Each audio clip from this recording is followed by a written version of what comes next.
Tantor Audio, a division of Recorded Books, presents Stone Cold Magic by Jayne Faith, narrated by Amy Landon. Chapter 1. It was a pleasant summer night, but I walked with my fists stuffed deep in the pockets of my lightweight jacket and my head bent as if leaning into a stiff, chilly wind. I paused at the end of 12th Street, where the mid-century bungalow houses stopped and the little shops began. Murky shapes feathered the edges of my peripheral vision, moving in a slow, curling dance, like wisps of campfire smoke. There were moments, even long stretches, when the phantom shapes faded into the background of my awareness. But every time I noticed them anew, my insides chilled and gave a little lurch. I tried to convince myself that the shadows framing my sight were meaningless.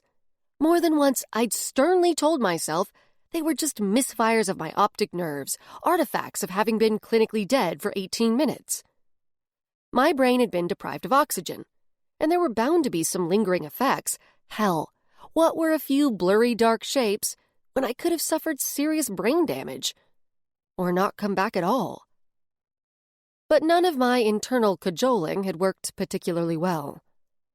Ever since I'd opened my eyes on a gurney with a sheet pulled up over my head, the shadows had been there, and as much as I wished it were otherwise, I couldn't help feeling that the smoky shapes were alive. They lurked, an ever-present reminder that sure, I may have cheated death, but I'd brought something back with me. It was odd, knowing I'd been dead, queued up for the morgue, and yet somehow escaped the cold clutch of the grave to walk away from the hospital and return to my little apartment and the usual rhythms of life. I was like one of those drowning victims you sometimes hear about on the news, a still body with no pulse pulled from icy water and then miraculously revived. I knew I was lucky. I was beyond fortunate to be alive. Except something wasn't right. I shivered and tucked my chin to my chest. Nope, not right at all. With the dancing shadows framing my sight came horrific nightmares, jerky, unfocused visions of death that plagued my dreams when I slept and my thoughts when I woke. In the 2 weeks since the accident that had temporarily killed me, I'd become so sleep-deprived and, frankly, creeped out by the dreams, I'd finally decided I had to do something. I'd waited to see if my head would clear, hoping that during my forced medical leave I'd get back to normal.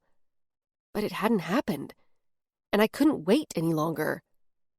Tomorrow was my first day back at my job as a demon patrol officer, and I needed to be fresh and clear-headed. That was what brought me to where I stood, the hope of finding relief. The particular segment of 12th Street before me was known locally as Crystal Ball Lane. It was lined with small shops offering magical cures, a place normals came furtively seeking love potions, healing charms, and money spells. Ordinarily, most normals shunned the use of such things. They believed magic was responsible for tearing the world open 29 years ago and letting in the hellish chaos of demons, the vampire virus, and the zombie virus. And, well, I couldn't blame normals for their prejudice, because they weren't entirely wrong. Those with magical ability, like me, witches or crafters as I preferred to call us, tended to see stores such as the ones on Crystal Ball Lane with disdain. They were the equivalent of magical tourist traps for the desperate and beneath the notice of crafters. But I needed something to eradicate the nightmares, to expel whatever grave thing was clinging to me, and I didn't have enough magic ability to stir up a spell or a charm to help myself. I pulled out my phone and pressed one of the side buttons, and it awoke with a cool white glow. It had vibrated against my hand 3 times since I'd left my parked truck a few blocks away, and each time, the guilty little knot in my stomach tightened a touch more.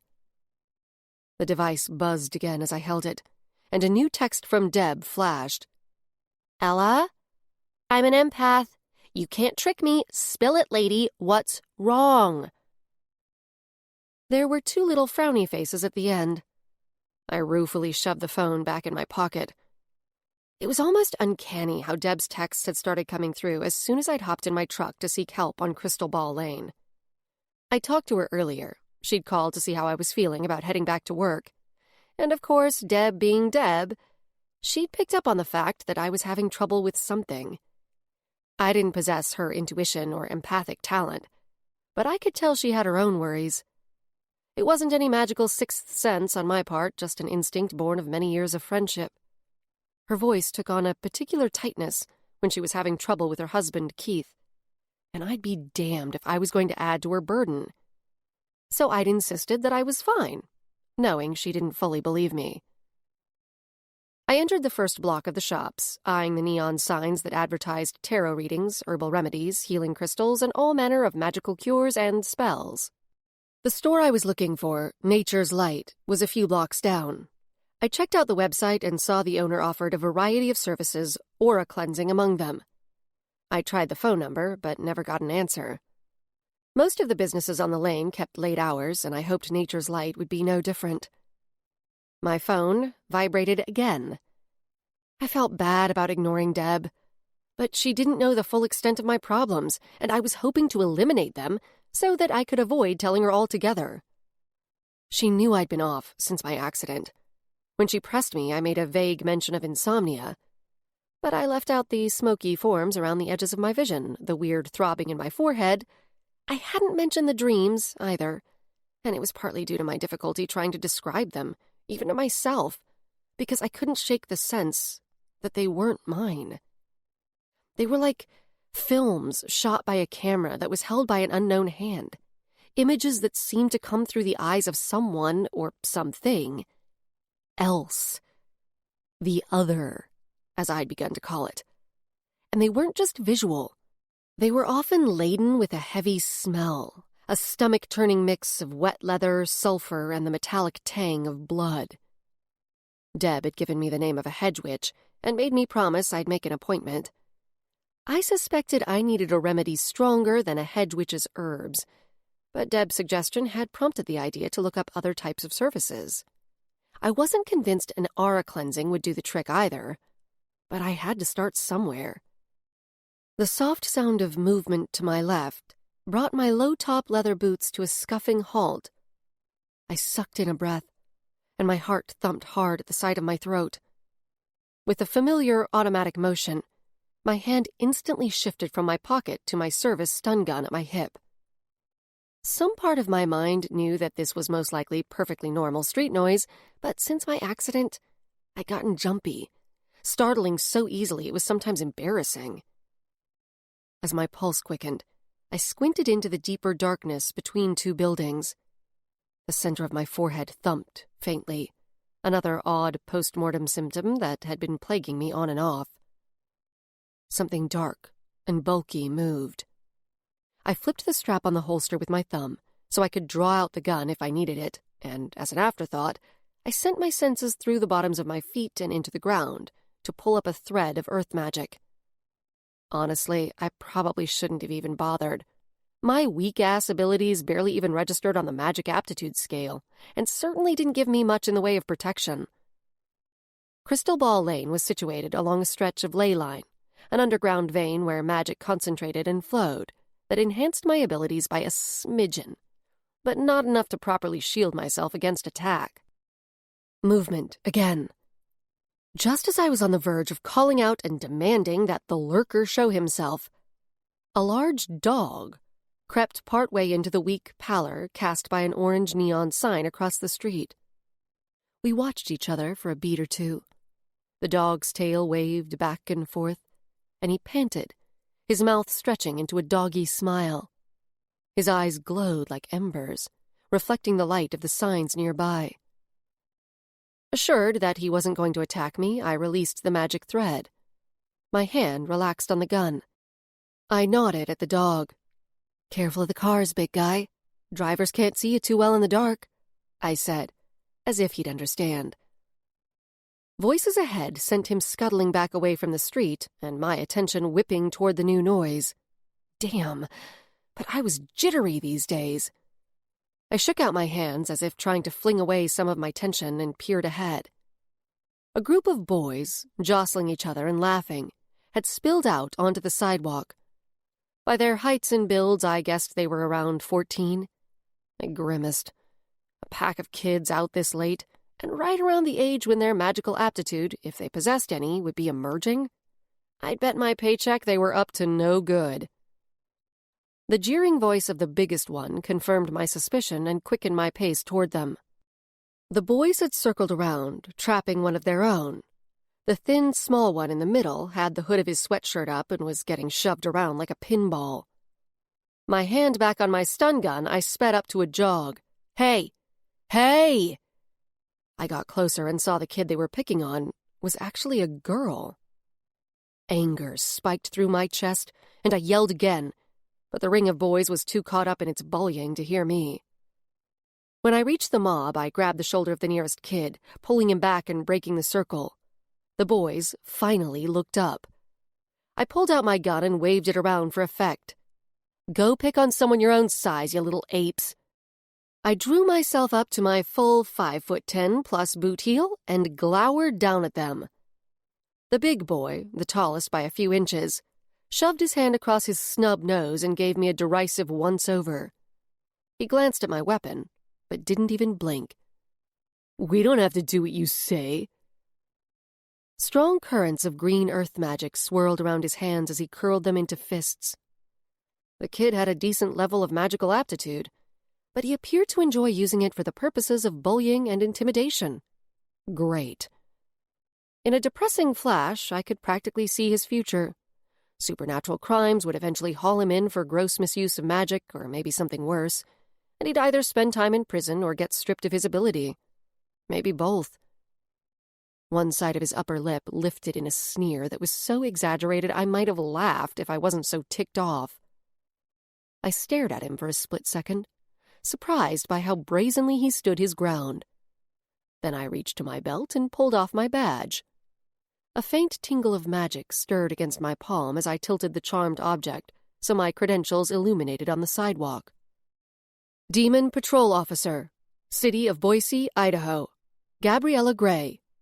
Badge number 889475. One of his little henchmen sucked in a breath. "Oh, shit! She's a cop!" Snubnose snorted out a scoff. "Ooh, Gabriella Gray, Demon Police," he mocked in a falsetto, further raising my ire. He turned to the other kid. "She ain't real police. We ain't breaking the law anyway. Don't be such a puss." I pulled out my phone. "You're out after curfew, and that's automatic jail time. I'm going to need the names and numbers of your parents. I'll let them know where they can visit you in prison." There was a curfew law, but the other part was my own little enhancement for the purposes of getting them to scatter. One kid shuffled back a few steps and then turned and hightailed it down the sidewalk, his arms pumping hard. Others followed. After a few seconds, only Snubnose, his victim, and I were left. He lunged at me, and I automatically jumped back, but not far enough to elude the wad of spit he hawked. It landed with a splat on the toe of my right boot. "Little twerp," I muttered, trying to shake the saliva off my shoe. Instead of flying off as I'd hoped, it just dribbled off the side. With a final sneer, the ringleader jogged backward a few steps and then chased after his crew. I watched him go, and allowed myself a moment of satisfaction. As I followed his progress, I caught sight of the Nature's Light sign, illuminated by tubes of blue neon, half a block away and across the street. The card in the glass door displayed the word, "Open." I faced the girl, leaning in with concern. "You okay?" I asked, clipping my badge back on my belt. "You shouldn't be out alone at night." She was dressed in a too-big pullover sweatshirt, and the hood had fallen back, exposing wispy, pale blonde hair escaping from the sides of her sagging ponytail. Shaking her head once, she stepped forward, and it didn't take an empath to feel the desperation that seemed to shroud her. It gathered like 2 rain puddles in her soulful eyes. She took another hesitant step, and then reached out as if to grasp my forearm, but stopped short of touching me. "My brother," she said, her voice already watery as tears began to pool in her eyes, causing my chest to catch in reaction. "He's in trouble, and I don't know what to do. That's why I came out here. Please, Officer Gray, you have to help me." I glanced down the block just in time to see the blue neon Nature's Light sign extinguish. There was movement at the door, and a hand reached out and flipped the open sign over. "Sorry, we're closed." A colorful string of curses streamed through my mind. For a second, I thought about making a run for it, banging on the door before the proprietor left and offering to pay extra for an after-hours aura cleansing. Then I looked back at the girl, and my heart clenched. If she'd said anything else, I probably could have resisted, told her I'd help her after I'd finished my own errand. But the despair in the way she'd said, "my brother," was piercingly familiar and impossible for me to brush off. Resigned, I felt my shoulders drop. So much for my hopes of getting back to normal before I had to return to work. My aura would have to remain unclean for at least another day. I gave her a small smile of encouragement. "Where's your brother?" "Upstairs." She pointed to a metal staircase in the alley. I nodded at her to go ahead and stifled a sigh. I'd missed my chance, and I'd just have to hope the other allowed me a decent night's sleep. I didn't relish the thought of finally returning to work only to drag my exhausted ass through the day. As I went after her, I glanced back in time to see the big dog poke his head around the corner of the building to watch us. But in the next blink, he was gone. The throbbing in my forehead intensified. It was like a finger tapping against my frontal lobe, a bass drum rhythm that never quite synced up with my own pulse. Another new sensation since my accident. And it swelled and receded like a tide throughout the day. Wincing, I pushed the heel of one hand against the side of my head. "Nathan's out on our balcony," the girl said. She was holding the exterior door open, waiting for me. She beckoned with an urgent movement of her fingers. "Please, hurry." Chapter 2. Even with my paltry magical aptitude, I sensed the girl was just coming into her own abilities. Not only was she strong, she also had a specialty, at least one. Curious, I mentally reached for earth energy, trying to build up enough magic in my body to help me read her specific talent. But I wasn't able to pinpoint it. I guessed she was probably 14, maybe 15, but by her small stature she could pass for younger. She and I were both children of a post-RIP world, where magic was no longer a secret. Magic had been around forever, but had never been openly revealed by the magic community until the RIP, the catastrophic tear between dimensions that had brought hellish winged creatures into our world.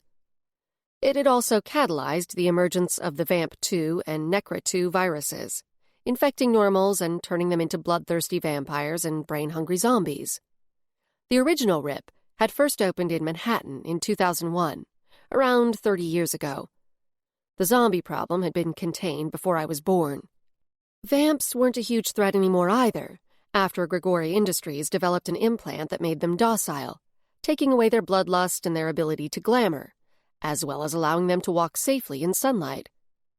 That had all happened before I was born, too. These days, demons were the most imminent danger from the RIP. "What's your name?" I asked, following her through a dingy, narrow corridor. The stale aroma of cooked food permeated the air. It smelled like someone had browned a pound of ground beef several hours earlier.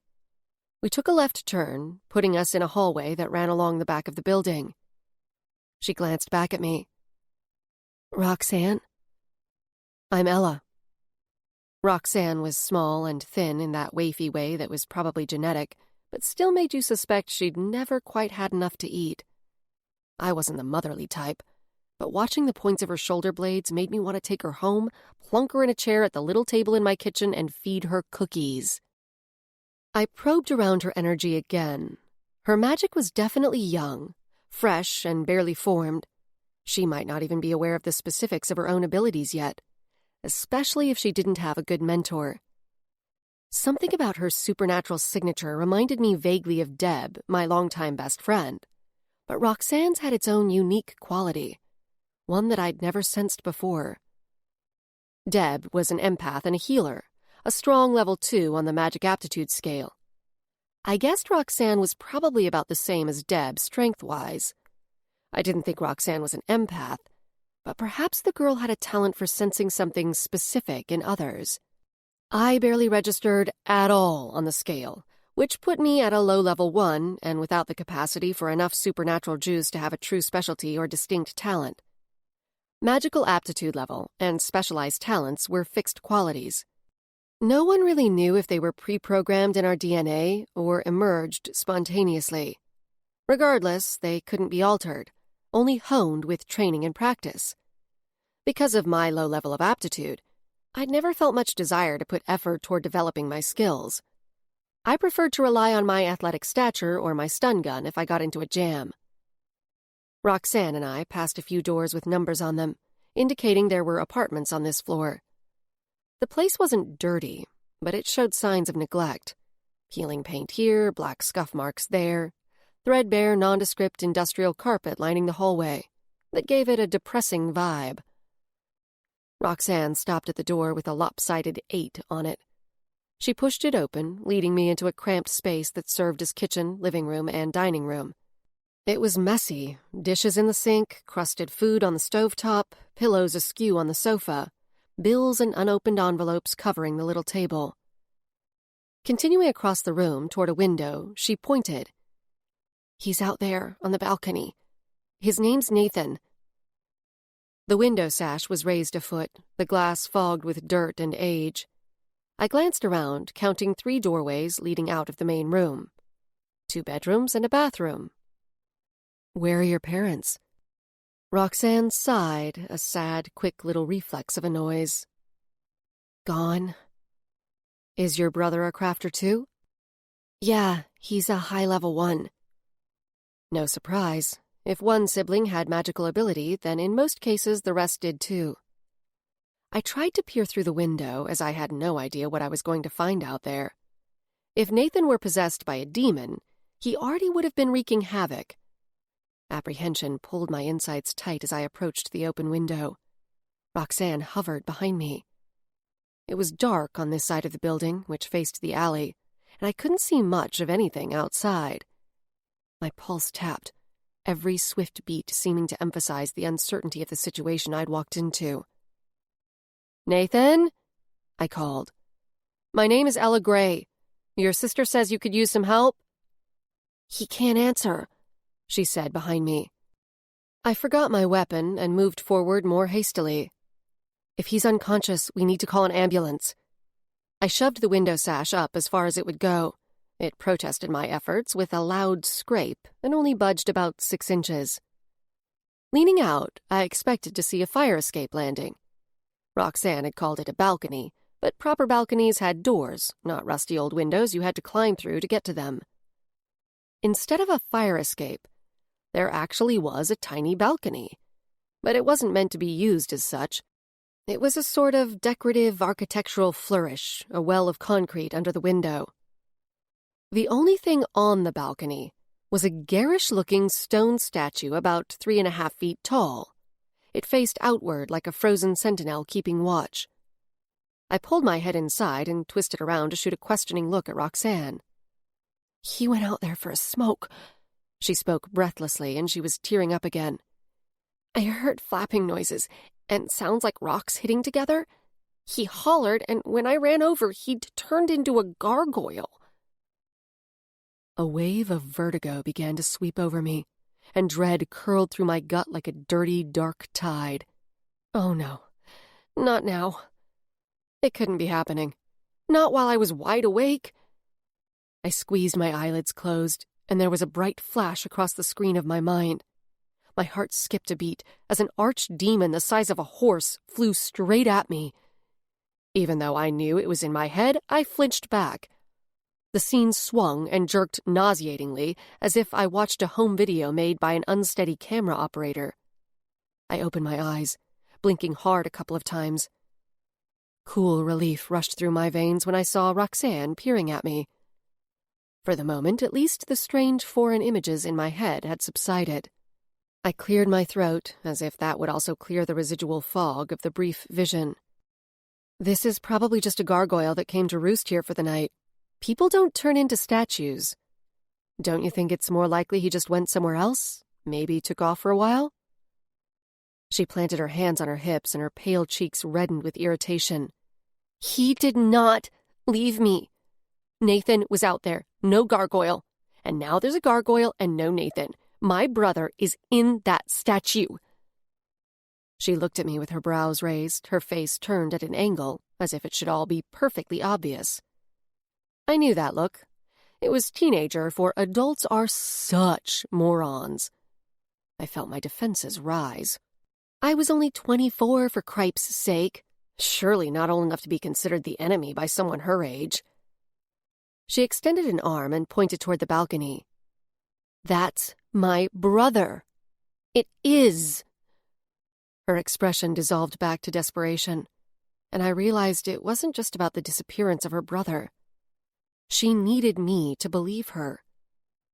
She came over beside me. Here, touch it. It's warm. She leaned through the window to place her hand on the statue's, well, neck, I guessed it was. From this angle, the stone figure appeared to be a crouching mythical creature, big pointed ears, narrow feline face, bulging eyes, and folded wings. Roxanne looked back at me, waiting. I stepped forward, reached out, and pressed my fingertips against the stone surface.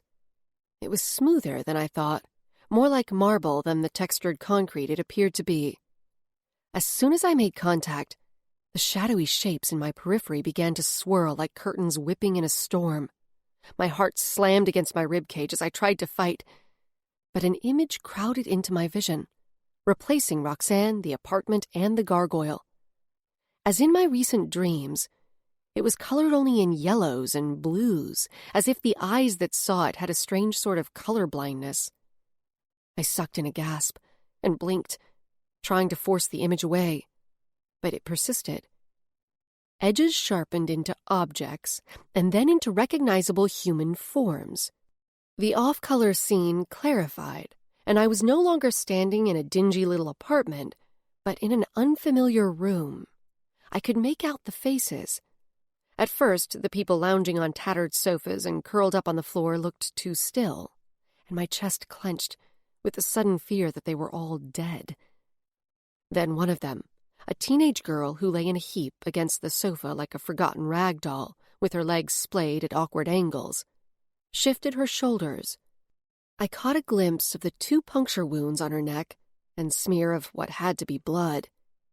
Most of the others had visible double puncture wounds, too. One round-faced boy had scarring that traced from his collarbone up to the side of his jaw. Somehow, through the vision, I could smell the blood, stale and metallic in the air, and my throat constricted as bile tried to rise up with a sickening roll of my stomach. It was a vampire feeder den, with people subdued by glamour and drunk on the high brought on by the vampire saliva in their systems. My mouth twisted in disgust, and I squinted, willing the vision to disappear and wishing I could turn away. But a shift of movement drew my eye to a young man. He changed position, rolling to his side, and his head lolled, revealing in profile long lashes over a slant of cheekbone and a slightly protruding lower lip that was full enough to give the impression of a pout. My chest seized. I knew that face. I gasped, reflexively jerked my hand off the hard surface of the statue, and the vision dissolved, replaced by the window, the balcony, the gargoyle, and the darkened summer sky above. My pulse sped, each beat of my heart chasing the one before it, so there was barely any space between. The young man. He looked so much like my brother Evan, but more angular and mature than the last time I'd seen him. The young man in the vision had to be around the age Evan would be today, if he were alive. I'd been clinging to that if for 5 years. I didn't know whether the vision was someone else's memory that inexplicably found its way into my head, or maybe a complete fabrication of my own imagination. But my heart and my mind clutched at it and cradled it like a kid with her teddy bear, willing it to be true, willing my brother to still be alive somewhere. "Are you okay, Officer Gray?" Roxanne asked. I jumped at the sound of her voice. She stood next to me, looking up into my face with concern etched in faint lines across her forehead. I drew a sharp breath in through my nose and nodded, but my hands shook. I clenched them into fists to hide the trembling. She looked at the statue. "You felt it, didn't you? It's warm." I fought to focus on her, on the present. I peered at the stone figure. She was right. When I touched the gargoyle, it was warmer than my own skin. I reached out and placed my fingertips on it again, nearly breathless with hope that I'd get another glimpse of the young man who looked like Evan. The shadows framing my visual field churned, but the image didn't return.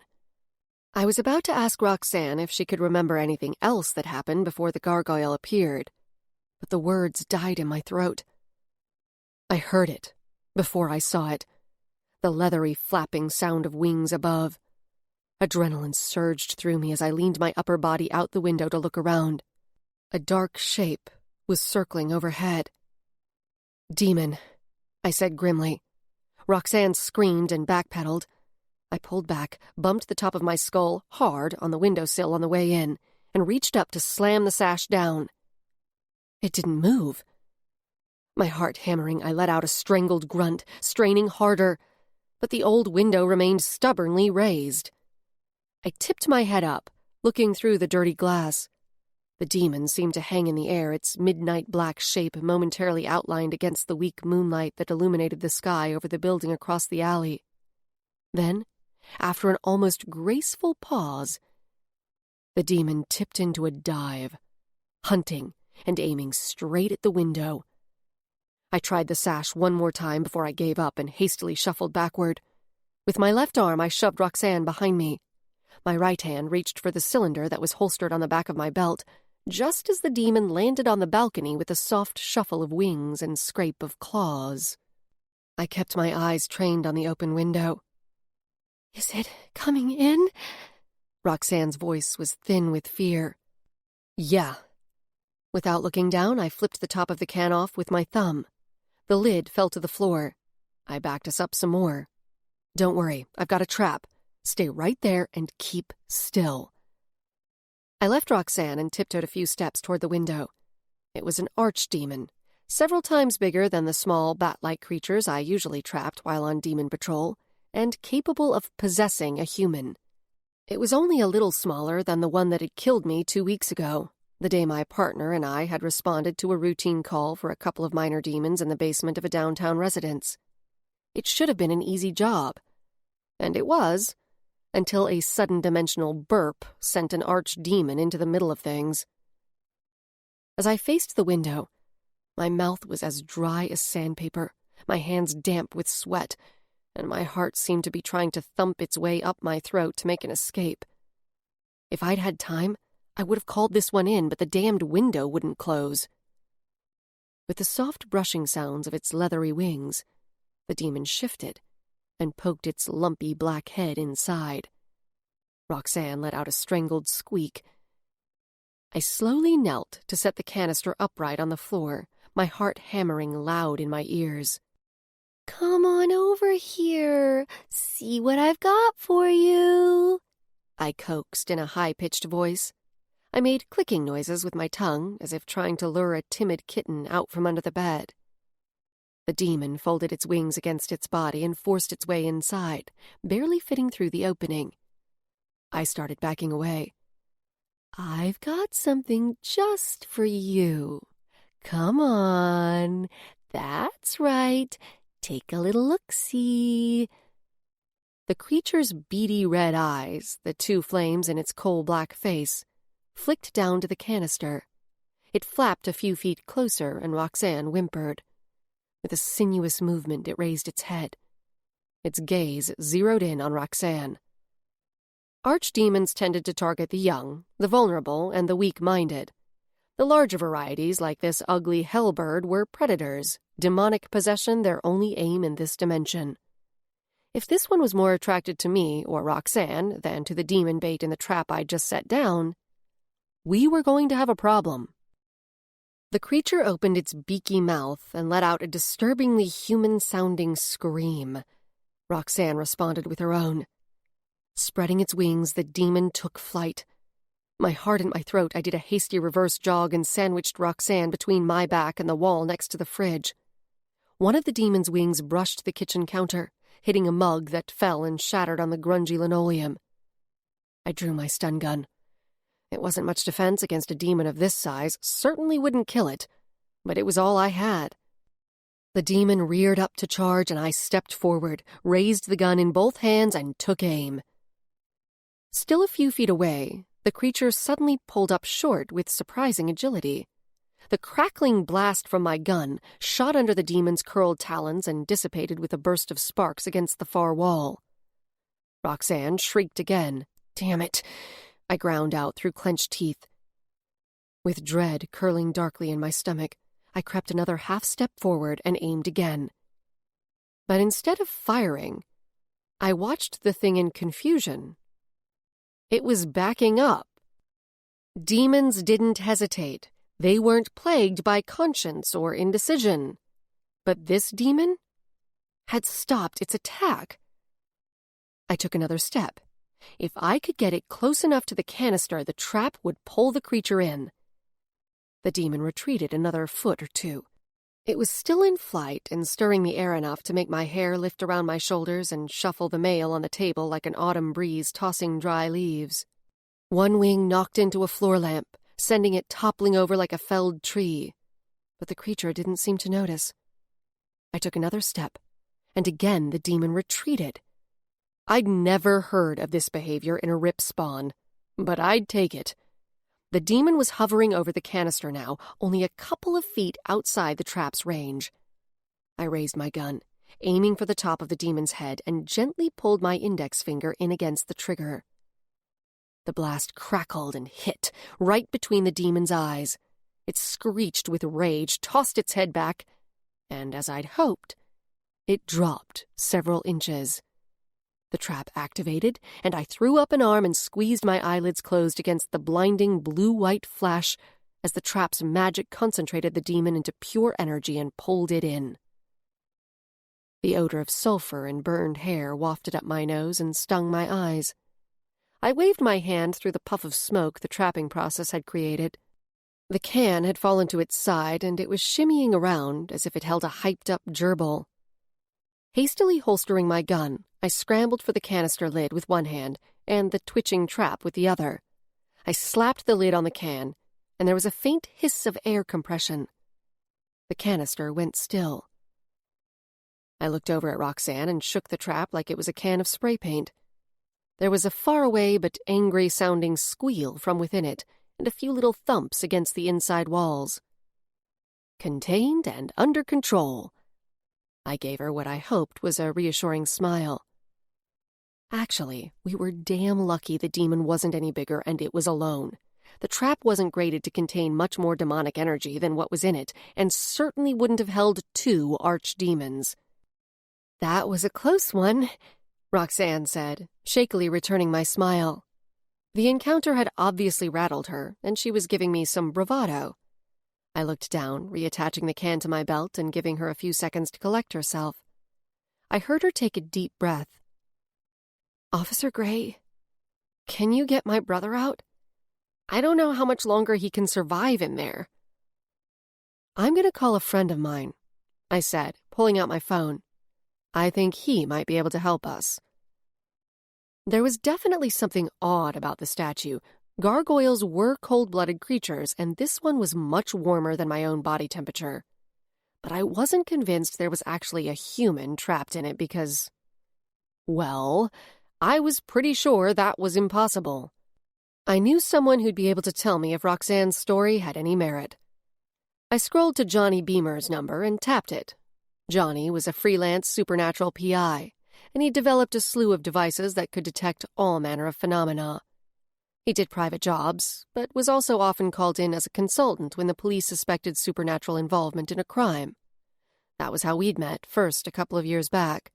It was on a messy case involving an idiot who'd managed to summon and cage an archdemon with the intention of domesticating it, his pissed-off witch neighbors, and some not-so-neighborly hexes. Johnny often showed up at the drinking hole where demon patrol officers tended to gather after night shifts.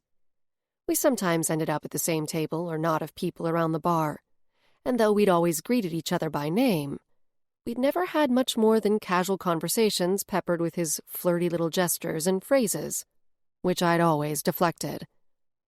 Johnny seemed like an okay guy, but I'd watched him flit from woman to woman too many times to take his advances seriously. "Ella Gray," came Johnny's smooth voice through the phone. "I knew you'd give in eventually. Your place or mine, sugar." I snorted. "Nice try, but this isn't a booty call. I've got a situation. Any chance you could bring your toys and meet me?" "Okay, I'll bite. Just for you." I could hear the faint smile in his voice. "Where am I going?" "Crystal Ball Lane. I'll text you the address." "I'll be there in 10, Johnny said. "Great, thanks." I disconnected the call, asked Roxanne for the building's address, and then sent it to Johnny. While Roxanne righted the lamp, I went to the window. We needed to get the thing closed before any other winged creatures of hell showed up, because I didn't have any more large demon traps on me. I jumped up to the sill, standing on it so I could put my full weight into shoving the window sash down. I glanced at Roxanne, who'd moved to the kitchen area to clean up the broken mug. "You okay?" I asked, grunting with effort. I hopped a little, dropping all the force I could onto the stubborn window. It gave a few inches. "Yeah." She didn't look up. "You've got to keep the windows closed," I said. "It's not safe to leave them open." By law, all structures were infused with magical wards against demons, so they couldn't shatter a window or bust in through a door. The protection worked, as long as doors and windows weren't left open. But there wasn't any known magic to prevent the spontaneous rips that dumped hellspawn into random locations, as it happened during the demon patrol call that had killed me. "I know, I thought if Nathan turned back into himself, I wanted him to be able to get inside," she said. "You know, he'll probably be weak from not having any water or food, and I was afraid he wouldn't be able to open the window." The stupid window finally gave in to my efforts. I slammed the sash closed and dropped to the floor. "That's thoughtful of you," I said quietly. I wasn't maternal like Deb, but even I could see how distraught the girl was. "How long has the statue been there?" I just couldn't quite bring myself to call the thing Nathan. She pulled her phone from the pouch of her hoodie and looked at it. "It's just after 10 o'clock, so an hour and a half?" "Why didn't you call the police?" She lifted one shoulder and let it drop. "Nathan is 17. We're not supposed to be living on our own." The familiar ache sprang around my heart, gripping it like a fist with such swiftness it nearly took my breath away. My brother Evan and I had been alone like this. After Grandma Barbara died, we'd stayed in her house until the bank repossessed it. A few months later, we were forced out, and shortly after that, Evan had disappeared. He was only 14, and I'd just turned 19. I held my breath, letting the pressure build up in my lungs, pushing back against the pain of loss blooming through me. My mind pulled at the vision of the young man, the one who looked like he could be 19-year-old Evan, but I held it off. I'd save that for later examination. "Did you see anything strange when you touched the gargoyle?" I asked. "Like what?" She cocked her head. I shrugged. "Anything supernatural? Visions?" She peered at me. Why, did you?" "I thought I saw something, but it was probably just my imagination," I said. For a second, I'd hoped the visions weren't just my own personal phenomenon, but I wasn't surprised at her answer. I gave her a thoughtful look. You knew when you asked for my help that I was Demon Patrol. Weren't you afraid I'd tell someone about you and Nathan living here on your own? Nope. Not after I saw how you handled those stupid boys. Even though you said you were going to throw them in jail, I knew you were just trying to scare them off, and you wouldn't really do it. I knew I could trust you. I've always been really good at knowing the good eggs from the rotten ones. That's what Nathan says. Her wide blue eyes projected such sincerity, it was actually difficult for me to keep my gaze on her face. I cleared my throat, a little embarrassed at the unexpected compliment. I looked around. Your brother must work hard to afford a place like this for the two of you. She nodded solemnly. He works 2 jobs. Nights at the kitchen in the Crescent Moon pub and part-time in the produce department at Albertsons on State Street. I do random jobs, mostly babysitting and cleaning houses. When she spoke of her own contribution, the pride on her face chiseled a crack through the middle of my heart. A kid her age shouldn't have to worry about contributing to the household income. Footfalls in the hallway drew our attention. I went to open the door, and Johnny stood there, hefting 2 big, nondescript black suitcases with metal latches. The cases looked like the things you might see a band's roadie hoisting around, but I knew they contained a bunch of supernatural detection and diagnostic instruments. He flashed a perfect white-toothed grin that seemed to gleam in his tanned face, and out of the corner of my eye I watched Roxanne swoon. Yeah, Johnny Beamer had that effect on women. He set the cases down near the end of the sofa and then clapped his hands and rubbed them together briskly. So, ladies, what do you have for Johnny? Chapter 3. Over here. A demon paid us a visit, so we had to shut it. I led Johnny to the window. This is why Roxanne brought me up here. She says her brother is trapped in that statue. Johnny stood close to the pane and cupped his hands around his eyes so he could see outside. I glanced over at Roxanne. I wasn't so sure about her story, but the thing is warm. I whispered to Johnny, too hot for a cold-blooded gargoyle. He backed away with a nod and a purposeful purse of his mouth. He took off his leather jacket and put it over the back of one of the dining chairs. It was way too warm out for leather, but I couldn't recall ever seeing him without his jacket. He strode to the window and his biceps flexed momentarily as he forced the sash up. I couldn't help a little zing of appreciation, and I saw Roxanne take note too. I need it open so the scanner has an unobstructed view. Give a holler if you notice any more winged visitors out there. He reached out to place a hand on the statue and glanced back at me. Huh. It is warm. Roxanne grinned, clearly pleased at the confirmation of her story, but her expression quickly faded to worry. Is he okay? Johnny had gone to one of his cases and laid it flat. He squatted in front of it with the lid tipped back. Give me just a sec, and I'll see if I can figure out what happened. Roxanne and I watched him pull a tablet out of its little nook in the molded foam that filled the case's interior. The device looked like a modified iPad with handles attached to both ends and some extra electronic doohickeys plugged into the ports. Johnny was a normal, but one of the few who seemed completely at ease around crafters. He was so knowledgeable about the supernatural, sometimes I actually forgot that he had no magical aptitude himself. He stood and positioned himself square to the window, powered on the tablet, and held it up by the handles. An image of the window frame and the dark shape of the statue outside filled the tablet's screen. Johnny tapped through a couple of menus, and the image changed. It showed blobs of bright colors, reminiscent of a heat map, with faint ghosts of lines like an X-ray. Oh yeah, there's something interesting going on, Johnny murmured, enlarging different sections of the image. I'm detecting 3 life forms? I stepped closer to peer over his shoulder, but I didn't have a clue how to read the image. Do you know what they are? Johnny's eyes flicked to Roxanne and then back to me. He gave me a pointed look. One of them is definitely human, he said. The brightness in his voice was a little too forced. And his vitals are within the normal range. I need to consult with Officer Gray for just a moment." He powered off the tablet and lowered it to his side, holding it by one of the handles, and with his other hand he pulled down the window sash. A tilt of his head at me indicated he wanted us to move out of Roxanne's earshot. We huddled near one of the bedroom doors.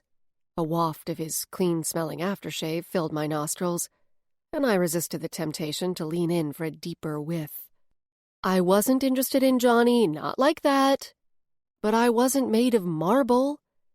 He was handsome, and he smelled good, and that was all, was what I told myself sternly. With a hard blink, I forced my focus from his expressive lips back up to his eyes. "What is it?" I whispered, glancing at the tablet he still held. He gave his head a little shake. "I think her brother is okay, but there's a demonic life form in there. I've actually never seen 3 life forms in one entity. This is really strange, Ella. We should call Supernatural Crimes and turn this over to them. It's going to require multiple separations. Whatever gets Nathan and the demon out of the gargoyle, followed by a standard exorcism. Honestly, I have no idea how this could have happened in the first place." My surprise registered on my face, and he saw it. Johnny wasn't an outlaw, exactly. But I didn't expect him to be the one to suggest following protocol. "But Nathan is safe, more or less, right?" I asked, and waited for him to nod. "She doesn't want to involve the authorities. Her brother's underage. They're not supposed to be living here alone." With a pained look, he tucked the tablet under his arm and pushed one fist into the other palm, popping his knuckles. His dark eyes roved the room. "I really don't think we should be going rogue on this, Ella." I scoffed, brushing off his suggestion. "Johnny, I know you, of all people, can handle this without getting the authorities involved. You know everybody. There's gotta be someone in your contacts list who has the skills we need. And I'm here to help. Come on. We can do it." It was a thinly veiled challenge, but I hoped my appeal to his ego would work. His mouth thinned to a hard line, bringing out his dimple. Then he scrubbed a hand through the tousled waves of his dark hair. When his gaze leveled on mine, I knew I had him. With an amused twitch of his lips, his eyes narrowed, flicking down to the badge on my belt. "Aren't you the authorities?" "Not tonight. I'm roguing it." Another subtle challenge. "I bet it's not the first time, Officer Gray." His comment gave me a split second of pause. We didn't know each other particularly well, and I wouldn't have pegged him for subtle insights. Maybe it was just a lucky guess on his part, or maybe the remark was simply meant to be flirtatious. Either way, he was right. I did have a tendency for bending the rules. I allowed myself a full-on smile of triumph, which I imagined would just encourage the steady stream of his advances, the little hooks he'd been tossing my way since we'd met. But at the moment, I didn't care. "Please tell me you know how to get him out," Roxanne called, breaking up our little exchange. She was gazing at Johnny with an adorable mix of hero worship and infatuation. He went to her with a warm smile. "Unfortunately, darling, that's beyond my skill set. But I do know someone who might be able to handle this sort of challenge. I'm going to make a call." Roxanne blushed, looking up at him with stars in her eyes, and nodded. He pulled his phone from a front pocket of his jeans, tapped it a couple of times, and then put it up to his ear, holding it there with a raised shoulder. "Lynette, how are you, gorgeous?" he said into the phone. While he spoke, he knelt to tuck the tablet back into its case. Right, same here. Listen, I've got a little supernatural puzzle, and I do believe you're the only woman in the world who can solve it." I rolled my eyes. "Oh, you are?" Johnny's smile sagged. "Damn. When do you get back?" "Okay. Sure, the sooner the better." "Will do. Safe travels. Talk to you soon. Bye." He let the phone drop into his hand, tapped it with his thumb, and slipped it back into his pocket. "What did she say?" Roxanne had pulled her hands into the sleeves of her oversized hoodie, and she was pressing her two-sleeved fists together in front of her chest in an unconscious prayer. She's out of town right now, but she's returning tomorrow. He faced Roxanne. I promise I'll come back with her tomorrow night, and we'll get this sorted out. Roxanne's eyes filled with disappointment, but she nodded. Do you have someone you can stay with tonight? I asked. She was probably old enough to spend a night alone, and had likely done so many times while her brother worked late. But I didn't want to leave her on her own. Mrs. Johnson, down the hall. She comes over sometimes if Nathan has to be gone all night. Roxanne looked out the window and then turned her blue-eyed gaze on Johnny. Are you sure he's not going to suffocate before you come back? I swear on my favorite crystal that he'll be okay until then. With a flourish, Johnny pulled a polished, faceted stone from a small leather pouch clipped to his belt. He held it out. Keep it as collateral until tomorrow night. She took the clear crystal, rotating it in her fingers, and then she looked up at him. You're one of the good ones. I can tell. He gave her a little grin. Are all the other windows closed? I asked, eyeing the doors to the bedrooms. Roxanne nodded. Good, I said. Don't open them for any reason, okay? I won't, I promise. She took a couple of quick steps toward me and slipped her arms around my waist. Thank you, Officer Gray. After a surprised pause, I awkwardly embraced her thin shoulders. She wouldn't normally do this. I always recognized another non-hugger. But her relief and gratitude were palpable. I'm glad I could help. And you can call me Ella. She moved back, looked at the floor between us, and nodded again, obviously self-conscious. Here, let me put my number into your phone in case you need anything. Give me yours, too. We traded phones and entered our info while Johnny finished packing up. He lifted both cases by the handles. Stay safe, darling, he said to Roxanne, winking at her. We'll see you soon. I fought the urge to roll my eyes again, knowing I should cut him some slack. He'd shown up at a moment's notice, and he'd been extremely helpful after all. Johnny and I left the apartment. As soon as Roxanne closed the door behind us, I turned to him. Are you sure he'll be okay in that gargoyle? I asked. You're the one who didn't want to call supernatural crimes. He cocked a sidelong look at me. But yeah, if he's okay right now, I think he'll be just as okay tomorrow. He certainly isn't going anywhere. So, you've never heard of a double possession? He shook his head. Before tonight, I would have said it wasn't possible for a demon to possess a gargoyle, and with a human mixed up in there, too. Just bizarre. I groaned. But the good news is, being locked in there is keeping the demon from hurting anyone. We exited the building to the staircase I'd come up with Roxanne. I inhaled a welcome breath of night air, glad to be out of this stuffy apartment. When I get home, I'm going to do some research. His voice dropped in register and turned buttery smooth. You're welcome to come with me, be my sexy assistant, and after, you could show me your badge and I'll show you how my plasma probe works. Terribly tempting, but I'll pass, I said with slow sarcasm. I dug my fists deeper into my jacket pockets. I remembered what Roxanne had said about Johnny being one of the good ones. I shot him a glance. But seriously, thank you for coming. I didn't know who else to call. It's no problem. He shrugged and gave me a half smile. At the opening of the alley, I made a right turn at the sidewalk and paused to see if Johnny was going that way. He stayed with me. Who did you call, anyway? I asked. A witch who specializes in exorcisms. You think Nathan is locked inside the gargoyle and also possessed? I asked. Possibly. The fact is, there are 3 species that need to be separated. Species separation is essentially the definition of exorcism, although we usually only hear about it in terms of demon-human separation. Regardless of the exact configuration, Lynette should be able to perform the separations. She's one of the best, If she can't do it, we're pretty much screwed. I pursed my lips into a grim line and let that sink in.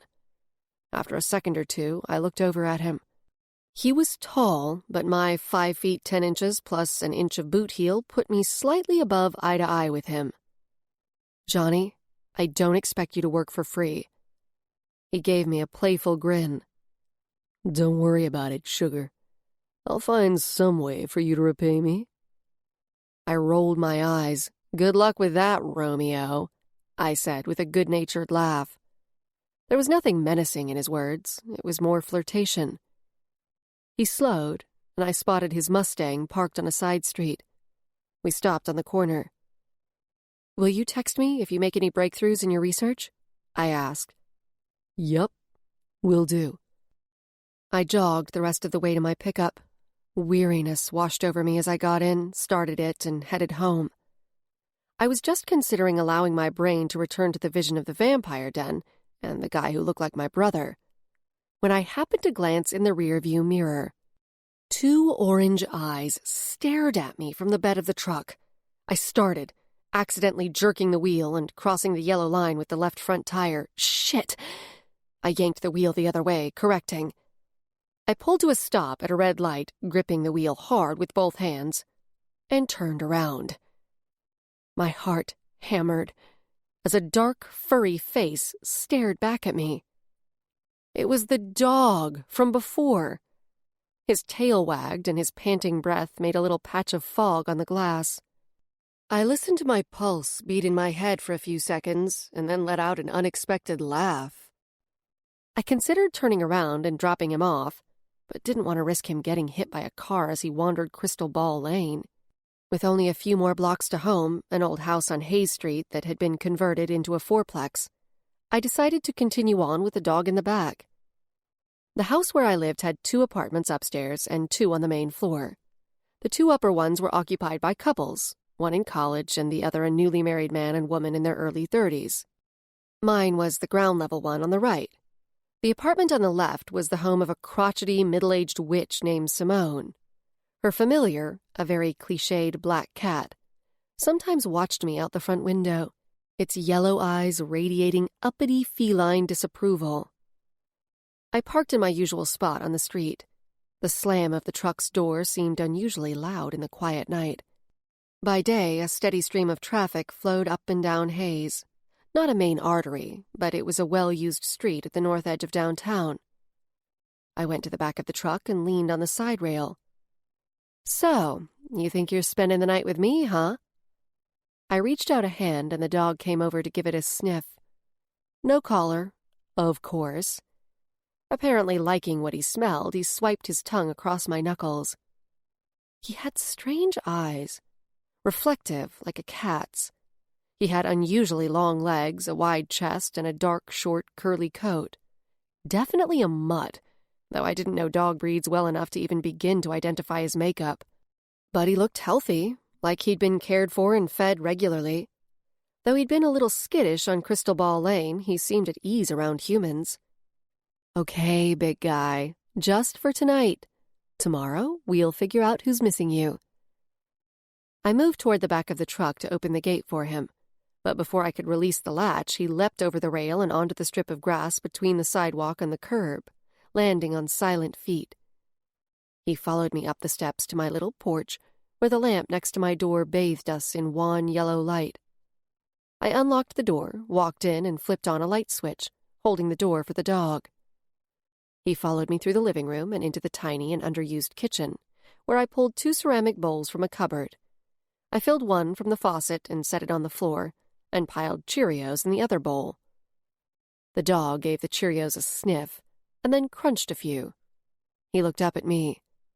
"Sorry, this is the best I've got in the way of dog chow." I left the kitchen, pulling my t-shirt off over my head on the way to the bathroom. I dropped the shirt in the hamper, turned on the shower, and finished undressing. "Don't shred anything or poop on the carpet," I called to the dog, and then stepped into the shower. I quickly washed, shampooed, and conditioned my hair and rinsed it all off, and then shut off the water. With one towel turbaned on my head and another wrapped around my body, I poked my head into the living room, expecting to see the dog curled up on the slightly worn, but still cool, retro low-backed sofa I'd bought at the Idaho Youth Ranch thrift store. When I didn't see him, I leaned through the doorway to look into the kitchen. No dog there, either. The only possible place left was the bedroom. I flipped on the light and snorted a laugh. He'd pulled down the quilt that was usually folded on the end of my bed, dragged it over to the wall, and bunched it into a little nest on the floor. He was curled in a tight circle in the middle of it. When he saw me, he raised his head, and the tip of his tail flipped up and down. "Don't get too comfortable, big guy." I watched him for a second or two. I wasn't a dog person, but the intelligence in his eyes was unmistakable. I pulled on an old Demon Patrol recruit t-shirt and boy short-style underwear and switched off the overhead light. I held my phone and typed out a text to Deb, telling her I was sorry I didn't get back earlier. I hit send, knowing she'd already be in bed and sound asleep. She was teaching summer school for another couple of days and had to get up at some ungodly hour. I set the phone on its charging pad and swung my legs up and under the covers. Once my damp head hit the pillow, the visions swam back into the forefront of my mind. I tried to remember as much detail as I could. Over and over, my mind's eye focused on the young man's face. I tried to look at it with objectivity, but failed. I wanted it to be Evan, my brother as he was now at age 19, even if he was mired in a vampire's den, because that could mean he was alive. I had no idea how or why the vision came to me, but it had the same distorted, strangely colored quality as the dreams that had haunted me since my accident. The dreams, the images, the shadows that accompanied me like a swarm of silent, dark spirits, they were all somehow related. They had to be. They'd all shown up after the accident, when I'd revived 18 minutes after my pulse and respiration had stopped. I'd set out for Crystal Ball Lane looking for relief, hoping for something that would rid me of the smoky swirls and the disturbing dreams, the other. I'd gone in search of a remedy that would bring back the Ella Gray from before. But whatever clung to me now, whatever dark thing had followed me back from death and given me the visions, it had shown me my brother. It had gifted me with the first possible clue I'd had in years that Evan might still be alive. I had to figure out how to make the other reveal more. My phone buzzed with an incoming text, jolting me from my sinister musings. I reached for it and saw it was almost 11. The message was from Deb. "I'm out back, going to use the hidden key to let myself in. If you see this, don't get up. We'll talk in the morning." I texted back, "I'm up." The dog raised his head, his attention drawn to the kitchen. He jumped up and silently followed me to the back door as the deadbolt clicked. I switched on the light above the stove. The door swung open and Deb stood there. My best friend looked terrible. Her strawberry blonde hair swept back into a messy ponytail, her eyes puffy, and her nose red. Chapter 4. Deb's backpack, the one I thought of as her escape bag, was hanging from the crook of her elbow. I knew it held a change of clothes, a toothbrush, and some shampoo and makeup. "What happened?" I asked. She shook her head, her eyes swelling. "It's just me and Keith. I promise I won't stay long, just a night or two." I took her arm and pulled her over to one of the 2 chairs at my tiny breakfast nook table. She sank down and then heavily propped her elbows on the chipped tabletop. The dog's head was just tall enough for him to rest it on the table. His tail drooped as he gave her an unblinking stare that I would almost swear was sympathetic. "Of course, you can stay as long as you like." "Thanks," she said, her attention sliding over to the dog. "Who's this?" "A stray," he followed me. I watched her, trying to assess how bad it was. "Okay, what did the idiot do this time?" She gave a weary sigh. "The usual stuff." I moved to the stove, turning to my rarely used tea kettle that sat on one of the burners so I could hide my irritation from Deb. "This happened every few months. going back almost since the start of Deb and Keith's relationship. There was some blow-up about something that was always Keith's fault. I tried to be a good friend, but it was difficult not to throw my hands up and ask why the hell she didn't leave him. Sure, they were happy some of the time, but it wasn't enough. Deb deserved better. I filled the kettle and put it on the stove, then pulled out 2 mugs and found a box of herbal tea. I thought herbal tea tasted like wilted flowers and smelled like a combo of dried grass clippings in an old lady's house, but it always seemed to soothe Deb. Deb's lips twisted unhappily. We had some money saved, for when I would eventually take maternity leave. Keith used it. I felt my face cloud over. On what? Her eyes pooled with tears again. Does it even matter? She pulled a tissue from her pocket and dabbed at her lower lids. I'm so sorry, Deb. That royally sucks. He had no right to do it behind your back. He had good intentions. He was investing it. He said he was sure he could double it. But... She looked down at the tabletop. She didn't have to finish. I knew the money was gone. Well, at least you can build it up again, I ventured, trying to find some hope in the situation. I sat back down across from her.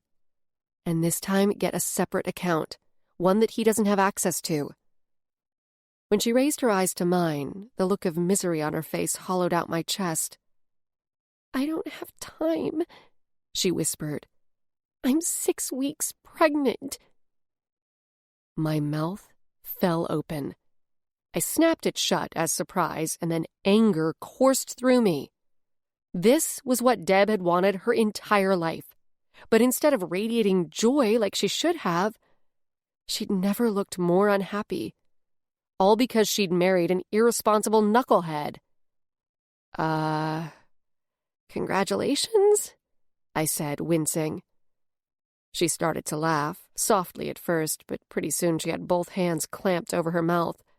It was contagious, and we looked at each other across the table as our shoulders shook.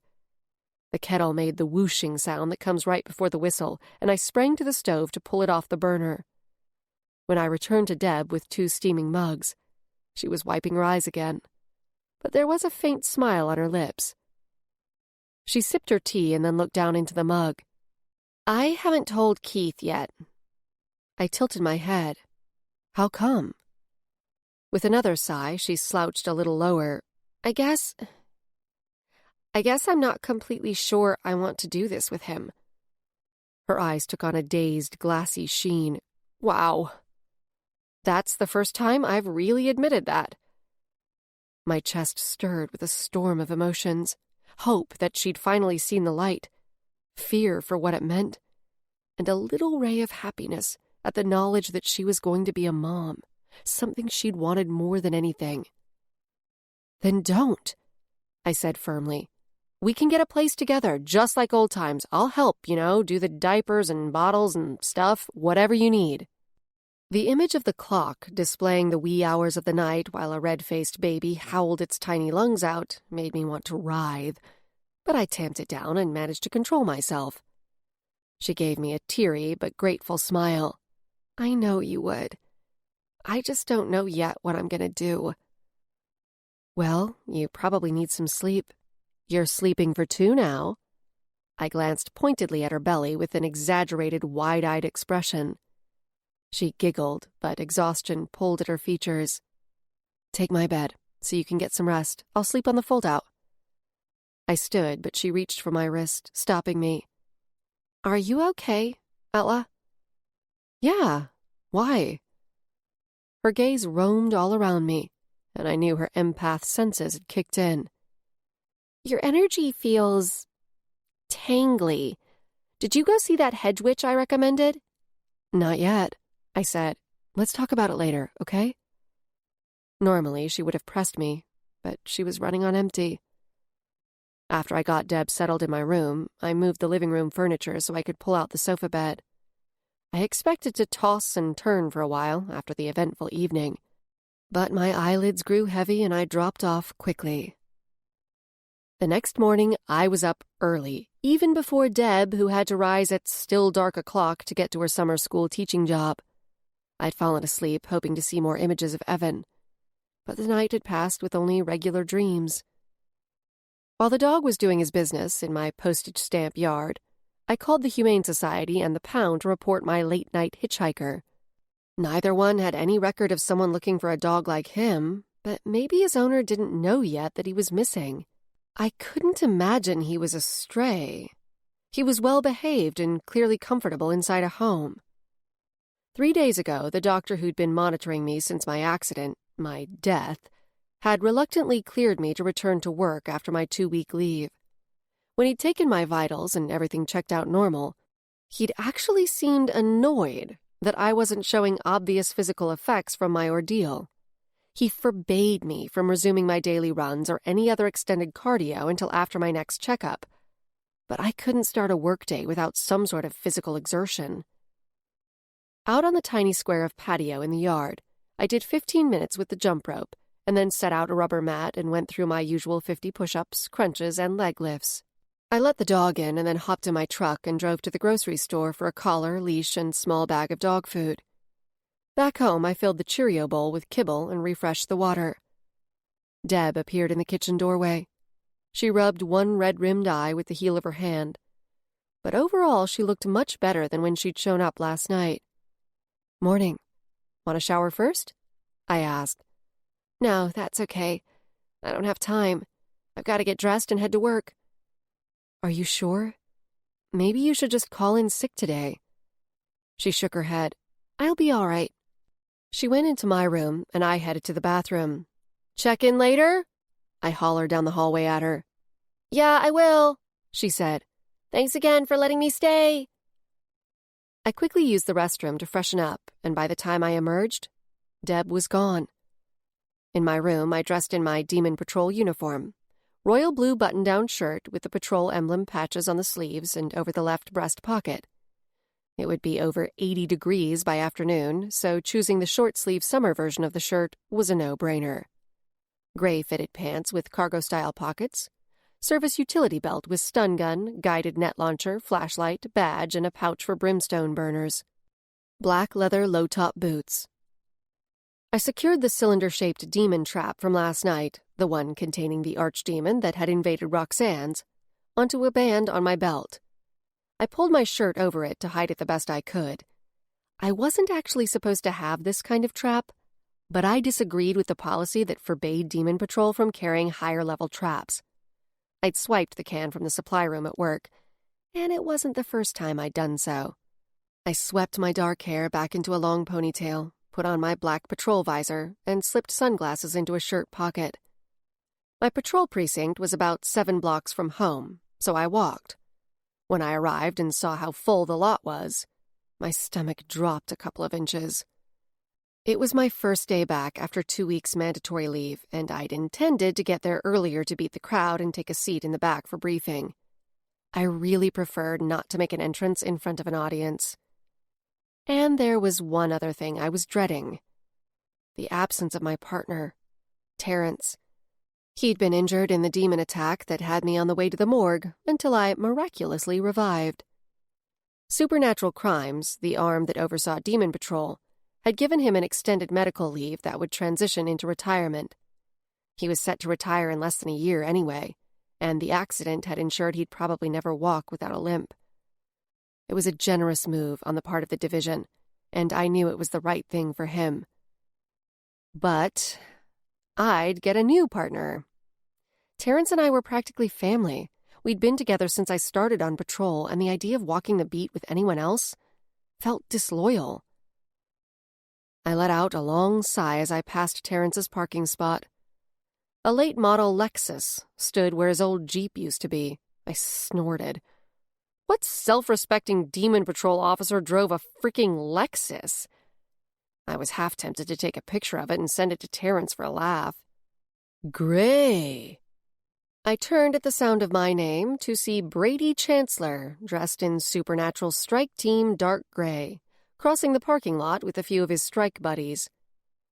"I see the rumors of your death were greatly exaggerated," he said.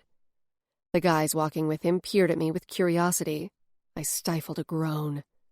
Just call me Sideshow Ella. Brady and I had a thing back when we were both recruits going through training. It was short-lived and a mistake on my part. He had a huge mouth and thought he was hot shit due to his level 3 magic aptitude and strike team position. With a nonchalant shrug, I cast him a cool glance. Taking on an archdemon without all your fancy-ass strike weapons, all in a day's work. He answered with a smile that looked more like a smirk, and jogged a few steps to beat me to the door. He opened it and swung his arm out in an exaggerated invitation to walk inside. "After you." He wasn't being a gentleman. I was sure of that. He probably just wanted to look at my ass. I headed toward the patrol briefing room while the strike guys turned toward their wing. I exchanged greetings with the other officers, genuinely glad to be back. But suddenly feeling self-conscious under the curious looks, I didn't pause to chat. As I approached the briefing room, the din of chatter indicated it was already nearly full. When I entered, I tried to sidle toward the back. But the officers near the door noticed me right away and made loud noises of greeting. I felt my face heat as I walked through the gauntlet of people clapping me on the shoulders and welcoming me back. Most of the officers were good people, and I appreciated their concern. But Terrence was the only one I'd truly been close to. Sure, groups of us would go out for drinks after work once a week or so, but it wasn't like we had deep, personal discussions. I tried to blend into the crowd, but Andy Briggs, an old-timer like Terrence, cupped his hands around his mouth and hollered, "Speak! Speak! She's gotta say something so we know she's not a zombie! Speak!" A few others took up the call. I batted a hand in the air but couldn't help a good-natured grin. "If I were a zombie, I wouldn't eat your sorry brains if you paid me, Briggs." That brought a round of guffaws, and internally I loosened a little. I found a chair next to Sasha Bowers. We'd graduated from patrol training together. She'd visited me right after the accident and called a couple of times to see how I was doing. As I sat, she reached over and wrapped one of her toned arms around my shoulders in a side hug. "Glad you're back, girl." I took a deep breath. "Thanks, Sash. Me too."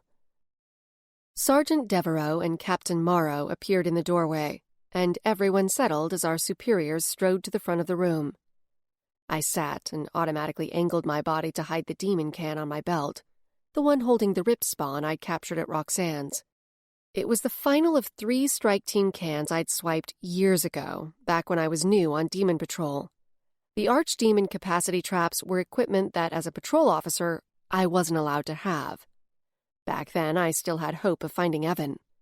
I wasn't there when he disappeared, but according to the people he'd been with, he was carried off by a large demon. True, most of those eyewitnesses were junkies I wouldn't trust to remember their own birthdays. But it was all I had to go on. In any case, patrol was supposed to leave the big catches to strike, and if it was too much for strike to handle, they'd evacuate the area and call in supernatural special forces. Demon patrol only took care of minor demons, which looked like ugly, leathery bats and didn't carry enough demonic power to possess humans, though their pointed claws could do some damage. On patrol, we used brimstone burners, baited discs that attracted the minor demon and then fried it with a strong magical charge, like a moth in a bug zapper. Minor demons were fairly easy to kill. Archdemons, on the other hand, had so far eluded death at the hands of humans. Because no one had figured out how to kill them, they had to be trapped and permanently contained instead. The day of my accident, I'd had a strike can with me, but the trap alone simply hadn't been adequate. Terrence and I only had our net launchers and stun guns, neither of which was enough to force the archdemon within range of the trap. My insides chilled at the memory. I'd thought that the higher-level trap was all I needed to beat an archdemon. I'd trapped one of them before using a strike can. It wasn't until after the accident that I realized how lucky I'd been that first time. Last night at Roxanne's, too. The demon in her apartment had been hesitant to get too close to me for some reason, and that had likely saved our bacon. I kept my shirt partway untucked to cover most of the contraband can, and I'd meant to arrive early enough to dispose of it unseen. But the calls on behalf of the dog and my trip to the store had delayed things. I knew my fellow patrol officers wouldn't rat me out for taking a strike can. Many of them shared my opinion that Demon Patrol should at least be allowed to carry one for emergencies. But my sergeant had already written me up twice for the same offense. One more and I'd face a job review, which could lead to suspension without pay or possibly firing. The strike can felt like a lead weight. I was glad I'd had it at Roxanne's, but in the rational light of day, I recognized how brash it had been to take on that demon alone. I'd been too bold the day of the accident, and not much better last night. If I'd been more cautious, maybe Terrence would be sitting next to me instead, and I wouldn't be trying to figure out how to deal with the other swimming around in my head. But then I also wouldn't have hope that my brother was still alive out there somewhere. Sergeant Devereaux stood behind the podium with Captain Morrow next to him. The captain smiled as she nodded at us. "Good morning." The room answered. "I'm here to present a commendation to one of our own." As she zeroed in on me, my eyes widened. Officer Gabriella Gray and her partner Terrence Willingham responded to a routine patrol call that turned out to be anything but routine. After disposing of 2 minor demons in the basement of a residence in the North End, they were attacked by an archdemon that entered the basement through a spontaneous dimensional rip. Officer Gray saved the life of her partner.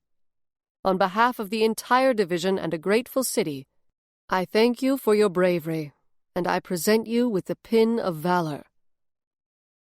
She conveniently left out the part about how I died between the time I'd saved Terrence and strike stormed in. The sudden tear between dimensions had sent out a ripple of force that toppled a heavy bookcase onto Terrence. It hadn't knocked him out, though, and he'd managed to call for backup. I remembered shooting my net at the demon's head and seeing it hit its mark, though it didn't do much more than irritate the creature. I'd thrown myself across Terrence, and then a couple of seconds later screamed at the sudden excruciating pain that ripped at every nerve in my body. I suspected the demon tried to possess me, and for whatever reason, it failed and killed me instead. When Captain Morrow looked at me again, and I felt the attention of the room trained on me, my heart dropped straight down through my guts. "Officer Gray, please step forward." My hand snuck back to my belt to unhook the can. I set it on my seat before I stood and then made my way up the center aisle to the podium. Feeling a little stunned, I watched Captain Morrow reach out to attach a silver V, overlaid with the Demon Patrol insignia, onto my lapel. Facing the room and the swell of applause, I waited a beat and then ducked my head and beelined back to my seat. I sat forward a little, hiding the demon can that was still on the seat. Captain Morrow left, and the sergeant took her place at the podium.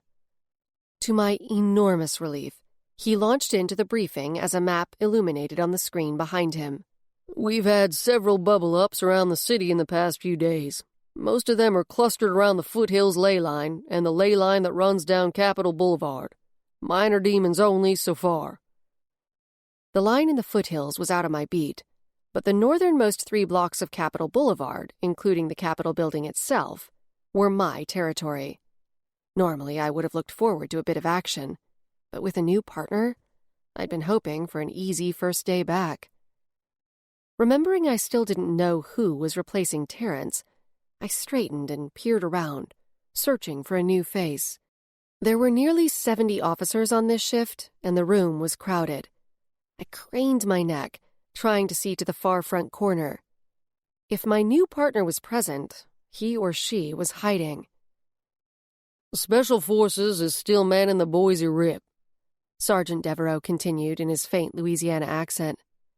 "And it's been over 2 weeks since anything bigger than a minor demon came through it." "Any updates from New York?" Sasha Bowers called out. The original Rip, a tear between this dimension and another that allowed demons to spill into this world, was centered in Lower Manhattan. Supernatural Special Forces kept it under control most of the time, but last week there'd been a breach. It was the largest one in the past 5 years, and if I remember the news report correctly, it made the top 20 in magnitude since the rip first broke open in 2001. This recent large breach had resulted in several deaths. Tragic, but nothing compared to the many thousands when the rip first appeared between the twin towers of the World Trade Center and spilled the Vamp2 and Necra2 vampire and zombie viruses, along with a plague of demons, into an unprepared city. People of my parents' generation and older still spoke of that day in 2001 with a mix of deep grief and echoes of the disbelief they must have felt back then. But for me, it was part of the fabric of history, a fact of everyday life, and an event that today in 2030 continued to shape the world. "They've got the breach under control, last I heard," Sergeant Devereaux said. "There were 12 citizen deaths and about 200 injured. A few officer injuries, but nothing serious." He updated us with a few more local incident reports and then closed the cover on his tablet. "Be safe. Good hunting." His gray-green eyes found me, and he pointed and then crooked his finger in a beckoning motion. My stomach soured. I was forced to leave the contraband and occupied demon can on the seat. Walking against the flow of officers heading out, I spotted someone standing next to the sergeant, a bookish-looking blonde guy, late 20s. He had fine features and neatly combed hair. His trim build and patrician face made him look like he belonged on a yacht off Martha's Vineyard. Something about him gave the impression of breeding and money. I could easily imagine him in khaki and seersucker, but he looked out of place in a Demon Patrol uniform. My sergeant drilled me with his piercing squint. He always looked at me as if he'd just caught me picking my nose. "Officer Gray," he said. His southern accent gave an impression of warmth, but there was nothing cuddly about Devereaux as far as I'd ever discerned. "Sergeant," I saluted, even though it wasn't really necessary. Demon Patrol wasn't as formal as the regular police force, though we tended to follow a lot of the organizational formats they used. Things were tighter and more militant in the Supernatural Strike Team and Special Forces divisions. Devereaux lifted his chin at Blondie. "Meet your new partner, Damien Stein." The blonde guy shifted a thick leather-bound notebook and a bulky little drawstring sack to his left hand and stuck out his right. "It's a pleasure to meet you. Congratulations on your commendation."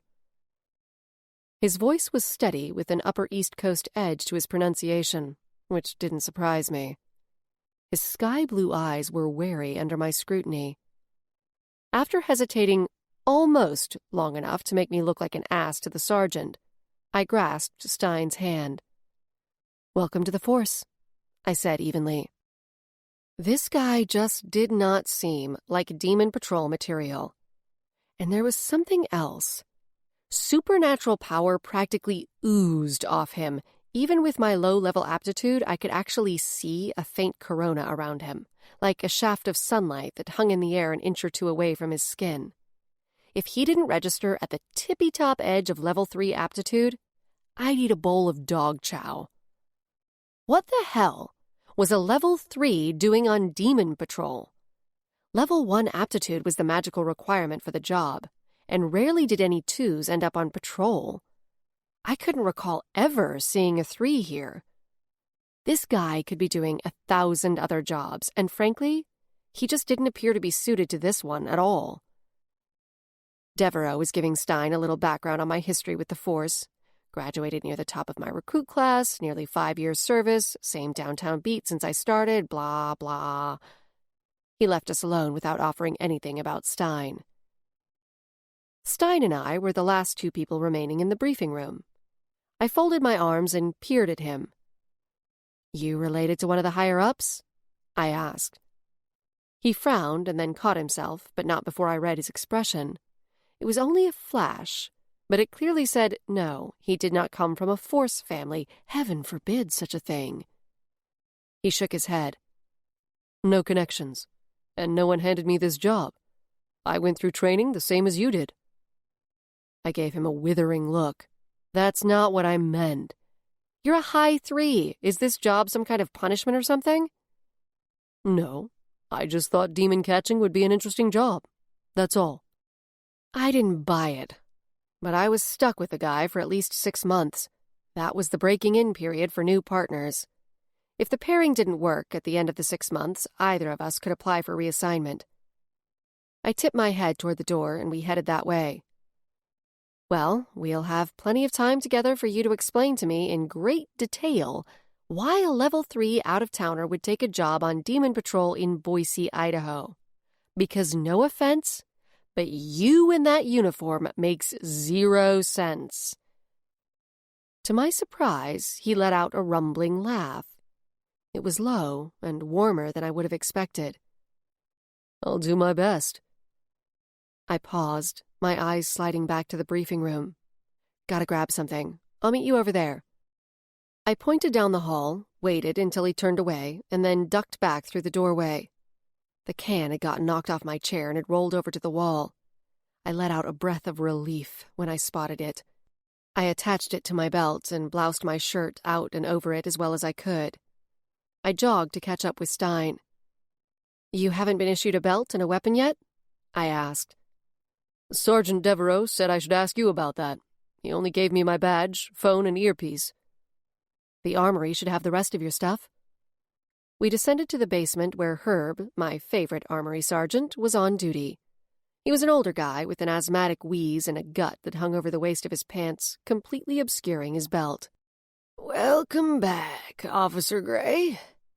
Herb gave me a broad smile, his rheumy eyes lighting up. "Very happy to see you upright and in one piece. I'm surprised you returned to active duty so soon." I shrugged. Being clinically dead for a few minutes was all the rest I needed. I pointed a thumb at Stein, who stood a step behind me. Do you have Officer Stein's things back there? Peering at my new partner sidelong, Herb pressed his hands to the counter to heave himself to his feet. I knew what he was thinking. The same thing I'd thought when I realized Stein was a level 3. Why Demon Patrol? The sergeant went back among the shelves and returned with a stiff new belt, loaded with the usual accoutrements identical to the ones I carried. Stun gun, net launcher, flashlight, brimstone burner pouch. Herb also held out a slim backpack. The pack was force issue. We were allowed to carry them if we had personal things we wanted to have on us while working our beats. But I could only think of a couple of officers who used them regularly. You sure you need that? I asked. Most of us don't use them. I requested it. Something about the way he replied made me want to stick out my tongue and pull a juvenile face while he wasn't looking. I watched him place his leather-bound notebook, a few pens, and the drawstring bag full of unknown items into the pack. No self-respecting patrol officer needed all that stuff on beat. He slung it around onto his back and then reached for the belt and cinched it around his waist. He checked the charge on the stun gun, just like we were taught in training, and then holstered it. Reaching into a pants pocket, he produced his badge and clipped it onto his belt. I nodded. Okay, we're off to get a few brimstone burners. Thanks, Herb. He waved at us. "Good hunting." We headed back to the stairs. Clip your phone onto your shoulder, like this. I turned to show Stein mine. Our service phones had a walkie-talkie function that we activated while we were on duty. And turn on your earpiece and put it in your left ear. You don't seem like the force type either, you know, Stein said once we were back on the main level. Oh yeah? How's that? I challenged. I didn't disagree with his observation, but I wanted to hear how he'd respond, whether he'd inadvertently insult me, try to kiss my ass, or something in between. You're independent, not the type to seek out institutions, and you don't like authority figures. I pursed my lips and tipped my head at an angle, an acknowledgement, but not necessarily an agreement. Why did you join? He asked. Oh, no, I said, wagging my finger.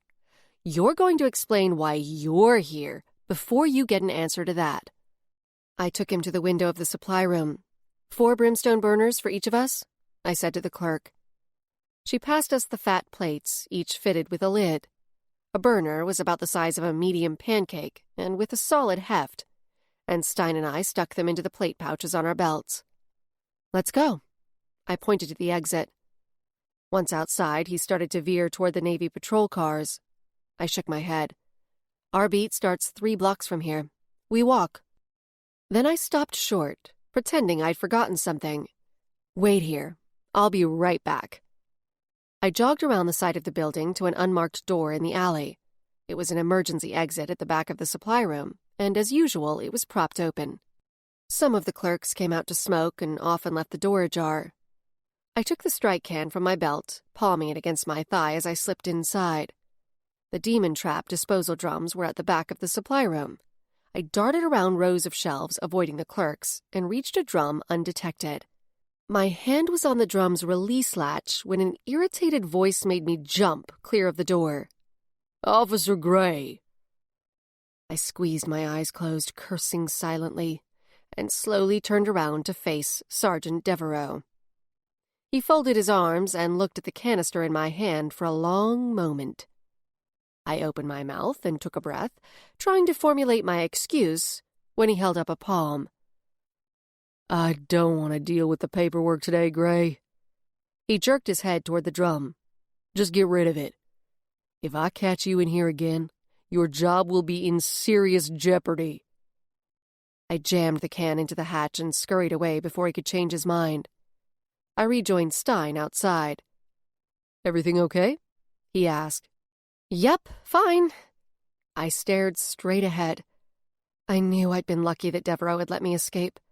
But at the same time, I was pissed I'd missed my chance to grab another strike-level demon trap. We crossed Washington, and I looked over at Stein. "Okay, it's time for you to explain what you're doing here." "Spill." He chewed his lower lip for a moment. "Have you ever heard of the Stein family of mages?" My mouth dropped open and my boots scuffed along the sidewalk as shock brought me to a halt. "You're one of those Steins?" I gaped at him. He nodded, and he didn't look happy about it. Chapter 5. Faint red blotches formed on my new partner's cheeks as I continued my dumbfounded gawping. I closed my mouth with a click of my teeth and forced my feet back into motion. "Okay, so you're one of the famous Steins." That explained the well-bred appearance, the Lexus, the not-from-around-here accent. "Yep, I'm one of them." He slid a sidelong look at me. "But I'm not really one of them." It finally clicked home. "Oh, you're not a mage." I couldn't help staring. He'd grown up in a family of mages. Magically, he was one of the most powerful people I'd ever met. But mages could out-magic level 3s in their sleep. Most of them were back east, and they were deeply secretive about their lives and their magic. If they chose, they had the ability to shield themselves so thoroughly that they could pass for normals. They could also alter their appearances, not just hair color and face shape, like a standard obfuscation spell could do, but things like height and voice. No one outside of mage society knew exactly how many living mages there were in the world. It had always been rumored that they occupied high positions in government, and that many actors, models, tycoons, and other famous and powerful types were actually mages. After the Rip, mages had come into the public eye, as they'd aided the authorities in many different ways. In patrol training, I learned that it was mage magic that made the demon traps and brimstone burners work. With a shake of his head, Stein hooked his thumbs around the straps of his pack and hunched forward. "Nope, I'm not a mage." "Did they—" I dropped my voice to a stage whisper. "Did they disown you?" Cracking a smile, he gave a short burst of that low, warm laugh again. "No, I just wanted some distance. You know, to go someplace where there aren't any Steins." "Why here?" His shoulders moved under the backpack straps in a little shrug. "It's almost as far from New York as I could get without leaving the U.S. Plus, this is an interesting area, magically speaking. It's a sort of conflux. All the ley lines, a huge concentration of people with magic aptitude for an area this size, the large population of vampires, all the shifter packs in the surrounding mountains. And then there's the Boise Rip, of course. Second largest interdimensional tear in the world. There are other factors, too, that give this area a heightened magical vibe. You might not think of the ore and gemstone deposits, for example. His words were picking up speed, his enthusiasm obvious. Everything he said was true, but I sensed an underlying reason for his fascination. A voice spoke via the walkie function on our phones, interrupting Stein's mini-lecture. It was dispatch. Report of a minor demon in a residence 2 blocks away. I touched my earpiece, stated our location, and told dispatch to show us responding. We increased our pace to an easy jog and turned right at the corner. Minor demons weren't dangerous, in that they didn't have enough hell power to possess a human. But they did tend to scare folks, sometimes killed small pets, and could be a general nuisance. If they got pissed off, they could scratch a human to shreds. And more important, if small demons were allowed to flock, they could trigger spontaneous small rips that would let through the larger, much more dangerous archdemons. This isn't a bubble up, is it? Stein asked. Nah, headquarters would have told us if strike team was responding too. It's not classified as a bubble unless there's at least 6 minors or an archdemon. This is more of a dimensional burp. Was it my imagination? Or did he seem relieved? Again, I wondered why he'd wanted this job. And I hoped he was at least well-suited enough to the work to have my back. He wasn't Terrence, never would be, but Stein was all I had now. Who was your training officer? I asked. Robertson, out at the Meridian facility. Real militant, by-the-book hard-ass. I nodded, remembering Robertson. Stein seemed in good condition, at least, catching his breath as quickly as I did when we reached the address dispatch gave us. The Victorian-style house was one of the last remaining residences in the immediate area. Most of the houses had been turned into businesses or torn down completely to make room for office buildings. I went up the 6 steps and knocked firmly on the door. "Demon Patrol, responding to a call!" I bellowed. I flipped off the strap over my stun gun. When a woman with a salt and pepper bob opened the door, I pulled my badge from my belt and held it up. The charm, a relatively simple one, alternately displayed my headshot and my name and badge number, slowly switching back and forth between the 2 screens so she could get a good look. "Good morning, ma'am. I'm Officer Gray, and this is Officer Stein. Can you show us where the demon is?" One of her hands fluttered around her face in agitation. She opened the door wider to let us in, but gave us a narrow-eyed look. She wore a flowered housecoat and terrycloth slippers. "At first I thought it was squirrels. They keep getting in under the eaves, and then they make nests up there. I had to bring in an exterminator last year." I nodded, but cut to the chase. "How do we get to your attic, ma'am?" She led us down the hallway, away from the front entrance, and then stopped and pointed at a closed door. "The stairs are there." She kept well away from us, as if afraid we'd brush up against her. Normals often reacted to us with suspicion, even as they were relieved that we were there to take care of their problem. It was typical for normals to fear and shun people with magical aptitude, though they knew they needed us. I reached for the knob. "Keep the door shut while we're up there," I said. "Wait here for us to come back down. Is there a light?" She nodded and flipped the switch on the wall next to the attic door. When I opened the door, a musty scent of stale air and old, forgotten stuff greeted me. I drew my stun gun with my right hand and my flashlight with my left.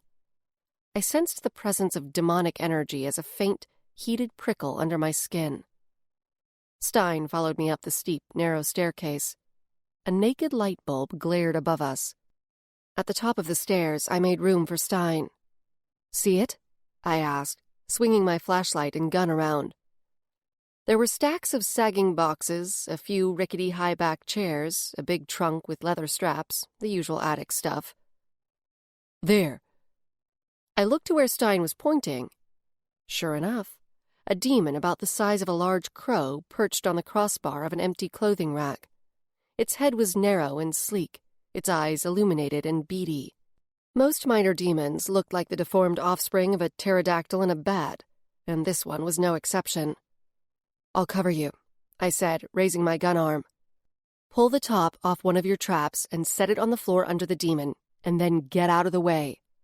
Keeping my eyes and flashlight trained on the creature, I heard the soft snap of a brimstone burner opening and caught a whiff of a scent reminiscent of a struck match. Stein moved toward the rack, but stopped about 8 feet away and bent at the waist to set the disc on the floor. No, that's too far away to... I started to tell him the trap needed to be closer to pull the demon in, but forgot my words as a halo of magic formed around Stein. The tingling across my face and bare arms was like the brush of wind, but nothing stirred. It wasn't the shift of air that caused the sensation, but the movement of magic. Stein raised the index finger of his right hand, and a stream of green earth magic shot out. He moved it in a clockwise circle, and the magic made a ring that quickly spread to form a sphere, capturing the creature. The demon freaked out and tried to take flight, but just banged into the walls of the energetic enclosure Stein had created. He lowered his arm, directing the sphere down to the disc with his finger until it hovered right above the trap, and then flicked his hand. The green bubble dissipated, and the trap activated. I turned my face away to protect my eyes from the flash. There was a sizzle, and then a smell of sulfur and cooked meat. Okay, so maybe I'd underestimated his suitability for demon patrol detail. When I opened my eyes, Stein was squatting down to retrieve the disc. The charred remains of the demon stuck to the disc in a tarry residue. He slapped the lid on it, stood, and turned to me. "Was that cheating?" he asked, perfectly deadpan. Half laughing, half coughing as the smoke from the trapping process billowed around me, I shook my head. Whatever gets the job done. Stein's little trick was beyond my abilities, and he didn't even break a sweat. A low level 3 would have at least needed a pause to catch their breath after that sort of energetic expenditure. A level 2 would have required a chair and a couple of minutes to recover. I checked in to report the demon contained, and Stein and I went back downstairs where the homeowner was waiting. "All taken care of, ma'am," I said. "Oh, my goodness. Thank you." She clasped her hands over her large bosom.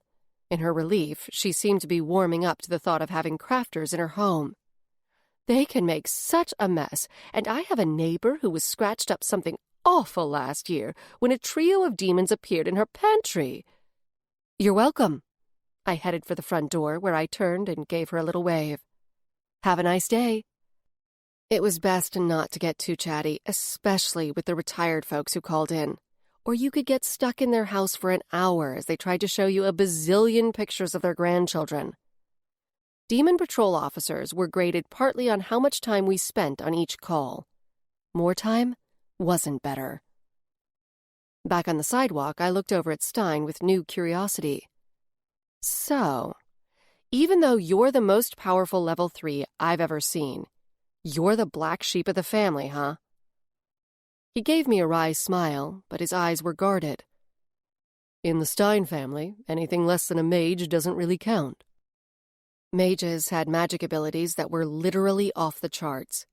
They had their own social and political structures, though they worked with mainstream government and had their fingers in various sectors of industry.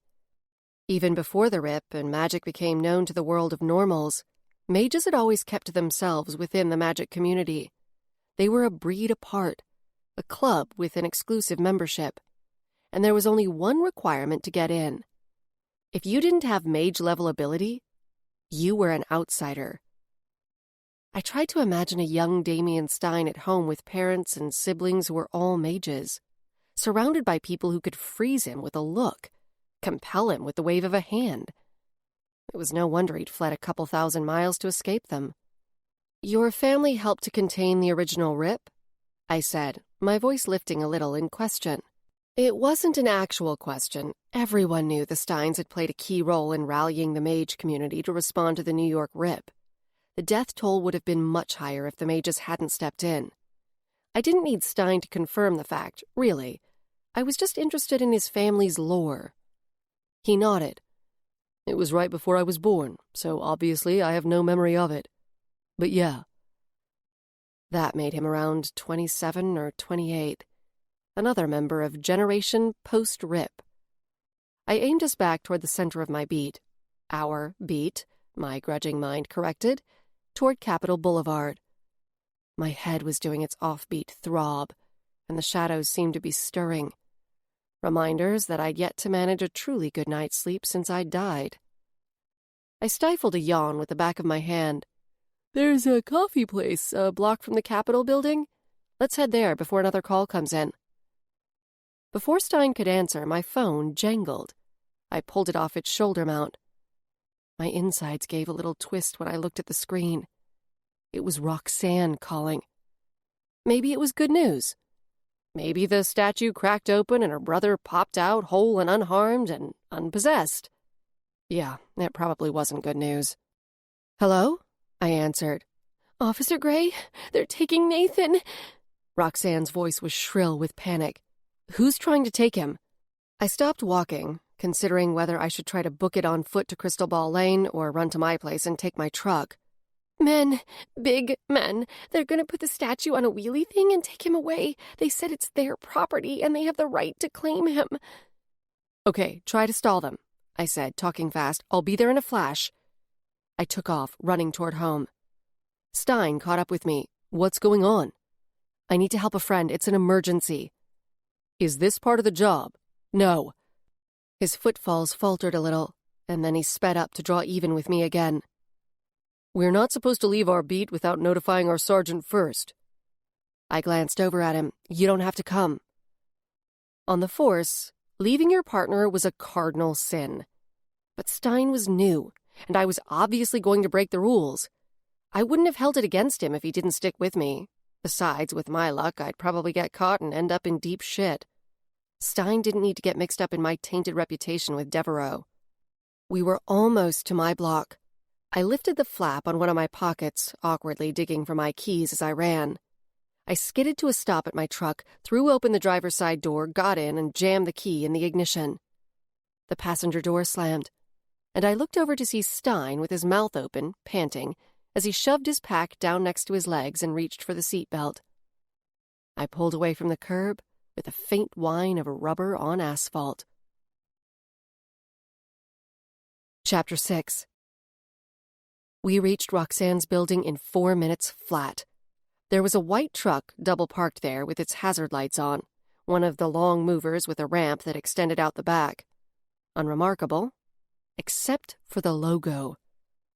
My hands convulsively clenched into fists, and my head whipped in a double-take when I spotted it. A navy letter G, enclosed in a circle, like a copyright symbol but with a G instead of a C. Grigori Industries. Shit. Grigori was a global dark horse in industry, a company that pushed the boundaries of genetic engineering, technology, and magic. It had been around since long before the RIP, but it wasn't until after the catastrophe that the corporation's magical enterprises were exposed to the general public. Many blamed Grigori Industries for the RIP, though the courts hadn't managed to pin responsibility on the company or its owners. The Grigori logo always made me clench up inside. But this wasn't the moment to entertain my personal issues. I pounded up the stairs with Stein right behind me. The door to Roxanne's apartment was open. Inside, 3 beefy goons, dressed in navy onesie janitor-type uniforms, were wrestling the statue through the window. An oversized hand truck and a tangle of bungee cords and straps waited near the sofa. When Roxanne spotted me, her red eyes welled up. With a hoarse cry, she rushed to me and grabbed my arm, pulling me toward the men. "Tell them they can't take Nathan." "Hey, you're in a private residence, and that's private property!" I bellowed, anger fueling the force behind my words. All 3 goons paused their grunting efforts and looked around at me. I planted my feet and hooked my thumbs over the top of my service belt. "Get out, now, or I'll have you arrested for trespassing, unlawful entry, attempted burglary, and whatever the hell else I can come up with." 2 of the men resumed what they were doing, and the one nearest me reached for something in his back pocket. Without a word, he handed me a bundle of papers folded lengthwise. I flipped through them, noting the official Grigori letterhead and logo on all of them.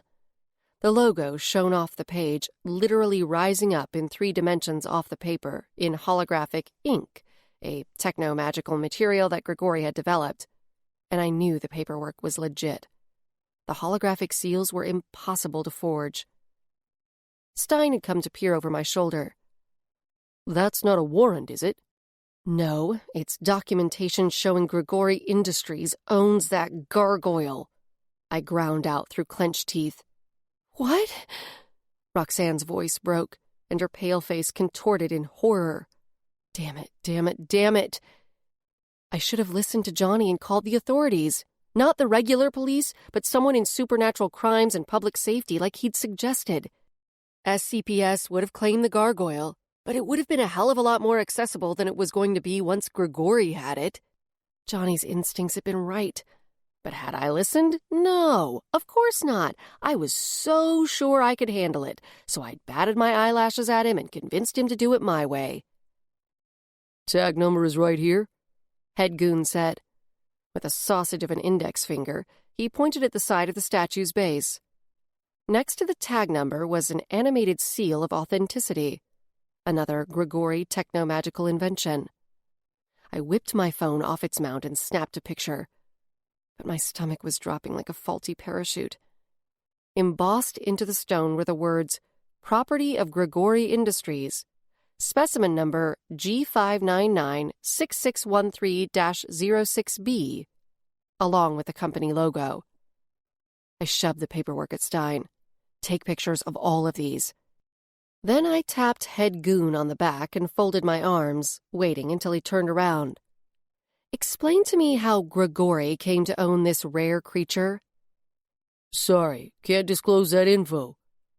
Then tell us how it ended up on that balcony, I demanded. Classified. I squeezed my eyes closed and pinched my temples between my thumb and middle finger. Think. I turned to my phone, finding Johnny in my contacts. He picked up on the second ring. I'm at Roxanne's, I said. Grigori Industries has claimed the gargoyle as their property, and they're currently in the process of hauling it away. It's got their name and serial number on it. They've got paperwork. With each word, misery deepened in the pit of my stomach. Johnny let loose an impressive concentration of four-letter words. The twisting sensation in my guts pulled tighter. When they get that thing onto Grigori property, Johnny started. I know, I cut in. Then we're officially screwed. The Grigori Industries campus, situated just outside Boise city limits, was practically its own sovereign nation. I never understood how Jacob Grigori had pulled it off, but anything on that property was more or less exempt from police search warrants or entry by law enforcement. There was a dull bump that shook the floor, and I looked up to see that the goons had worked the statue inside the apartment. One of them manned the hand truck, while the other two tipped the statue, lifting one edge of its base so the flat plane of the hand truck could be slid under it. You could call the cops, try to stall them, Johnny said. I looked at the ceiling and blew out a harsh breath. You know how the police are when it comes to Grigori Industries? The cops will conveniently wait a couple of hours and then respond to the call after the gargoyle is long gone. Johnny sighed. I don't have any bright ideas. I'm sorry, Ella. Please, don't apologize. I should have listened to you in the first place. But I'm not going to let this drop, I said. I may need your help again. You know I'm here, sugar. Good old Johnny. I pulled my lips in between my teeth and clamped down. There was something I could do. The prospect of it made me about as happy as the thought of eating a chocolate-covered piece of dog poop, but... I looked over at Roxanne. She stood in the same hoodie she'd worn the night before with her arms wrapped around her body, shivering in spite of the stuffy air as tears rolled down her cheeks. Hey, I said to Head Goon, drawing out the word and aiming for a genial tone. I gestured to Roxanne and he glanced over at her. I warmed my voice to the extent I was capable. Can you guarantee no harm will come to it? At least until we have a chance to free him? With my eyes wide and upturned, I stepped close to Head Goon and touched his sweaty, hair-covered forearm. He was slightly shorter than me, so it was a real challenge to try to angle my head to make it seem like I was looking up at him with doe eyes. Please, I crooned. BO and stale coffee breath drifted up my nose. I wasn't a fan of this type of manipulation, and I knew I wasn't good at it. but I could see him softening. He actually smiled, showing me a row of stained teeth that looked like corn kernels. The statue won't be harmed, not right away anyway. It'll be quarantined and under observation for the first 24 hours. I returned his smile and gave his arm a squeeze. Oh, thank you. Allowing the saccharine expression to fall off my face, I went to Roxanne, purposely blocking her view of the men, and put my hands on her shoulders. I waited until she looked up at me. This isn't over. I pitched my voice low, so only she would hear. I can't stop them from taking the statue, but I'm going to find a way to get your brother back. She nodded, but her eyes were far away and void of hope. Do you want to hang out at my place the rest of the day? I asked, feeling weird about leaving her, even though she was clearly used to being home alone. No, that's okay. I have a babysitting job in 15 minutes. The corners of her mouth drooped. When my shift ends, I'll call you and tell you what we're doing next. Johnny wants to help too. Hang tight, Roxanne, okay? Not even the mention of Johnny's name elicited any spark. Yeah, she said, her voice tiny and flat. I went to Stein and took the papers from him. You got all of them? He nodded. Then he flicked a look at Roxanne. Why isn't she in school? She heard him and pulled a face as if she'd just smelled something spoiled. Because it's like the middle of summer? There was that adults are morons curl of her lip. My mouth twitched with the beginnings of a grin. Roxanne still had some fight in her. Oh, right. Stein gave me a sheepish look. Officers Stein and Gray, report your status immediately, came a voice through our earpieces. Cursing silently, I puffed my cheeks and blew out a harsh breath. We'd missed our check-in, and we were away from our beat. I pressed and held the walkie button on my earpiece. Stein and Gray checking in. We were, responding to a direct call for aid. All clear, no demon activity. Current location, 12th Street. Returning to Capitol Boulevard now. There was no point in lying about where we were. The station's communication center constantly showed our position. Stein and Gray, you have orders to report to your sergeant at the end of shift. I closed my eyes, slumping with defeat. Not only had I failed Roxanne, I'd gotten Stein in trouble his first day on the job. I'm sorry. We have to get back to work, I said to Roxanne. I'll call you this evening. Stein and I hurried from the apartment and down to my truck. I'll tell Devereaux this was all my fault, I said as I drove us toward our beat. I'm already a troublemaker in his mind, so it won't take much to convince him. I'm sorry about this. I glanced over at him. The tension on his face was obvious. You were trying to do something good. It was my choice to go with you. Thanks for that, but I wouldn't take offense if you want to request another partner. They'd probably grant it, given the circumstances. He blew out an annoyed breath. Then I'd look like an ass. Who decides they can't deal with shit their first day on duty? He had a point. He would look like a first-class wuss if he asked to switch to someone else right now. A large part of me wished he'd do it anyway. But it was a selfish desire. I wanted it only to help relieve my own guilt. With a furtive look out of the corners of my eyes, I tried to get a read on just how upset he was. He stared straight ahead, his jaw muscles flexing as he ground his teeth. I'll, make it up to you, I said, all too aware of my own awkwardness and hating it. Whatever you want, just tell me. I want to make this right. Hell's bells, I sucked at contrition. He tilted his head slightly, his eyes cast upward. Okay, he finally said, nodding. I waited for more, but he remained silent as I found a parking spot at the edge of the green that fronted the Capitol building. Great. He was going to dangle it over me a while. I supposed I deserved it. So that girl thinks her brother is trapped in the gargoyle? Stein asked, clearly dubious. Yeah, I know how it sounds, but she actually may be right. How do you explain that? I lifted a shoulder. I can't. We have no idea how it could have happened. The doubt on Stein's face said he wasn't completely buying it. I pulled out my debit card and waved it at the meter, even though I'd probably end up with a parking ticket anyway.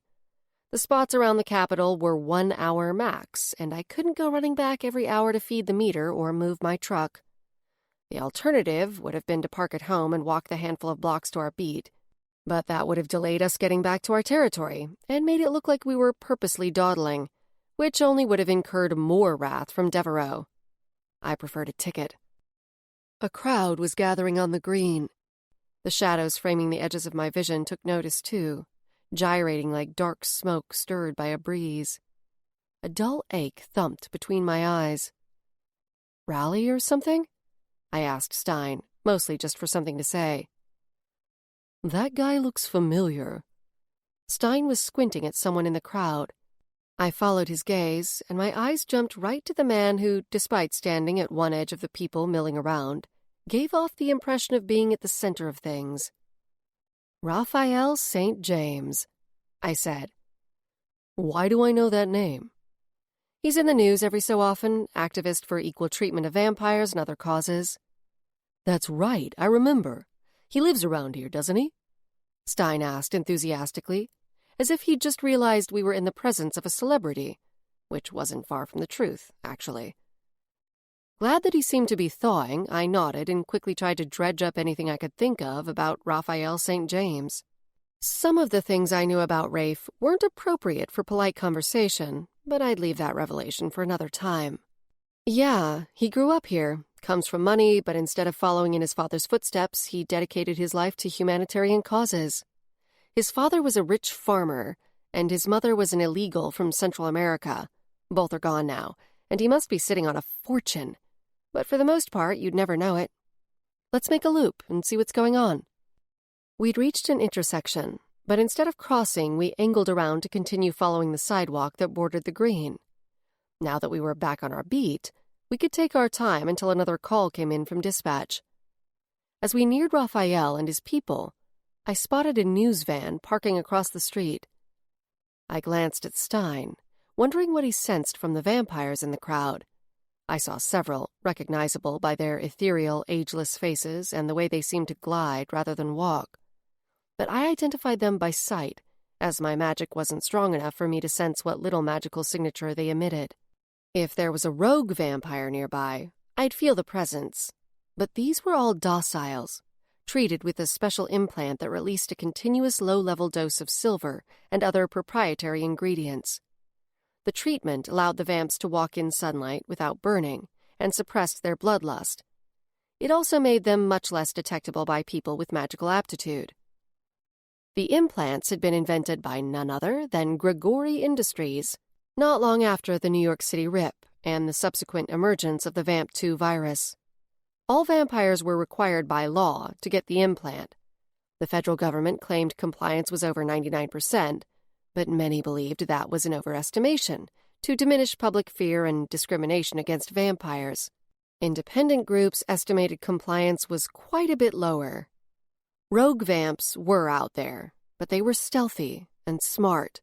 They tended to pick their victims from the fringes of society, and once they had their human feeders drunk on glamour and the high that came from vampire saliva, they usually didn't worry about their prey trying to escape. My chest clenched as the image of Evan flashed through my mind, his body slack and surrounded by others like him in a vamp feeder den. I'd had no sign where it was located, whether it was in real time or a memory inserted into my brain. But one thing was certain. If the vision was real, there was a blood-hungry, impossibly strong, and lightning-quick rogue vamp keeping my brother there. I squeezed my eyelids closed, willing away the hurt that accompanied the thought of Evans serving as a helpless feeder. "Are you okay?" Stein asked. I drew a breath. "Yeah, fine." I forced my focus to my partner and our present surroundings. By the way Stein was staring at a porcelain-skinned vampire with corn silk hair down to her waist, I guessed this was a novelty for him. It made sense. Before the implants came along, vampires in New York and the surrounding areas were massacred. It wasn't a place they tended to want to live. Manhattan wasn't just ground zero for the Rip. It was also the birthplace of modern vampires. In vamp culture, it was sort of holy ground, but not the type of landmark they wanted to visit. Once the implants became widespread and proved effective, vampires were allowed to live anywhere they chose. Vamps fled the Northeast, where the prejudice against them was strongest. It was possible that Stein, having grown up back east, had never even seen one in person before. "What do you think about vampire rights?" Stein asked, his eyes still glued to the vamps. "I think it's a worthy cause. The dociles shouldn't be discriminated against. It's not their fault they're infected, and they pose no harm to society as long as their implants are working. They have the right to death, liberty, pursuit of happiness, etc."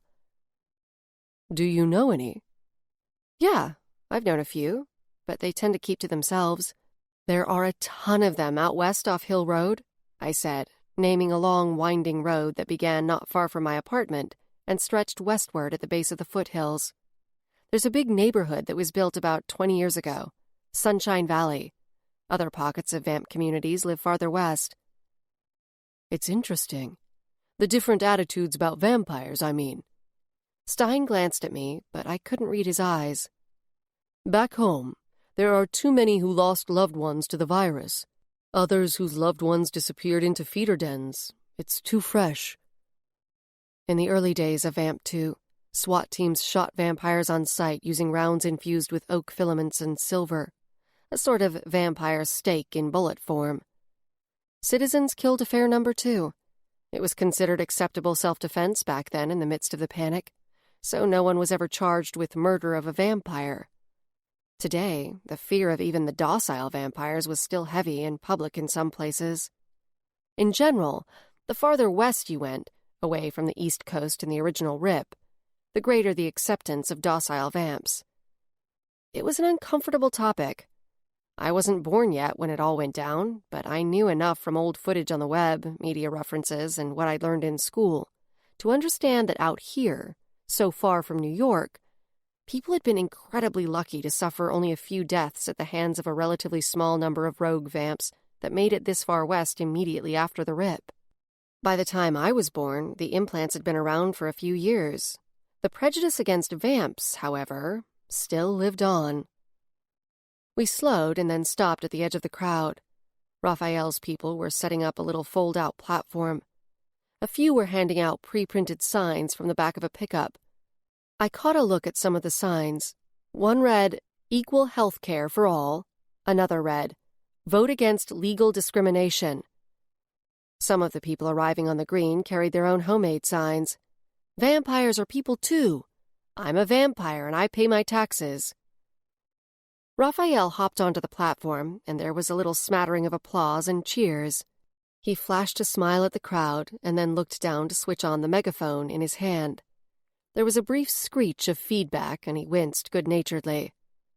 I'd read somewhere that he used old-school megaphones at his rallies instead of modern PA systems because he liked the way megaphones played in media photos. It wasn't vanity, though. Despite his rock god looks, tall, broad-shouldered, tousled dark hair, a wide mouth with an easy smile, pale green eyes the color of sea glass that stood out starkly against his Latin coloring, Raphael was always about the cause. His rallies might look like spontaneous grassroots gatherings, but everything he did was carefully orchestrated for the greatest effect. "I'd like to meet him," Stein said. "Seems like an interesting character." "He is."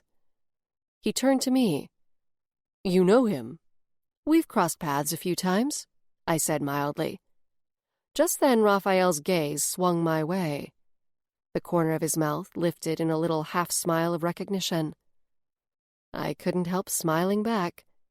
No heterosexual female could resist the attention of Raphael St. James. "What kind of shifter is he? I don't remember ever seeing mention of it." My head swiveled to Stein so fast everything blurred for a split second. "What?" "He's not a wolf." Stein's brow creased, his eyes still on Raphael. "I don't know the signature, but then I've only ever been exposed to wolf shifters." "Raphael St. James isn't a shifter." Stein finally looked at me. He barked a little laugh. Yes, he is. There's a hefty veil of impressive magic concealing it, though. An extremely powerful mage did that. I squinted at Raphael. But of course, I didn't have enough magical juice to even sense a mage-level obfuscation spell, let alone see what it was hiding. That's extremely hard to believe, I sputtered, shaking my head. You're really seeing Shifter? Yup, 100% positive. It can't be. There's no way something like that would stay secret. He doesn't run in a pack or spend any time in the wilderness, not with his schedule and high profile. And if you can see through the spell, then others could too. If he had to shift at least once a month, it wouldn't stay secret. I repeated, there's just no way. Mages are bound to secrecy about their work if the subject requests it, so they wouldn't tell. And I'm probably the only non-mage in the world who'd be able to pick up on it. He gave me a wry look. You don't grow up in a family of mages without learning a few advanced tricks. There had to be some other explanation for whatever Stein was sensing from Raphael. But given that I'd already gotten Stein in trouble, I didn't feel like I had the right to launch a heated argument. Besides, how could I prove I was right? Magically speaking, Stein was about a bazillion times more powerful than me. We're going to get started in just a few, folks. Raphael's voice projected through the megaphone. There's a big group coming over. We don't want them to miss out on the fun. Stein had pulled his phone from its mount and had been busily tapping away on it for the past several minutes. I'm trying to figure out what they're rallying for or against. I spotted a vamp guy with a stack of papers near Raphael. I gestured. Let's go find out. I threaded through the loose crowd and approached a vamp guy who was handing out flyers. Hello, officers. His poreless vampire skin looked like golden tan porcelain in the sunlight. Both wrists were tattooed with a thin band of proprietary neon blue ink, another Grigori Industries project, that indicated he had an implant. Hi there. I pointed to the stack in his hands. Is that literature on your cause? Sure is. Here, let me fold one for you. His honey-smooth voice gave me an involuntary shiver. Even the dociles, stripped of all the ability to glamour, had magnetic appeal. He quickly trifolded the piece of paper into a pamphlet and then handed it to Stein with a little wink. Nice of you to pay us a visit, officers, came a rich, deep voice from off to the side. Raphael. Are you here for work or as concerned citizens? He asked. I tried to scrutinize his handsome face without being too obvious about it. I detected nothing that indicated he was a shifter. If anything, he emitted charm worthy of a vampire, not the rough-edged wildness of a shifter. He definitely wasn't a vamp. He wouldn't be able to conceal that. No demon activity reported. We're just patrolling our beat. Raphael planted his hands loosely on his hips, somehow making it a gesture of relaxed attentiveness. Remembering Stein's interest in Raphael, I gestured to my partner. This is Officer Stein. It's his first day on the job. Raphael nodded at Stein, but didn't offer a hand to shake. Nice to meet you. You as well, Stein said. It's been a while, Ella, Raphael said mildly, but his eyes were unblinking and intent. I knew better than to allow myself to get drawn in. Raphael looked at everyone with that steady intensity. But in spite of my brain knowing better, my body temperature climbed slightly under his gaze. It has. I imitated his mild tone. How was DC? Productive, but I'm glad to be home for a while. A couple of his people were hovering a few feet away, clearly waiting to get his attention. I half turned away. Well, we should get back to work. It's good to see you, Rafe. The corners of his generous mouth turned up. You too. We should get a drink. I gave him a nod and a little wave of my hand, which he could take as agreement to his not quite ask if he so chose. As we walked away, Stein laughed, a soft noise low in his throat. So, the two of you have a thing, huh? No. I tipped my phone on its shoulder mount so I could see the time. We should try to grab lunch before another call comes in. I aimed us toward 8th Street, which ran parallel to Capitol Boulevard, intending to head to the deli that was within our beat. What do you mean, no? There's clearly something between the two of you. Stein ribbed. I gave him a cynical look. Trust me, I'm not special. Raphael St. James gives that smoky look to a lot of women. He was surrounded by women, and he wasn't looking at any of them like that. Yeah, he did. You just missed it. I heaved a long-suffering sigh. Let's just get lunch, okay?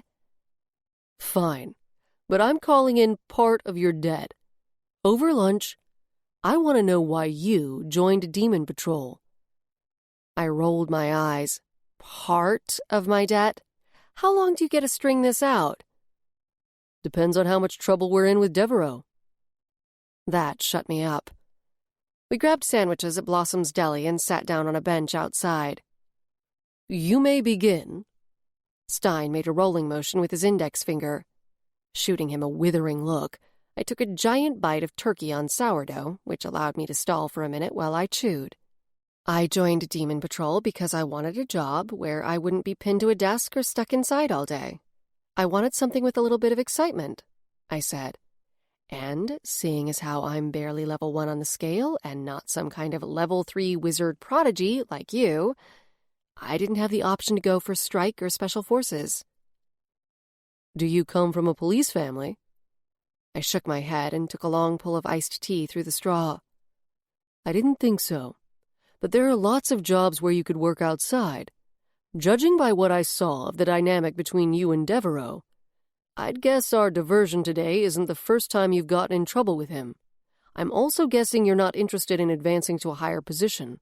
The old-school hierarchy of the force seems counter to your nature, and I think it grates on you. So, there's a deeper reason for you choosing this job. I took another bite and looked off down the street. He was right, of course.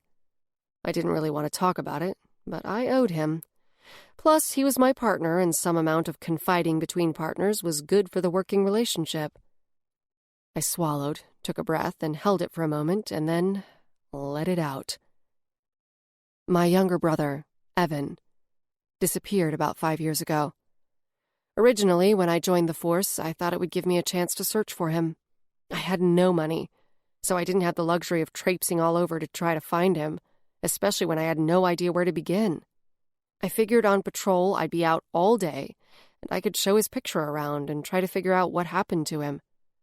And I think I expected to have more access to, I don't know, police tools, something that would help me search for him. Stein set his sandwich down on its butcher paper wrapper and went still, intent on what I was saying. Looking back now, it seems pretty naive.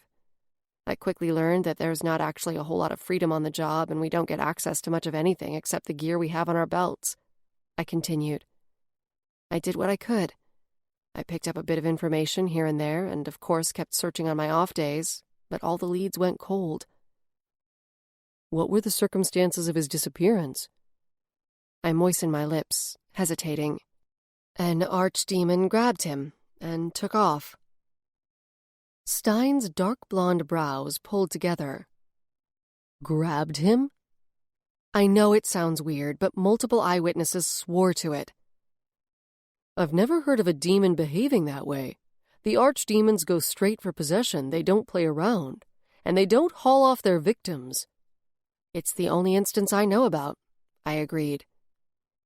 I'm so sorry, Ella. Carrying this around for so many years, it's gotta be really hard. I stared down at the sidewalk, but in my mind I saw the older Evan from my vision. Yeah, it is. Whether the vision was real or not, it was the only thing I had to cling to, and the other had given it to me. I wanted more, something, anything. I'd take the headaches and the death dreams and the dancing shadows. I'd gladly sublet part of my brain to the other if it led me to Evan. Suddenly, I knew what I needed to do. If I could induce a deep sleep, maybe the thing in my head would show me more. I needed to get back to Crystal Ball Lane for a sleep charm. But first, I'd have to face the music back at the station at the end of shift, and then figure out how to rescue Roxanne's brother. Chapter 7. So you'd better count yourself lucky that with your commendation today, you happen to be the golden girl of the force. Enjoy the 15 minutes reprieve it's getting you, Officer Gray, Sergeant Devereaux said. After 5 straight minutes of lecturing and threatening me, his face had reddened to a hue that was somewhere between a strawberry and a red delicious apple. For some reason, the fruit comparison made me want to burst out laughing, but I did my damnedest to look deeply repentant, like a girl who'd learned her lesson by darn and moreover sincerely appreciated the lambasting her righteous boss was bestowing upon her. Inside, I was just relieved that Devereaux wasn't going to bring down the hammer. Toward the end of his tirade, he told us he was adding a note to my file and letting my partner off with only a verbal warning. I knew I'd likely used up my get-out-of-jail-free cards. Devereaux turned his face away like he could no longer stand the sight of us, flapped his hand back and forth through the air as if waving away something smelly. Go home, both of you, and stay off my radar, Gray. All too happy to comply, I scooted out of the sergeant's cramped office, practically stepping on Stein's heels in my haste to escape. Again, I'm so sorry, I mumbled to him in a low voice once we were well down the hallway. He gave a nonchalant shrug. That was kind of exciting. I've never been screamed at by a boss like that. Makes me feel like a real renegade. He was doing his best to be lighthearted, which I appreciated, but I could tell the reprimand had rattled him a little. Stein didn't seem like the type to break the rules, and he wasn't used to getting in trouble. He looked down at his service belt as we headed toward the exit for the parking lot. What do I do with this? Do I have to turn in the stun gun? Nah, if it were a more powerful weapon, like the one Strike Team carries, you'd have to lock it up before you leave. But on Demon Patrol, we keep our belts and all our toys. Wear it into work. It's considered amateur to show up in uniform, but without the service belt on. Got it. He pushed open one of the double doors and held it so I could walk out ahead of him. If you're going back to Roxanne's now, I'll come with. Thanks for the offer, but I can handle it. Ella, I just got sprayed with my sergeant's spit for the sake of the girl. I'm invested now. I think I have a right. Plus, I'd like to know more about how a human could have ended up inside a gargoyle. I held in a withering sigh. How had I come to owe all these debts? Stein, Roxanne, Johnny. 24 hours ago, I was footloose and fancy-free, just me and the creepy shadows and the nightmares. I didn't owe anyone anything, and I could do as I pleased. I should have appreciated it more. Okay, I said, trying to not sound grudging about it. We need to make a stop at my house first, though. The poor dog had been cooped up inside all day, and I just realized I'd received no calls from the Humane Society on behalf of a worried owner. Come on, I'll give you a ride back to your truck, Stein said, jangling the set of keys he'd pulled from his backpack's pocket. The Lexus I'd spotted earlier was indeed his ride. I almost felt guilty, sliding onto the pristine storm-gray leather seat, afraid I'd scratch it or leave a smudge.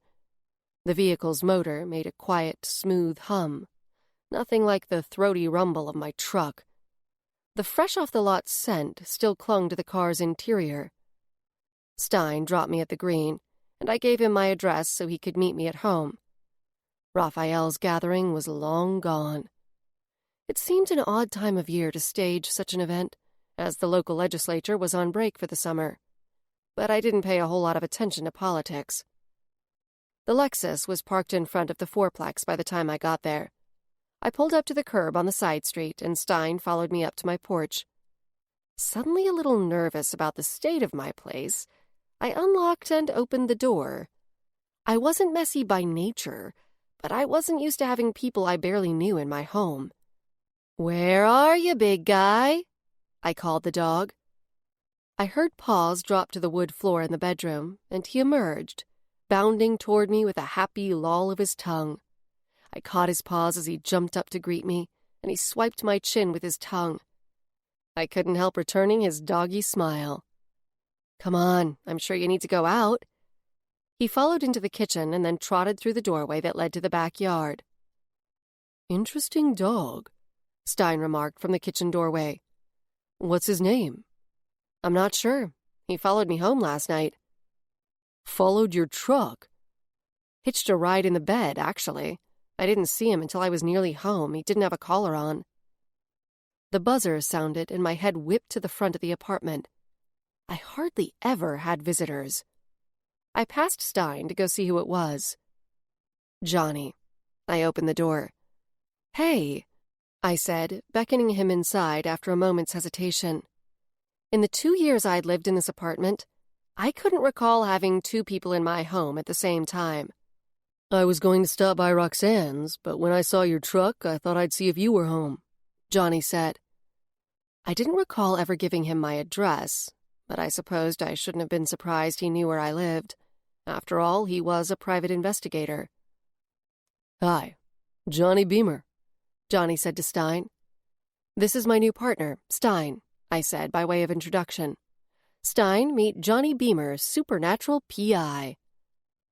Stein, interesting name, Johnny said. Last name, actually, it's Damien. Stein crossed the small living room to shake Johnny's hand. Suddenly unsure about my obligations, I briefly wondered if I should offer the guys something to drink. I didn't really want to do anything hostessy. I preferred to get down to the business of helping Roxanne. The dog bounded in, saving me from my silly dilemma. Whoa, who's this? Johnny asked. The dog went over and bumped Johnny's hand, asking for some petting. He hitched a ride in the back of my truck. I called the Pound and the Humane Society and gave his description, but no one seems to be looking for him. Johnny dropped to one knee and took the dog's face in his hands. The dog didn't seem to mind. He tried to lick Johnny's nose. What? I asked, moving closer.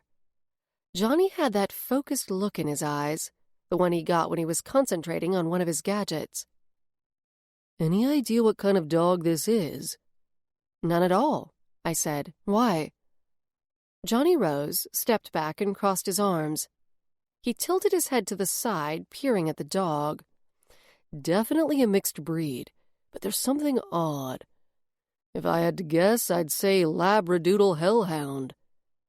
I burst out laughing, but a thin line of apprehension threaded through me. This dog didn't seem malicious at all, but... What?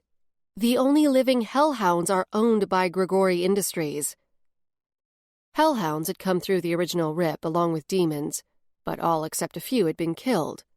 Jacob Grigori had somehow managed to pick up some, and the authorities couldn't do a thing about it because the hell-spawned beasts were on the Grigori Industries campus. Maybe one escaped and mated with a local dog, Stein suggested. That seems unlikely. Hellhounds aren't exactly friendly, I said.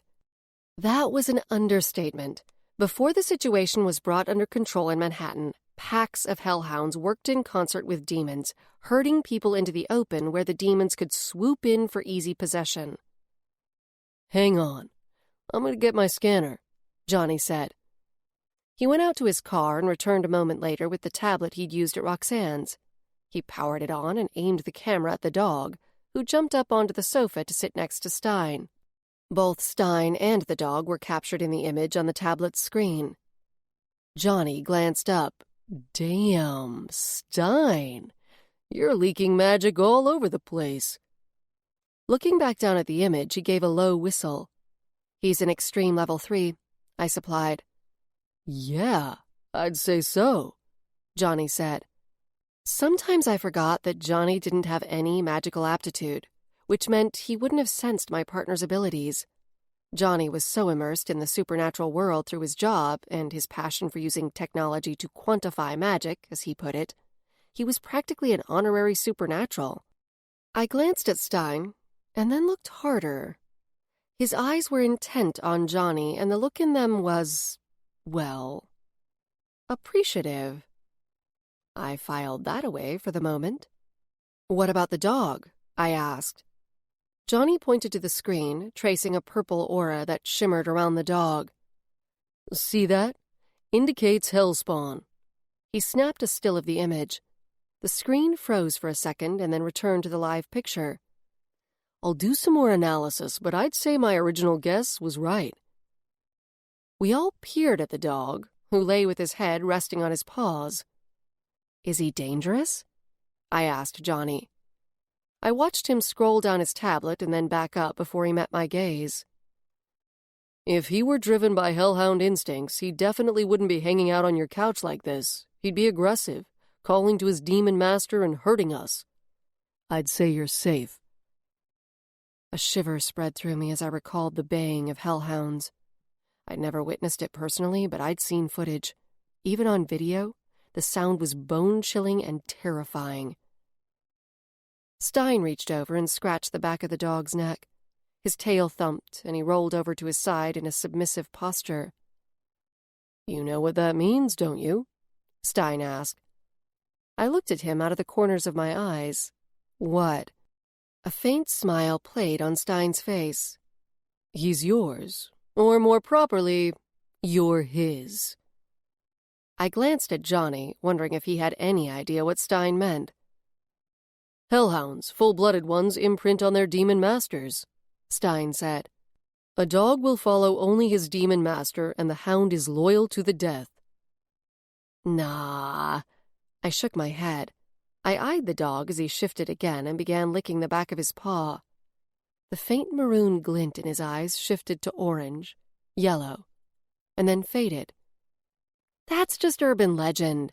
Besides, Johnny said he doesn't have hellhound instincts. I think Damien's probably right, Johnny said, looking down at his data again. Stein had stood and moved over to us to get a closer look at Johnny's tablet. My partner's eyes shone like he was a little kid, and Johnny held the biggest candy bar Stein had ever seen.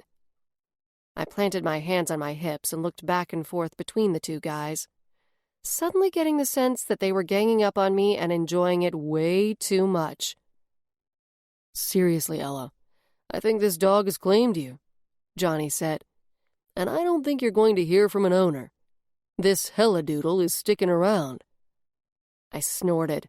Helladoodle, the next wave in designer dog breeds. For a moment, I allowed myself to consider that the guys were right, that the dog had imprinted on me. But why? Hellhounds were not of this world.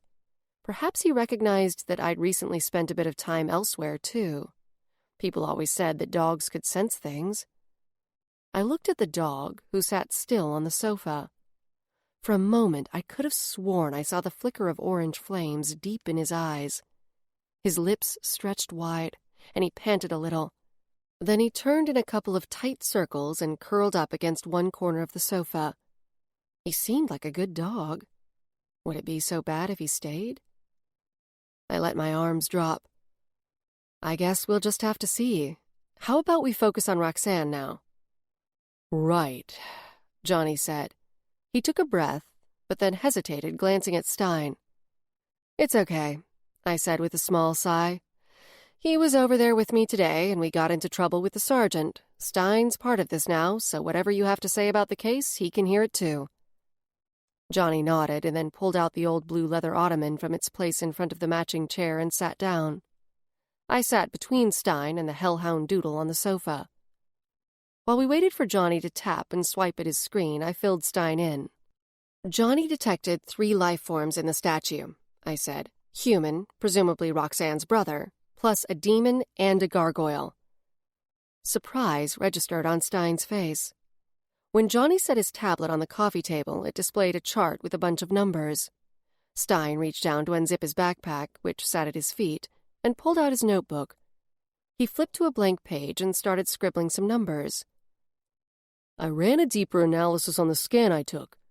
Johnny pointed at a column of numbers on the tablet, but before I could discern what they meant, he swiped to a different screen. I gave up on trying to decipher the numbers and peered at Johnny. What does it say? Looks like the demon possessed both of the other life forms, Stein said. He glanced at Johnny for confirmation. Johnny nodded once. Yep.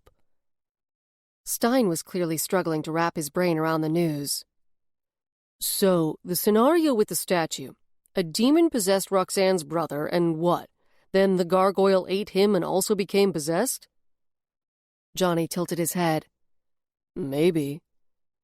The statue is stamped Grigori property, Stein said.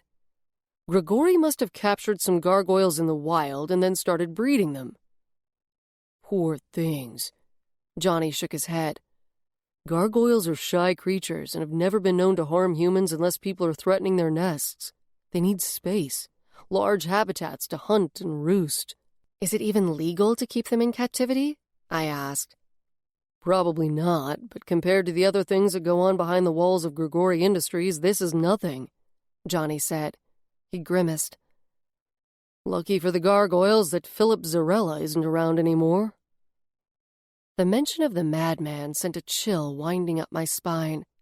As long as I could remember, there'd been rumors that it was actually Zarella who'd caused the rip. He was one of the most brilliant scientists of the 21st century, but his experiments on supernaturals, including docile vampires, made the Nazis look like choir boys.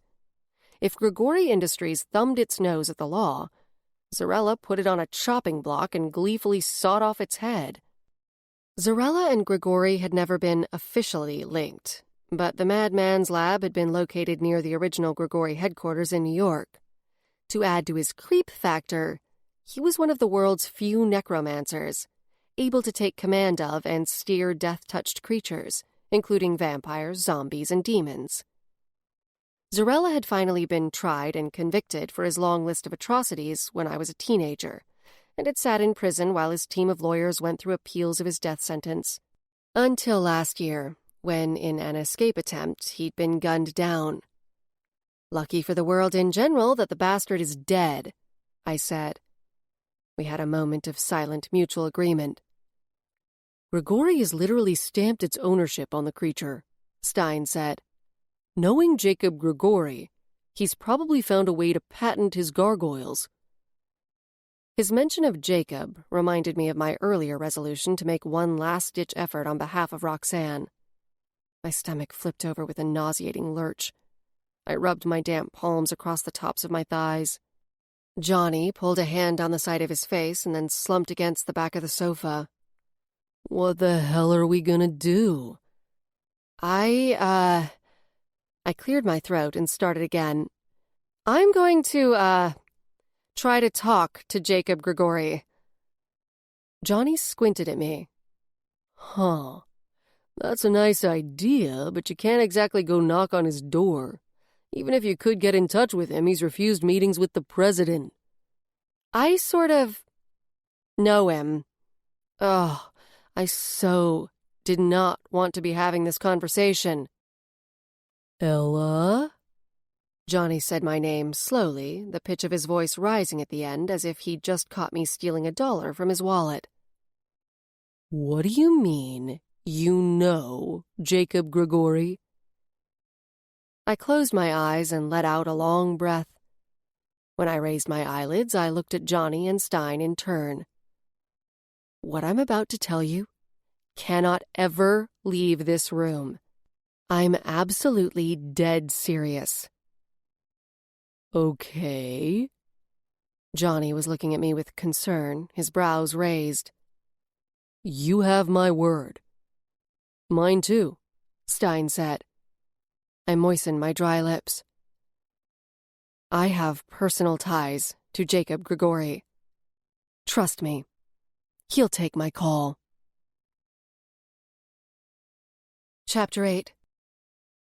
For several seconds, the only sound in the room was the faint woof of the dog's measured breathing. Johnny's mouth had dropped open. Stein's face was frozen in a wide-eyed stare. Johnny snapped out of it first, snorting a laugh. You're joking. You're trying to get back at us for telling you you're stuck with the hellhound Doodle, which, by the way, I think you'll find out is the truth. I gave him a hard glare. Do I look like I'm kidding? Discomfort and dread did a nauseating tango in my stomach. Terrence and Deb were the only people who knew my secret. Jacob Grigori was my uncle, my father's brother. My mother and father never married. They met in New York, and I believed they had a relationship for many years. She loved him. She'd always been open with me about that. But considering the controversy around the Grigori name, my mother thought it best not to saddle me with it. She legally changed her own last name to Gray right before I was born, so that's the one I was given. I think Gray was a kind of homage to my father, a name that was similar to Grigori, but generic enough that no one would make the connection. Johnny's deep brown eyes were wide and intent on me. He was curious, but I also read concern on his face. "Are you going to elaborate?" he asked, softly. I filled my lungs and held the breath for a moment before letting it out. I appreciated that Johnny and Stein both wanted to help free Roxanne's brother, but I didn't feel the need to reveal the entire truth. "No," I said, "sorry." "What year were you born?" Johnny asked suddenly. I hesitated, looking at him. He was trying to deduce my connection with Jacob. He might have already guessed the truth or something close to it, but I didn't owe him or anyone else confirmation. 2005, I said, 4 years after the rip. He seemed to consider that for a moment. "Ella, it just doesn't seem like a good idea." "I was just about to say the same thing," Stein chimed in. I knew what the guys were thinking. At the time of the rip, Grigori Industries had been headquartered in the New York area. The company was on the forefront of an emerging area of technology that sat at the cross-section of disciplines like genetic engineering, artificial intelligence, and the magic arts, among others. The general public didn't know about the magic part of Grigori's dabblings, of course, not until after the rip. But even before the rip, many people protested Grigori's work. Back then, the laws didn't even acknowledge technologies that utilized magic, let alone try to regulate them. And Grigori had free license to do whatever it pleased. After the rip, anti-Grigori sentiments exploded and grew into a worldwide movement. New laws were passed, but it was too late. The company had already somehow managed to establish itself in a way that it was practically untouchable. It was never proved in court that Grigori Industries was responsible for opening the tear between this world and the hellish one of the demons and the outbreak of the Vamp2 and Necra2 viruses. But Grigori Industries was like the O.J. Simpson of the industrial world. Everyone knew they did it. But somehow, the corporation escaped responsibility. The thing was, even if Grigori Industries was responsible for the rip, it was also responsible for the technologies that helped to clean up the aftermath. If the corporation was indeed a villain in human history, it had also positioned itself as a necessary evil. When I was 7, my mother moved us out here to Boise to be close to her mother. In an odd twist, Grigori Industries followed not long after, moving their headquarters from New York to its campus just outside Boise city limits, a piece of land the company had purchased decades before. I didn't believe in coincidences, and always suspected that before his death, my father had a hand in the decision purchase of the Grigori property in Idaho. Maybe even because of my mother's ties to the area. The move was obviously part of a larger rebranding plan, an attempt to try to reform the company's image. Thanks to developments like the vampire implant and a handful of later inventions, it partially worked. By the time Mom relocated us to Boise, my father was dead. Claimed in an accident during an exploratory research trip with Jacob somewhere in Europe. I had a few wispy memories of my father from when Mom and I still lived back east, but after so many years I couldn't say if the hazy images were real or partial inventions of a child's wishful imagination. "Are you on good terms with Jacob?" Johnny asked. I wrinkled my nose. I'd say neutral terms. In truth, Jacob had tried a handful of times to get in touch when I was a kid, but my mother blocked it. She didn't trust him, and she blamed him for my father's death. After Mom died, he tried again, but Grandma Barbara had the same opinion about him Mom did. Actually, the last time he'd reached out was shortly after Grandma Barbara died, before Evan disappeared. He'd offered help for Evan, which I declined, believing I had things under control. In retrospect, I realized that Evan wouldn't have accepted it anyway. He carried Mom's suspicion of Jacob, as well as the soul-deep anger at having been abandoned by our father. He knew that Dad had died in an accident, but that didn't keep Evan from having some serious abandonment issues. The familiar cramping ache of guilt around my heart began to form. But before its darkness could consume me, I firmly pushed away thoughts of that time. I dropped my palms onto the tops of my thighs with a soft whap. Anyway, enough about me. Let's go check on Roxanne. I'm sure she could use some cheering up. I stood. The guys followed my lead, seeming to get my cue that I was done answering questions on the topic of my link to Jacob Grigori. I sent Roxanne a text, telling her we were heading over. The dog jumped up too and followed us to the front door. He looked up at me expectantly. "Stay here, boy. I'll be back soon," I said. The dog whined and started circling me, bumping Stein and Johnny aside as he moved. "You'll be fine," I tried to speak in a soothing tone. It didn't work.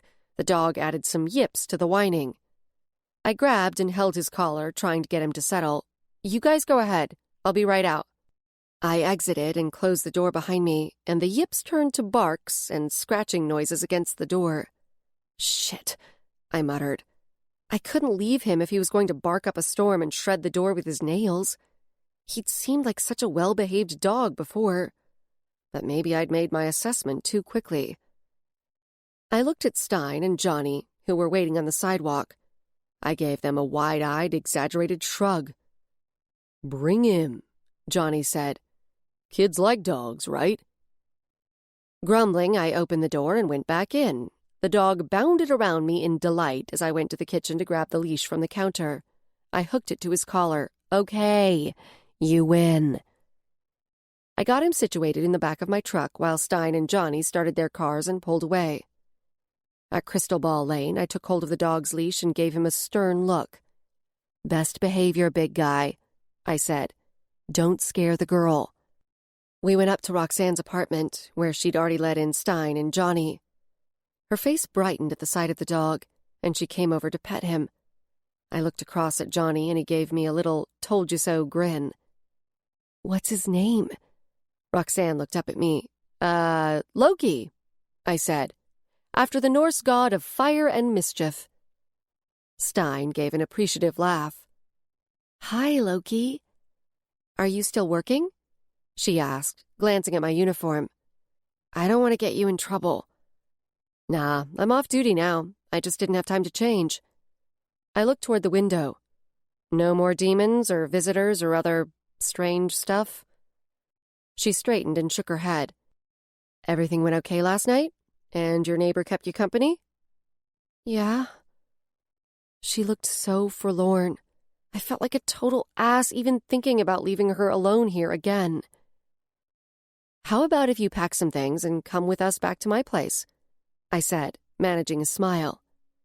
I didn't want to host a party, and I hated house guests. But I forced myself to keep saying words. "We'll order pizza, and then you can stay the night with me." The corners of her mouth started to lift, but then a conflicted look took over. "But what if Nathan comes home and I'm not here?" "Let's leave him a note in a place he'll see it, and also let your neighbor know where you'll be."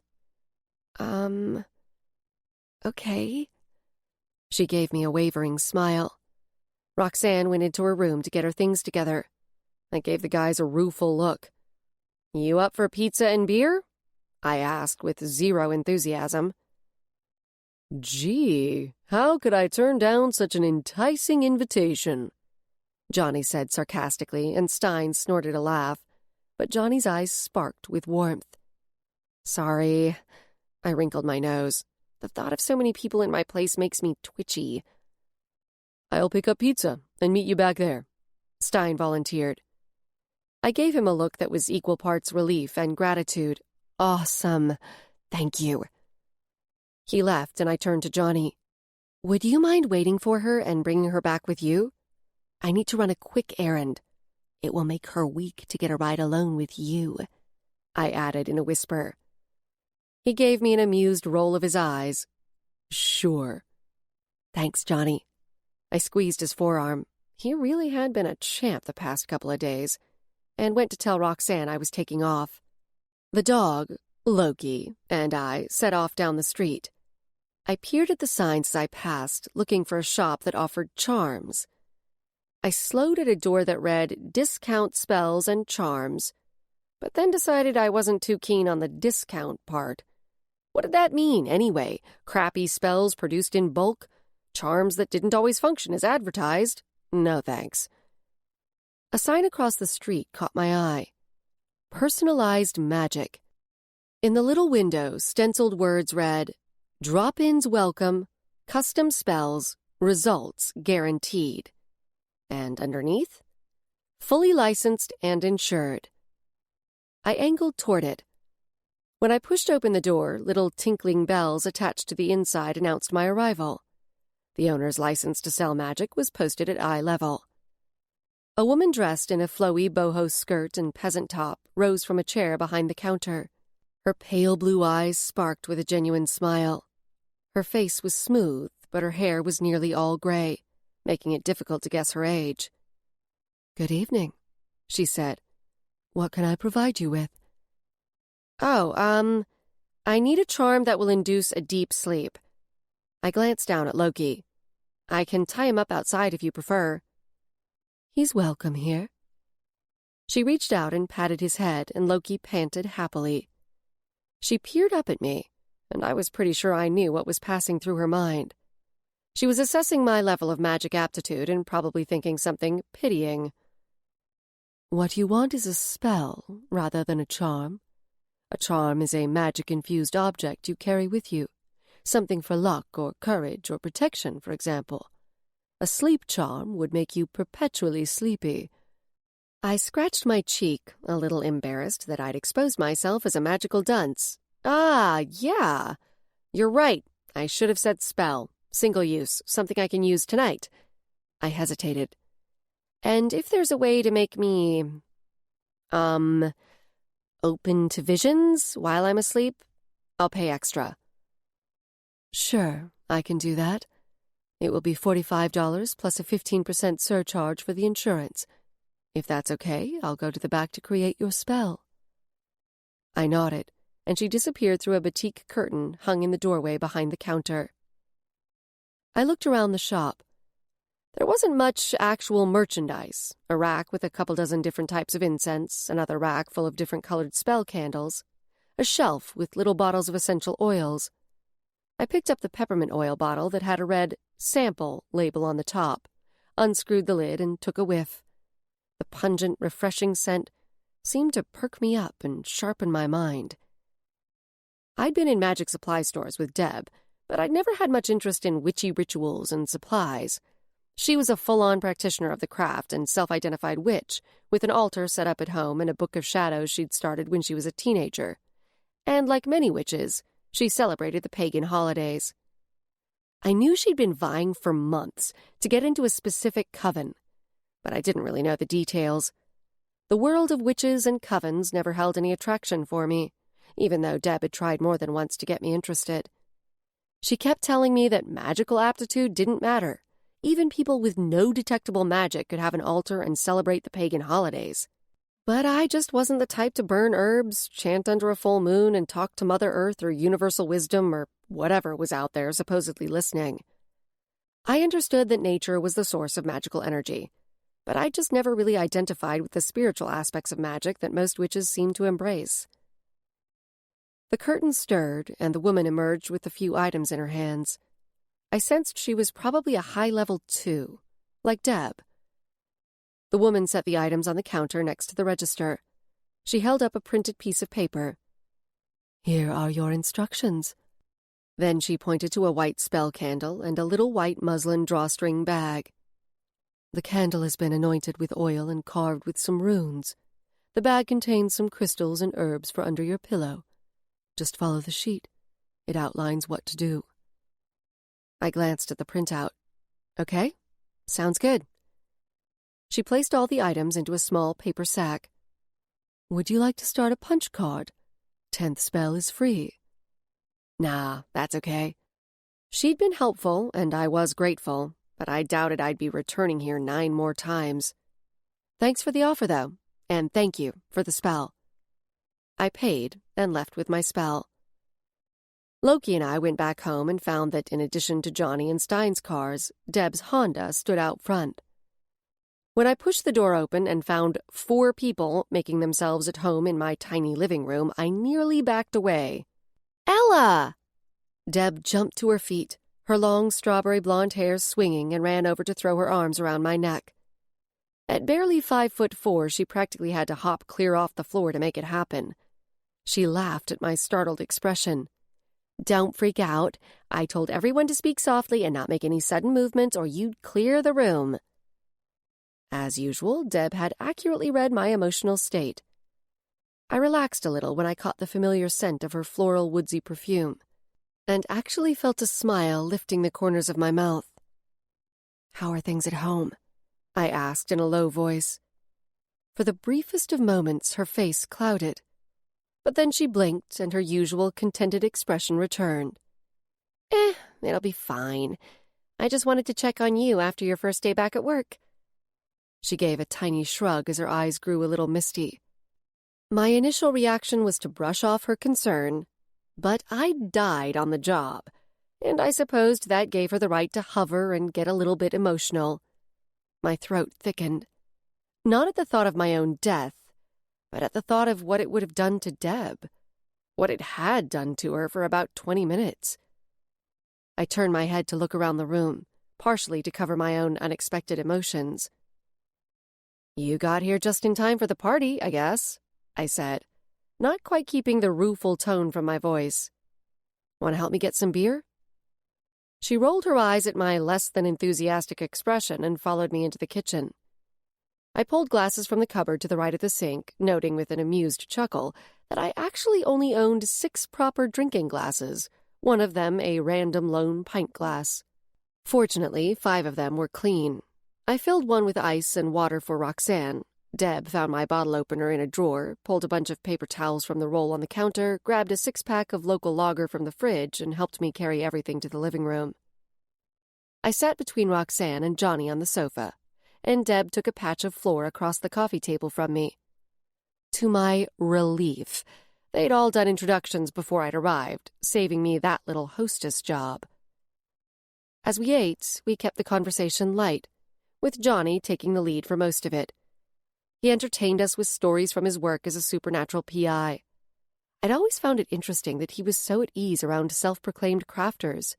Most normals had some level of discomfort around magic users, vamps, shifters, and anything supernatural. And the magic and supernatural communities generally kept to themselves, partly due to a long pre-rip history of secrecy. So social stratification tended to split people into 2 groups, normals and everyone else. Johnny's equipment gave him the ability to see and detect the magical world through technology, which made him unique among normals. I watched with warm satisfaction as Roxanne giggled at Johnny's antics and blushed every time he leaned her way. For the moment, at least, she seemed to have forgotten her troubles. While everyone seemed to be relaxed and having a good time, I rose and slipped away to my bedroom, where I closed the door and pulled out my phone. With my heart tapping a nervous rhythm and an uncomfortable prickle creeping up the back of my neck, I found Jacob Grigori in my contacts and tapped the phone number. I'd never actually made a call to the number and had no idea if it would go directly to his personal phone or to an assistant or what. Considering the hour, if it wasn't a personal line, I'd probably just get voicemail. After 4 or 5 rings, I fully expected to end up leaving a message. But then a man's voice answered. My heart stuttered. "Is this Jacob?" I asked.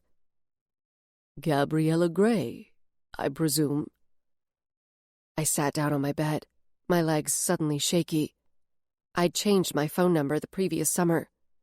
Considering Jacob's wealth and resources, I probably shouldn't have been surprised he knew my new number, but it creeped me out all the same. "Yeah, this is Ella." "Has something happened? I imagine you would only contact me under extreme circumstances." He sounded genuinely concerned, but I couldn't help recalling my mother's and grandmother's deep distrust of him. "Yes, something has happened. Not to me," I added quickly. "I'm trying to help a friend. Your men came to her home today and took a statue, a Grigori-bred gargoyle that has her brother, still alive last time we checked, trapped inside. I need access to that statue.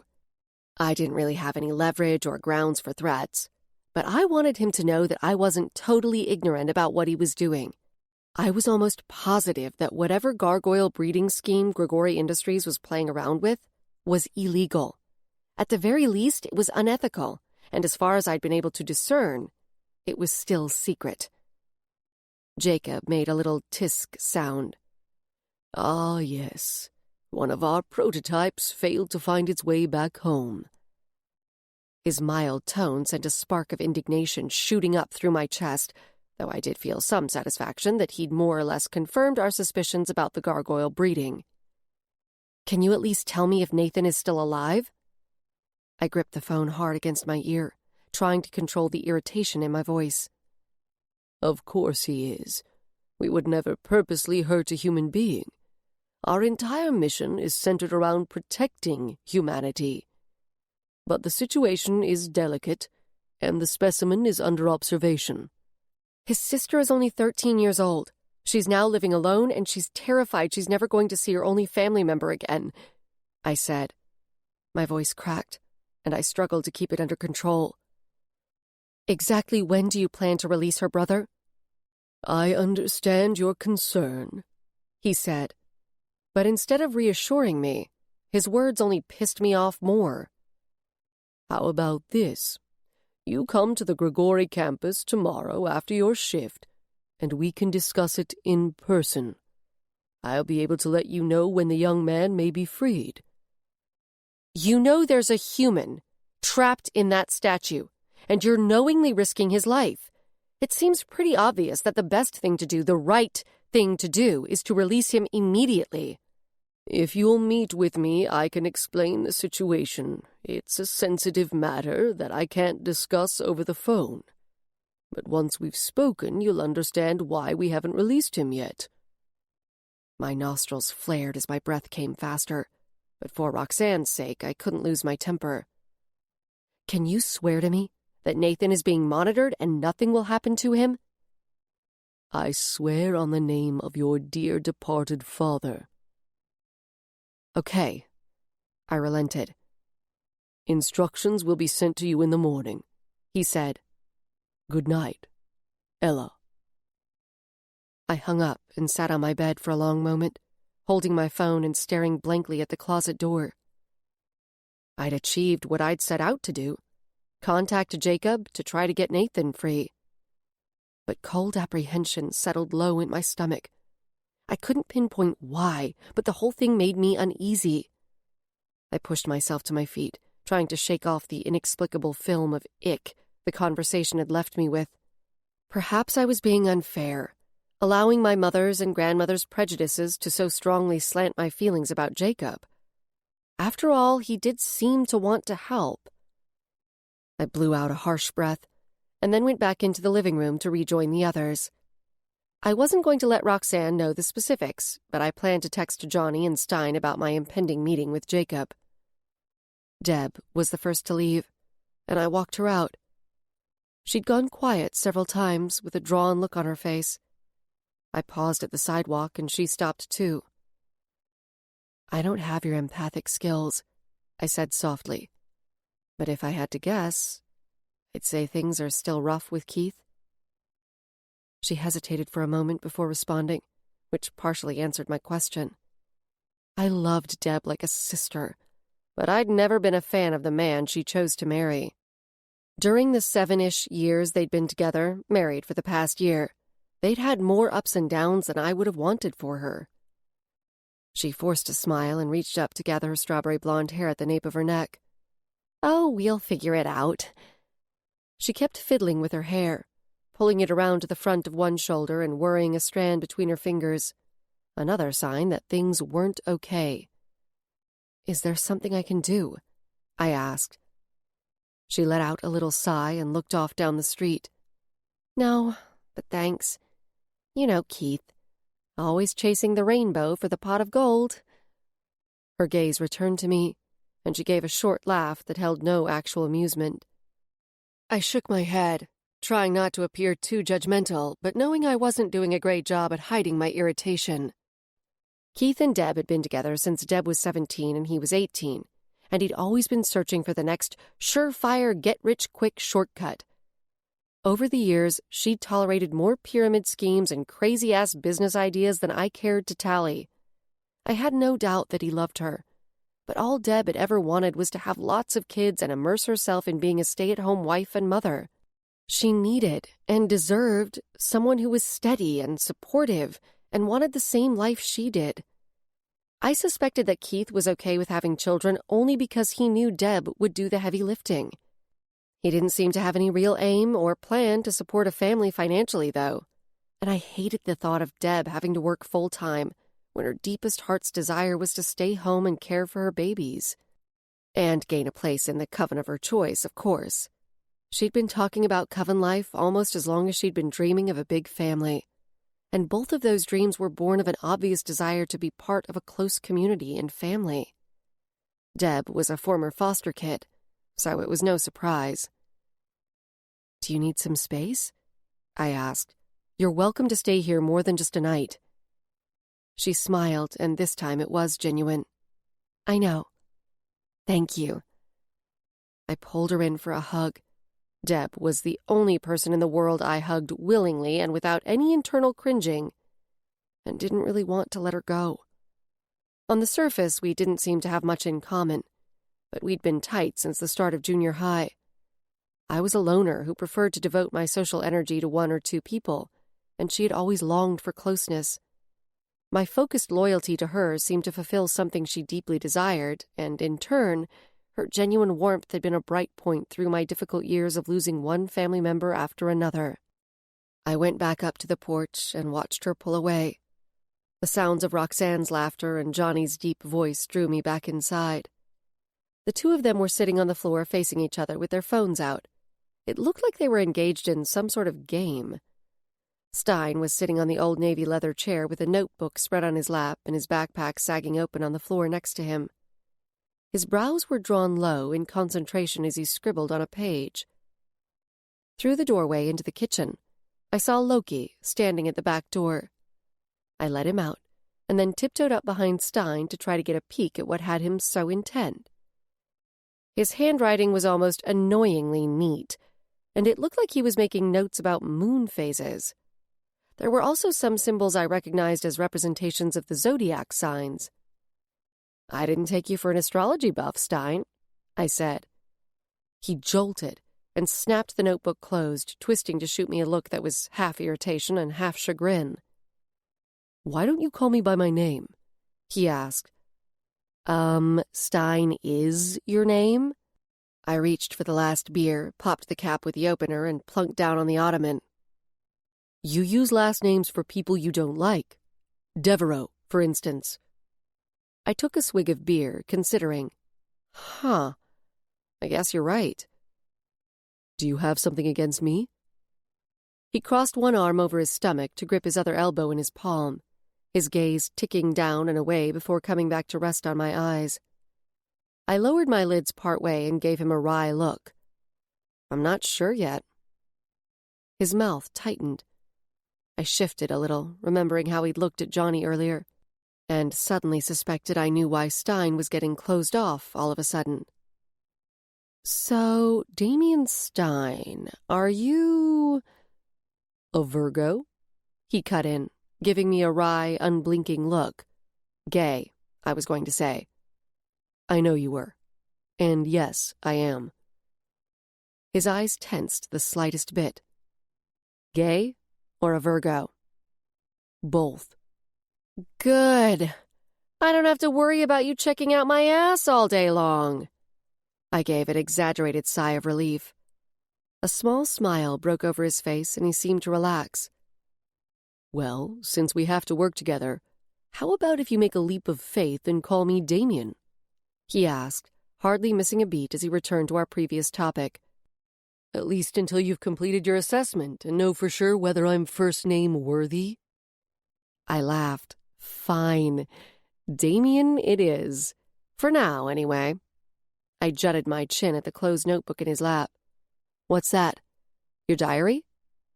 "No," he said emphatically, accompanied by a withering look. He shifted a little on the seat, obviously reluctant to discuss the contents of the notebook. "Come on," I cajoled. "You don't have to let me read it, but at least tell me what you're so interested in.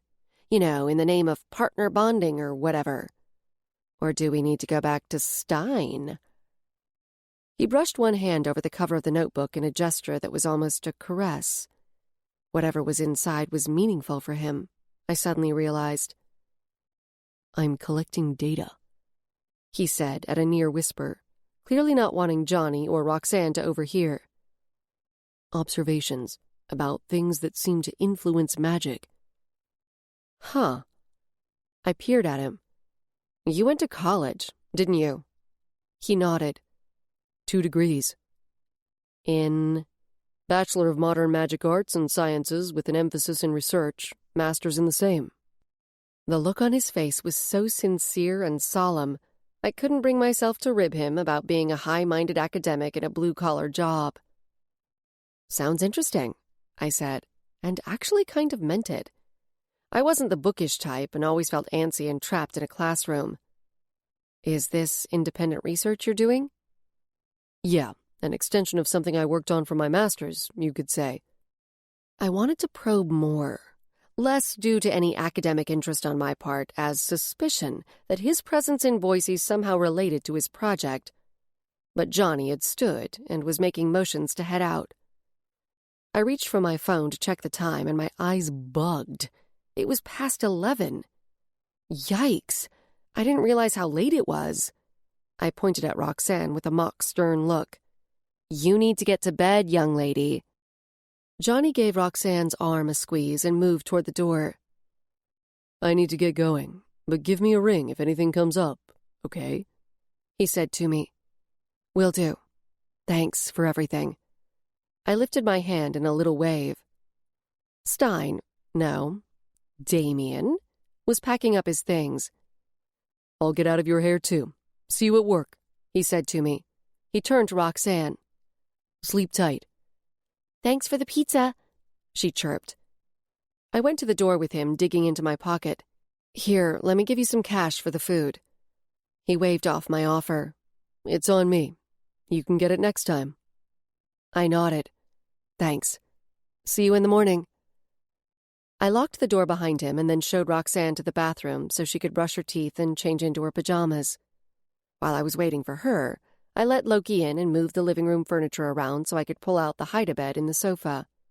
She came out in baggy, cut-off sweatpants that looked like they might have been her brother's at some point, and an oversized t-shirt. I pulled an extra set of sheets and a fleece blanket from the built-in cupboard next to the bathroom, and she helped me make the bed. After she climbed in, I shut off the overhead lights, leaving on only the lamp next to the sofa, and sat down next to her. I scratched at the back of my neck, suddenly feeling awkward. Did someone her age want to be tucked in? What was the protocol here? She saved me by pulling a hardback book stamped with Boise Public Library on the edges from her bag and scooting down under the covers. "I like to read for a while before I go to sleep." She clutched the book and glanced around the room with a slightly forlorn look on her face. I nodded. "I want you to know I'll be talking to someone at Grigori about your brother tomorrow. And in the meantime, I've been assured that he's okay and nothing bad is going to happen to him. I'm going to take a quick shower and then turn in. You know where to find me if you need anything during the night." She managed a small smile. "Thank you for helping me, Ella. I know you'll get him back." I patted her leg and then stood. I hoped I could live up to her faith in me. I was well aware of why I was so invested. I saw enough of myself and Evan in her situation with her brother. But knowing why I felt the tugs on my heartstrings didn't seem to matter. I genuinely wanted to see things work out okay for her, and some part of me felt that if I could help, it might redeem my failure with Evan just a smidge. In the bathroom, I turned on the hot water and then typed out a text to Damien and Johnny. "I have a meeting with Jacob at the G campus tomorrow after work. He seems to want to help, but I'm not so sure. Claims the boy is safe. More tomorrow." I hit send, stripped out of my uniform, and stepped under the water.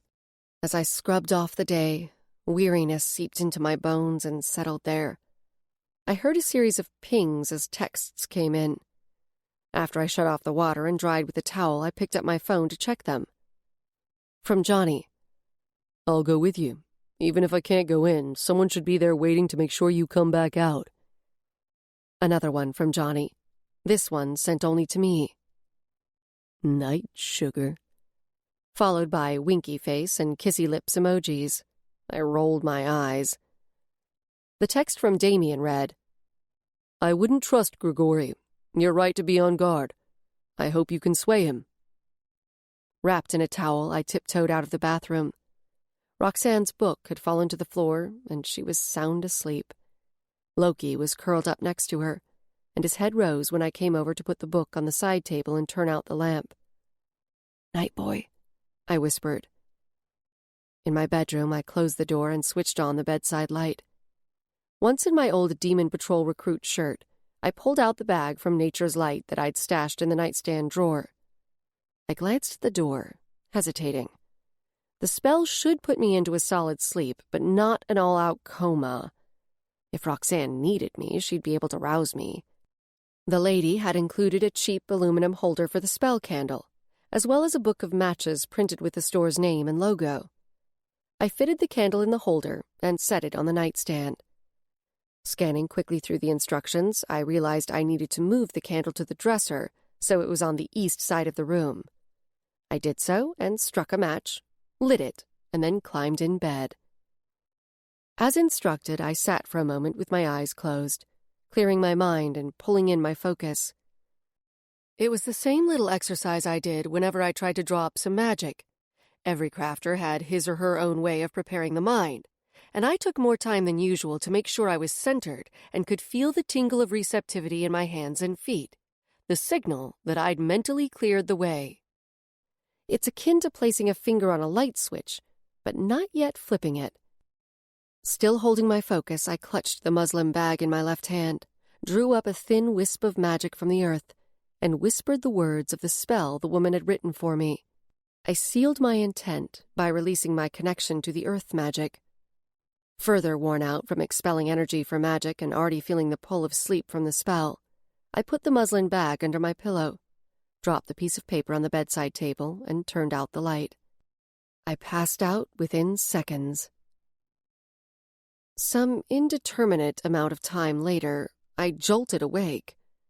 With my heart pounding in my throat, I blinked in the darkness of my bedroom. Something had pulled me from sleep. My first thought was Roxanne, but I could see by the weak streetlight coming in through the window that I was alone. I tried to sink back and lay down, but my muscles refused to obey. I sat there rigidly, wanting to move but unable to. I forced my breathing to slow, trying to calm the panic and adrenaline that rushed through me. The spell must have misfired. Maybe it had brought on sleep paralysis. If I could just relax, it would probably subside.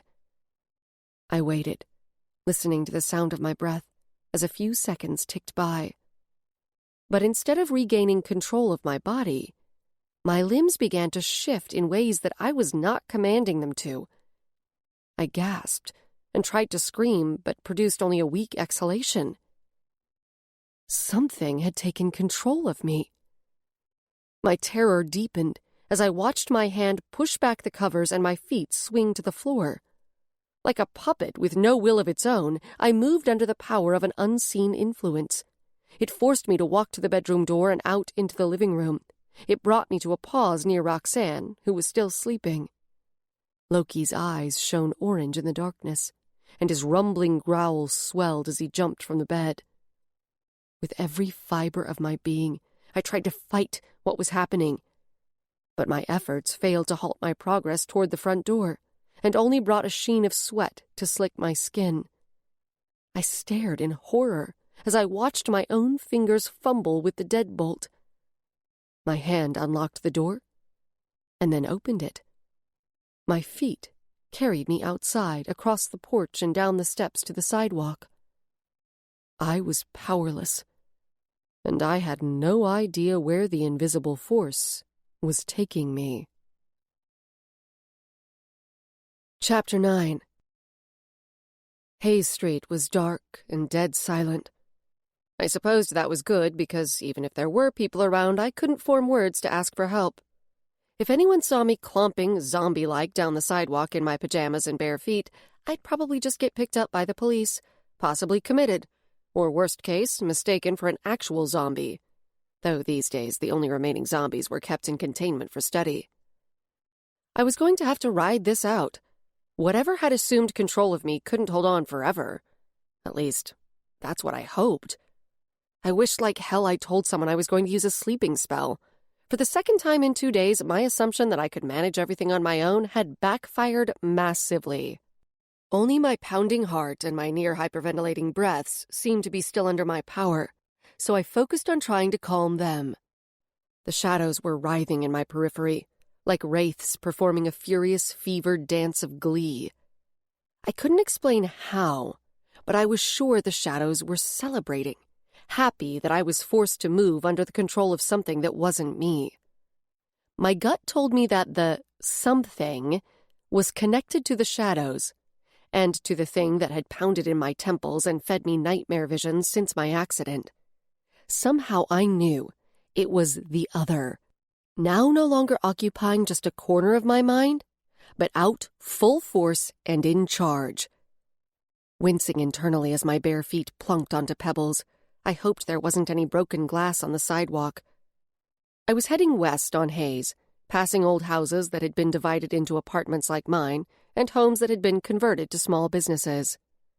Only a couple of windows were illuminated from within, either night owls still up or lights that had been left on. No one looked out, and no cars passed. I half wondered what would happen if someone approached me. Would the other carry me away on my own running feet? Attack somehow? Force words out of my mouth? At the intersection of 15th and Hayes, it turned me left. We were heading towards State Street and a stretch of businesses. I shuddered internally. There would be streetlights and likely at least a little traffic.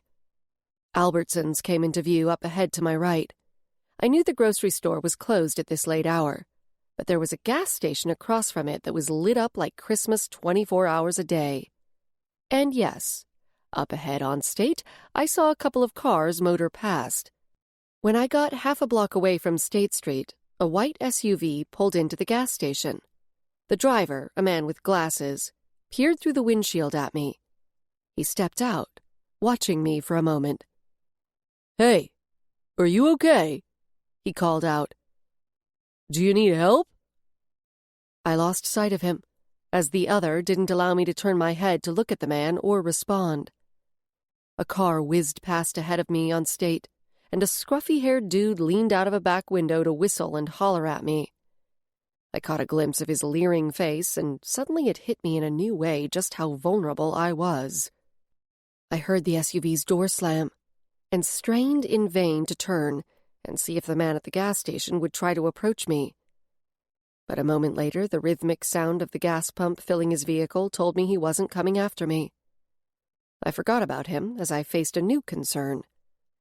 I'd come to State Street, and the light ahead was red with a solid "Don't Walk" sign illuminated. My feet weren't stopping. The other wasn't going to wait for a green light. My heart hammered as I became aware of multiple sets of headlights out both sides of my periphery. Unsure exactly how far away the approaching cars were, I held my breath as my right foot moved off the curb and into the road. I reached the midpoint across the 4-lane street, my skin slicked with cold sweat. I strained to send signals to my legs, but it was as if the connection had been snipped. My brain tried to command my muscles, but they didn't get the message. Was this how it felt to be paralyzed? The disconnect was maddening in how deeply wrong it felt, and a new wave of nauseous fear rose up through me. A horn blared to my left as a car swerved and passed behind me. The car approaching on the right didn't seem to be slowing. A soft, long squeak escaped my lips as I continued helplessly, unable to even brace for an impact. Tires squealed against asphalt and headlights glared. The driver leaned on the horn and cursed at me, and then swerved around me and sped away. By the time I reached the curb and my feet carried me back onto the sidewalk, my chest heaved with shaking breaths. With the danger of State Street behind me, I noticed the stinging on the bottoms of my feet. My soles were probably bleeding. Then there was a noise behind me, a scuff of feet. I was away from the streetlights and standing next to a building that housed a real estate company. The parking lot was empty and the building was dark. The sounds of quick footfalls sent my heart jumping into my throat. My own feet slowed, and I gasped as the unseen force swiveled me around, presumably to see who'd followed me. A dog stood a dozen feet away, not just a dog, my dog. Loki. I tried to say his name, but of course I couldn't. Even in the dark, I could see his hackles spiked along his spine.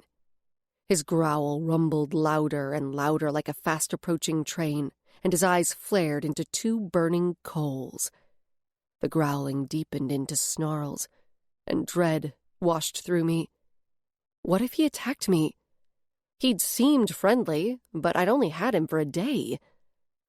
I felt my arm lift and dropped my gaze to my outstretched fist. My entire body began to tremble, and I swayed a little as something began to fill me. I felt the first tiny tendrils of relief, thinking that the new sensation meant I was regaining control. But I still couldn't move. And I realized that whatever was happening now was even worse than before. It was a sensation I'd never felt, and it was horrifying, as if death and horror had liquefied and replaced the blood in my veins. It throbbed and hurt, and made me wish I could shed my own skin and run away screaming. The feeling bubbled through me and seemed to pour into my outstretched arm, concentrating in my closed fist. My hand sprang open. My fingers splayed, and the air rippled outward like waves over the surface of a pond. The ripple slammed Loki, hard, blowing him back ass over tea kettle, and his snarls turned to high-pitched whimpers, and then went quiet. I didn't get a chance to see whether he was still alive before the other steered me back around and forced my feet to march. Drained of whatever dark power I'd just expelled, terror mixed with nausea. My knees wanted to buckle, and my stomach tried to retch, but the other didn't allow either. It pushed me onward, toward the deeper darkness of a block with ramshackle houses that were mostly abandoned, some deteriorated past the point of any salvage effort.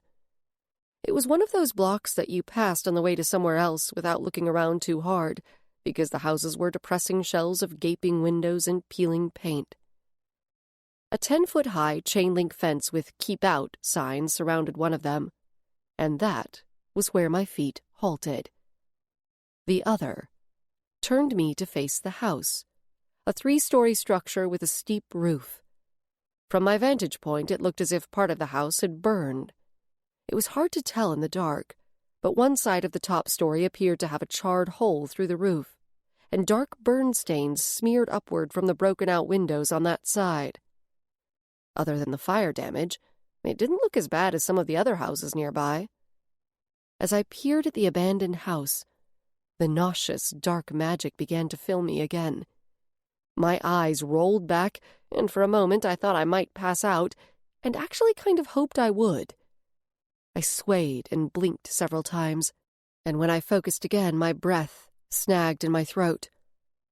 I was seeing the house through the dream eyes, the ones that gave me visions hued in yellows and blues. And through the eyes of the other, I saw that the house wasn't vacant. A pale yellow glow of light shifted around inside. A human form with a sallow face suddenly appeared at one of the windows.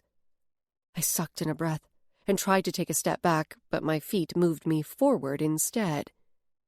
Against my will, I stepped closer to the fence, my arms lifting to push my palms against the chain link. More shapes passed behind the windows. I tried to understand what I was seeing, but there was nothing familiar about it. I had no context for the yellow and blue flickering images lighting up the house that had appeared empty only a moment ago. But one thing was certain. The other wanted to get in there. I was moving along the fence, my hands trailing across it as my feet shuffled sideways. I knew the other was looking for a way in. There was no gate, not on the street side at least. It lifted my hands from the fence and planted them higher, curling my fingers to grip the crisscross links. Oh, shit! It wanted to make me climb. It didn't seem to have a great grasp on my body mechanics, at first trying to flex my arms to deadlift my body upward. One hand slipped, and my chin hit the fence, scraping painfully as I dropped several inches. It tried again, and again I slipped, this time ripping a couple of nails. My hands rattled the fence, displaying the other's frustration. Again it forced my hands into a tight grip on the chain link. Then my right foot lifted, and I winced as it jammed forward into the fence, finding a partial foothold. My other foot lifted and did the same, and then my hands moved higher, one at a time. It was slow going, but to my horror, I was actually moving upward. I watched the flickers and movements inside the house. It reminded me of a haunted Halloween house. And all at once, I knew. The things inside were ghosts. I'd never seen them myself, but witches with grave talents could see ghosts. My foot slipped mid-step, and suddenly I was dangling by my hands several feet off the ground. My knees scraped the chain link as the other tried to find purchase with my feet. A burst of snarling barks behind me caused the other to freeze my movements, bringing my progress to a halt, and literally leaving me hanging. It was Loki. I couldn't see him, but I knew it was him. I felt growing heat at my back, and Loki's bark seemed to deepen and distort, but I couldn't turn to see what was happening. Then a rushing roar filled my ears as the heat intensified, and my entire body went rigid. I lost my grip, and for a moment it felt as if I hung in midair. The ground rushed up to slam me, knocking the wind from my lungs and snapping against the back of my head. Darkness consumed me. Chapter 10. When I came to, I felt like I'd spent the night inside a rock tumbler. My feet, hands, knees, and chin stung with cuts and scrapes. And my head? I could only lie there and moan. My temples, my entire skull, throbbed like the worst hangover in history. I flopped over to my side, and it hit me. I was moving under my own power. My second thought was that whatever had happened after I cast the spell, it wasn't what I'd expected. I'd intended a deep sleep that I hoped would prompt the other to give me more images of Evan. But it hadn't delivered a single glimpse of my brother. Instead, the spell had made me vulnerable to the other's control, and it had taken over. A furry face filled my vision, and Loki's tongue lapped my cheek. My eyes misted as I reached up weakly to touch his head. He'd scared the other or done something to momentarily disrupt its control. I remembered now. He'd saved me. He pushed his head under my arm, nudging me to sit up. Exhausted, drained, and sick to my stomach, I looked around. I was at the base of the chain-link fence, but the house behind it was dark and still. I closed my eyelids and pushed the heels of my hands into my eyes, groaning, and then dropped my hands to my lap. Maybe I'd actually been sleepwalking. Maybe that stupid spell had caused me to hallucinate, and my weird dreams had mixed with reality, and... Wait. What the hell? I raised my right arm, bringing it close to my face. Early morning light was beginning to leak into the sky just enough to allow me to see the pale lines on my skin. The lines formed shapes in faint pearl white. They didn't glow exactly, but seemed to have a subtle shimmer. I lifted my other arm and found the exact same design. The shapes looked like sigils, simple geometric designs that expressed an intent, symbols that held magical power. But I had no idea what these ones meant. I was pretty sure I would have remembered getting inked. Except these didn't look like regular tattoos. They couldn't be. A tattoo needle would have left some swelling. but my skin was completely smooth, as if the lines had always been there. I licked the pad of my index finger and rubbed at one of the lines, but it didn't come away. Loki yipped, drawing my attention. I wasn't sure of the time, but it was going to be morning soon, and regardless of what had happened in the night, I needed to haul my ass back home. Roxanne was there, alone, and I was pretty sure I'd left the front door wide open. I stumbled toward Hayes, keeping to patches of grass where I could to give my damaged soles a break, and hiding in the shadows whenever the odd car approached. When I finally reached my porch, I was lightheaded and reeling.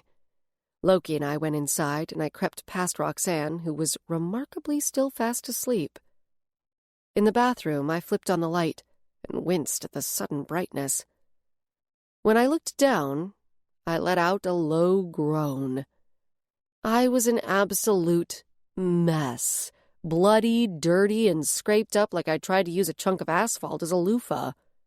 I had to shower, even if it meant waking Roxanne.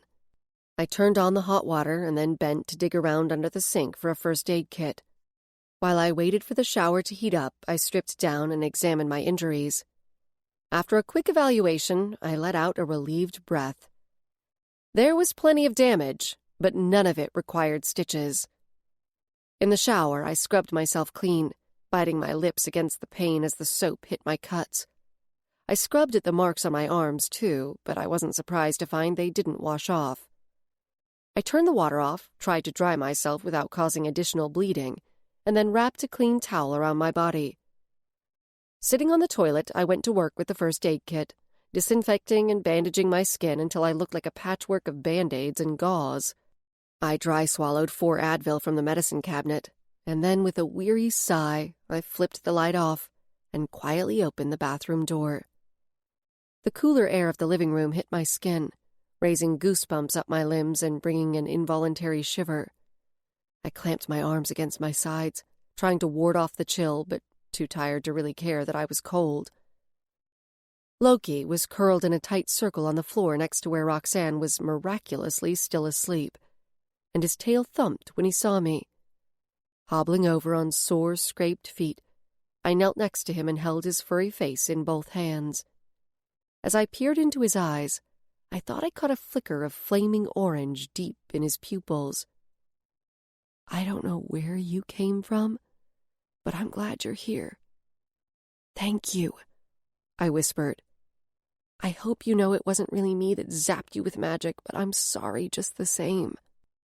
A sudden swell of emotion warmed some of my chill away.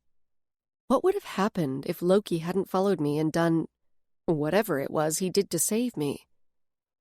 He poked his head forward to lick my cheek. In my room, with the door closed, I collapsed face down onto my bed with the towel still wrapped around me and groaned into my pillow. Everything hurt. Fatigue battled pain for a few minutes until the Advil kicked in. Exhaustion delivered a knockout punch, and I slept. Too soon, my phone alarm was sounding. I hadn't checked the time when I went to bed the second time, but it felt like I'd only slept about 20 minutes. Blinking at my phone, my eyelids felt like sandpaper. I caught sight of the spell sheet on my nightstand and flipped at the finger. Some fricking spell. The thing had nearly killed me. Results guaranteed, the store's window had said. Well, in the witch's defense, she didn't know about the other when she created the spell for me. It probably wasn't entirely her fault. There was a knock on my door. Ella? Roxanne called. Just a sec. I'll be right out. I dropped the towel and put on the plaid flannel bathrobe that hung on the back of the door. I limped into the living room and followed the sounds of cupboards and drawers opening and closing. When I rolled my shoulders and flexed my back, I had to choke back a cry. There would be no push-ups, sit-ups, or ups of any kind this morning. Roxanne was in the kitchen with Loki. I opened the back door to let him out into the yard. How did you sleep? My voice rasped like I'd smoked half a pack overnight. Roxanne paused with her hand in the silverware drawer and looked up at me. Really good. That sofa bed is better than my futon at home. Her wispy blonde bangs stuck out at an odd angle that was kind of adorable. But her chipper smile faded as she looked me up and down. "Are you okay?" "Yeah, just had kind of a rough night. Sleepwalking. Sometimes I do that." I cleared my throat, but it didn't improve my scratchy voice. "I see you're finding your way around. You're welcome to whatever you can dig up. Sorry there's not much to eat, but I'll leave you some cash and you can walk to the store and pick up a few things if you'd like. I gotta change for work." I turned to hobble back toward my bedroom. "Okay, thanks. I'm going to fix you some breakfast to go," she hollered. Then to herself, "And coffee, right? Yeah, I'll make coffee." There was more clanking and cupboard slamming. In spite of how crappy I felt, I cracked a tiny smile. Didn't most teenagers spend summer vacations sleeping until noon and then waking up all hormone-addled and grumpy? That basically described me at 14. But go figure, apparently Roxanne was a morning person. I pulled out a fresh patrol shirt and got dressed, clamping my teeth together to keep from screeching in pain when I pushed my feet into my boots. In the bathroom, I stuck a few Advil in my mouth and lowered my head to the faucet to gulp some water and wash them down. Not the classiest move, but I wasn't exactly in a classy state of mind.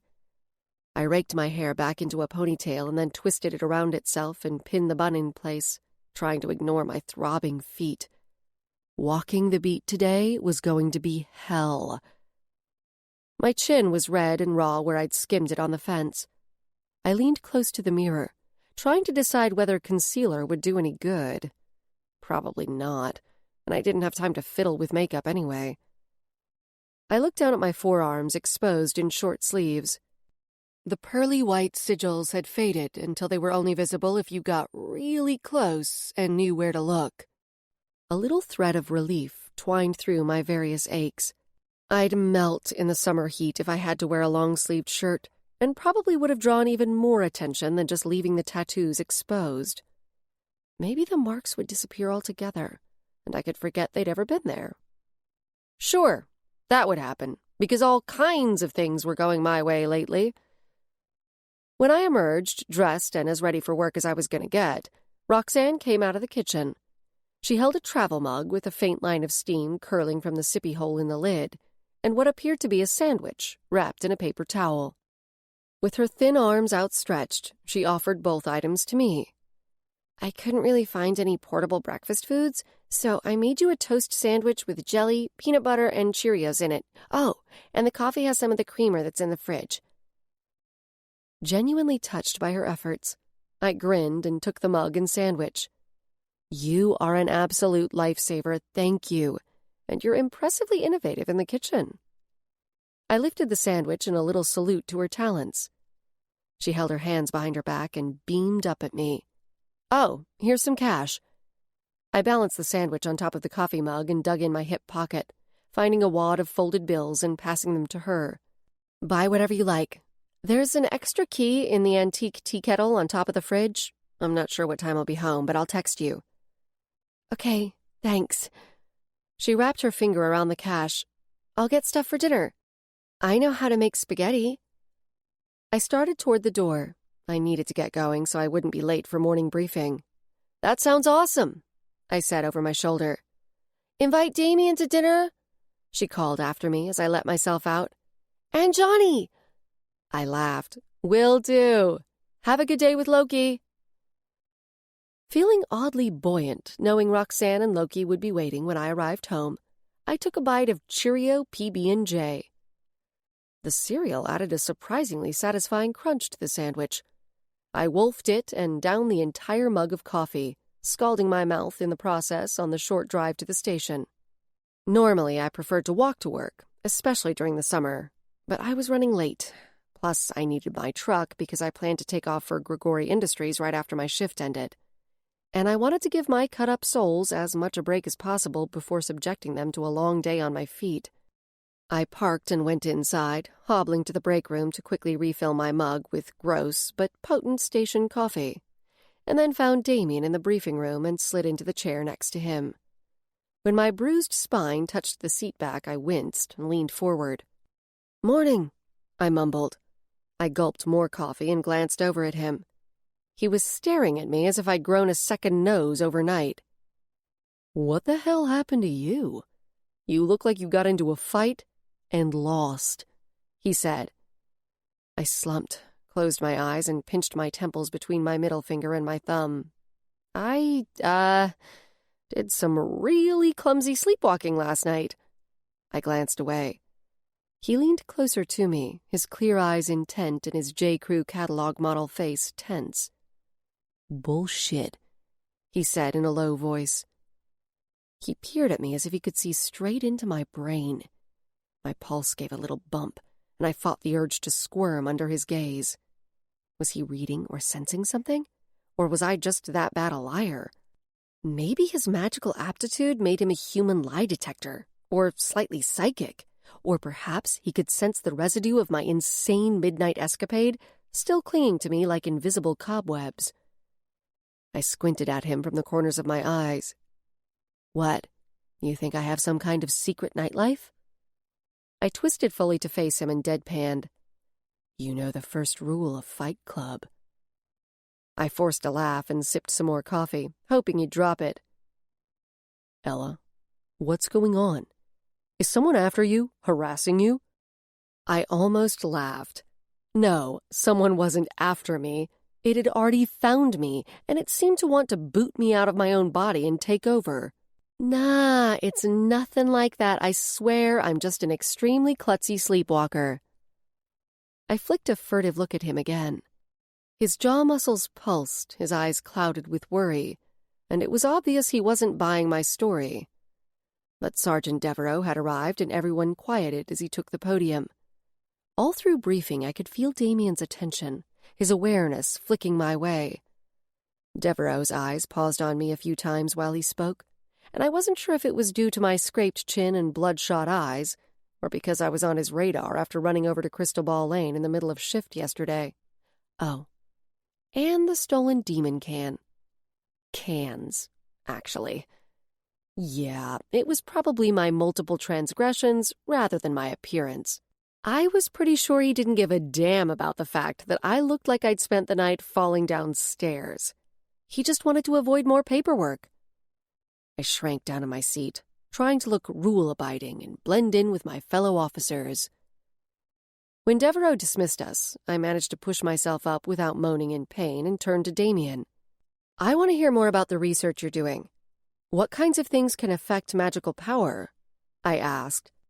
I was a little curious, but I was mostly aiming to steer him away from his earlier line of questioning. His eyes ticked around at the officers near us. Let's wait until we get outside. He slung his backpack around and slipped his arms through the straps. As we exited the station and headed toward our central downtown beat, I realized my feet didn't hurt nearly as badly as I'd expected, though they did feel uncomfortably warm in my boots. Maybe I'd hit on the perfect combo of caffeine and Advil. I experimentally touched the back of my head, where it had smacked the ground after I fell from the chain-link fence. The lump was completely gone, and there was only a hot, bruised sensation where the goose egg had been. I should have been glad, but instead suspicion curled through me. I hadn't even iced the bump, and I'd expected it to take at least a couple of days to go down. When I was in school, I did some exploratory research, Damien said. Still distracted by my internal inventory of my injuries, it took me a split second to remember that I'd asked him to tell me more about his secret notebook studies. Some of it was for my degree, but some I did on my own. I was particularly interested in whether a person's magical aptitude set point could, well, change. I had a theory that the set point wasn't as fixed as we'd always been taught, and I thought that with the right knowledge and... He cut off, and his boots scuffed to a halt so abruptly I carried on another step or two before my own feet registered that he'd stopped. I wheeled around and looked up at him, and conflicting emotions flashed across his face. Ella, what I'm about to tell you is... secret. Kind of like what you told me and Johnny last night. Okay, I said slowly. His eyes were locked, unblinking on mine, and he remained silent for a beat or two, maybe waiting for some signal that I wouldn't keep my word. "I know how to keep a secret, Damien." He nodded, just barely. "I've discovered some ways to increase a person's magical aptitude." My chin dropped, and I gaped, open-mouthed at him. Chapter 11. I wanted to laugh at him outright or punch him in the arm. You couldn't change someone's magical aptitude. I snapped my mouth closed with a click of my teeth. "That's quite a claim," I said, doubt drawing out my words. He shrugged one shoulder. "Yeah, I know." "I assume none of this is public knowledge?" I said. It would be huge news. He shook his head. "I haven't published any of my findings. I still have a lot of experiments to run." "Does your family know?" "No." He said the word with such emphasis my eyes widened just a little. "Don't you think they'd be proud that you discovered such a thing? It's monumental. It's like discovering that you can change your height or your IQ." He looked away. "I doubt it. I'm still not a mage. They'd probably just see it as a feeble attempt to be like them." Sadness for Damien flooded through me in an unexpected rush that stilled my breath for a moment. I'd never particularly cared that I was so weak magically, but for Damien, his aptitude, or lack of it, had been his torment. My mind constructed a story of his past, one that might not be exactly accurate, but was probably close enough to the truth.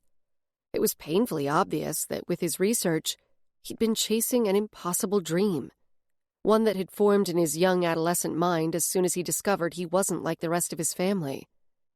He wanted to become a mage. If he was telling the truth, maybe his dream wasn't so impossible. About a dozen questions crowded into my mind, but just then a voice came through our walkies. It informed us of a bunch of minor demons loose in the basement of one of the government buildings near the Capitol, a metaphorical bubble that had traveled from the demonic dimension to ours, releasing a flock of rip spawn. A bubble-up wasn't an uncommon occurrence this close to a major rip, but their timing and locations were pretty random. Damien hitched his backpack higher on his shoulders while I checked in with dispatch to report us as responding. We jogged toward the address dispatch read off, and I noted with another flash of wonder that my feet barely hurt at all. In fact, all of my injuries were healing remarkably quickly. Inhumanly quickly. Was this an unexpected gift from the other? I wasn't sure how to confirm that, but I couldn't think of any other explanation. We reached the building, a brick and cement structure with lots of tall, narrow windows. The architectural style was probably the bee's knees when it was built, but to me it just looked antiquated and institutional. Employees were streaming out and gathering on the sidewalk and lawn across the street. "Is it really necessary to evacuate everyone?" Damien asked. I was about to respond that they were probably just following policy when a black, supernatural strike team Hummer raced in, its red bubble lights twirling, and screeched to a dramatic, abrupt halt at the curb. The driver door popped open, and Brady Chancellor jumped out. I groaned loudly. "What?" Damien looked at me, alarmed. "Oh, it's nothing. I just would have preferred any other strike team but that one." I felt my mouth twist into a grimace. Chancellor was a mistake I'd made back in training, and I didn't enjoy being reminded about it. He was a good-looking guy, stuffed with enough ego for 3 people. Though, admittedly, if he and I didn't have a history, I probably wouldn't find him quite so annoying. "The strike is here because of the number of minor demons reported, right?" "Yeah," I said, angling toward Chancellor and his crew. Like it or not, his arrival at the scene meant I was under his command for this call. I tried to stifle my withering sigh. "Dispatch will send strike if there are 6 or more minor demons, suspected or confirmed. Now that they're here, they're in charge." Chancellor was talking to his guys, holding his enormous combo gun in one muscled arm. The weapon looked like something out of a Mad Max movie, and it was completely unnecessary for this job, like bringing a wrecking ball when a sledgehammer would do. Strike weapons were like Demon Patrol stun guns on a truckload of steroids. The larger guns used magically enhanced supersonic blasts to temporarily confuse and slow archdemons. Chancellor was one of those crew-cut types who seemed to think he was playing real-life G.I. Joe, and he loved to wave his oversized weapon around, which probably was more than enough insight into what our brief fling had been like. He caught sight of me and Damien. "Demon Patrol, wait out here on my order. Strike will enter first," he barked. His guys turned to gawk and smirk at us. I ground my teeth and then forced my jaw muscles to loosen so I could respond. Chancellor was showing off. There was nothing in protocol that allowed him to try to keep me and Damien out of the action. If there are only minor demons, and according to dispatch that's the case, we enter the building with your team. Why are we still standing around, anyway? If it were up to me, we'd have already gotten in there and fried at least 3 or 4 of them. His face reddened. He knew I was right, but he ignored me. And for show, he spouted some unnecessarily military-sounding tactical instructions to the rest of the strike team. I folded my arms, waiting for him to finish, and then beckoned Damien to come along when Chancellor finally decided it was time to get to work. Once inside, I purposely hung back a little, waiting to see which route he was taking to the basement, and pulled up when Chancellor and his team made a right turn off the main corridor from the entrance. I touched Damien's arm to get his attention and jerked my thumb over my shoulder. "This way," I mouthed. We wheeled around and I sped up.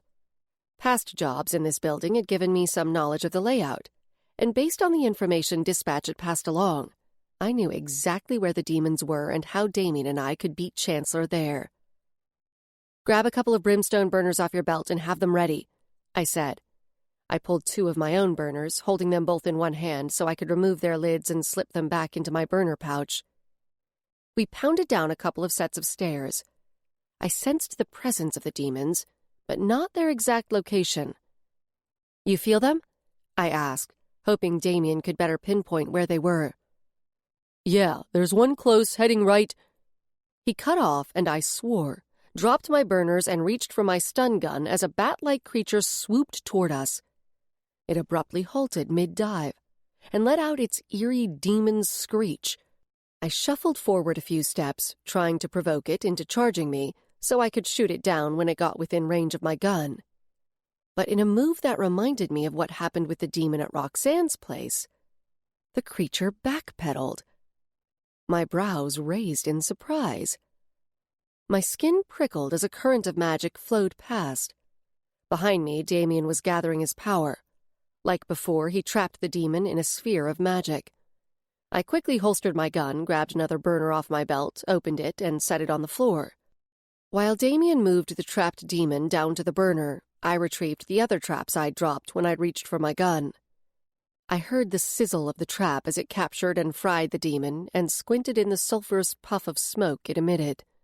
The whole thing had taken less than a minute. "It was afraid of you," Damien said. I coughed. "What?" "The demon. It didn't want to get close to you. I haven't seen many of them in real life, but in training they showed us dozens and dozens of videos of demon encounters. None of them ever behaved the way that one just did." I considered brushing off his observation, denying it. But he was right. Maybe he could help me figure out why demons seemed to be afraid of me. I scooped up the warm trap, slapped the cap over the charred demon remains, and set off at a jog. There were more demons ahead. "You seem to like theories," I said as he caught up and drew even with me. "Got one about what happened back there?" He skidded to a stop and swore, "Incoming!" He hadn't fully released the magic that filled him, and I watched as he raised his hand and 2 thin, glowing green lines shot from his palm like arcs of electricity. The lines angled away from us into the gloom of the poorly lit basement and around a left turn up ahead. He was going to trap a couple of demons that were completely out of his line of vision. That was almost as cool as seeing through walls. I shot him an impressed look, but his focus was elsewhere. "Stay right there," he said. "I'm going to bring them close to you before we fry them. I want to see what happens." I took an apprehensive step back. "Don't worry, they're contained and won't be able to get at you." 2 greenish glowing orbs, each with a demon inside, appeared from around the corner. I clutched a burner in each hand, noting with some irritation the nervous sweat dampening my palms. Before my accident, a couple of minor demons wouldn't have made me blink twice. Logically, I knew they weren't capable of doing much more than scratching the hell out of me, but I'd just as soon see them fried as quickly as possible. I planted my feet and held my ground as Damien drew the spheres closer. When they were about 10 feet out, the demons went berserk, squealing and ramming against the back walls of their magical containments. He moved them a couple of feet nearer, and the demon's panic intensified. "Whoa," he breathed. I set the brimstone burners down and backed away, eager to see the creatures safely disposed. Not that I didn't trust Damien, but as he'd admitted himself, his experience with demons was limited at this point. We caught one more, bringing our total catch to 4 by the time Chancellor and his team figured out where we were. He stalked toward me. "You should have stayed with us." I gave my head an innocent little shake. "We're only Demon Patrol, so, we're not that bright. We got lost, couldn't keep up with all you strike team badasses." When we all emerged outside, the discovery of Devereaux on site didn't even dampen my glee over Damien and me catching one more demon than Chancellor's team. Strike operations always required a sergeant on site, as well as official statements and paperwork, so we ate up the rest of the morning at the scene. Smaller incidents kept me and Damien busy in the afternoon, and the day passed in a blur. After my shift, instead of heading home, I exchanged my patrol shirt for a light blue fitted t-shirt, emblazoned with the logo of a local brewery, and got in my truck and went south, away from the heart of the city. With Damien and Johnny following me in Johnny's black Mustang, I left Boise city limits. My stomach clenched as the heavy, almost impossibly high fence surrounding the Grigori Industries campus came into view. I eased up to the security gate and waited. A glance back showed that Johnny had pulled to the side of the road right next to the entrance. He gave me a little wave. A metallic clang drew my attention forward again, and I watched the security gate pull to the left. My heart stuttered as I lifted my foot from the brake, and my truck rolled forward into the no-man's land of Grigori Industries. Chapter 12. 3 guards manned the security booth, and they looked more like ex-SEALs than mall cops. They were dressed in smart, dark gray uniforms with the Grigori logo on the breast pocket, which made me wonder if Jacob's little pseudo-nation did indeed have its own military. One of the men actually gripped an intimidating automatic weapon, as if this were some war-torn country instead of the outskirts of a mid-sized northwest U.S. town, where most people considered it impolite to use a car horn. "Welcome to Grigori Industries. Please shut off the engine, ma'am." A muscular, tawny-skinned guard, not the one with the assault gun, had approached my open window. I twisted the key in the ignition and the motor died. "Identification, please." Digging into one of the pockets of my cargo pants, I pulled out a little fold-over wallet that held some cash and my essential cards. I slipped my driver's license from the clear pocket. "Here you go." I passed the card to the guard's waiting hand. Without a word, he took it into the booth. One of the other guards picked up a chunky walkie-talkie and muttered a few words into it, while the guy who had my ID stood at a laptop, typing. I watched him hold up my license to the computer's camera, presumably to snap a picture of it. The third guy came out and went to the front of my truck, where he took a picture of the license plate with his phone. The guard at the laptop finished his typing and stepped out of the booth, and I glanced at the SIG holstered at his side. He returned my license and then looked ahead and gestured with his hand outstretched, pointing in a sharp, precise motion with his thumb tucked against his palm and his fingers straight out. Yeah, He was definitely ex-military or SWAT or something. You'll proceed to the white building 50 yards ahead. There you'll relinquish your phone and any weapons and go through a scanner. My brows lifted. Like at the airport? Yes, ma'am. The security scanner is similar to the devices you see in airport security. Great. Then Grigori Industries would have a nice, semi-naked X-ray style shot of me on file. It seemed like a violation of privacy. But what could I do? The corporate campus was outside the city and outside the law. With an uncomfortable lurch in my chest, I suddenly wondered what happened if someone died on the property. I gave the guy a little salute. Okay, thank you. I started the truck and rolled forward on the paved road. When I neared the squat, cube-shaped white structure, I noticed a row of half a dozen white vans, identical to the one that had hauled the gargoyle away.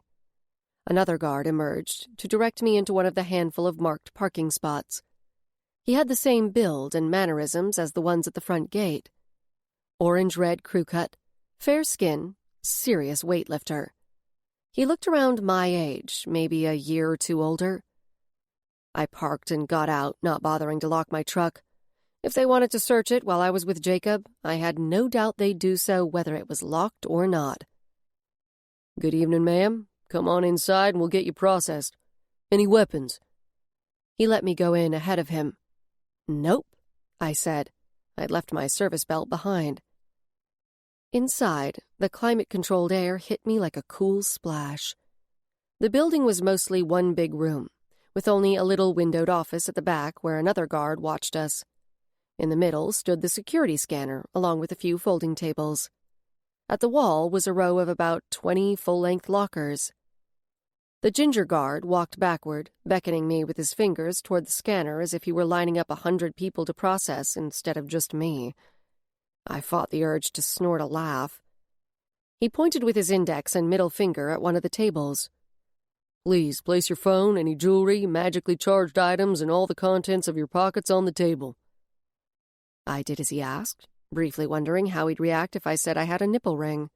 I didn't, but it almost would have been worth it just to see whether Grigori Industries had a policy for them.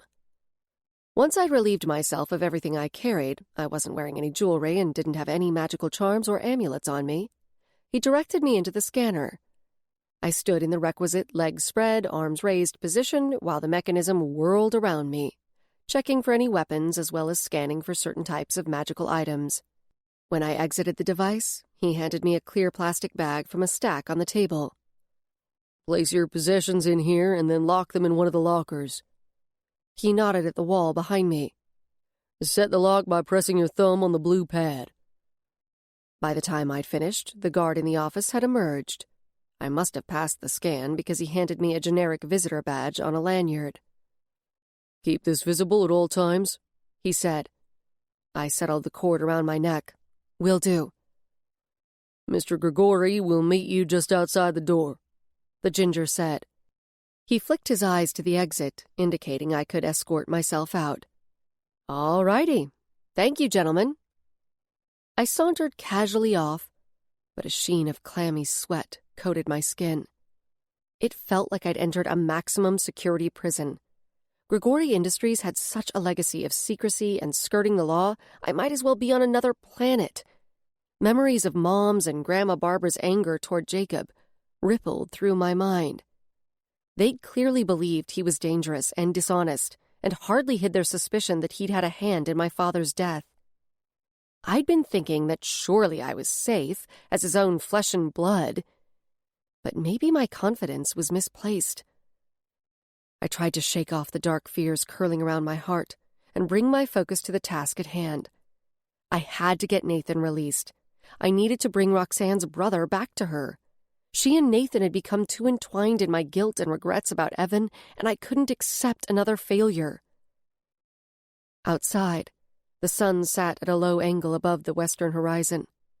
Days were long this time of year, but I really hoped I could finish my business before sunset. The idea of being on Grigori property after dark gave me the willies. The evening sun glinted off the lens of a camera mounted on the side of a building a few dozen feet away. It was pointed straight at me. A sweeping glance showed there were at least half a dozen cameras within view, and I guessed there were more hidden behind the tinted windows of nearby structures. I suspected drones were circling high overhead as well. A soft electric whirring noise drew my attention, and I took a few steps away from the security building for a better view down the paved road leading into the heart of the campus. A golf cart, with a man behind the wheel, approached. Even from a distance, I recognized Jacob. His face appeared in the news every so often, but he was familiar for more personal reasons, too. I swallowed hard as he drew closer. My memories of my father were faint, but photos of him that I still had and remembered well reminded me that he and his brother bore a close resemblance. Jacob stopped the cart a few feet away from me, pulled the handbrake, and stepped out. "Ella." He greeted me with a broad smile. He was slim and stood over 6 feet. I'd gotten my height from the Grigori side, with slightly stooped shoulders that made him look studious, especially with his wire-rimmed glasses. I nodded, but didn't move toward him. "Jacob, thank you for seeing me." To my relief, he didn't attempt to hug me. He tipped his head at the cart, still smiling. "Come on, I'll give you the grand tour." I stayed where I was. "I don't have a whole lot of time, actually. I'm here on behalf of Nathan and his sister, and I need to know when we can expect him to come home. I'd like to see the gargoyle and proof that he's okay." His smile faltered, but only by the tiniest fraction. He gave me a slow blink and a little bow of his head. "I understand. Forgive me. I was excited to hear from you and have the opportunity to spend a few minutes with my niece." That made me feel like kind of an ass for being so abrupt. But I also saw through his welcoming veneer. I'd spent some time around him before my dad died, and I didn't really remember it and didn't know him well enough to understand what was lurking behind his apparent warmth. But perhaps indulging him just a little would give me an opportunity to figure him out. I gave him a tight stretch of my lips that I hoped resembled a smile. "Why don't we compromise? We can take the long way to where Nathan is being held." I faltered a little on the last couple of words, realizing too late that they sounded more accusatory than I'd intended. Jacob either didn't notice or hid his reaction well. I swung onto the golf cart's passenger seat. "I like that plan." He took the wheel, and I peeked at him out of the corners of my eyes. His profile was distinguished. Solid nose, full mouth, slightly slanted forehead with a hairline that hadn't begun to creep backward. He steered off the main road and onto a narrower cement walkway. Another golf cart approached, and the guard driving it nodded at Jacob. "Evening, Mr. Grigori." The place was eerily empty, though maybe it was due to the hour. Most employees would have gone home for the day. Jacob pointed to a building with a cheerful fountain bubbling up in the middle of a round pool at the front. "The cafeteria is in there." "How many people work here?" I asked. He flicked a glance at me. "Several dozen." Vague much? What, was he afraid I was going to make some kind of report to the IRS? The place was huge, and I was sure he was lying. There had to be hundreds of people employed here. Grigori Industries had a reputation, sure, but the job market had been weak in this area for a long time, and rumor was that Grigori jobs paid very well. People might not be eager to admit their association with the corporation, but Grigori needed workers just like any other company. I'd also heard that when corporate headquarters moved here from the East Coast, many employees had relocated to keep their jobs. "Do you live on campus?" He grinned, as if I were 8 years old and my question were adorable. "I do have quarters on site, and yes, I often stay overnight." I listened with one ear while he pointed out other buildings. We seemed to be making a loose spiral around the grounds, heading toward the tallest structure that was roughly in the center. There was something foreboding about it, though for the most part it looked like any other generic corporate building. When we drew closer, I realized the windows didn't start, until about 30 feet up. No windows on the first 2 floors? My gut tightened as Jacob slowed at the end of the walkway leading to the building's entrance. I tilted my head back as I followed him to the double doors, but I couldn't see anything through the heavily tinted glass above. Despite the heat, I shivered with the sudden creeping sense that someone was up there watching us. He placed his hand on the scanner mounted next to the door. A green light illuminated, and there was a heavy metallic chunk sound from the doors. He grasped the door handle, twisted it, and threw his weight back to pull the door open and hold it for me. Passing through the doorway, I noticed the door was seriously thick, almost as formidable-looking as a vault. Inside, overhead lights cast their fluorescent illumination through the empty hallways that branched off from the entrance. The lock mechanism activated as soon as the door closed behind us. "To put your mind at ease, we'll pay a visit on your friend," Jacob said. He turned to the hallway branching off to the right, and I kept pace with him. The casual way he spoke about Nathan and the gargoyle sent ire prickling through me. With each windowless door we passed, I felt a little more closed in. I wasn't usually prone to claustrophobia, but the building was starting to feel like a thinly disguised prison. "What are you doing with the gargoyles, Jacob?" He led us to an elevator, where he pressed his palm to another security scanner like the one outside. His lips thinned as he angled his gaze downward, seeming to consider what to say. "The work is confidential, and still in the early stages, but I suppose there's no real harm in telling you. I assure you, it's legal.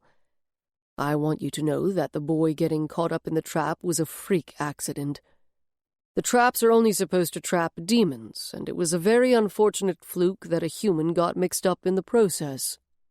He cast me an apologetic look, the inner corners of his eyebrows drawn in and up. I believed that he never intended a human to get trapped in the gargoyle, but his declaration that the work wasn't illegal sent off warning pings in my head. Gregory Industries was infamous for finding loopholes in the law. The elevator dinged, the sound overly sharp and loud in the quiet hallway, and the doors parted. We stepped on, and again he had to scan his hand before punching the button with the 6 on it. "I'm trying to build a better mousetrap, in a manner of speaking," he said. "Demon trap, actually, not for the harmless little ones, but for the archdemons. In my opinion, those suckers are still responsible for way too much misery and death." He shook his head, as if so deeply personally affronted by the tragedies caused by archdemons he was temporarily at a loss for words. Something about his manner made me suspect he was putting on a bit of an act, but I couldn't argue with the heart of his cause. After all, I made my living trying to clean up the smaller rip spawn that bubbled through, and my own brother had been abducted by an archdemon. And if there was anyone in the world who carried the weight of responsibility for keeping humanity safe from archdemons, it was the CEO of frickin' Gregory Industries. But his methods, his cavalier attitude, rubbed me wrong. I squinted at him as indignation began to bleed through me. "You're using live gargoyles to bait and trap archdemons? Don't you think that's a pretty bad way to treat a rare, intelligent creature? Surely, with all the resources you have, you could come up with something a lot more ethical," I challenged. He gave me a look that was something between great patience and pity. "Ella, we're at war. We must do everything in our power to fight back against what the Rip has unleashed into our world, and war requires sacrifices. If there's a way to trap archdemons that doesn't put any human lives at risk, isn't that a worthy sacrifice?" He tipped his head a little in question, and I realized he was honestly waiting for my response. The elevator stopped and the doors opened, giving me a moment to collect myself. "It certainly wouldn't be the first time other species have been used or sacrificed for the greater good," he said, seeming to take my hesitation as a prompt to further his argument. "Do you have any idea How many of the things you use every day were tested on animals? I took a slow count to 3 before I spoke. There are plenty of people in the world who believe testing on animals is immoral, and subjecting gargoyles to demonic possession is hardly in the same league as testing eyeshadow on rabbits. Gargoyles didn't cause the rip. Humans did. It took everything I had to say humans instead of Gregory Industries. He placed a hand on his chest, and his eyes rounded behind the lenses of his glasses. Everything you say is true, Ella. Believe me, I get no pleasure from it, and I wouldn't blame anyone for their moral outrage. How can you do it, then? We'd stopped just beyond the elevator alcove, facing off. His face hardened, and his hand dropped to his side. Because my life's work is to clean up the horrors that have come through the rip to torment us, and ultimately to seal the rip. I will use any means necessary to see it through. His words became ragged-edged with ferocity, and his cheeks took on a faint flush. I stiffened as if he'd shouted at me, though in fact he'd not raised his voice at all. Looking into his eyes, I searched for any glint of madness. But even if he was entitled and ego-driven, characteristics that bled through in the media even when he assumed his public persona, he seemed of sound mind. In fact, his passionate declaration was probably the most honest thing he'd said since I'd arrived. I nodded once and then cast my gaze down the hallway. I still didn't agree with his methods, but I had a mission to focus on. With relief, I noticed windows spaced along the walls and some open doorways, which made it feel more normal and less like a prison. Is Nathan here? I asked. The fire dissipated from his eyes, and he assumed his former fakish smile and even-tempered tone. Yes, but before I take you to him, I need to check with his caretakers. His tiny stutter over caretakers made me wonder what other word he'd had in mind. Jacob took me to a conference room with a big TV screen mounted at one end and a long table surrounded by high-backed chairs. It was the type of generic corporate setup that was so bland I actually felt a faint sense of disappointment. "I'll return for you in a moment," he said, and left. I sat down in one of the chairs and leaned back, testing its bounce, and then pushed off with my feet to spin it around. When the doorway flashed through my visual field, I planted my shoes on the carpet to stop my twirling. A man stood there. Not a man. A ghost. It couldn't be the man I thought because he was supposed to be dead. He took a step into the room, his eyes growing beady. He moistened his lips with his tongue, pulling his bottom lip in as if he were gazing at a ribeye he couldn't wait to slice into. I stood in one swift motion, every muscle in my body stringing tight and my pulse speeding as adrenaline flooded into my veins. The shadows around the edges of my vision were going berserk. The man wasn't imposing by any means. Several inches shorter than me, a good 4 decades older, and completely devoid of brawn or any physical intimidating feature. But I'd instantly recognized him as one of the most notorious people in the world. And I couldn't help staring openly, even as everything in me recoiled and wished to flee as far from him as possible. Before me was Philip Zarella, the man wanted for some of history's most heinous crimes, and rumored to have done things that were almost beyond belief. He half raised a hand, either reaching toward me or pointing, and the hungry gleam in his eyes deepened. "Reaper," he breathed, with a rapt look on his face. Chapter 13. My pulse stuttered, and it took all of my resolve to stand less than a dozen feet from Philip Zarella, the mad scientist himself. This was no ghost. Somehow Zarella was alive and well and here. I'd seen pictures of him, probably even some short clips of footage. But live and in person, I could actually feel something dark and dreadful emanating from him, as if his crime surrounded him like an aura. Hurried footfalls in the corridor broke the tension of our locked gazes. Zarella's expression turned to irritation as Jacob appeared. The Grigori CEO looked deeply displeased, as if he'd come home to find his dog had chewed up an arm of the sofa. I could only stare at the two of them, wondering how in the hell and why Jacob Grigori had brought Philip Zarella to the campus. Then it hit me, and a violent shudder snaked up my spine. He was beyond the reach of the law here. Jacob wanted him here.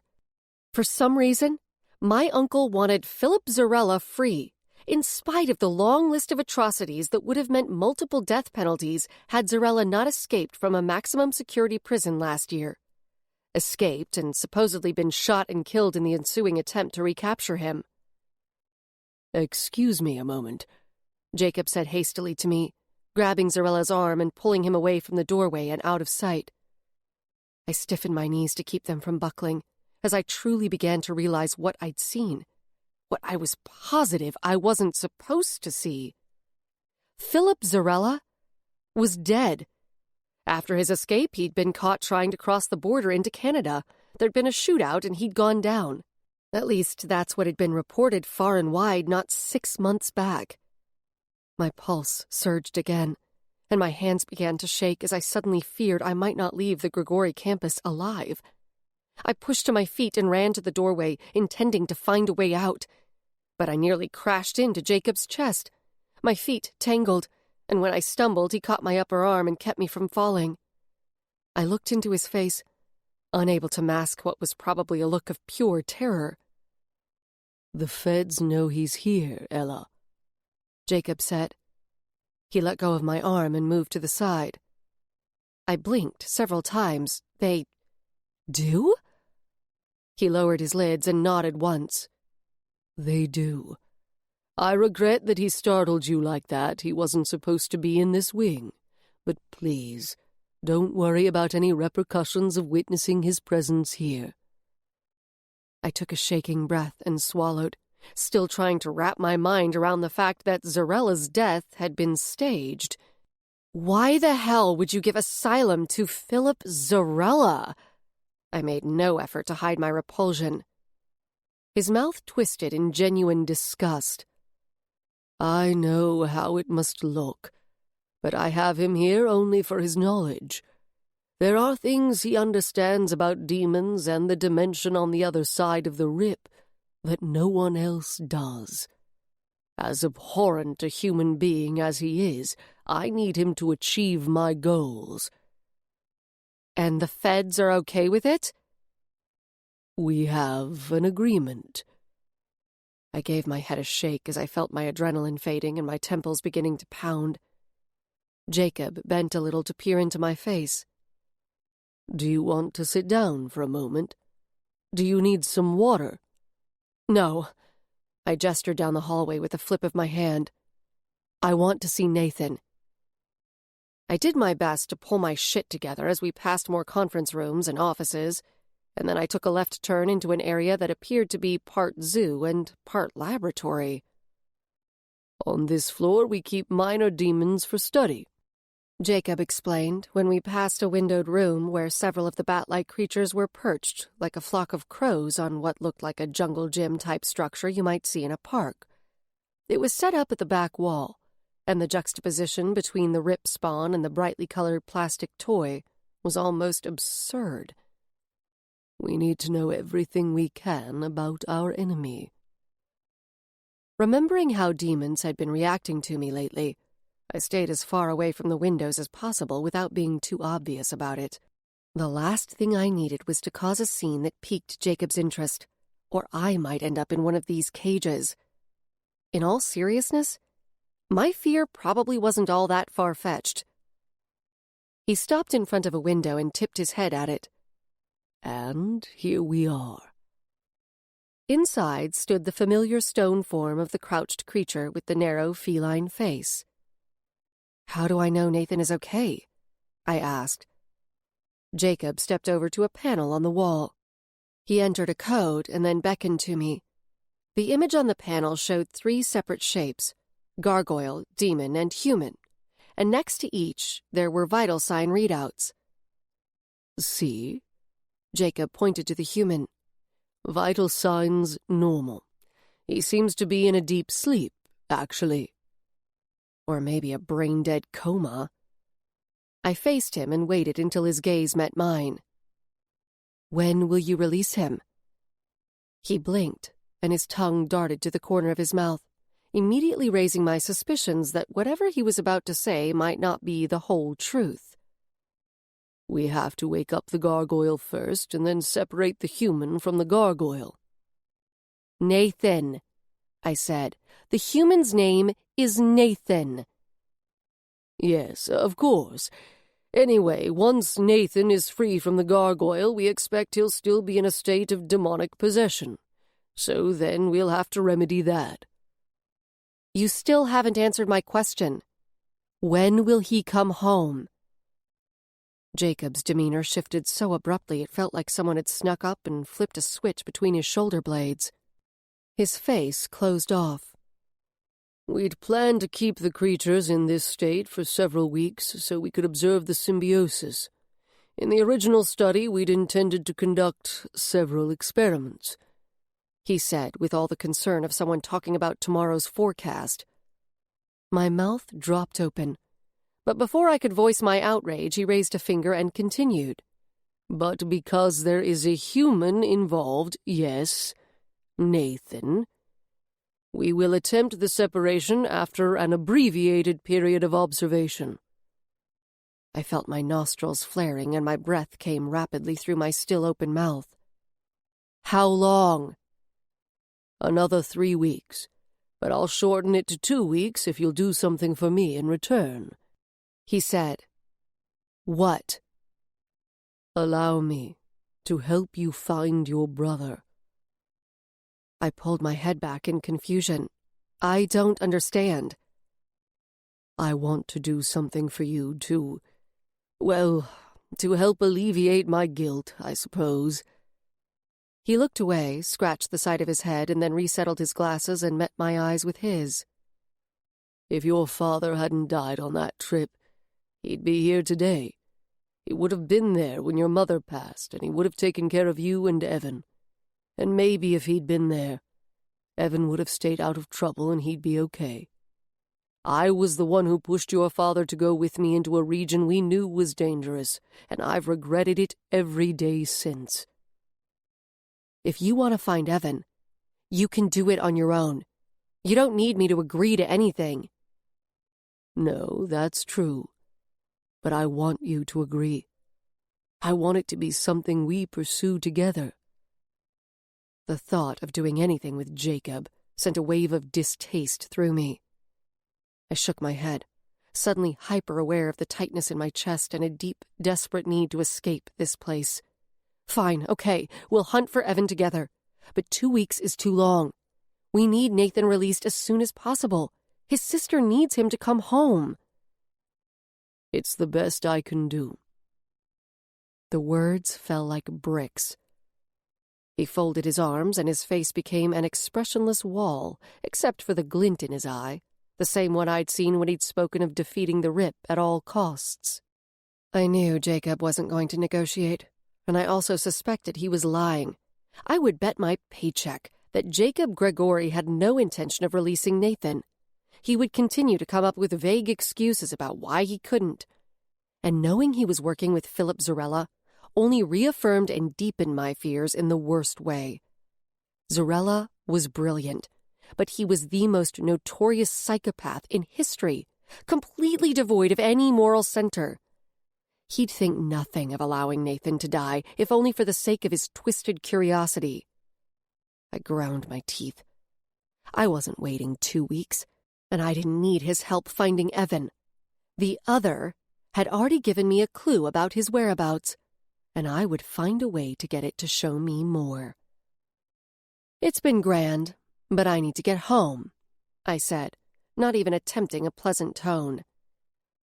Jacob took me back to the elevator and tried to make small talk on the way down and out of the facility, to which I gave minimal responses. Outside, one of the buzz-cut guys was waiting in a golf cart to take me back to my truck. Apparently, Jacob was done with me. I retrieved my things from the locker, got into my truck, and retraced my route back to the main entrance. The sun had set, but it wasn't full dark yet. Outside the gate, Johnny's car was still waiting. I pulled up next to it and rolled down the window. Johnny lowered his, too, and the guys peered at me anxiously. "Are you okay?" Damien asked. "What did he say?" Johnny said at the same time. I let out a breath and realized my fingers were curled in a death grip on the wheel. I loosened my hands. "I'm fine.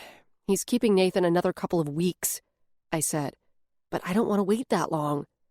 I'll fill you in on the details, but I want to get back home. Roxanne is waiting." I kept my foot on the brake while I sent Roxanne a quick text to let her know I was on my way. With a heavy heart, I told her that Nathan wasn't free yet, but he was safe and he'd be out soon. Then I rolled forward and saw Johnny flip a U-turn in my rearview mirror. His headlights were an unexpectedly reassuring presence, all the way back to the north end and my apartment. When I finally parked and shut off the engine, I slumped for a moment, drained. But there was no time for rest. We had work to do. Chapter 14. The warm, savory aroma of spaghetti sauce filled my apartment, and for a moment, my anxiety eased. Loki bounded forward to greet me, and Roxanne poked her head through the kitchen doorway, a sauce-smeared wooden spoon in her hand. "Oh, good. You're home. The spaghetti is in the pot keeping warm, and the salad is made." She was all business about dinner, but I could tell she was trying to mask her disappointment about Nathan. I was pretty sure she'd hoped I would be coming home with him, even though I'd told her there was no guarantee that would be the result of my meeting with Jacob. And even when Nathan was released, he'd need medical attention. "Can you help me with the garlic bread?" "Of course." I followed the sounds of preparations in the kitchen and inhaled deeply. It smells amazing. Johnny and Damien are coming too. She was standing at the stove, stirring. "You should invite your friend, Deb." "It's a long drive for her, and she has to get up early. But I'll tell her you wanted her to come. She'll be bummed she missed it." I took up a bowl of melted butter and began drizzling it onto the loaf of French bread that was halved on a cookie sheet. She'd already minced garlic, which was waiting on the cutting board. "This is really impressive," I said, watching her. "Do you cook dinner a lot at home?" She flipped a glance at me and lifted one shoulder nonchalantly. It's just spaghetti. But yeah, I'm in charge of meals a lot." She set the spoon down on a little plate and turned to me, leaning back against the counter. Her posture might have appeared casual, but her eyes were wide and tense. "So, what exactly did they say about Nathan?" I set down the butter bowl so I could face her fully. "Grigori Industries says they will let him go, but not soon enough for my liking. So I'm going to find a way to get him home faster." "And he's still stuck in the statue?" "Yes, but he's okay." Her gaze tilted to the floor, and she nodded, taking a deep breath. I could tell she was trying to be brave, but I caught the welling of tears in her eyes. My throat thickened in sympathy. She was obviously capable of caring for herself when she had to, and was accustomed to doing so. But at the same time, there was something so small and vulnerable about her. The sound of the front door swishing open caused both of us to straighten and blink away our emotion. Damien appeared in the kitchen doorway with a white baker's box. "I brought dessert.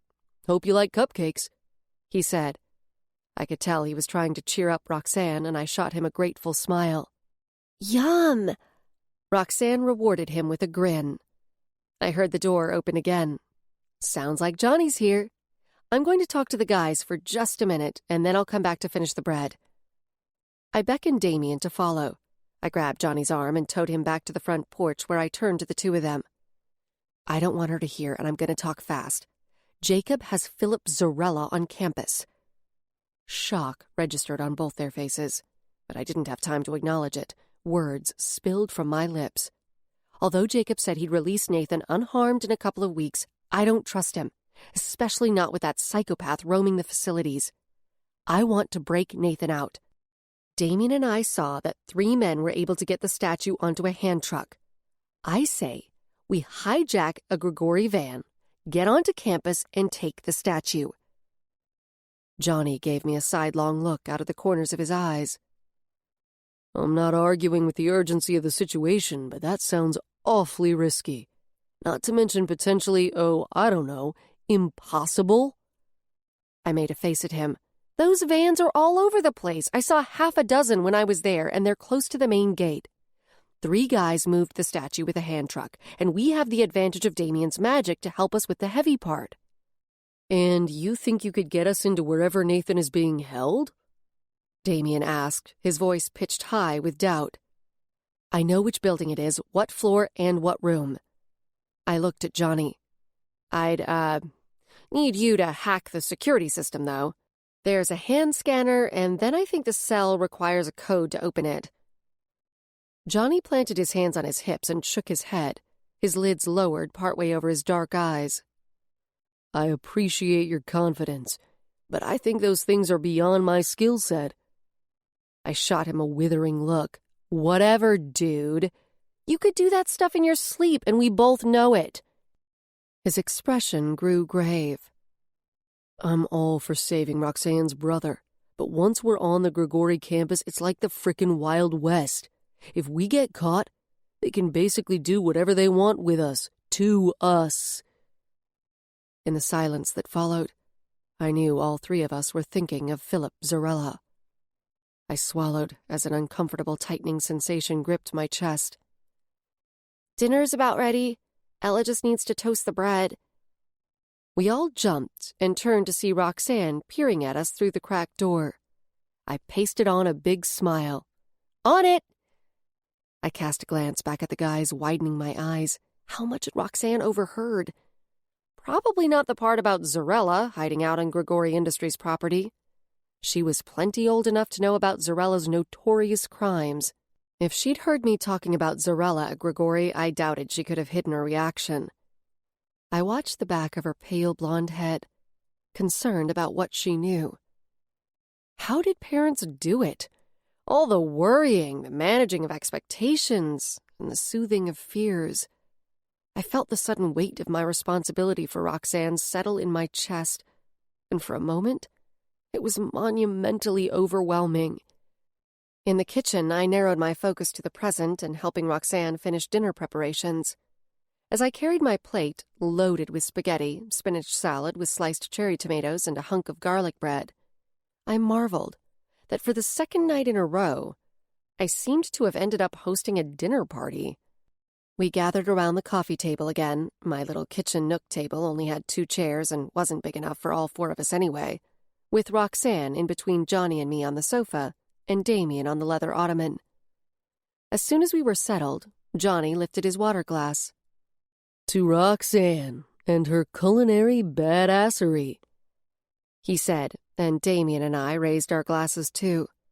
She giggled, and her cheeks pinked as we all clinked our glasses in a toast. And when she flicked her eyes up at Johnny, her blush deepened. We all dug in, and I had to give her props. She put together a great meal. I had a forkful of pasta halfway to my mouth when Roxanne's hand stilled at either side of her plate, and she looked up at us. So, you're going to jailbreak my brother out of Grigori Industries? Her expression was equal parts fearful and hopeful, and the raw vulnerability on her face made my heart ache. I set down my fork. That's what I want to do. What do you think of the idea? I just want him home as soon as possible. Her voice was high and small, like a child's, and her lips trembled just barely before she clamped them together and looked down at the plate in her lap. But I knew Damien and Johnny saw it too. She'd been so stoic and a good sport about staying with me, but I could see her hope wavering. Then we'll figure out how to break him free, Johnny said quietly. She raised her head and gave him a watery smile, swiping at the single tear that had begun to slip down one cheek. I caught Johnny's eye over Roxanne's head and silently mouthed, "Thank you."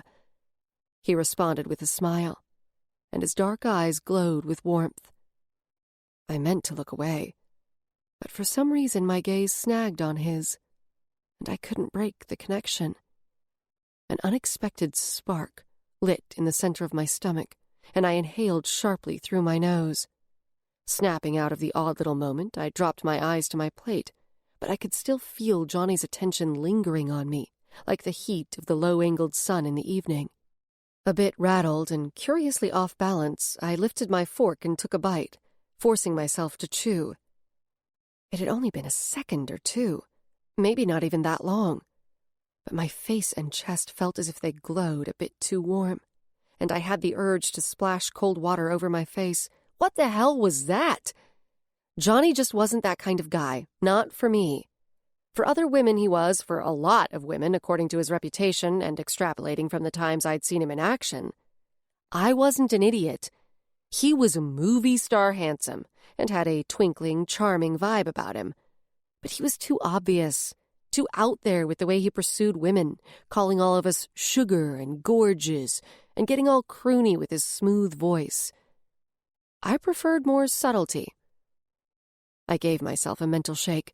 This was so not the moment to be entertaining silly little flutters in my stomach that probably meant nothing. What I really needed was some time alone with Johnny and Damien to figure out a game plan. Luckily, Damien and I had the next 2 days off, which was perfect timing. We could bust Nathan out tomorrow. I could catch up on some much-needed sleep the next day, and I'd be fresh and ready to return to work the following day.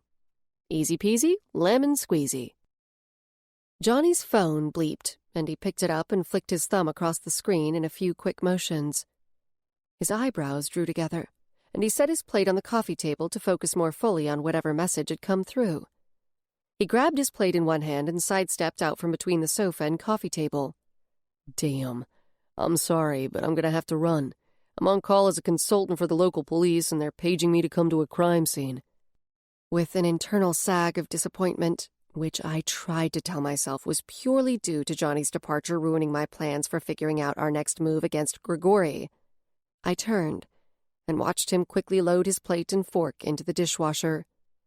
He retraced his steps to the living room and paused at the end of the coffee table, but I could tell his mind was already jumping ahead to the case that awaited him. Work and women seemed to be his two main points of focus in life, and he could get equally immersed in either. "Call me when you can?" I asked.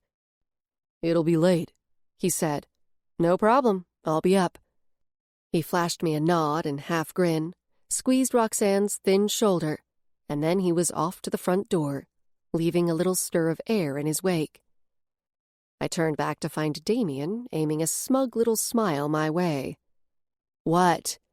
I asked. "Nothing."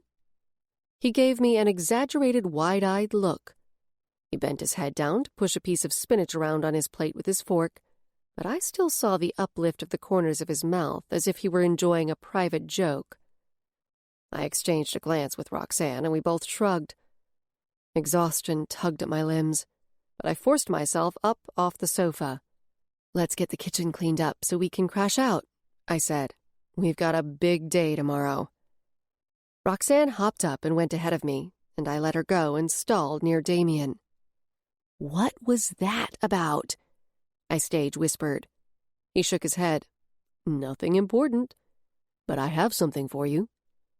He flicked a look at the kitchen doorway, signaling it was something he didn't want Roxanne to see. That piqued my curiosity. We got the sauce-splattered kitchen wiped down and loaded the dishwasher. Once the machine was humming, I helped Roxanne fold out the hide-a-bed and found the remote for her. Within a minute, she was zoned out, alternating her attention between the TV and her phone, and I beckoned Damien to follow me out to the back patio. Loki came too, bounding into the yard and then sticking his nose to the ground to sniff. It was full dark, and the air had cooled enough that we wouldn't break a sweat sitting on the patio. I noticed Damien had brought his backpack. "Should I turn on the outside light?" I asked. He glanced up. "Let's let our eyes adjust. This will be cooler in the dark." I didn't even have a wild guess at what he wanted to show me, and I craned to see what he was digging for in his pack. He withdrew his hand, and it appeared he held a coil of rope. But when he kept hold of one end and let it unfurl, it began to glow with a subtle green light of earth magic.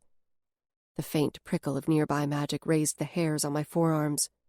I focused inward and then down, drawing up a weak thread of earth magic in an attempt to sense what he was doing, but couldn't feel much more than a low vibration that seemed to emanate from the rope. "What is it?" I asked. Instead of answering, he flicked his wrist. The rope blurred through the air, and there was a satisfying sharp snap that startled Loki.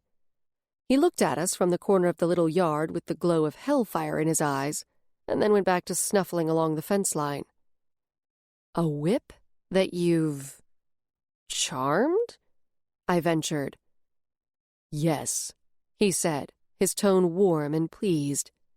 "I minored in charmed weapons in college." I actually don't know how a charmed weapon works." I rarely felt self-conscious about my lack of magical knowledge, but it struck me that between Damien's ability, his exposure to mage-level craft through his family, and formal education, he was probably an expert on a lot of things. I couldn't help feeling again that his talents were wasted on demon patrol. "You use magic to connect yourself with the weapon. Let the energy become a live current that flows from your body to the object, and vice versa. It allows you to direct the weapon in more precise ways, as if the two of you are working in concert, rather than you just wielding it." He flicked his wrist again, and instead of biting the empty air, the whip snaked out to one of my lawn chairs. The end of it wrapped around one leg. With another rapid movement of his hand, Damien flipped the chair into the air. It turned a full somersault and clattered back down on the cement slab, landing neatly on its 4 feet. The whole demonstration took maybe a second. Then he raised the handle of the whip overhead and circled his arm in a quick lasso motion. A flare of green magic sped from his hand, down the length of the twirling whip, and then stretched off the end, as if it were an extension of the whip itself. The strand of magic extended, reaching for a branch high above and wrapped around the limb like a hand. When Damien tugged the whip, the bough dipped. He released his magic, and the green light extinguished as the whip's tail fell to the ground. "You can also use it to cast a large circle really fast," he said. "That could come in handy in a pinch." I wrapped my arms around my middle, eyeing the length of the whip. "That's really nifty, but I doubt I have enough juice to make any sort of use of it." He stretched out his arm, offering me the handle. "Even with your current level of ability, I think you can do something with this. I noticed you seem to have an affinity for earth magic over the other elements, so I charged the whip to easily channel that energy." Reluctantly, I took the whip, my stomach tightening with the expectation that I would disappoint Damien. As soon as my palm contacted the handle, a zing of his residual magic warmed my palm. The whip itself was warm, almost as if it were a living thing. "I use earth magic because it's the easiest," I said. Every kid with any level of magical ability was taught to use earth magic first. It was the most concrete and abundant of the elemental magics. I don't really have an affinity for any of the elements. "You're wrong," he said. "You're definitely an earthcrafter, but you also have a strong affinity for fire. We'd need to do some training before you could do much with it. Try projecting your magic into the whip. Once you feel it, visualize what you want it to do, and then flick your hand and send your intention outward through the whip. It's all in the wrist." He moved several paces off to the side, well out of the way. I knew my face betrayed my apprehension, and I was suddenly extremely glad it was so dark outside. In spite of my misgivings, I closed my eyes and stilled my mind, and imagined my feet growing roots into the soil, reaching for the magical energy stored there. When I felt the warm hum of it in my feet, I coaxed it up through my body as much as I was capable of drawing. As if the whip and magic were magnet and iron, the sensation swelled to a vibration, and the magic raced through me to the hand that held the handle, raising goosebumps in its wake. I sucked in a surprised breath.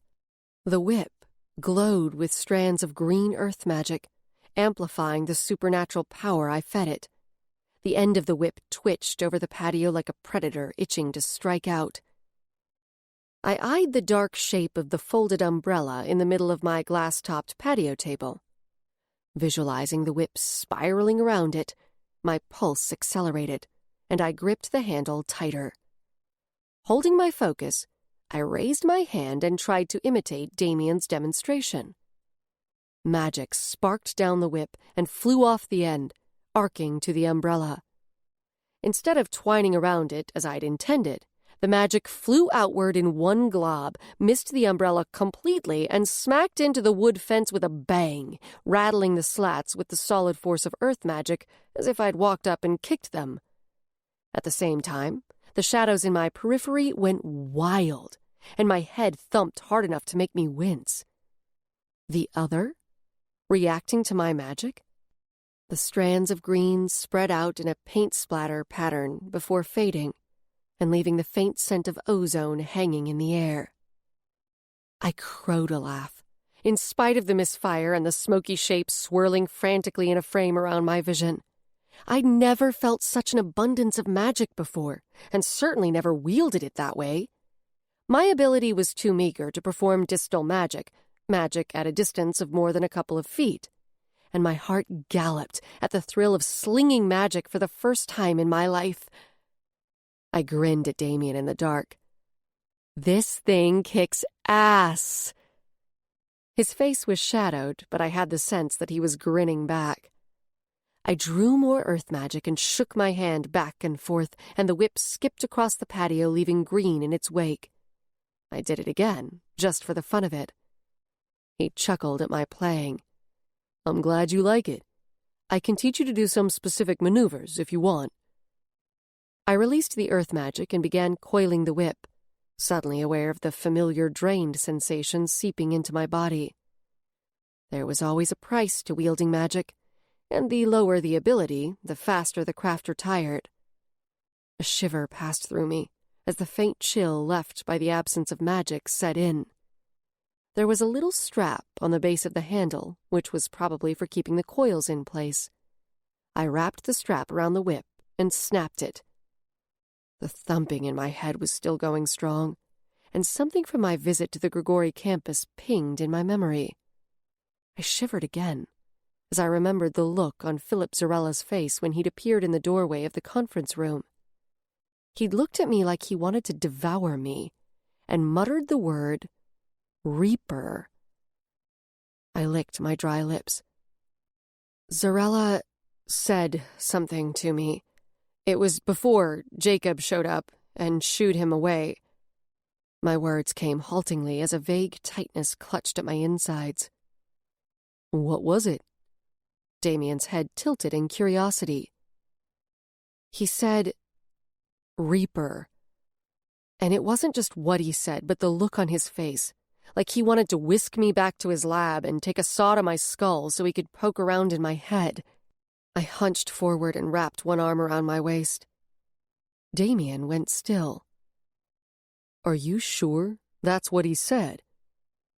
Positive. You're knowledgeable. Any idea what he meant by that?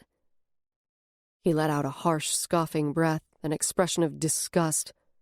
No, and I have no desire to understand the inner workings of a psychopath's mind. He's a necromancer, so he has an affinity for anything related to death, but he's also clinically insane. I wouldn't put much stock in anything that comes out of his mouth. Yeah, you're probably right. I trailed off. But a chill passed through me. I'd forgotten that in addition to Zarella's atrocities against humans, vampires, and any other species he could get his hands on, he was one of only a few necromancers in the world. He'd raised zombies and then controlled them using telepathy. It was rumored that he could see through the eyes of any zombie, demon, or vamp, anything or anyone that had been touched by death or the Rip, and steer them around like a kid with a radio control car. Anything that had been touched by death.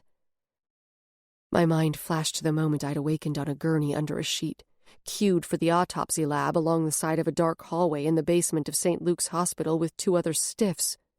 Talk about a real-life nightmare that would haunt me for the rest of my days.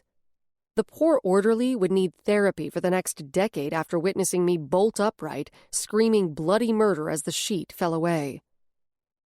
I'd definitely been touched by death. More than touched. It had claimed me for 18 minutes, and by some unknown miracle, I'd escaped. My forehead thumped its rhythm, that foreign beat that didn't line up with my pulse, as if to remind me of the passenger I'd carried since returning to the living.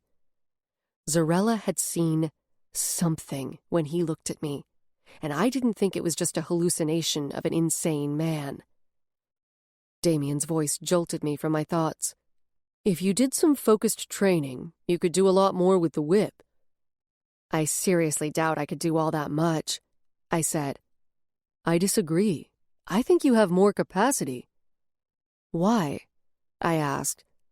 He cocked his head. It's hard to explain, and I admit I have nothing particularly concrete to base it on, just a sort of sixth sense pinging. It's almost like you were supposed to have a higher level of aptitude, and then, I don't know, something interfered at a critical moment and left you with only a bit of ability. Did you have any sort of traumatic event around puberty?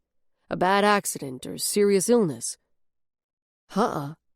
Actually, that was one of the few periods of my life that was fairly normal. I looked at him. This is really cool and all, but we need to figure out this thing with Roxanne's brother. I was hoping Johnny would be able to stick around. He gave a low laugh and moved to 2 of the chairs, pulling them closer together with a soft screech of the metal legs across concrete. He lowered himself into one of them, crossed one ankle over the other knee, and rocked the chair back on 2 legs, clearly waiting for me to sit. I remained where I was, folding my arms and keeping the coiled whip clutched in one hand. Why are you so smug and chuckly all of a sudden? Come on, Ella. If we talk about it, we'll spoil the mystique. What the hell are you talking about? You and Johnny. Duh. He said it in such a perfect imitation of Roxanne's tone of adolescent impatience, I had to hold tight to my irritation to keep from cracking a smile. But Damien's mention of me and Johnny caused my stomach to do an unwelcome somersault. There is no me and Johnny. Sure there isn't. His annoyingly patronizing tone made me want to push his chair over backward. I let out an exasperated breath, went to the vacant chair and yanked it back a few inches out of spite before slouching onto it. We have more important things to discuss. I straightened and tried to tamp down the little flip-flop that was still echoing around in my stomach. Here's what we should do. We'll wait near the Grigori campus for one of those vans to leave. We'll follow it till it's out of sight of the campus, but not yet in the city. Then we'll borrow it and drive it back in through the security gate, go get the statue, and take it in the van. A deep laugh floated toward us from over the fence, and I half rose in alarm. The gate latch released with a plink, and the hinges squeaked as the gate swung open. A broad-shouldered form came through. Johnny? I asked in surprise. You know you're insane, right? Johnny took off his leather jacket, laid it on the table, and lifted a chair and carried it over to me and Damien. I admire your intent, but that's an idiotic plan, and you might not want to be so loud about your criminal intentions. I could hear you from the sidewalk. Oh, come on, that's a little harsh, I said indignantly. Maybe my idea isn't very practical, but I haven't come up with anything better. I cleared my throat, trying to reclaim my composure. I mean, how are we going to get in there? And what are you doing back here anyway? I thought you had some emergency case. There were no supernatural forces at work in the crime scene, he said, his voice irritatingly level and soothing. Noob cop called me in prematurely. Your plan is too rash, and it'll never work. But when I said you were insane, I meant it as a compliment. Damien snickered while I opened my mouth and then snapped it closed, unable to come up with a good retort. I sighed and leaned back. Getting prickly wasn't going to bring Nathan home any faster. Okay, how do we do this? I knew Johnny was committed to the rescue mission because he'd promised Roxanne, and I realized I was genuinely curious about whether he had a plan of his own. He had a ton of connections I didn't, and I couldn't deny that he was probably better equipped to get us in and out of the Grigori campus. There's another Grigori gargoyle loose, Johnny said. I perked up. We have proof of what he's doing to gargoyles.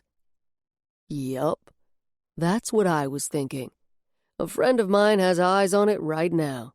He agreed to look the other way and pretend it was never there while we come and get it.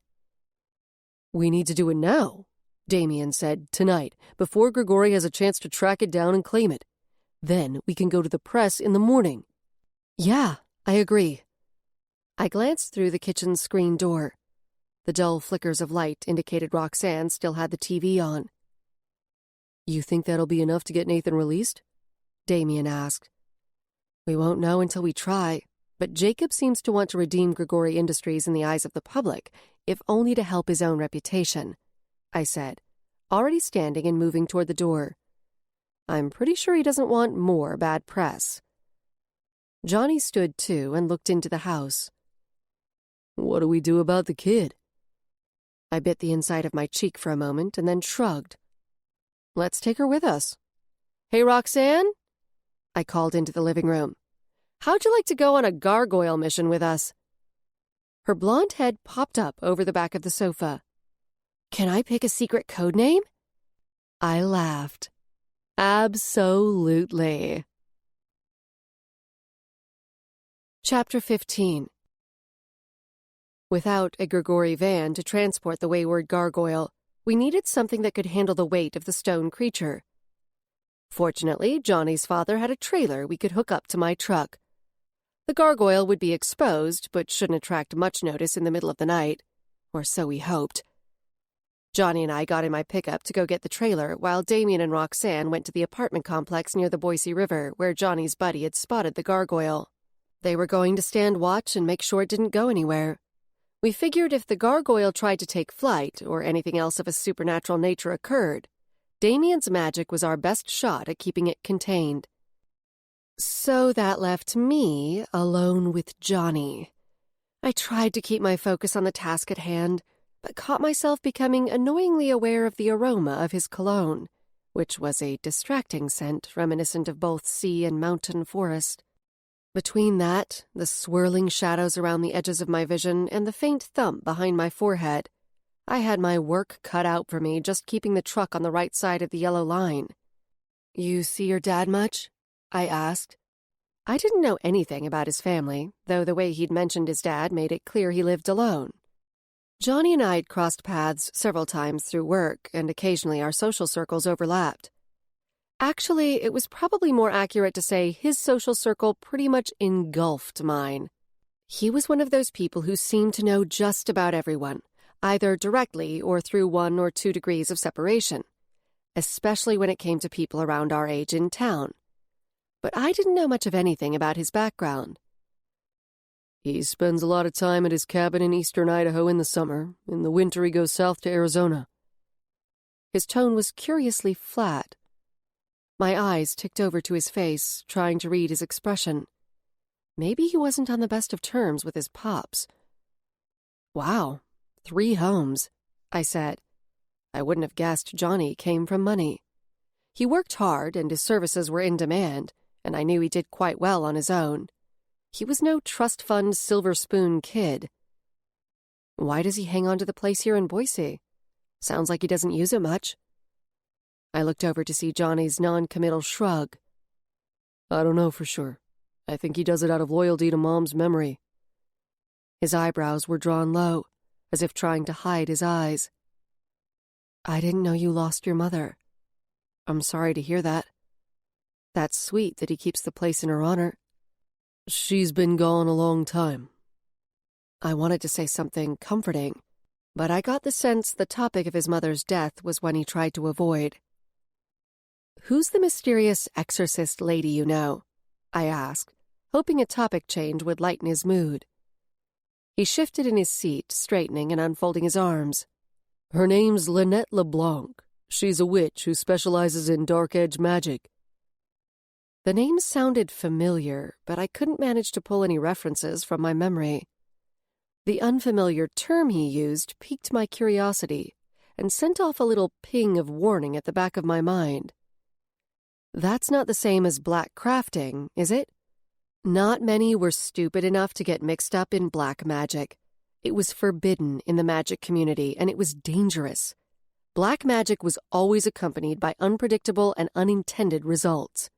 A black love spell, for example, might achieve the goal of getting someone to fall in love with you, but then the love interest might get run over by a truck a month later, or something equally terrible and random could happen to someone in proximity to the black magic practitioner, like a neighbor or family member. "She doesn't practice any dark arts. She says her specialty is around the black."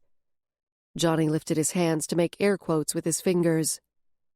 "But I believe her. She's smart and really talented, but I don't think she's reckless." I snorted as I swung the wheel around to take a left off Park Center Boulevard into an upscale subdivision. I'm not sure how you can practice around the black without dipping into it. "Yeah, I know it sounds weird. Her talent has to do with grave magic and things of that nature." His voice changed as his attention swung over to me. "She reminds me of you, actually." My heart and my forehead thumped at the same time, as if the other and I both took notice of his comment in the same way. I blinked a few times, and for a moment I had the wild urge to tell Johnny that I wasn't alone inside my own head, that something had come with me back from death, and I needed to figure out how to communicate with it because it somehow knew where my brother was. Instead, I sucked in a breath and then gave him a sly glance. "Well, she sounds like a badass, so I can see why you'd say that." With a flip of his index finger, he indicated I should take the next right. "It's the third one, on the left." I pulled over to the curb and cut the engine. He twisted to face me, and in doing so closed some of the space between us. "Ella, I'm glad I'm getting the chance to know you a little better. I have to admit you're part of the reason I'm getting swept up in this little rescue mission." My pulse sped as my eyes stayed locked on his. They wanted to flick down to his lips, but I resisted. If I let my focus wander to his mouth, I'd probably kiss him, and that would be stupid. Just me giving in to those silly flutters in my stomach and getting swept up in his gallant desire to help Roxanne. Despite his apparent sincerity and his admittedly charming declaration, I knew it was just a moment. I was well aware of his reputation. Tomorrow night or the next night, he'd be saying something like that to another woman. That's how Johnny was. Charm, and yes, there was genuine sincerity there. But he had no interest in anything more than the passion of the moment. So what did that say about me? That I actually wanted something that lasted more than just a moment? I scoffed at myself and my entire irrelevant train of thought. We were there to save Roxanne's brother. Once that was done, I'd go back to trying to figure out how to get the thing in my head to show me where I could find Evan, and then I was going to bring my brother home. I forced a grin. "Well then, let's get on with the mission," I said, trying to sound jaunty. Hopping out of the truck and pulling in a deep breath of night air, I felt a little more like myself. I was used to moving and doing, not chit-chatting and exchanging silent glances. My fingers brushed the loops of the whip, attached to a clip on my patrol belt that was positioned on the front of my left hip, and a tingle of residual magic raised the tiny hairs on my forearm. That was me, coiled and ready for action. Johnny went to punch a code into the keypad mounted in the garage doorframe. opening one side of the 4-car garage. The noise of the door raising seemed to blast into the silence of the quiet residential street. But I was actually grateful for the racket, because it filled the void left by the absence of conversation between us. We found the trailer inside and pulled away the bricks that were wedged in front of the tires, and then I jumped into my truck and backed it into the driveway so we could hitch up the trailer. Johnny also grabbed a rolling dolly and a mess of rope and bungee cords. We pulled away with the trailer bumping along behind the truck and the dolly in the bed. It was just a 5-minute drive to where Damien and Roxanne stood watch over the gargoyle, which we passed in silence that I tried to convince myself wasn't awkward at all. Due to the extra length of the trailer, I had to park on the street edging the apartment complex, rather than the nearly full lot. I left the truck idling. Damien was supposed to give us the exact location of the gargoyle. Johnny was fiddling with his phone. They're at the northwest corner by the river. No parking nearby. Damn. I killed the engine and pulled out the key. We'll have to take the dolly and hope no one looks out a window and thinks we're stealing something. Nah, people are moving stuff in and out of apartments all the time, Johnny said. We should be okay. We got out, and he reached into the back to hoist the dolly. I grabbed the bundle of cords. He pointed to a sidewalk that threaded between two of the complex's buildings. So Damien can't just lift the statue and float it to the trailer? Johnny whispered, as we passed an apartment balcony with TV sounds drifting through the screen door. I gave a short laugh. That's not how magic works. He raised his free hand and shrugged. I'm not a crafter. I don't know. I narrowed my eyes at him. You may not have magical aptitude, but you know plenty about magic. But seriously, why doesn't it work that way? He's walking around with a lot of juice. I was pretty sure he knew the answer. If anything, he probably knew more about magic than I did. But sensed he was trying to keep the conversation light.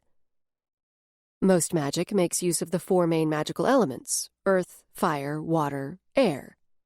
In order to move an object, he'd have to use one or more elements. I paused, considering. Maybe build up enough earth energy underneath the statue, in theory, since earth is the most solid of the elements. I'm not sure a mage could even do that, not with an object the size and weight of the gargoyle. I bet he could lift something smaller. Either way, the point is that magic still has rules. Rules? Boring, Johnny sing-songed. I grinned. Once we have the gargoyle on the dolly, he should be able to help us keep it balanced and maybe even give it a magical push to make it easier to move. I guess that's better than nothing. We both slowed and then stopped. We were back in the shadows. Over the sound of crickets, I could hear the soft, watery flow of the Boise River, which was a few dozen feet ahead of us. The sense of decaying leaves, cool water, and moist soil mixed and filled my nose. Hey, it's over here. A low voice drifted to us in the dark, and I whipped around. Damien's tall form with Roxanne's shorter one alongside approached from the green belt that ran along the river. No Grigori henchmen yet, I take it? I whispered when they joined us. Nope. We've got the statue to ourselves. Damien looked around, rubbing one arm up and down the other. But I think there are some rip spawn nearby, so we need to get our asses in gear. He seemed a little jumpy, and the tempo of my pulse quickened. Lead the way, Agent Storm, Johnny said to Roxanne. She was a Marvel comic book fan, so our secret agent names honored her favorite characters. Prepare yourself, Agent Iron Man, she said, half turning and flipping her fingers in a beckoning motion. This is one ugly gargoyle. We followed her, jogging with quiet footfalls along the paved bike and pedestrian path that followed the Boise River. I couldn't help casting a furtive glance behind me and darting looks into the deep shadows of the underbrush along the riverbank. As long as I could remember, I'd been told to stay off the green belt after dark. Parts of it were quite isolated from roads or houses. The coils of my whip, bouncing against my left thigh as I ran, and the more familiar weight of my service weapon at my right hip brought me some measure of comfort. I focused on the back of Roxanne's head, hidden in the hood of her sweatshirt, as if keeping my eyes on her would ensure her safety. She veered off the greenbelt onto a patch of lawn, edging one side of an apartment building. Slowing, she led us around the corner, and then stopped. We were on another of the pathways in between buildings, and all the nearby windows were dark. I passed the bundle of cords to Damien, so I could reach for my small service flashlight. I released it from my belt, but didn't switch it on. No light was required to spot the bulky mass of the gargoyle, planted in the grass just off the sidewalk. My head thumped, hard, and I reflexively winced and squeezed my eyes closed for a second. When I opened them, my vision swam with so many swirling shadows it was like trying to see through thick smoke. Panic spiked my pulse and clenched my chest. I shook my head and blinked, hard, and the dark shapes retreated back to the edges of my vision. The faint aroma of Johnny's cologne wafted to my nose, and I heard the leathery rustle of his jacket beside me. "Are you all right?" he whispered. I moistened my dry lips. "Yeah, fine."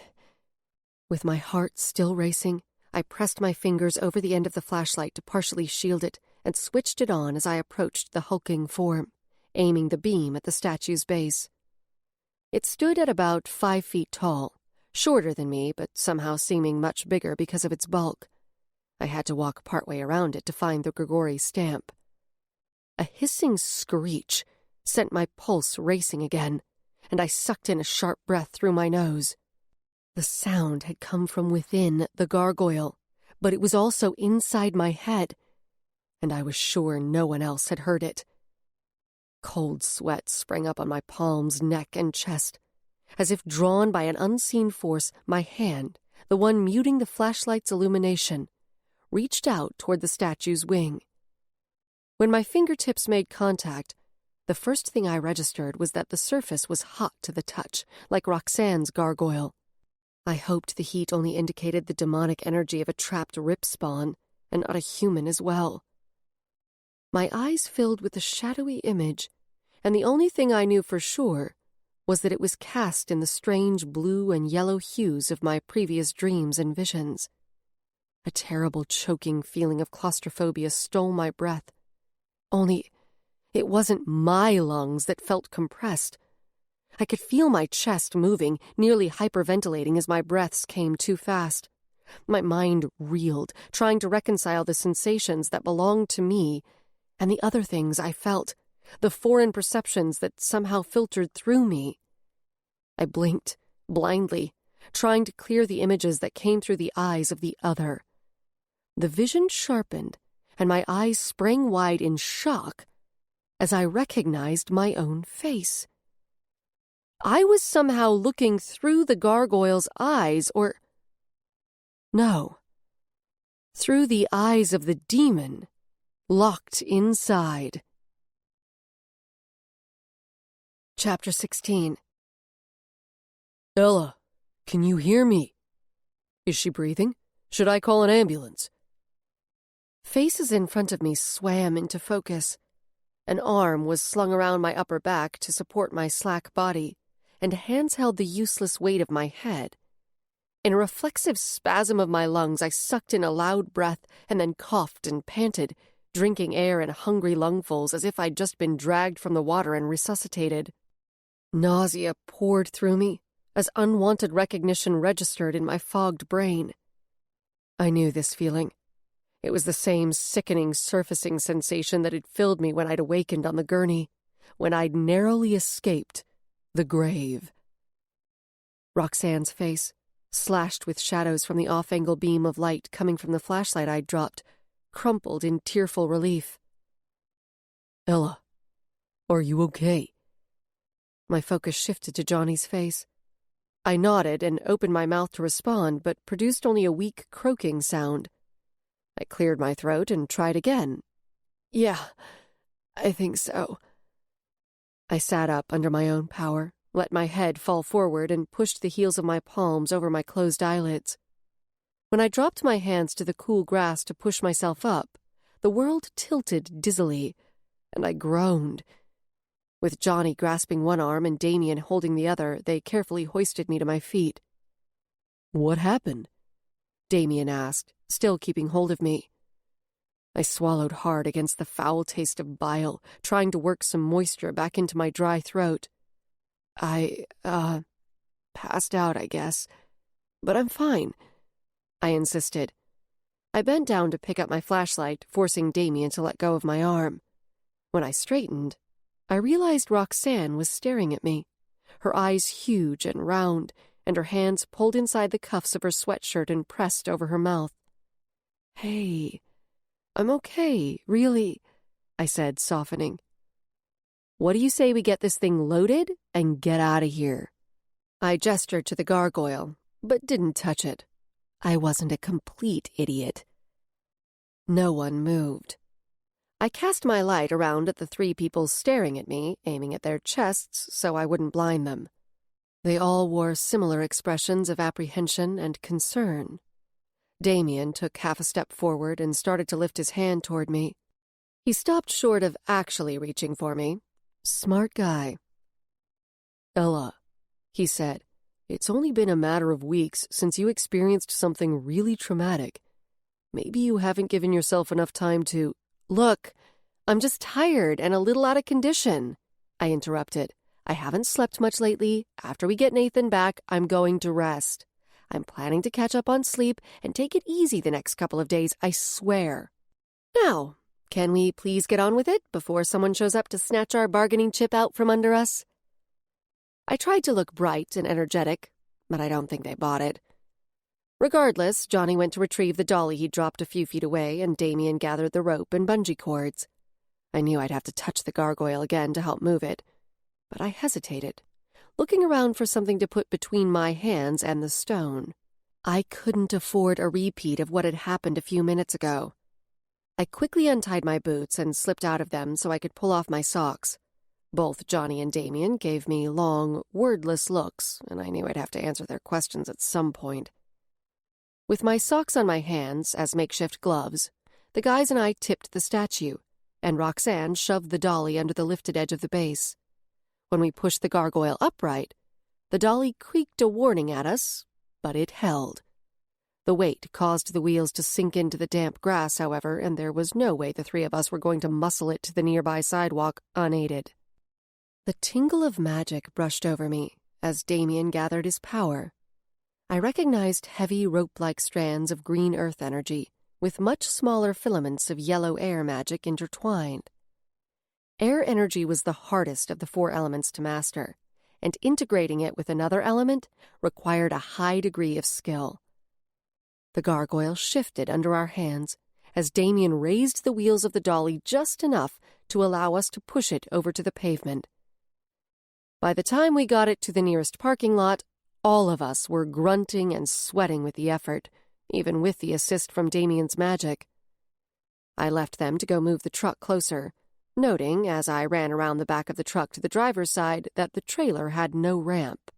I pulled as close as I could to the walkway where the others waited with the statue, and as I got out, I dared a tiny smile of victory over the fact that no one had called security or come out to question what we were doing.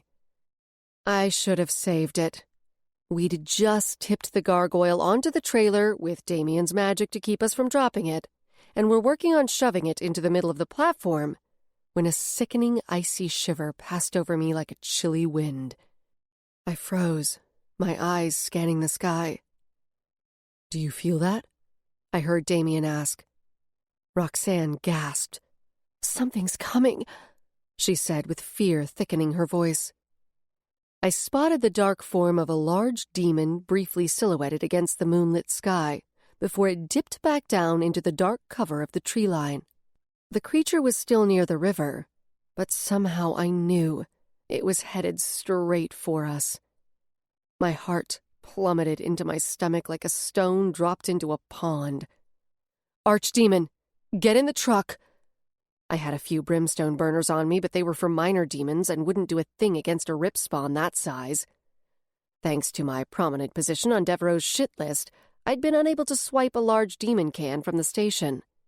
We left the gargoyle where it was, still partially hanging off the back of the trailer. Damien and I exchanged a glance as he followed Johnny to the passenger side. I hurried Roxanne ahead of me to the driver's side, and my new partner and I seemed to silently arrive at the same thought. Magic didn't conduct through glass. A stun gun wouldn't work from inside the truck either. He closed the door after Johnny was in, and I did the same once Roxanne's hand was clear of the door jamb. In a newer vehicle, we would have been safe inside, as cars built within the past 12 or 13 years came standard with mage-charmed materials that couldn't be penetrated by demonic energy. But I couldn't afford the upgrade on my pickup, so it was unprotected. Damien and I remained outside, on either side of the truck. Magic buffeted me and sent electric pulses zipping over my skin as he rapidly drew a huge current of power. As I pulled my gun from my belt and hit the charge button, the demon rose like a specter above the rooftop of the nearest apartment building. Like a prehistoric winged hell creature, in flight it was easily over a dozen feet from wingtip to wingtip. "Call it in, Johnny!" I shouted without taking my eyes off the creature. I had no idea whether Damien's abilities could contain a demon of this size, but even if he could handle it, we'd need Strike Team to bring a trap sooner or later. I preferred sooner. The creature circled above us, letting out an otherworldly hissing screech that seemed to resonate deep into my bones. The pulse of the other in my forehead intensified, almost as if answering the demon's call. I planted my feet, wide, and extended my arms with both hands gripped around my gun, trying to aim through the shadows gyrating in my vision. As soon as the demon was within range, I pulled the trigger, sending electric pulses zapping through the air. My shots hit with satisfying little pops of violet-blue sparks. But they weren't enough to paralyze or kill the demon. Mostly, they just seemed to piss it off. But I only hoped to distract it long enough to allow Damien a chance to fully rev up his magic. And rev it up he did. I'd never felt anything like it. It was as if he sucked in power from all directions, creating an energetic tornado around himself. Every inch of my exposed skin was alive in the current of magic he drew. Meanwhile, the demon darted and dipped at us, but like the ones before it, shied away from approaching close enough to possess me. Damien's magic also gave it pause, and it screamed in frustration. The horrible sound scraped my eardrums, and I winced and clenched my teeth. "Stop firing," Damien ground out, clearly at his max. I obediently lowered my gun, glancing at him just in time to see streams of magic that blended all four elements shoot from the fingers of his right hand. The glowing threads arched up and back, surrounding us and the truck in a sort of spherical lattice. He must have determined that forming a protective live ward around us was safer than attempting to contain the rip spawn in a bubble of magic, as he'd done before with the minor demons. After the energy he'd already expended to help us move the gargoyle, I couldn't imagine how he was able to summon enough to hold the barrier. But I could hear the wail of a siren approaching fast. Strike Team would arrive within seconds. Damien just had to hang on for another minute or two. I started to breathe a little easier when the demon reared up and screamed. Its eyes were two orbs of flame in its dark, ugly head, and they were trained on something behind us. I whirled and spotted a young woman in yoga capris with a blonde ponytail, probably a student from nearby Boise State University, illuminated by a parking lot light and standing on a patch of grass between two walkways. She held a leash while her little cocker spaniel lifted his leg against the trunk of a tree.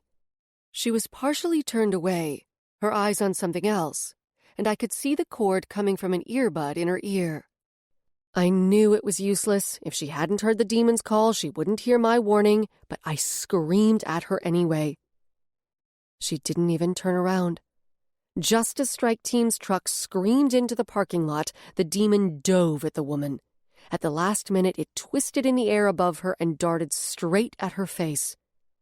In a shift that couldn't be explained by traditional science, the demon shrank and morphed into an elongated streak of darkness that bifurcated into two prongs, one entering each of the woman's eyes. Her head jerked back as if she'd been punched.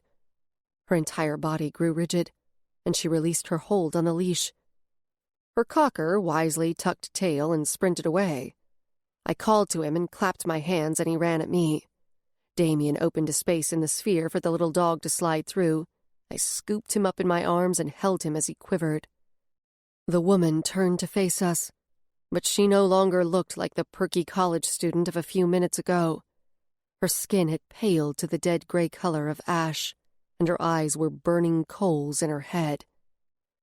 Strike team would have an exorcist with them and should be able to save the woman before she made a kill. If they didn't, and she managed to take a life while possessed, there would be no way to separate her from the demon possessing her. Strike members streamed from two Hummers and formed a half-circle around the woman, firing bursts of blinding, pearly white, ethereal magic energy created with the aid of mages, until she collapsed. The shots weren't lethal. They were just meant to incapacitate until the possessed woman could be safely contained. Then an exorcist would perform the separation in a special enclosure so the demon couldn't escape. A handful of strike men and women had hung back to make sure no one had approached too close to their operation. One of them was positioned behind the trailer, and I glanced back just in time to see him eyeing the gargoyle's base. He touched his earpiece, and his lips moved. My skin tingled as Damien dropped the live ward he'd formed around us. I blinked, trying to clear the after-images left by the absent strands of magic and the bright bursts from Strike's weapons. He groaned, and there was a dull thunk as he half-collapsed against the truck. I tucked the dog under my arm and ran around to Damien's side. His lids were pinched closed, and he panted like he'd just sprinted around the block. I reached out to take his arm and steady him, but Johnny jumped out and engulfed me and the dog in a bear hug. "I've never been so pissed about not being a crafter," he said, his words muffled against my hair. He pulled back to look at me. "You didn't get hurt, did you?" No, I'm fine," I assured him, still reeling from his embrace. I looked into his eyes, and the depth of worry in them made my cheeks heat. I wanted to crack a joke, but stood there tongue-tied. "Thanks for your concern, man," Damien said sarcastically, saving me. "Little help here? You know, for the guy who just saved your pretty ass." Johnny and I both shot surprised looks at Damien and then at each other. Apparently magical exhaustion brought out his sharper edges. I kind of liked it. While Johnny slung an arm around Damien and helped him around the open door to the driver's seat so he could sit down, I went to Roxanne's side. She was still sitting in the truck, looking dazed. "You okay?" I asked, awkwardly patting her forearm. She nodded, but her eyes were still glassy. "Is that lady going to die?" Knowing she was thinking of her brother, I followed her gaze to where Strike Team had bagged up the possessed girl in what looked like a mummy sleeping bag, but with white mage-spelled magic woven through it. They had her on a gurney, and it did look a little like they were going to wheel her off to the morgue. My stomach did a slow flop at my memory of my almost trip into a drawer in the basement of the hospital. "No, they got here in time," I assured Roxanne. "She didn't hurt anyone else, so she'll be okay. They're going to take her to a safe place where someone will separate her from the demon. If Nathan needs this kind of help, we'll make sure he gets it too." I offered her the cocker. "Would you hold him? I think he could use a buddy." She nodded, a faint smile touching her lips as she gathered the little dog into her lap. One of the strike guys broke away and sauntered toward us. I groaned internally. Of course, it was Brady Chancellor. His eyes flicked over the four of us. "Anybody here need medical attention?" he asked. Genuine concern clouded his face. "We've got one case of mild magic exhaustion, but otherwise we're okay," I said. He nodded and then turned to rejoin his team. I was just beginning to wonder if we should make our getaway when a regular police car pulled to a stop, nose to nose with my truck. The lights were on, but there was no siren. The doors winged out and 2 officers emerged. They walked past us toward the back, quickly checked the base of the gargoyle with their flashlights, and then turned the beams on us. "Who's the owner of this vehicle?" asked the one with beefy arms and dark brown skin. I stepped away from Roxanne and squinted in the light trained on me.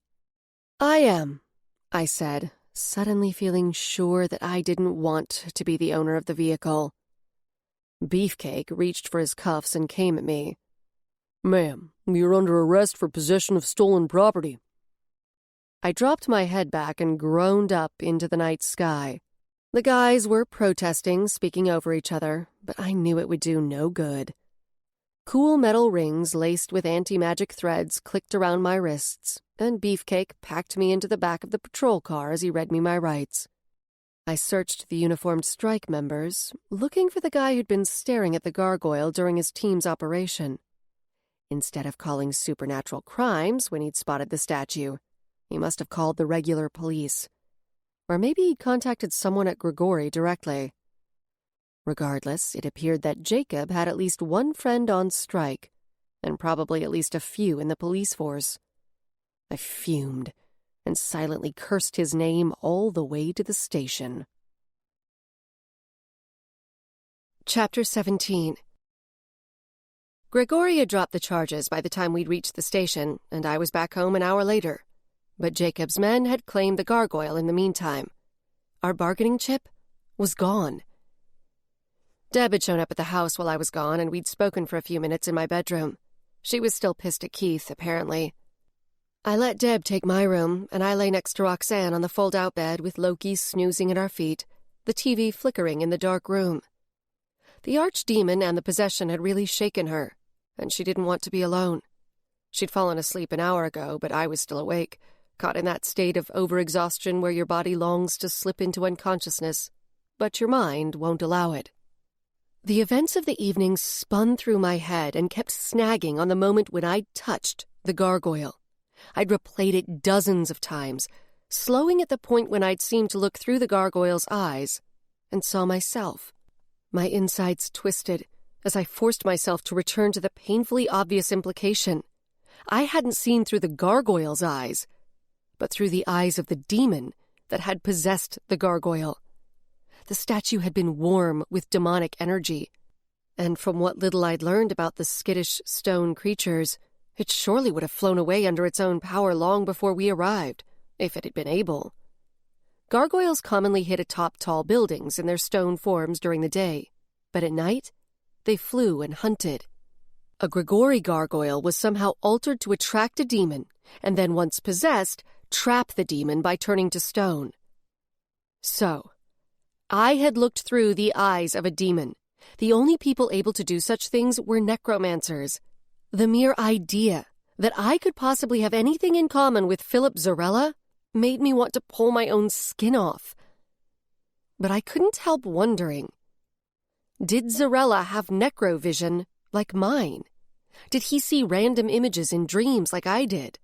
And the million-dollar question, did Zarella know how to control the vision to seek out something specific, or someone specific? That's what I needed to do, discover how to control the necrovision to find Evan. I nearly snorted a wry laugh. Necrovision. Like my brief death had turned me into some kind of superhero, a character from Roxanne's comic books. I closed my eyes, wanting sleep and more images of my brother. I lay there for several minutes, still wide awake, and thinking about Nathan and Roxanne. It didn't take a PhD in psychology to see that my desire to help them was driven at least partly by my own past and my need to save my brother. Evan had begun slipping away from me early. At least it had felt that way. He'd always been a quirky little kid, often lost and playing in his own made-up games or coming up with off-the-wall observations about the world that made me and Mom laugh. But around the time he turned 12, he started to withdraw. His magical aptitude developed. He was a high-level 1, and that just seemed to make him even more reticent.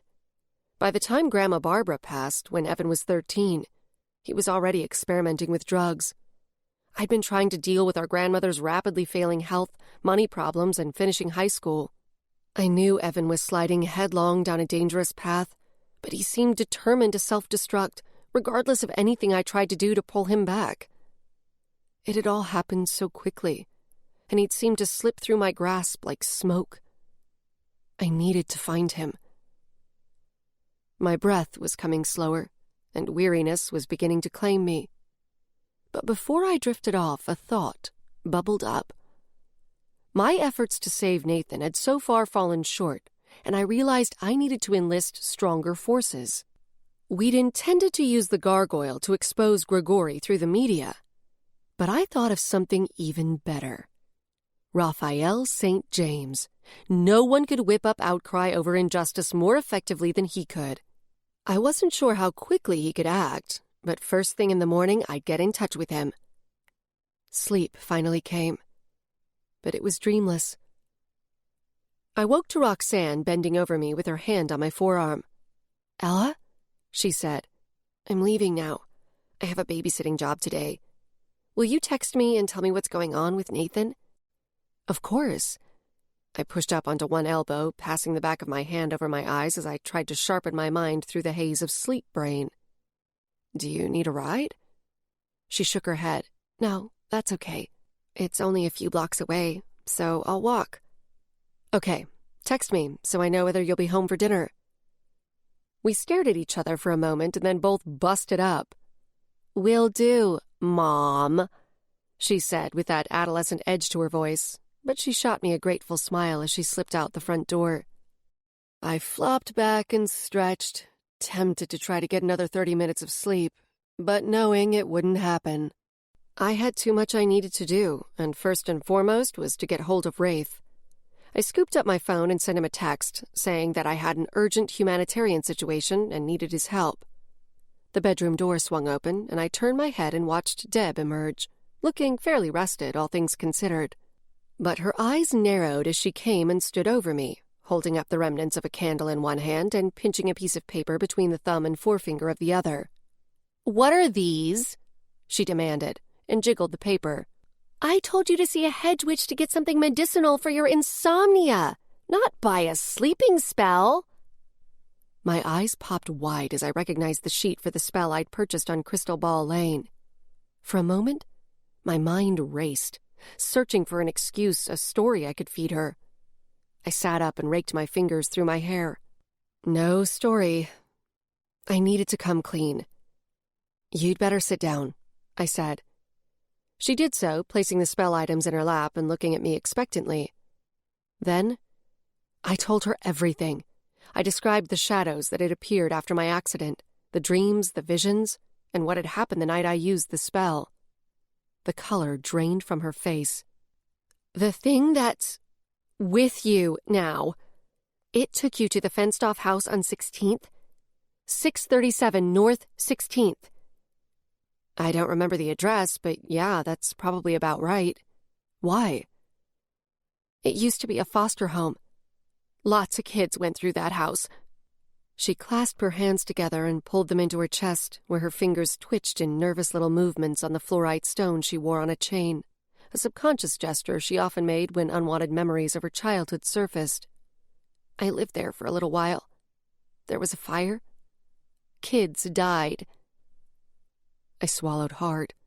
Silence thickened in the room for several seconds, and I heard the bathroom faucet drip with tiny, measured plinks.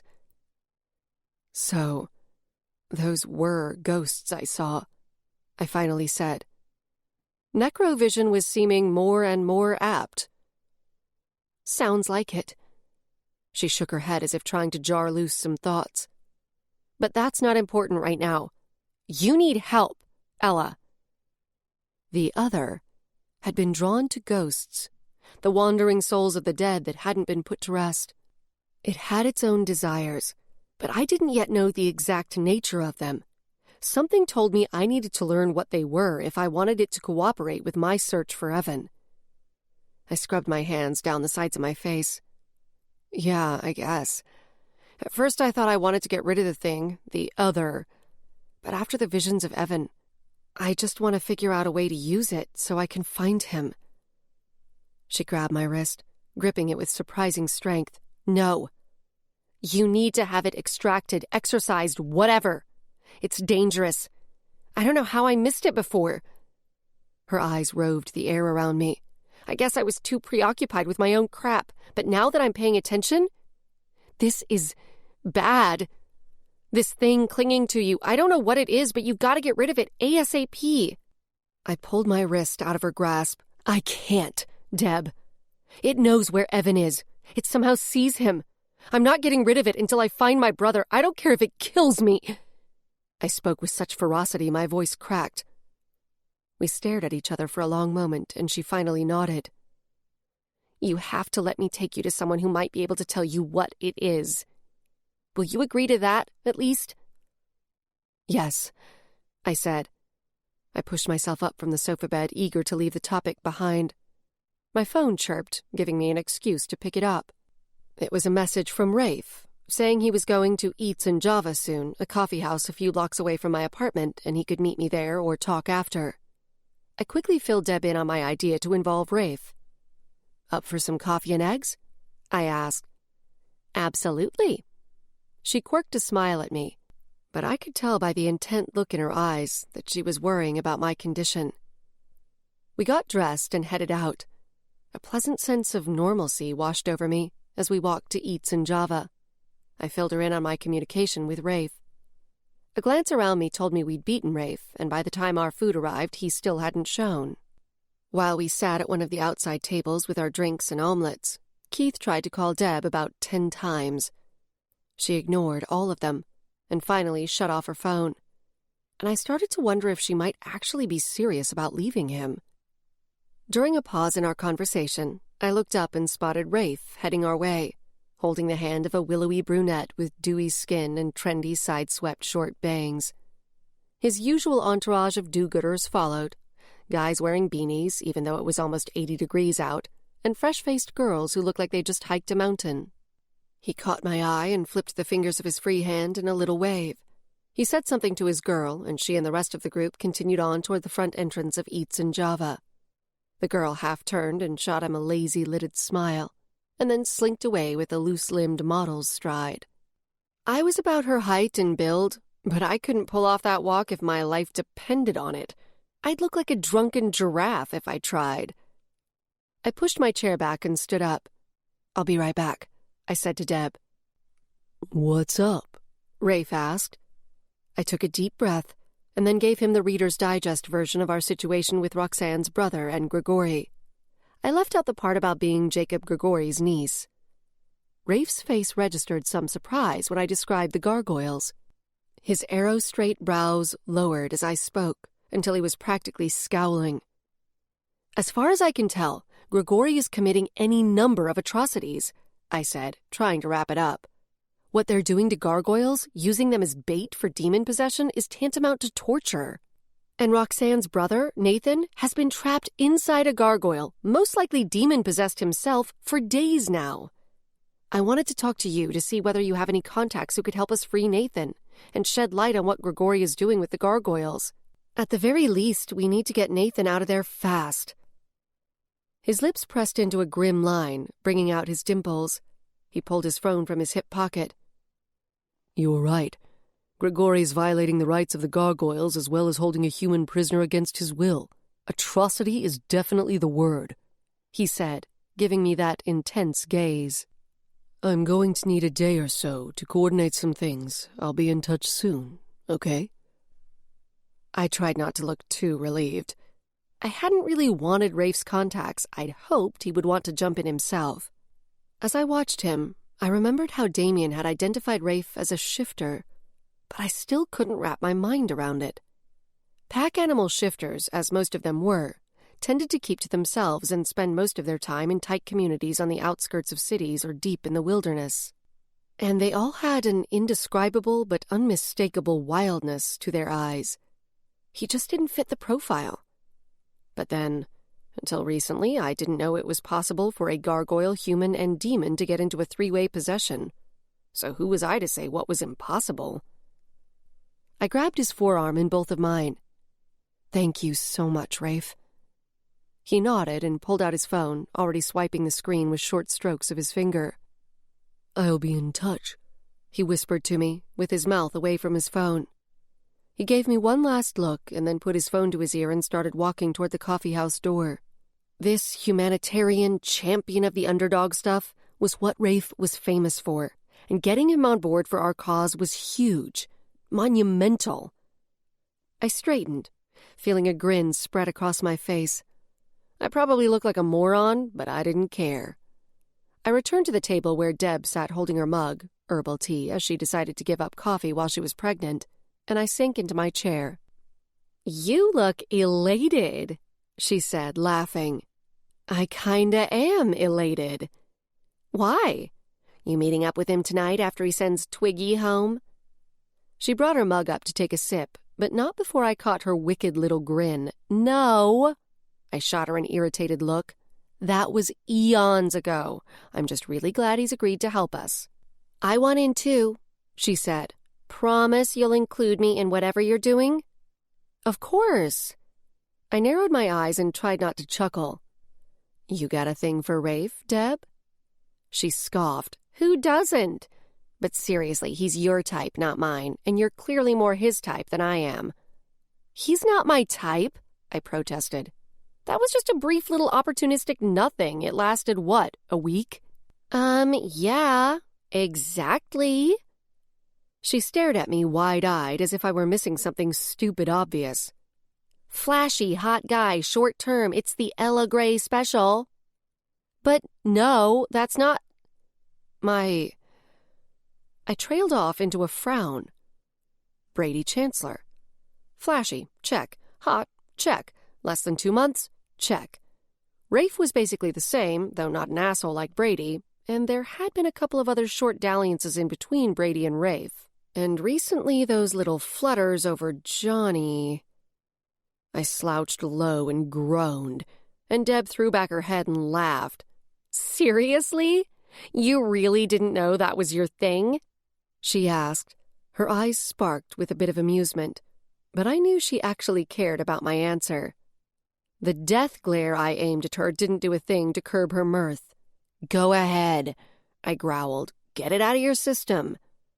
She giggled another 15 seconds. "Okay, I'm done." I planted my elbows on the table and propped my chin on my knuckles. I know how dumb it sounds, but it's actually not how I thought of myself. I don't know. In my mind, I thought I was attracted to guys who were more subtle and refined, more private. I don't know why I thought that. I'm clearly an idiot without a shred of self-awareness. Deb chewed her bottom lip, and her face turned serious as she tilted her gaze down at the tabletop. She scratched at an old coffee stain with her thumbnail. "You're not an idiot. I'd say most of us think of ourselves as making better decisions, or maybe just different ones, than we actually do." Her hand snuck down to briefly rest over her belly. We both went quiet for a few seconds. "Are you going to stay at my place tonight?" I asked. "Is that okay?" "Absolutely. Stay as long as you need to. Hell, let's go get all your shit and move you in." She snorted. "Seriously, if you're ready, I'll go with you to pick up your stuff." "No." She gave a tiny sigh. "Not yet." I knew better than to push her right now. She became so fragile in sadness, I had to allow her to work through some of it, wait until her sadness became infused with a little anger before I tried to press her about leaving Keith. "Hey, you promised me something. Don't think I've forgotten." She pulled out her phone and powered it on. "I'm going to find someone who can examine you ASAP." I grumbled deep in my throat. "Ugh, fine. Let's get it over with." Despite my sullen response, I curled the fingers of one hand into a loose fist and tapped my knuckles nervously against my lips as I watched Deb sitting across from me with her hair falling forward in a curtain as she bent over her phone. "Okay." Deb looked up and set her phone on the table. "My friend Jennifer is a witch who has an affinity for death-related stuff." "Wait," I interrupted her. "Let me guess. She practices dark edge magic?" She blinked a few times and then nodded. "I'm surprised you know that term. I heard it recently for the first time." I peered at her from under hooded lids, suddenly wondering if she knew a lot of dark edge witches. I never would have pegged Deb for the type to be interested in that sort of thing. She hadn't ever mentioned it to me, at least. But then I didn't pay a whole lot of attention to the witch and coven stuff. She looked down at her phone. She says we can come over to her place now. We both stood and stacked our silverware, mugs, and crumpled paper napkins on our plates and shuttled them to the cart stacked with tubs for dirty dishes. "What are her rates?" I asked, already dreading how much cash I'd need to pull from an ATM. I wasn't terribly eager to shell out more of my hard-earned money for help of the magical variety, seeing as how well the Sleeping Beauty spell had gone. "She won't charge us," Deb said. We started off at a brisk clip back toward my place. "Really?" I eyed her again. "She must be a pretty good friend, either that or she owes you." Deb slid a look at me and then shifted her gaze ahead. "She's part of a group I'm in. A few of us are making a bid for the same coven, and we decided banding together and presenting ourselves as a cohesive package of skills and women who work well together might help our odds. We've gotten to know each other fairly well." I let a couple of seconds of silence pass. I trusted Deb not to dabble in anything dangerous, but a tiny warning was pinging at the back of my mind. "Are there other dark edge witches in your group?" She shrugged with nonchalance that I saw right through. "A couple." "Deb?" I waited until she was looking at me. "Are you sure they're all safe? Good witches. No black magic." "They're good people, I swear. You'll see when you meet Jennifer. I think you'll like her." I loved Deb, but I wasn't going to take her word for it about Jennifer or any other dark edge witch. Sometimes Deb seemed to miss giant red flags in other people's behavior. Or maybe she was just too willing to overlook them, like with her husband. She wanted to think the best about people, and it was an endearing quality, but more than once it had led her to trust the wrong person. Her phone jangled, and she glanced down at it. From the expression on her face, I figured it had to be Keith. "You're going to have to talk to him at some point," I said quietly. "Even if he's an ass, he's still your husband." She made a face. Yeah. It looked like she was deleting a string of texts from Keith. "Maybe you should at least text him, so he knows you're okay." I could hardly believe I was saying anything that made me sound like Keith's advocate. Believe me, I'd never been a fan. But part of me wanted Deb to face the situation and either find a way to work it out or make the decision to leave. She hummed a noise of assent, quickly tapped out a message, and then shoved her phone in the back pocket of her cut-off shorts. My place felt strangely quiet when we went in my apartment. Loki hopped off the fold-out bed to greet us, and I let him out into the backyard while Deb used the restroom. I was tempted to check in with Roxanne via text, but I didn't want to seem like I was checking in. Instead, I snapped a picture of Loki in the yard and sent it to her. "He misses his buddy. I think he's been sleeping on your pillow all day." Roxanne sent back a smiley face and then a message. "These kids are turds. I think I need a raise." I replied, "LOL." Deb came out looking green. "Do you have any gum?" "Yeah, in the junk drawer. I'll get you some. Morning sickness?" She blew out a long breath. "I guess so. I don't puke that much. I just spend like half the day feeling on the verge of it, which is almost worse. Minty things seem to settle my stomach a little." I let Loki in and then locked the back door while I was in the kitchen getting Deb's gum. When I returned to the living room, she was slumped on the blue leather ottoman. I scrunched up my mouth in sympathy and passed her an unopened dollar store pack of spearmint. "Do you need to rest before we go to Jennifer's?" She shook her head. "If I rest every time I feel nauseous, I'll spend the whole day lying around." Deb drove us in her old blue Honda Civic with her phone plugged into the stereo and playing indie rock from the 90s at high volume. She often went through phases of listening to a certain era of music for months at a time. The AC didn't work, so we rode with the windows down and our hair whipping around us, giving me flashbacks of when we were in high school and Deb had just bought the used Honda, which she'd named Deep Blue. I hadn't thought to ask where Jennifer lived, but when Deb headed west on Hill Road, a thought struck me. "Is Jennifer a vampire?" I asked. She glanced at me. "Yeah, She lives in Sunshine Valley." There was a large neighborhood nestled against the foothills where a vampire community had grown.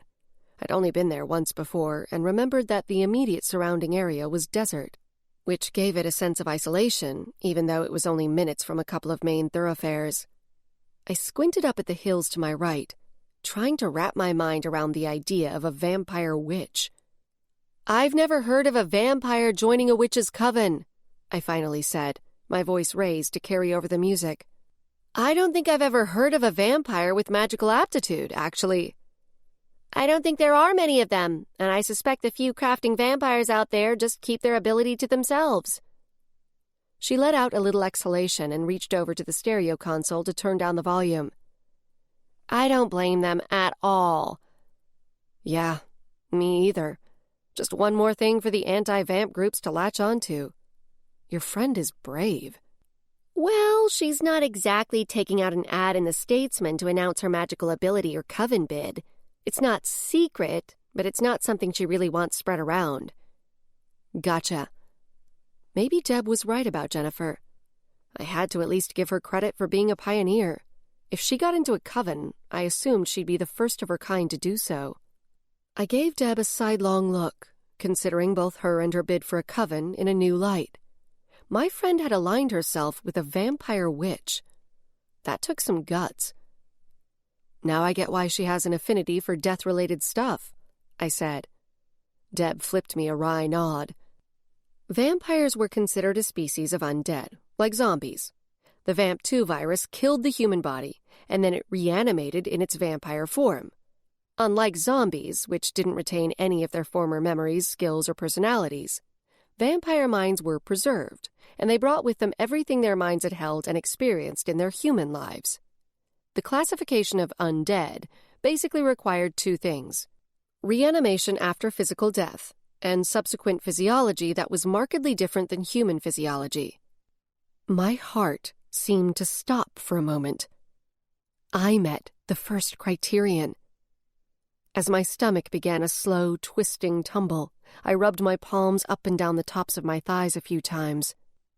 "This should be interesting," I whispered to myself. Chapter 18.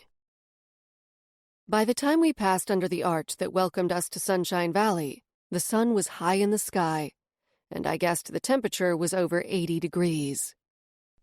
I wasn't just sweating from the late summer heat and the 20-minute drive without AC, though.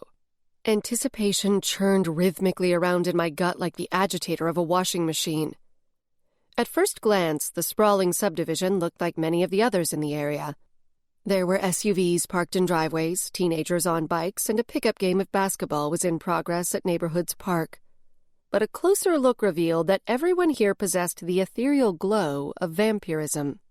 In an odd sort of irony, the VAMP2 virus that killed them gave them smooth, flawless skin that was ageless, literally ageless. Whatever age the human was when infected with VAMP2 was the age he or she remained forever, in appearance at least.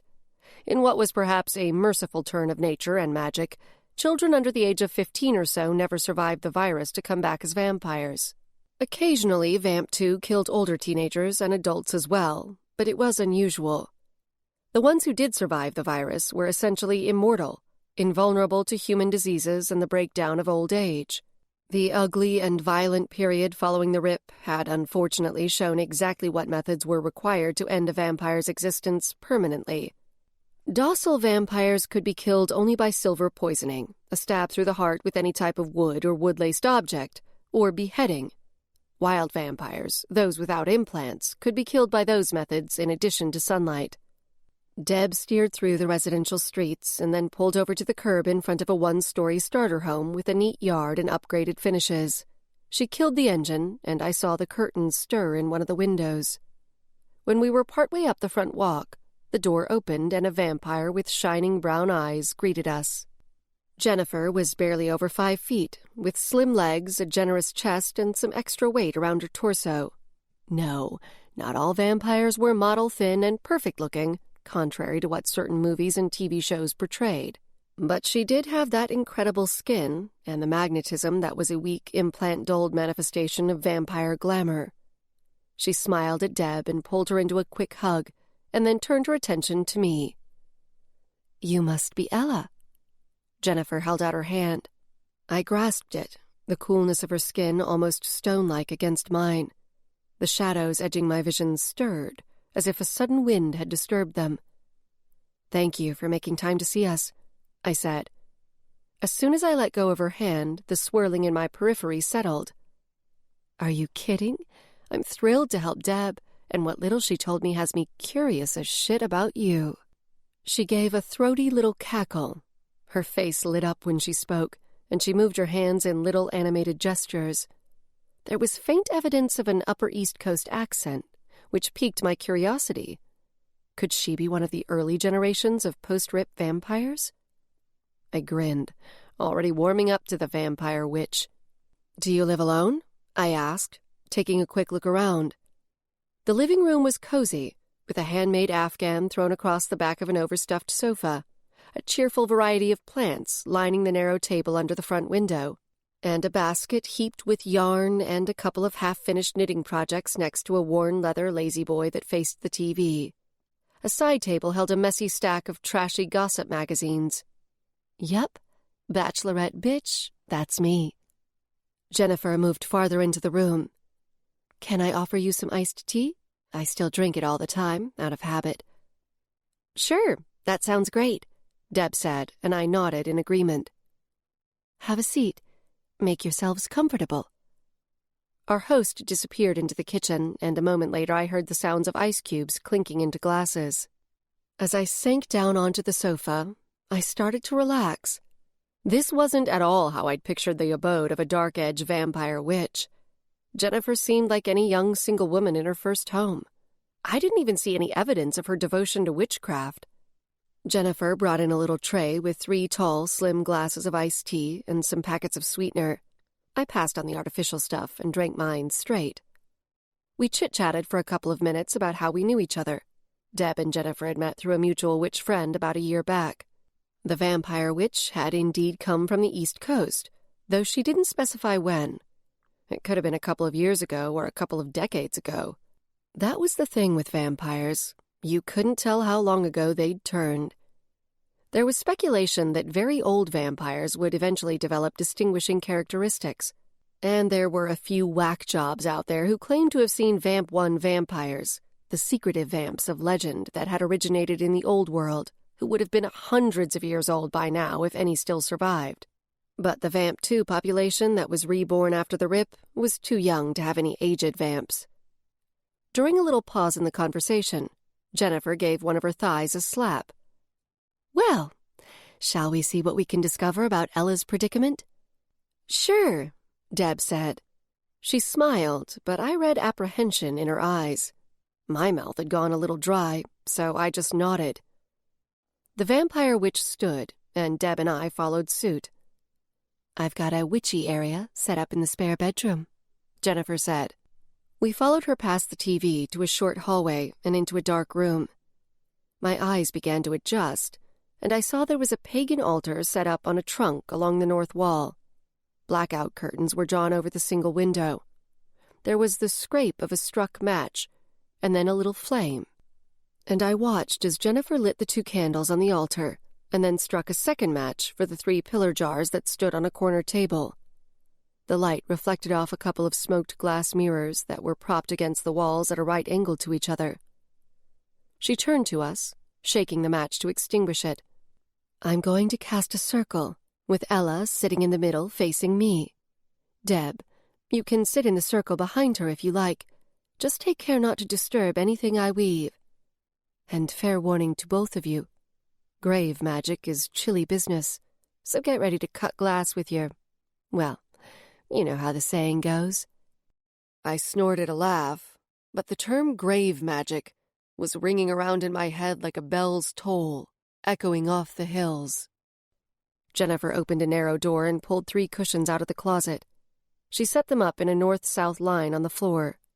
I settled cross-legged on the middle one with the altar in front of me and watched as she gathered a few items, including one of the mirrors. "Ella, grave magic is different than regular magic," Jennifer said. You have to pass through a gateway to access it. I don't know what form that will take for you. It's a fairly personal thing. For me, it's usually jumping off a cliff. Imaginary, of course. It'll probably be something you'll want to resist. Just be prepared to take some sort of leap, so to speak. Just go for it. Got it, I said. I heard Deb sit down behind me and took some comfort in her presence. I was confident Jennifer wouldn't harm me. My apprehension stemmed from a certainty that the next few minutes would reveal answers to my questions. And you know what they say about being careful what you ask for? I smoothed my damp palms along my cargo shorts and took a slow breath. Stillness seemed to settle over the room like a morning mist, and I watched Jennifer's back as she stood facing her altar. She was whispering to herself, but I couldn't quite make out the words. Then she turned and began moving clockwise from the altar. In her right hand she held a crystal wand, a white stone, selenite perhaps. She pointed it at the ground, tracing a magical circle as she recited a casting spell. I suddenly realized I hadn't sensed her level of magical aptitude. I still couldn't, and I wondered if she had some sort of powerful obfuscation spell that masked her abilities, or if being a vamp made them invisible. She was casting a circle that glowed as a faint magenta trace, a color of magic I'd never witnessed. When she made her way back around to the altar and completed the circle, the air seemed to pressurize slightly, pushing against my eardrums. She turned, and I sucked in a sharp breath as I took in the two glowing points of her irises. Her eyes illuminated with the same purple-pink light of her circle. My pulse ratcheted up as she lowered herself to the cushion in front of me. She mirrored my posture, crossing her legs, and our knees were only inches from each other. Her breathing slowed as her casting trance deepened, and her gaze seemed to go right through me. Goosebumps raised along my skin, rippling over me in a wave, and I realized the air in the room was growing chillier by the second. Not only was it cold, it felt heavy, as if we were deep underground. I clamped my arms to my sides to keep from shivering too obviously. The sensations in the room intensified, and I fought to keep still, focusing on the lights in the vampire witch's eyes, and realizing too late that I probably should have asked her what she intended and what she expected to happen. I began to sink into my own trance, my eyes unfocused, and my body settled into the cold until it felt oddly comfortable. Almost without trying, I felt my own magic begin to rise from the earth. For a split second I tensed, thinking to push it away, but then decided to let it flow. Jennifer was probably powerful enough to block it if she needed to. She took a breath, and I expectantly returned my focus to her face. "Elements of nature, I invite your presence and power," she intoned. "Lift the veil to reveal the truest, deepest essence of your child, Ella Gray." I expected more. Some of Deb's spells and incantations were fairly long. But instead of continuing, Jennifer reached for the smoked glass mirror and lifted it, positioning it between our faces. The candles in the room flared, and my entire body went rigid as I gazed into the mirror. Panic set off a spike of adrenaline as I realized I couldn't move, not even to blink. I expected the other to take over. But it didn't, and after a moment my alarm began to subside. I could see the lights of Jennifer's eyes through the mirror. It was a glass, actually, in addition to my own reflection. The image in the mirror was shifting, my features morphing and moving as if reflected on a watery surface. As I watched, I realized with relief that I could move under my own power again. My face dissolved as the glass went dark. A small blue flame appeared in the center of the glass, just one dancing point. But then it began to bleed outward in all directions. As it spread beyond the edges of the glass, a burning cold hit my skin. It hurt like the searing press of ice, and the sensation grew as the flame seemed to wrap around and engulf me. My pulse quickened.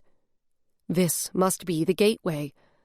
The pain intensified, and my eyes darted around looking for a way through. I knew I was still sitting on a cushion on Jennifer's floor, but I was also somehow standing in the middle of an ice-cold inferno. The flames were pressing inward, and the air was growing thin as they consumed the oxygen. I glanced up, but the flames covered me. I let my eyes close and pulled in a breath and propelled myself forward. The icy hot pain flared, and then snuffed out. I looked around, and I was back in the center of Jennifer's circle, with the glass between me and the vampire witch. I stared into it, and something new began to clarify. I recognized my own eyes, but the rest? That face was not mine. I knew it, even though it was partially obscured by a hood. It was like looking at a hologram. The face in the glass was hollow and skull-like one moment, and then resolved to my own features the next. It shimmered back and forth a few times, and then settled on the skull, with my own eyes overlaid. My mouth dropped open as I gazed, and my breath puffed white in the cold. I tilted my head slightly, and the skull moved with me. In that second, my own body, myself, seemed to evaporate, leaving only the empty skull reflected in the glass. I gasped, jerking back as a sudden, horrifying sense of loss and confusion rushed through me, torrential and dark. It wasn't so much what I saw, but what I felt, and it terrified me. Ella was gone, and only a yawning, endless chasm of timeless space between worlds remained. I squeezed my eyes closed and pushed my fists to my temples, but felt only the dry scratch of bone on bone, and the realization that I couldn't close my eyes because there were no lids to cover them. I shook my head violently, and the room swung around in my vision and then blurred. "Ella?" A gentle hand touched my arm. I opened my eyes, blinking a few times, and felt a rush of gratitude that indeed I had working eyelids again. Thankful for eyelids. That was a new one. Jennifer was leaning toward me, her pupils normal again and reflecting the warm candlelight. "Ella, focus on the floor beneath you," she said. "Ground yourself." I flattened my palms on the carpet and visualized my anxiety and the memory of what I'd seen flowing down into the earth where it was safely absorbed. After a few seconds, I could breathe normally. Jennifer stood. "I'm going to open the circle. Just focus on your breath." She said a few quick words to close the spell and moved counterclockwise to dissolve the circle she'd cast. The air around me began to lose its chill. I brushed my hands up and down my bare arms and filled my lungs slowly. She went to the wall and turned on the overhead light, keeping it dimmed low, and then went around the room extinguishing the candles with a little metal bell-shaped flame tamper. She pulled her cushion around to form a triangle between the three of us and sat down on it. I swallowed hard and looked at her expectantly. "I saw the same thing you saw in the glass," she said. "It looks like you've got a spare soul, tethered to you." I blinked several times and flicked a quick glance at Deb, but she looked as mystified as I felt. "Like a ghost?" I asked. "Am I permanently haunted?" I didn't bother trying to hide my look of horror, and Jennifer cracked a smile. "No, it's not a ghost. It's a soul." She watched me patiently, allowing it to sink in. I scrubbed one hand down the side of my face. "Okay, I don't know what that means." "Every person has a soul. Every living being, actually, though animal souls are a bit different than human ones, and plant souls are different still. I believe that in the course of your accident, another soul somehow got snagged onto you." I squinted at her. "How does that explain all the weird things that have happened? And my two-toned necrovision?" Her face tightened, and for the first time I sensed some apprehension. "I'm fairly certain it's not a human soul." My brows shot up, but I just stared at her without a clue how to respond. Then a dreadful thought occurred to me. "Please tell me it's not a demon soul," I rasped, my throat suddenly dry. She shook her head firmly. No, it's not a demon. I slumped in relief and let out a breath. Okay, so what are the other possibilities? Vampire or zombie, in theory. But I know what those look like, and that's not what I saw. There's another possibility I'm aware of, another creature of death, but an extraordinarily powerful one, and one that didn't begin life as a human like vampires and zombies do. She hesitated and moistened her lips, and then her words came slowly, almost reluctantly. It could be an angel of death. I've never seen the soul of one, so I don't know for sure. My lips parted, and for a moment I couldn't speak. A reaper? I whispered. A faint smile ghosted across her lips, and she nodded. That's another term for angel of death. I think that's what it is. I found no real surprise at her confirmation. After all, she wasn't the first to tell me. It looks like you now have some new talents as a result of this extra soul. Necromancer-related, which aligns with some of the things you've experienced. Very rare, as I'm sure you know. Jennifer bit her lower lip, and then took a heavy breath. You need to have it exorcised or cut loose. Reaped from your being. I'm not sure what the right term is. But a reaper won't be content to just ride along as a passenger in your life. Yeah, no shit. I gave a short, humorless laugh. It's taken the wheel a few times already. Instead of mirroring my amusement, her face grew deadly serious. My chest clenched, as if bracing against what was coming. There's something else I saw, she said. Ella, it's already started consuming your soul. If you don't get rid of it, you'll, well, disappear. In the most profound and permanent sense of the word.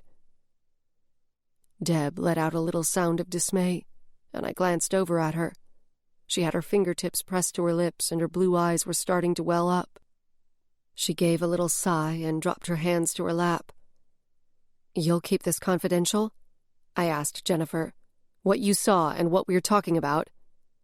Of course, she said. But this is incredibly serious, and you need to do something as soon as possible. Deb and I can put you in touch with someone who... I appreciate the gravity of what you're saying. I cut in, my voice low. Believe me, I do. But I can't cut this spare soul loose, not yet, anyway. I need it. I gave her some brief background on my brother, and then told her about how I'd seen him through the necrovision. You have a talent for magic in this area, and you're obviously powerful, I said. Is there anything you can do? A spell or charm or something that might slow down what the Reaper is doing to me? I'll pay you. I'd be glad to, whatever it takes. I'm not sure if I can do it, but I'll try. It'll take me some time. I need to consult with more experienced crafters and do some research. Do I have your permission to talk about what we've learned? I won't use your name.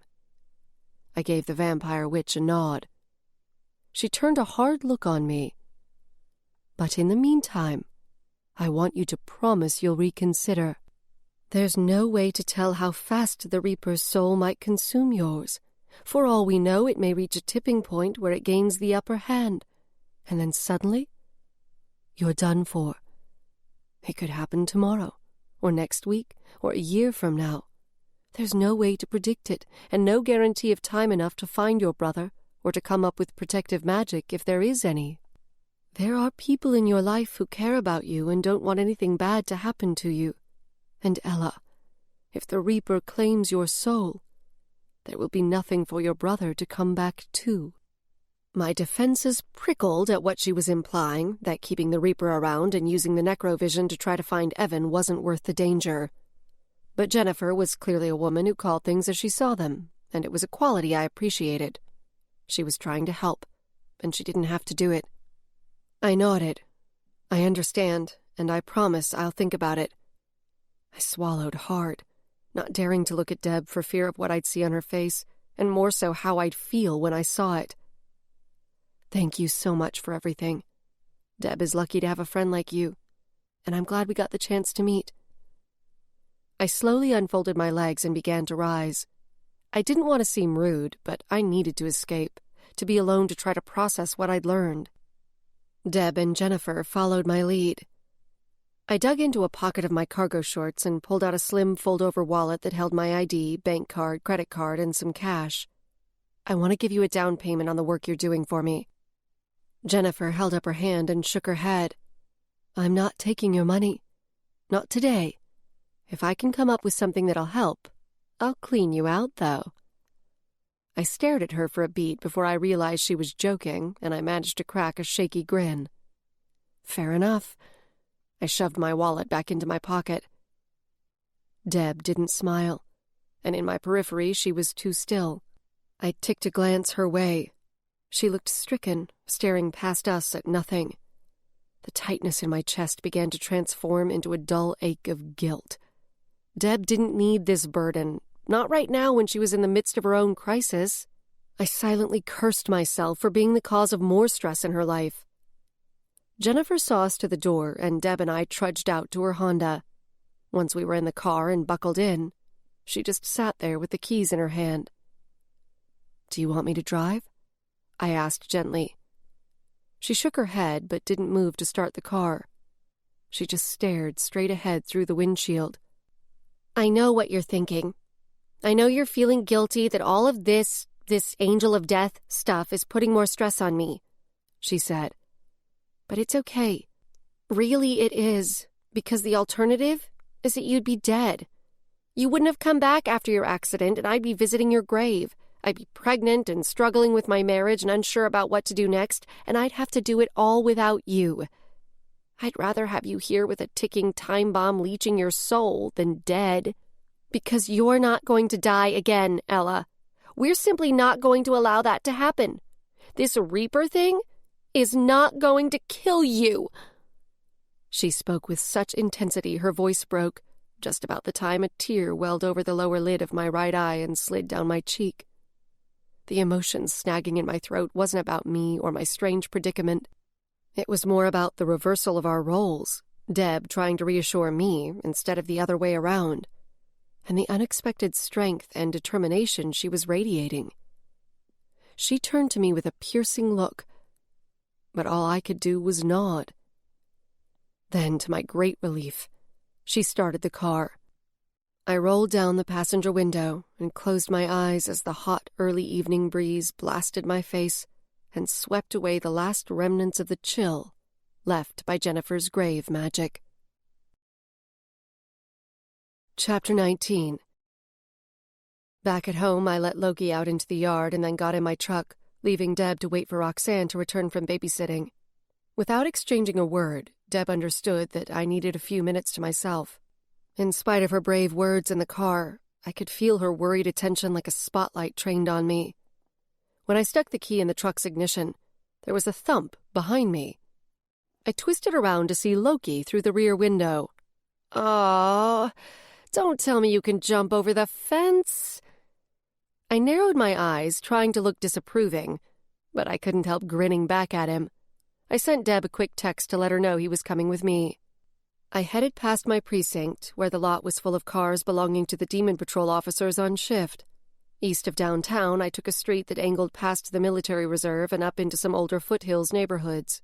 It was still a few hours before sunset, but the shadows were beginning to stretch eastward away from the lowering sun, highlighting and deepening the muted grays, taupes, and sages of the summer-baked hills.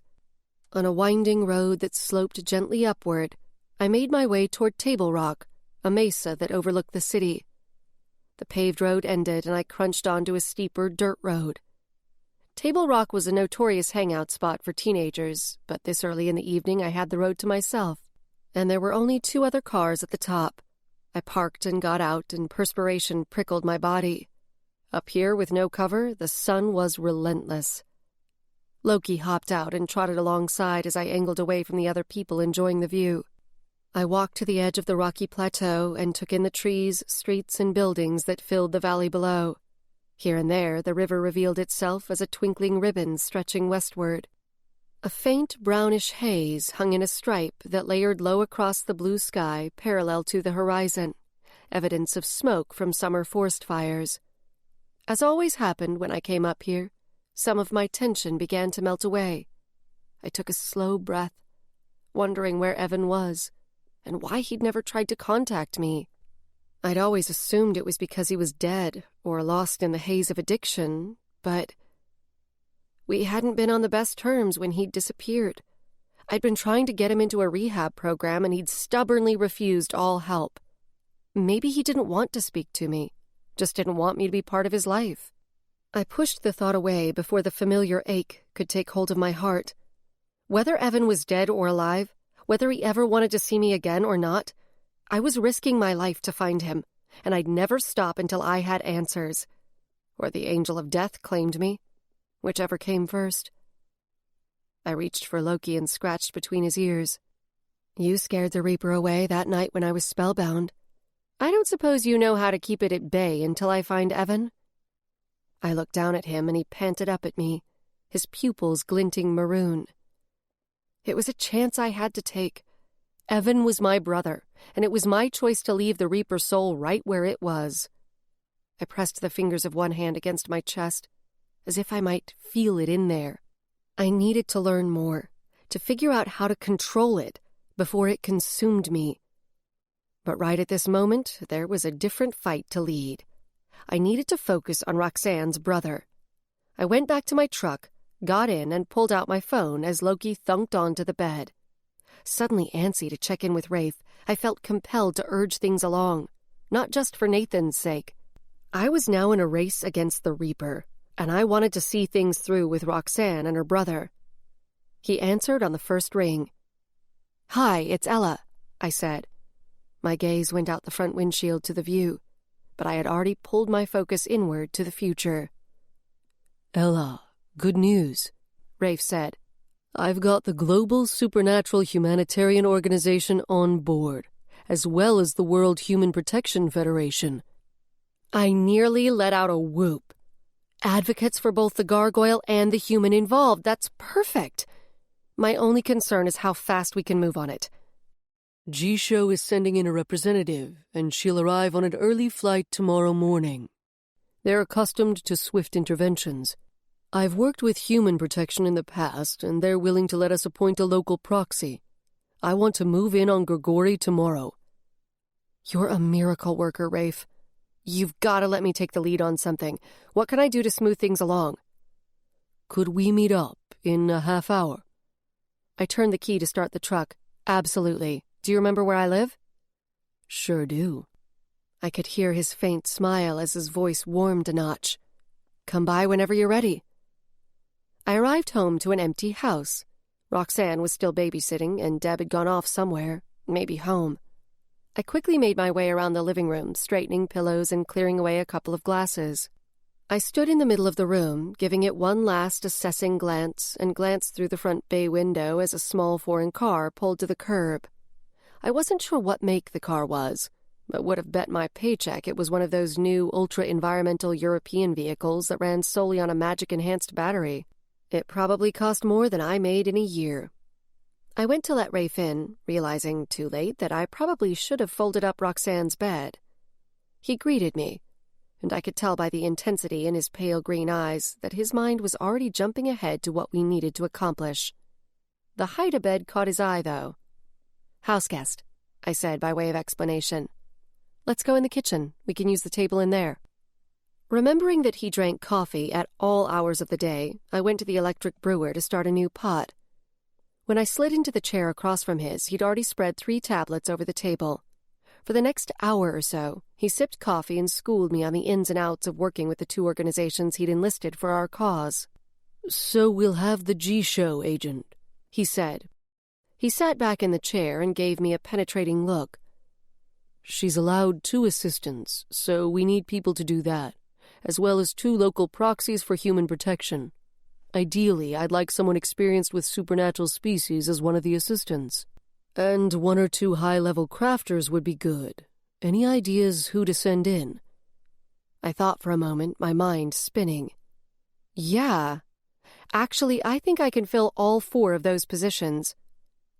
"How soon can you get them here?" "Within 2 hours?" I said automatically. I'd find a way. He nodded with satisfaction and then glanced at his tablet to check the time. Okay, I'm going to let my people know. Everyone will meet here at 7, if that's all right. Let's do it. Purpose and anticipation charged through me. I walked Rafe to the door, my phone already in my hand. I sent a quick text to Damien and then dialed Johnny. "Hey," I said when he answered. "You know that exorcist you called the night we went to Roxanne's?" Yeah, Lynette. "We're going to need her to get Nathan out of Grigori's clutches. Any way you could sweet-talk her into coming to my place at 7? We really, really need someone with her skills." He chuckled. "Johnny's got your back, sugar." I rolled my eyes, but couldn't help a grin. "I need you to come too. I've got a job for you if you're up for it." You know I am, especially if it'll help out Roxanne. I let out a little breath of relief. 2 down, now I just had to get Damien on board. "Awesome, thank you, Johnny. See you soon." By the time I ended the call, I had a response from Damien. I was surprised to see him hedging at my request that he act as one of the human protection proxies. But he agreed to come to the meeting. I'd have to wait until we were face-to-face to find out more about his reservations. The next hour and a half passed in a blur as Roxanne arrived home from babysitting and Deb showed up too. We ate a hurried dinner and then cleaned up the place more thoroughly than I'd managed for Rafe. We had about 20 minutes before everyone would start arriving. I watched Roxanne for a moment out of the corners of my eyes. She was curled up on the leather chair a few feet away from where Deb and I sat on the sofa. Deb had been checking her phone every few minutes, keeping tabs on social media, and found that Rafe's press people were already making noise, posting articles and updates to draw eyes to our cause. Roxanne's attention was glued to the TV, and her face had that slack look kids get when they're really absorbed in something. She was focused on some teenage reality show she'd found that I'd never heard of. She would see the online shitstorm soon enough. It wasn't like I could hide that stuff from someone her age. But for some reason, I wanted to give her just a few more minutes of peace. I'd considered sending her somewhere else while everyone gathered at my house, but decided she deserved to know what was happening. And I wanted everyone involved to meet the girl who would be devastated if things went to hell, so there would be no abstraction in the events that followed. I took one last look around, drawing a slow breath as I imagined my living room crowded with bodies. Things were about to get interesting. Chapter 20. Damien arrived first, followed by Johnny. I took both of them aside while Deb assumed my post at the door to greet people.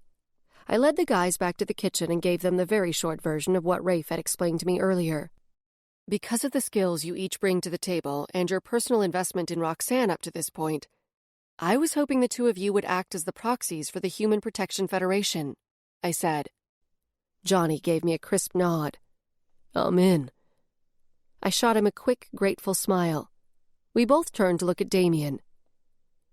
I truly want to help, he said slowly. I just prefer to avoid anything that's going to put my name in lights. He shifted his weight, clearly uncomfortable. I wasn't exactly sure why he was holding back, but suspected it had something to do with his family back east. I chewed my lower lip for a second. What if you went in as one of the G-Show agent assistants instead? It doesn't require the same paperwork as the other position. Oh, and maybe a low-level obfuscation spell to disguise your appearance a little. I really wanted Damien to be part of the party that would enter the Grigori grounds. He was the most powerful crafter I knew, and his presence would be extra insurance. Okay, Damien said, but I could tell he was still not completely at ease with the idea. Thank you, both of you, I said. We're going to get some more info from Rafe soon. I should get back out there. I caught Johnny's arm, holding him back as Damien turned to the living room. Did you bring your toys? I asked Johnny. Yeah. Could you scan something for me later? Curiosity lit his dark eyes. Of course. I nodded my thanks. A steady stream of people trickled in, with Rafe arriving somewhere in the middle. I recognized some of his regular crew, but there was no sign of the willowy girl who'd been with him at the coffee shop. Maybe she was just arm candy. As more people came through, I did my best to keep track of names. At 7:10, I went to the door to find a young woman around my age with black hair and glinting blue eyes. In spite of the temperature, she was dressed in imitation leather pants. The edge of one ear was lined with 3 little hoop earrings, and there was a tiny diamond stud on one side of her nose. She wore shiny black Doc Martens that laced partway up her shins. When she lifted her hand in greeting, her finger flashed with a silver sculpted ring that featured a tiny skull with pink crystals in the eye sockets. She gave me a smile that I could only describe as smoldering. "Lynette LeBlanc. Are you Ella?" Magic hung around her like a sensuous perfume, and the strength of it indicated she was probably a mid-level 3, second only to Damien among the people gathered. I stood several inches taller than her, but the power she exuded gave her the presence of a much larger stature. "Yeah, Ella Gray." I swung the door wider. "Please, come on in." Her eyes flicked down once, passing over me as she walked in, and somehow that one split-second look seemed to take in everything. She was the exorcist Johnny had mentioned that first night at Roxanne's apartment. The shadows swirled a little in my periphery, as if interested in Lynette's arrival. She waited for me to close the door. When her black-lined eyes met mine, she still seemed to be evaluating me, but I thought I saw a flash of approval. "Johnny has mentioned you several times. It's good to finally meet you." "You too," I said, still a little dazed by her appearance. Her alt-goth getup might have looked overdone on someone else, but she gave it a surprising and unmistakable elegance. "Thank you for coming. I know this is really short notice, and probably an odd request from someone you just met, but would you be willing to go onto the Grigori campus to perform an exorcism?" I shot a glance over my shoulder and then lowered my voice. "They're going to make this sound like a humanitarian inspection, but I intend to make it a rescue mission." I hadn't actually told anyone that I wasn't planning to leave Grigori without Nathan. Rafe's setup was for humanitarian purposes, and he was hoping that with the media exposure and public pressure, Grigori would release Nathan and the gargoyle. I wanted to take it a step further. Her eyes lit with interest. "Johnny told me about the boy stuck in the gargoyle. A 3-species tangle. Interesting case." She paused and gave me a long, considering look. "All right, I'll do the exorcism on site. I usually charge for this sort of thing, but we can work out some sort of trade instead." "Yeah, absolutely," I said, relief tingling through me. I had no idea what I could offer her, but I'd figure it out later. "That's really generous of you." My phone was buzzing and chirping furiously in my pocket, and she glanced down at it, lifting one brow. I pulled it out. Excuse me, I better check that." There were a bunch of messages from Deb. "You didn't tell me you knew Lynette LeBlanc." The next text was a row of surprised-looking emojis. "How could you not tell me?" More emojis, including an angry face. "You have to put in a good word.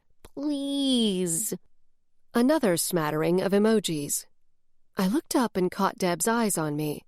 Her brows were halfway up her forehead, and she was giving me a look that seemed to alternate between excitement and agitation. I made my way through the little knots of people, the largest crowd my apartment had ever seen, to where she stood. She grabbed one of my upper arms and squeezed it, making a little squeaking noise in the back of her throat. "I don't know her," I said, keeping my voice low. "We've never met before, I swear." "It's her coven," Deb said.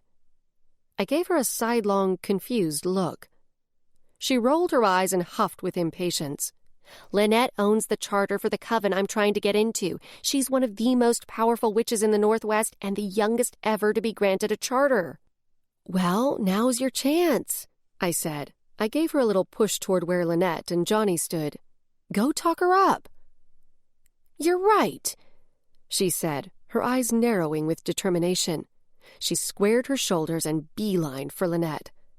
I trailed after, catching Johnny's eye when Deb began to monopolize Lynette's attention. He broke away from Deb and the exorcist witch and joined me near the wall. "Hey, thank you for being here," I said. His teeth flashed in a smile, and I felt his fingertips brush the small of my back, which sent a ripple through me. "Of course.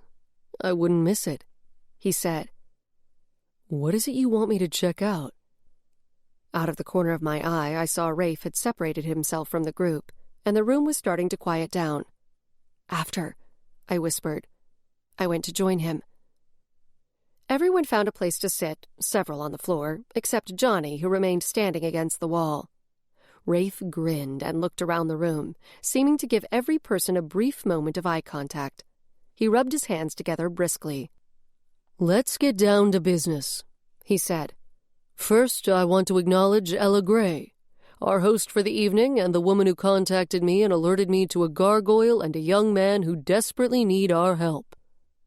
He nodded at me, and heads swiveled my way. A few people clapped, and one of Rafe's beanie-wearing guys whooped. I lifted my hand in acknowledgement. "Next, Roxanne Harrington, the sister of the young man Gregory is holding." Wedged between Deb and Damien on the floor, Roxanne sat cross-legged, twirling a strand of her pale blonde hair around her finger. She smiled shyly up at Rafe. "Okay." Rafe's face turned serious, his pale green eyes intent. "I'm in touch with the Global Supernatural Humanitarian Organization. As most of you probably know, their inspectors typically get involved in humanitarian missions involving vampires to help shed light on violations of their rights. But their activities extend to other species as well. You just don't hear about these as often. If the organization's governing body decides there's a threat against or possibility of mistreatment of any intelligent, supernatural being or group, by international law, G-Show inspectors must be allowed entry to investigate. That means Jacob Gregory will be required to let our inspector in to see the gargoyle." An excited murmur swept through the room, and I felt myself getting caught up in the anticipation. For once, Gregory would have to submit to an outside authority.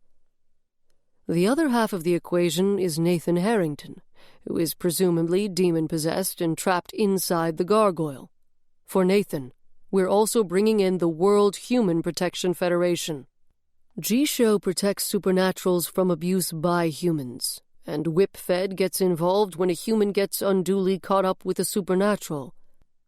So, we've got it covered both ways. Human protection doesn't have the sway that G-Show has, but G-Show has agreed to take on Whip-Fed's proxies as part of their party that will enter Gregory Industries, and we'll make sure there's plenty of media coverage." A devious grin spread over Rafe's face, and a few people gave low, appreciative laughs. "The inspector will arrive early tomorrow morning, and we're going to move in on Gregory immediately after," Rafe continued. "We'll have the G-Show agent plus 4 others appointed by Ella who will enter the Gregory campus." I took a half-step forward, my eyes flicking to Lynette. I hadn't had a chance to fully explain everything to her.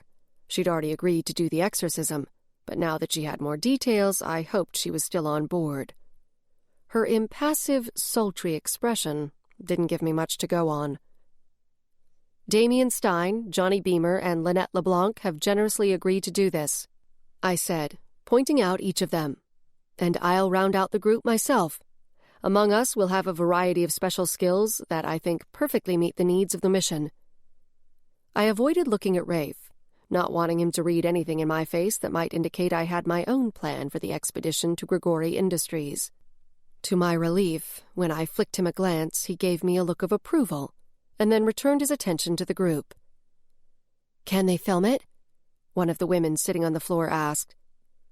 "That'll be up to Gregory's discretion, and as such I'm guessing the answer will be no," Rafe said. "There's nothing in the international accords that gives the G-Show the right to take live video during inspections." I had no doubt he knew the international supernatural protection and humanitarian law backward and forward. He cast another look around the room, and I got the sense he was about to wrap things up. "Those of you who've worked with me before know what to do," he said. "Social media, news stations, your journalist contacts, just do what you do best. If you have questions, Anthony is the primary contact on this and should be able to help you." Rafe pointed at the beanie guy sitting closest to the door. We're one step closer to exposing Grigori's mistreatment of gargoyles and bringing Nathan Harrington home. He nodded firmly, winked at Roxanne, and then moved off to the side. Everyone took his cue and stood, and the din of conversation soon filled the room. Raising his chin to see over heads, Rafe caught my eye and pointed at the back of the room, indicating he wanted me to meet him in the kitchen. "Oh, wait. Find me later," Johnny said as I passed him. He touched my hip with a light brush of his fingertips and then melted into the crowd. "Thanks," I said. Even though there was an open doorway between the kitchen and living room, it was substantially quieter away from where everyone was gathered. Rafe entered and then turned and beckoned me off to the side near the stove, where we were out of sight. "This is incredible," I said. The way he'd mobilized the whole thing with such rapid efficiency left a deep impression. "Thank you again for taking on the cause." "It's what we do," he said, with a brief smile that crinkled the outer corners of his eyes. He flipped a glance toward the open doorway. "How well do you know Lynette LeBlanc?" "I don't. She's a friend of a friend, and tonight is the first time we've met. Why?" "She's extremely powerful. She can also be quite persuasive. Be careful what you agree to. She has a way of using phrasing and subtle magic to bind people in conversation. Her magical talent is partly centered in spoken words, more so than the usual witch." He lifted a hand to push a lock of dark hair off his forehead. "Not that I think you really have cause to worry. She'll be focused on the task at hand, and she's a valuable ally to have." "Thanks for the tip," I said, recalling that she'd asked for a trade instead of payment, and I'd agreed without a second thought. I'd felt an odd tingle at the time. She must have used a power word or two, and I just hadn't recognized them in the moment. I had no idea what she'd ask of me later, but I couldn't waste time worrying about it now. The sound of Deb's laughter carried over the conversation in the living room. Even in the midst of a journey, we pause for beauty. This music is that moment just for you. Thank you for spending your time with us.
and suddenly I felt a ping of apprehension at her obsession with joining Lynette's coven.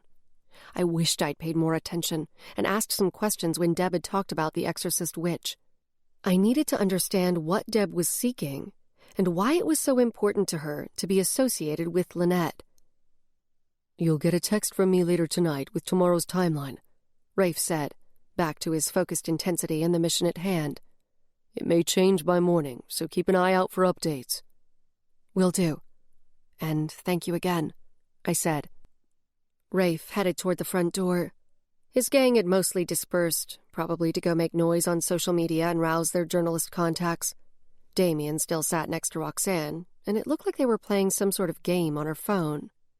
Johnny and Deb were straightening the room and putting things back in place. I watched for a moment, feeling an odd mix of affection, protectiveness, and the urge to sneak into my bedroom, lock the door, and sit in solitude until someone forced me to come out.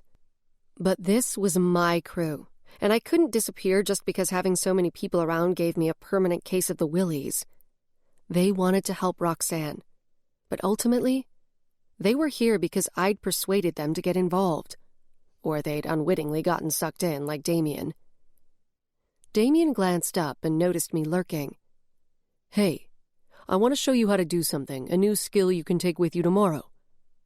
He tried for a smile, but his face was too tight. A nervous little bolt of adrenaline sharpened my senses and amped up my pulse. Right. Tomorrow, when I'd be walking into the lion's den to take away the lion's favorite new toy. I swallowed. "Sure. What do you have in mind?" "We'll need your whip," he said. Roxanne perked up, her phone momentarily forgotten as she glanced back and forth between me and Damien. I went into my bedroom to retrieve the whip, letting the coils unfurl when I returned to the living room. A satisfying zing of magical energy hummed from the handle into my palm and up my arm. It made my insides tingle with the desire to reach into the earth and pull more magic, a sensation that was both foreign and delicious. I tended to use my magic as little as possible. My low aptitude meant I couldn't really rely on it for anything useful, and I put almost no effort into honing what little ability I had. Plus, there was always a vague sense of inadequacy whenever I wielded it. When most of the crafters around me could do the equivalent of magical backflips, or at least a really nice cartwheel or two, and I could barely manage to hop on one foot, well, my experiences with my personal magic were disappointing at best. The only time I'd ever been truly grateful for my paltry ability was when I decided to sign up for Demon Patrol, because magical aptitude was a requirement to join. Damien beckoned me over to the area near the front bay window, where there was no furniture. "I want you to know how to cast a circle with the whip. Casting that way will give you more power than you'd have normally," he said, taking on a professorial tone. "And eventually, when you get good with the whip, you'll be able to do it in the blink of an eye. The faster you can close a circle, the faster you're protected." A circle was actually a type of protective ward. It was the first type of ward crafters were taught. My mother had shown me how to cast a circle, and I could manage it if I had to. But it had been a long time since I'd done it. Johnny and Deb had stopped what they were doing, and they both stood near the kitchen doorway watching us. Great. An audience. Deb crossed her arms and cocked her head as she looked at the whip in my hand. And then a Cheshire grin spread over her face. I hadn't mentioned Damien's gift to her, and I could tell she was dying to grill me about it. She'd be stoked that I had a magical object. She used to encourage me to take more interest in developing my ability, but I'd just about given up in the past year or so. "Oh, it's charmed," Roxanne said in a cooing voice. Her eyes grew glassy and unfocused. "And it's charged, too, and Damien's signature is on it." "You can see that it's charmed and charged, and you can tell who did it?" Deb asked, leaning forward at the waist and peering at Roxanne. The girl nodded, her eyes flicking around at our faces as if she were suddenly afraid she'd done something wrong. Deb and Damien traded a look, and I got the sense that whatever Deb had discovered about Roxanne's abilities was of great interest to serious magic users. I wasn't sure what it meant. In fact, I couldn't even define the difference between charming an object and charging it. My mother had probably explained it to me at some point. She was my mentor when my magical aptitude came forth. But most of her teachings had faded in my memory. It was like calculus. I'd known it at some point, but damned if I could remember many of the details now. The dull weight of regret over my failure to take my mom's lessons to heart settled on my upper chest. I took a breath and tried to shake off my musings. "Center yourself and call up your magic," Damien instructed. I moistened my lips and tried to block out all the sets of eyes trained on me. I rarely summoned magic in front of someone else, let alone a group. I couldn't even remember the last time I'd cast a circle.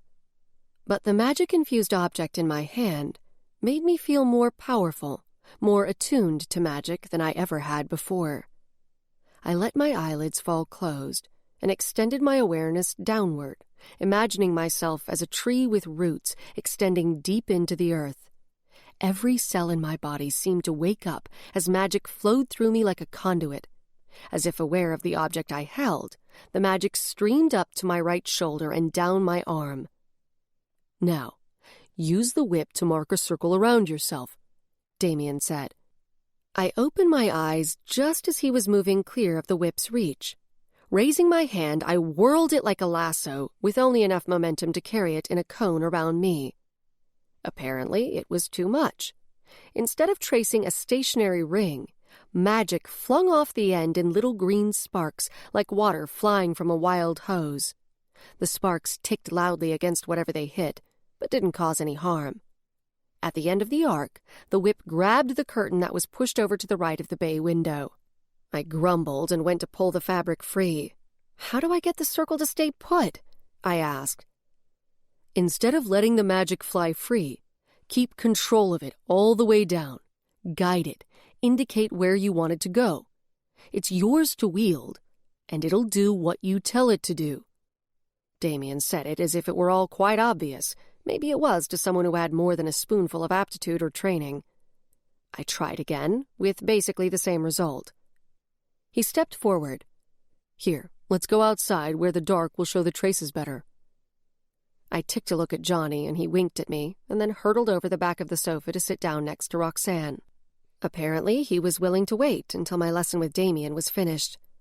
Deb remained inside too, and I welcomed the cover of darkness with relief. Damien reached for the whip, his face cut in planes by the weak light coming through the kitchen window. His brows were drawn low in concentration. "Watch," he said. His hand began to glow, as if a pale green flame engulfed it, and the magic coiled down the length of the whip. With an easy swing of his arm, he twirled the whip around his head like I'd done inside. Except, instead of flying out in all directions, his magic seemed to fall off the end of the whip and hover in a waist-high ring around him.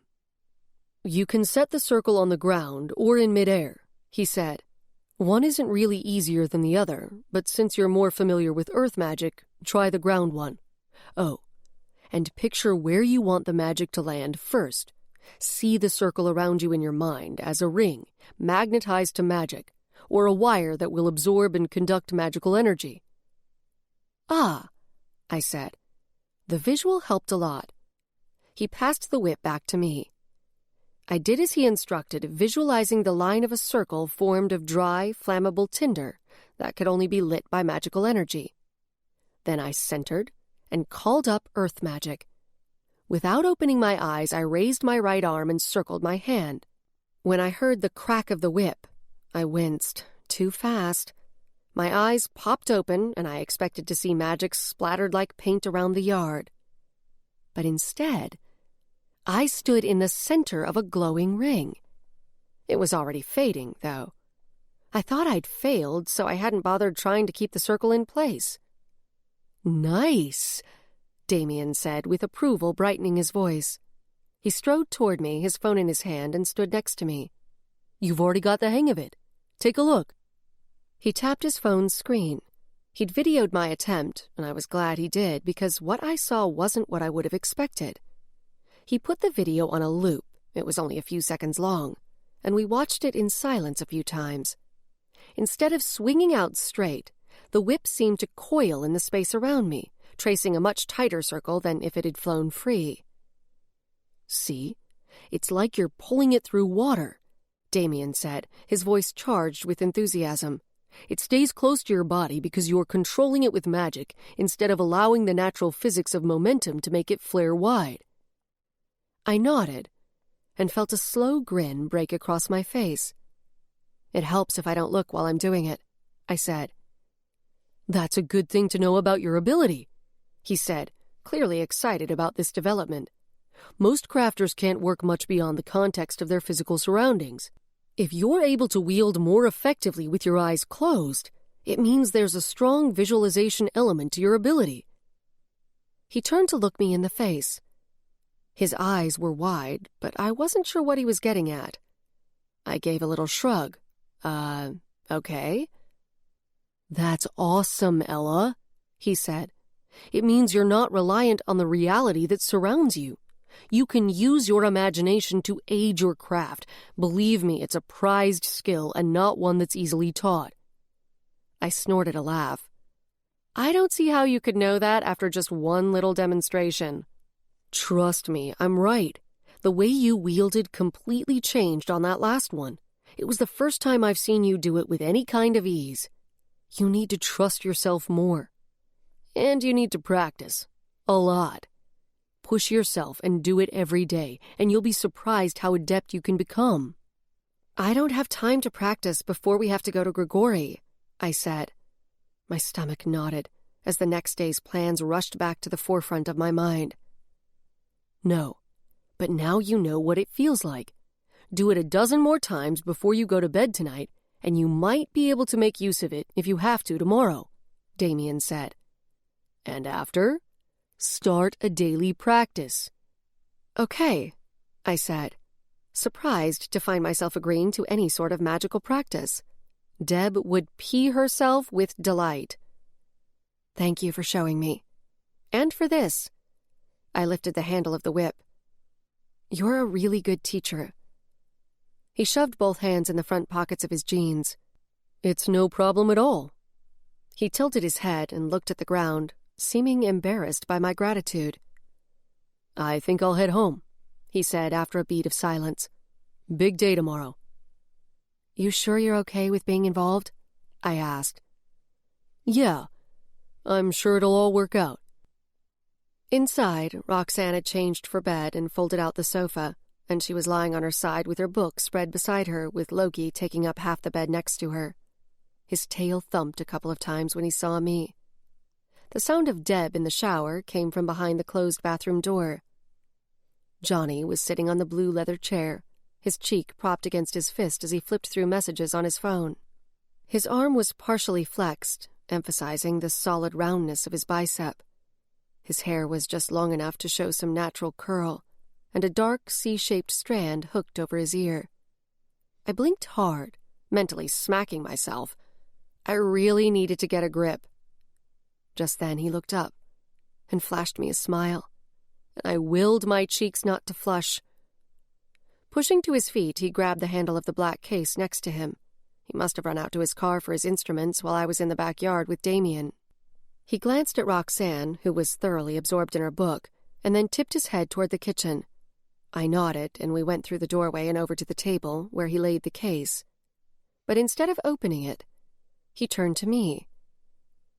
"So, what is it you need examined?" He arched a brow, and a smile tugged at the corner of his mouth. "Nothing that requires the removal of any clothing, so don't get excited." I shot him a withering look, feeling some relief at knowing we could still keep up our usual banter. "But I was wondering if you could use your supernatural X-ray thingy to, see what registers when you turn it on me." His lips parted as his usual come-hither expression seemed to slide off his face, replaced by something I couldn't quite identify. He blinked a couple of times. "Are you in some kind of trouble, Ella?" With a mirthless little laugh, I propped my hands on my hips and tilted my gaze downward. "A bit, yeah." I looked up at him, and our eyes locked for a long moment. Then he turned and flipped the latches on the case and pulled out the tablet he'd used on the gargoyle that first night at Roxanne's. When it powered on, it illuminated Johnny's face with the pale blue light of its screen. He tapped it a few times, glanced at me, and then trained his attention on the instrument. His eyebrows drew together, and a vertical crease formed between them. My heart pattered nervously, and my chest felt tight. What do you see?" I tried to come around next to him to get a look, but he turned slightly, keeping it out of my view. "Johnny, what is it?" I asked, expecting him to say that he detected two identities, me and the Reaper, similar to what he'd seen with the gargoyle. He squinted at the screen, staring at it as if expecting it to say something else. You're not entirely human, Ella." Chapter 21. When Johnny finally raised his eyes to mine and I saw the stricken look on his face, my heart stuttered in my chest. Swallowing back the sour sensation of my stomach dropping straight through the floor, I grabbed one of the handles of Johnny's tablet and yanked it over so I could get a look at it. But of course I had no idea how to interpret what I saw. There was a grid with a bunch of numbers, plus one of those heat map type pictures. "Where does it say I'm not human?" I demanded. "You're human, but you're something else, too." He pointed to an area of the colored image which looked like a blurry, misshapen, multicolored hologram of me from the waist up. Then his finger moved over to the grid of numbers. I want to say it's something of an angelic nature, but it's not quite that. It's much too dark. It's almost like a cross between an angel and a zombie with something else thrown in." I took a deep breath, trying to settle the churning bile in my stomach. "Angel of death, maybe?" He lowered the tablet and looked at me, still except for his eyes roving my face. "Maybe," he said quietly. Pulling back a couple of steps, he held up the tablet. "Let me get a full-length image. It might help the numbers fall out a little more clearly." I stood still while he snapped another picture. He absently reached for the nearest chair with one hand, pulled it out, and sat down. I dragged the other one next to him. Shoulder to shoulder, we stared at the screen. The numbers in the chart flickered and changed, and then after a moment they seemed to settle into their final values. "I'm not really sure how to interpret this partial human aspect of the data." He swiped the screen to scroll down the chart. "I need to know how much." I licked my dry lips. "What percentage of me is still human?" 67%. He set the tablet down and angled his body toward me, with one arm resting on the back of his chair and the other on the table. We were sitting so close together, his knee pressed against mine. His gaze was searching my face again.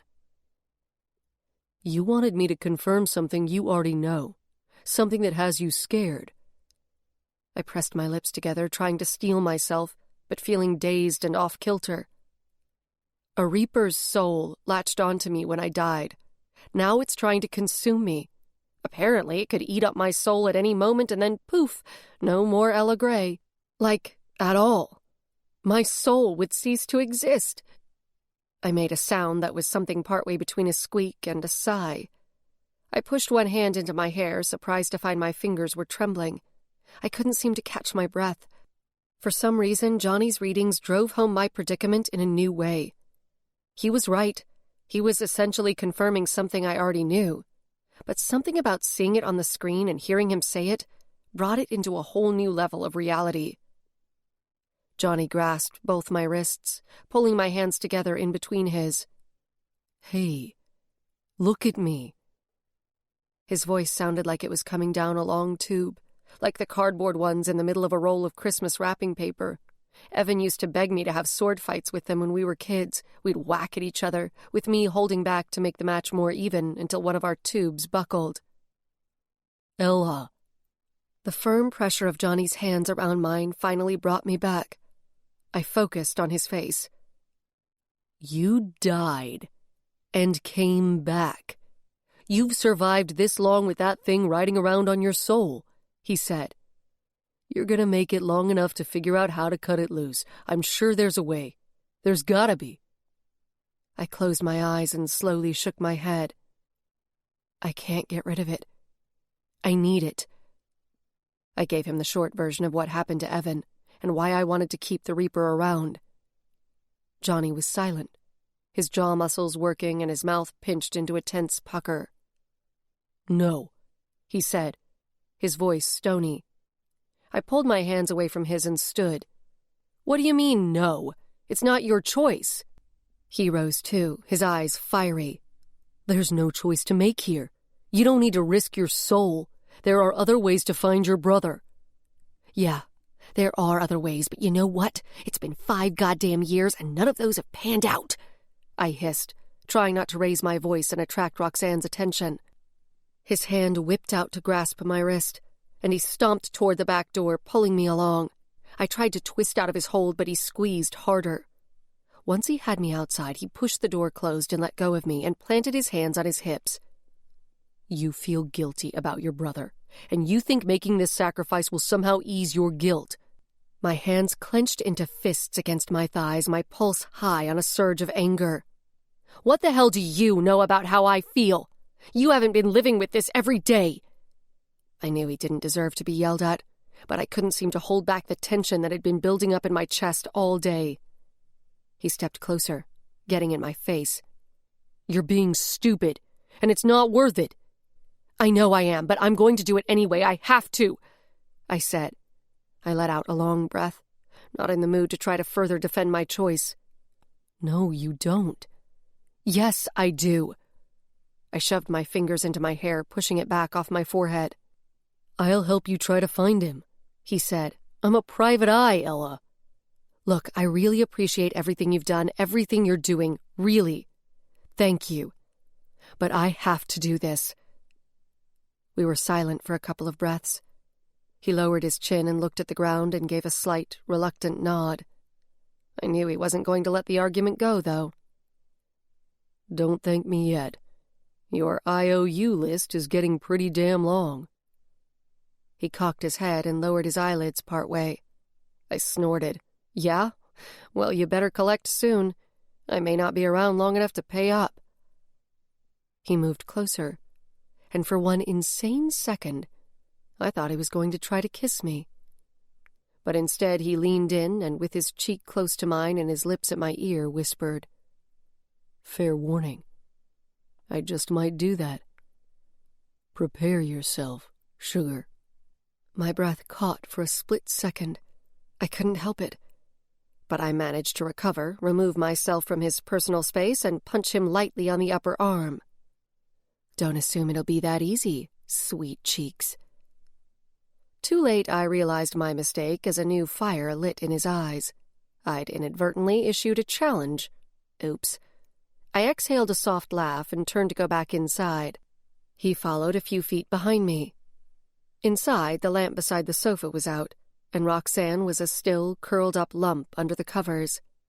I thought she might have trouble sleeping, considering what we were planning the next day, but it looked as if she was already sound asleep. See you tomorrow, Johnny whispered. Night, I said. I waited for him to leave and then locked the front deadbolt. A vertical line of light shone from my room through the cracked door. I pushed it open and found Deb, sitting on the bed in girl-style plaid boxer shorts and a pink tank top, with her Book of Shadows, a notebook bound in cream-colored faux leather that was a sort of journal of the witchy part of her life, spread open on her lap. She looked up, closed her notebook, and raised a brow at me. Was Johnny showing you his toys? She asked in a purr. I tossed her a withering look as I unbuttoned my shorts and let them slide to the floor, grabbed some cut-off sweats from a drawer and put them on, and hopped up on the bed. Actually, yeah, he was. I grabbed the edge of the quilt, folded on the end of the bed, and pulled it over my legs. Shifting over on her hip so she was facing me, Deb waited for me to say more. Apparently, I'm no longer 100% human.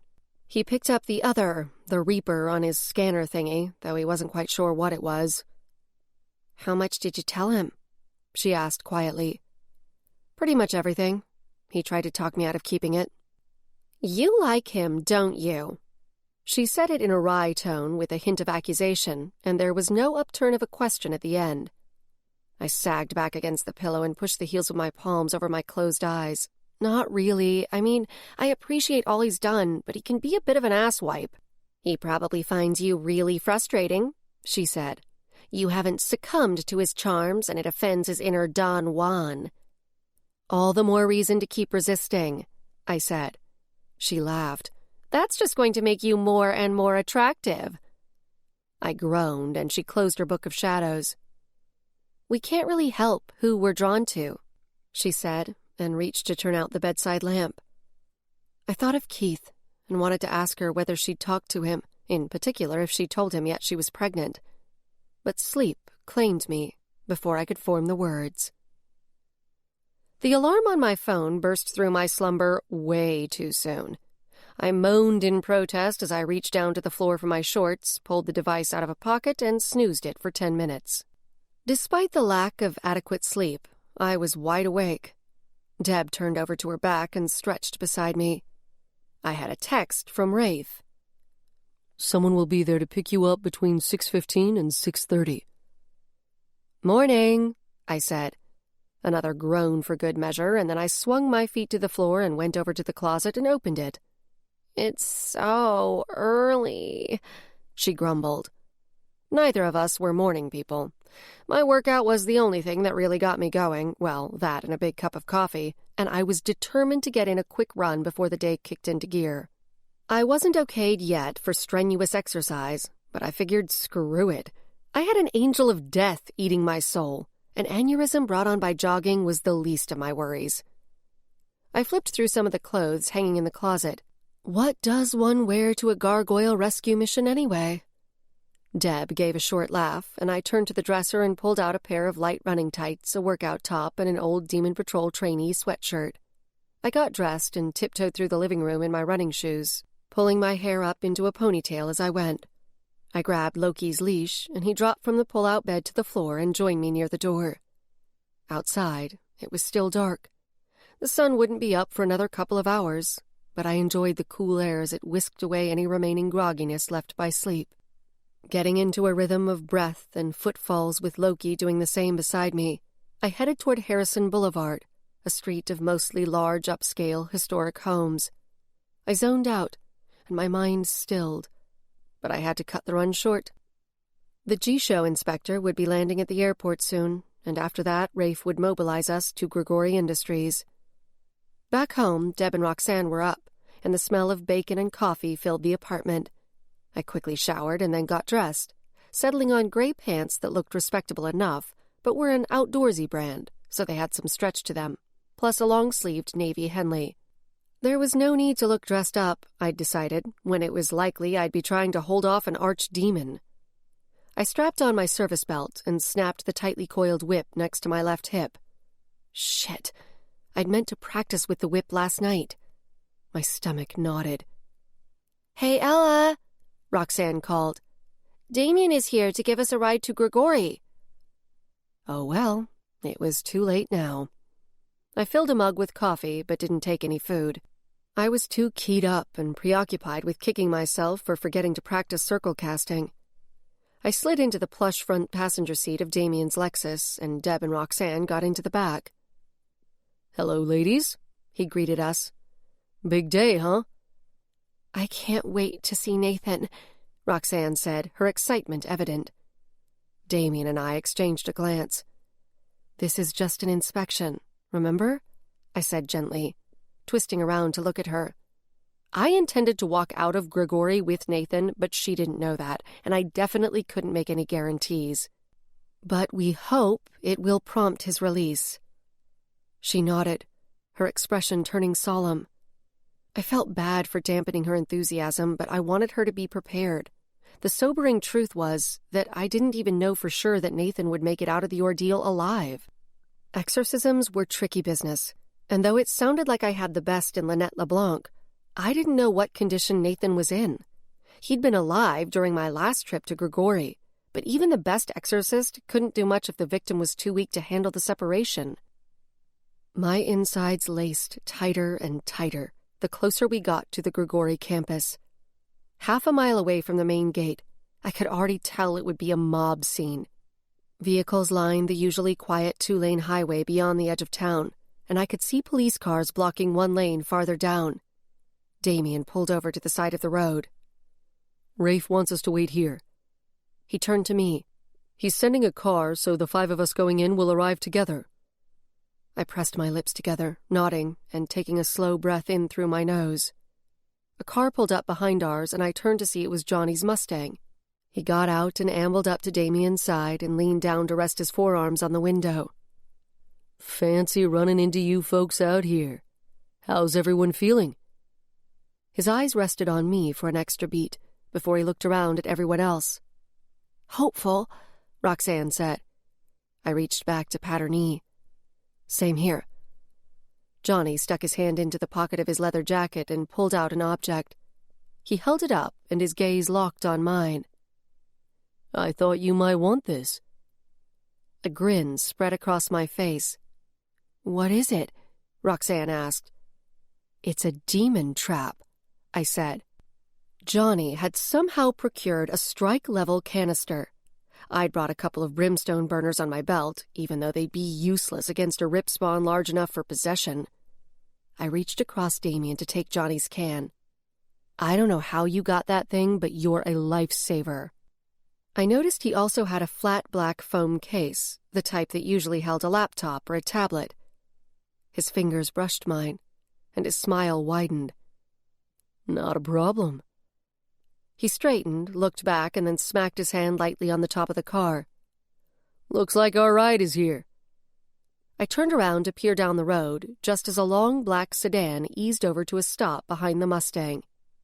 I wasn't expecting a limo. I gave a wry laugh. I feel a little underdressed for prom. Deb leaned forward to squeeze my shoulder. See you soon. Damien handed her the keys so she and Roxanne could drive to the front gate.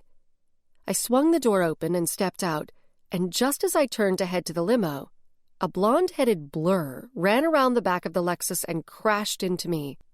Roxanne's thin arms squeezed my waist as she pressed the side of her face into my sternum. Thank you, Ella. I hugged her for a long moment. You're welcome. She stood next to the Lexus, watching as Johnny, Damien, and I got into the sedan. I waved, and she waved back. I pulled the door closed, and the driver turned around to give me a little salute. I recognized him as one of Rafe's beanie guys. Morning, I said, nodding to him and Lynette LeBlanc, who sat in the front passenger seat. The woman next to me, dressed in an orange and gold sari, offered her hand.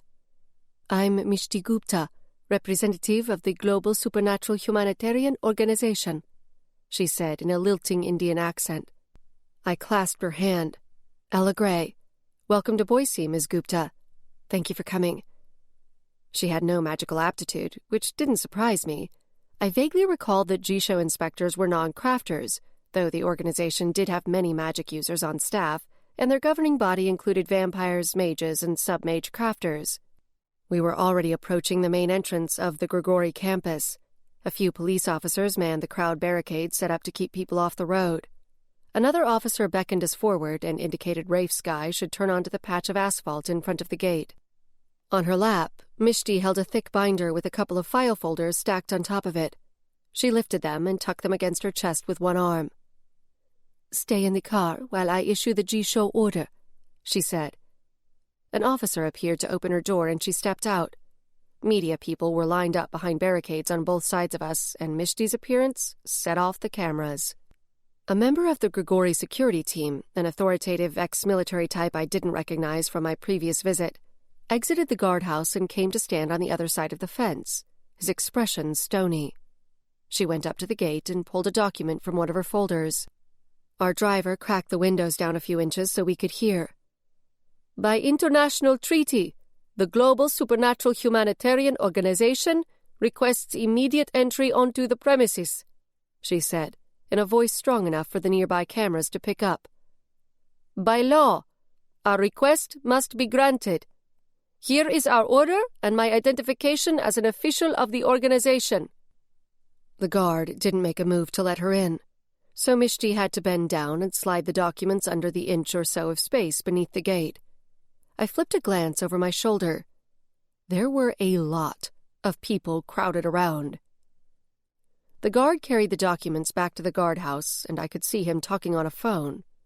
Mishti was steadfast, standing at the gate alone with her binder and folders in one arm, waiting. She'd likely been in much sketchier places around the world than Boise, Idaho, on behalf of G-Show. But Grigori Industries was like its own dimension. The military guy, trailed by 3 armed guards, emerged from the little house. He said something to Mishti. Our driver rolled down the passenger window the rest of the way as she came back to the car. "They won't allow us to drive in," she said, "but they're opening the gate for the 5 of us." I took a deep breath as Damien swung the door open, and I followed by his side. I quickly secured Johnny's demon trap to my belt. The 4 of us split, Damien and I standing to Mishti's left and Lynette and Johnny on her right, facing the gate as it began to roll to one side. I caught Damien's nervous scan of the gathered crowd and how he tried to angle his face away from the cameras. The petite Indian woman glanced up at each of us and nodded, and then stepped forward. I squared my shoulders and tried to think calming thoughts, but my pulse was thin and fast with anticipation. Together, the 5 of us entered Grigori territory. Chapter 22. The gate closed behind us with a soft rattle, but in my mind somehow the noise was much larger. A large golf cart appeared, one of the big ones that was more like a little open bus than a cart, and we were instructed to sit in the 2nd and 3rd rows. The guards with their big guns got on too, 1 in the front and 2 standing in the cargo area at the back. As during my previous visit, we were ushered into the squat building with the scanner and lockers. "Leave your belt and its contents here, ma'am," one of the square jaws, a guy with quads that strained his fatigue, said to me. I shook my head. "Sorry. This stuff comes with me. The young man trapped in the gargoyle is possessed. We need protection in case the Rip Spawn decides one of us looks more attractive." Lynette and I both knew the real plan was to free Nathan from the gargoyle and exorcise the demon possessing him. But that sort of thing was definitely outside G-Show's humanitarian inspections. The organization likely wouldn't have sent a representative if they knew my true intention was to use them to get us onto the Grigori campus. "We have protective measures in place." The end of Square Jaw's automatic weapon had been pointed at the ground next to his feet. It raised a few inches, and I wasn't sure if he was trying to remind me that armed guards surrounded me and I didn't need additional protection, or give me a not-so-subtle nudge to follow his orders. Maybe both. I pointed at his gun. "Regular ammunition is no use against archdemons. We have the right to protect ourselves. The only thing I'm carrying that could be used to harm a human, though not lethally, is my stun gun. I'm willing to leave it here." I unstrapped it and held it up with my fingers splayed wide, well away from the trigger. I turned it and presented it handle out to him, hoping the offering would be enough. He took it from me and gestured to my belt. "Leave the whip, too. We have a deal." My insides nodded as I handed over my whip. Maybe this was my karmic punishment for not practicing like Damien had told me to. At least I still had Johnny's demon can. Johnny had to open his black case for their inspection, revealing that it held the souped-up tablet with the handles, his supernatural scanner, as I'd come to think of it. Squarejaw allowed Johnny to keep it on condition that he keep a little device plugged into it that would prevent Johnny from sending any data, and after our inspection, Johnny had to allow them to make sure he didn't capture any video. Once we'd all relinquished our phones and my weapons and passed through the scanner, we were escorted back out to the cart. Instead of the circuitous route Jacob had taken me, we went straight to the tall central building where the gargoyle was held. The guards surrounded us and marched us inside into the elevator and up to the 2nd floor, one of the windowless ones. Instead of the cell-like viewing room where Jacob had shown me the gargoyle, we were taken to the door of a much larger room, positioned in the center of the floor. It reminded me of a surgery theater, as it was 2 stories high and there were windows up above as well as on our level. A hard-faced woman with a tight gray-streaked bun waited for us with her hands clasped in front of her. She wore a white lab coat and an ID badge on a lanyard around her neck, identifying her as Dr. Bonnie Smith. Jacob stood a bit behind her. He was flanked by two men in suits who had to be lawyers. Jacob's eyes were so hard as they fell on me I could almost feel his gaze drilling against my skin. The clenching and releasing of his jaw muscles were the only outward signs of his agitation. Mishti pulled some paperwork from one of her folders. "We require access to all health information for this specimen. In addition, we require access to the specimen itself," she said. She handed the papers to Dr. Smith, who only gave them a cursory shuffle and glance before passing them to Jacob. Dr. Smith waited for him to scan through them, and then, when he nodded at her, she turned to an oversized tablet mounted on the wall. With the touch of her index finger, she activated the tablet. "Here you'll see the live readouts for vital signs and supernatural activity." Mishti stepped up to the tablet, adjusting her glasses, and examined it.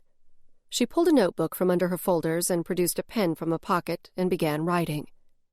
Lynette sidled closer to me and leaned in so she could whisper. "They're trying to shield it in that room, but I can feel the rip spawn even out here. Large archdemon. I hope you're quick with your trap. When I exorcise it from the boy, it's going to be looking for another victim, and it's going to be angry." Her deep blue eyes, emphasized by her pale skin and dark hair, took on an intensity that reminded me of Rafe. My heart lurched, but I raised my chin and gave her a steady look. "You do your job, and I'll do mine." She grinned like a cat about to pounce on a mouse, and I realized she was actually enjoying this. "Ever performed a separation on a gargoyle before?" I asked. "No, but it shouldn't be a problem. Species separation is all about the same when you boil it down." "Gotcha." Actually, I didn't really know exactly what she meant, but as long as she had the exorcism part of our mission under control, that was all I cared about. "Any sense about how Nathan's doing in there?" "Alive. That's about all I can tell." She peered at me with her intense, coal-lined eyes. "Have you ever considered joining a coven?" I pulled my head back in surprise. "Me? Seriously?" I almost forgot to whisper. She opened her mouth to respond, but Mishti seemed to have gotten all she needed from the panel readouts. "Please let us in to inspect the specimen," she said to Dr. Smith. The lady in the lab coat went to another panel next to the doorframe and palmed it. It flashed green, and the door mechanism made a metallic thwacking noise. "By international agreement, you have up to 30 minutes to perform your inspection." She reached for the door handle and gave us a slight smirk. "I'm assuming that you won't be taking the additional 30 minutes allowed for interviewing the human subject, seeing as how that would be impossible in his current state." She opened the door and Mishti went in. For a split second, my urge to grab the doctor's bun and try to twist it off her head was almost uncontrollable. The sudden, frantic movement of the shadows in my periphery helped distract me from any tempting violence. I clamped my teeth and drew in a breath through flared nostrils, forcing my focus to the task at hand. Lynette, Johnny, Damien, and I followed Mishti, and the door closed behind us. I grabbed Damien's arm and pulled him close. "Lynette's going to do an exorcism," I whispered rapidly. "Sorry to spring this on you, but we need your magic." I didn't have a chance to say more as Lynette's magic flared through the air, rushing around me like a sudden gale. The smoky shapes framing my vision were stirring in response, flapping like windsocks in a storm. "Doors locked and warded. They won't get in until I release the ward. I'm going to begin the separation in a few seconds," Lynette said to me in a low voice. "Get her to back up." She flicked a glance ahead at Mishti. Lynette gave me one final look, and I nodded once, trying not to get distracted by the shadows and the pulse of the other in my forehead. Lynette closed her eyes, focusing within. Mishti hadn't noticed that Lynette had stopped, and of course hadn't felt the magic Lynette had used to ward the door.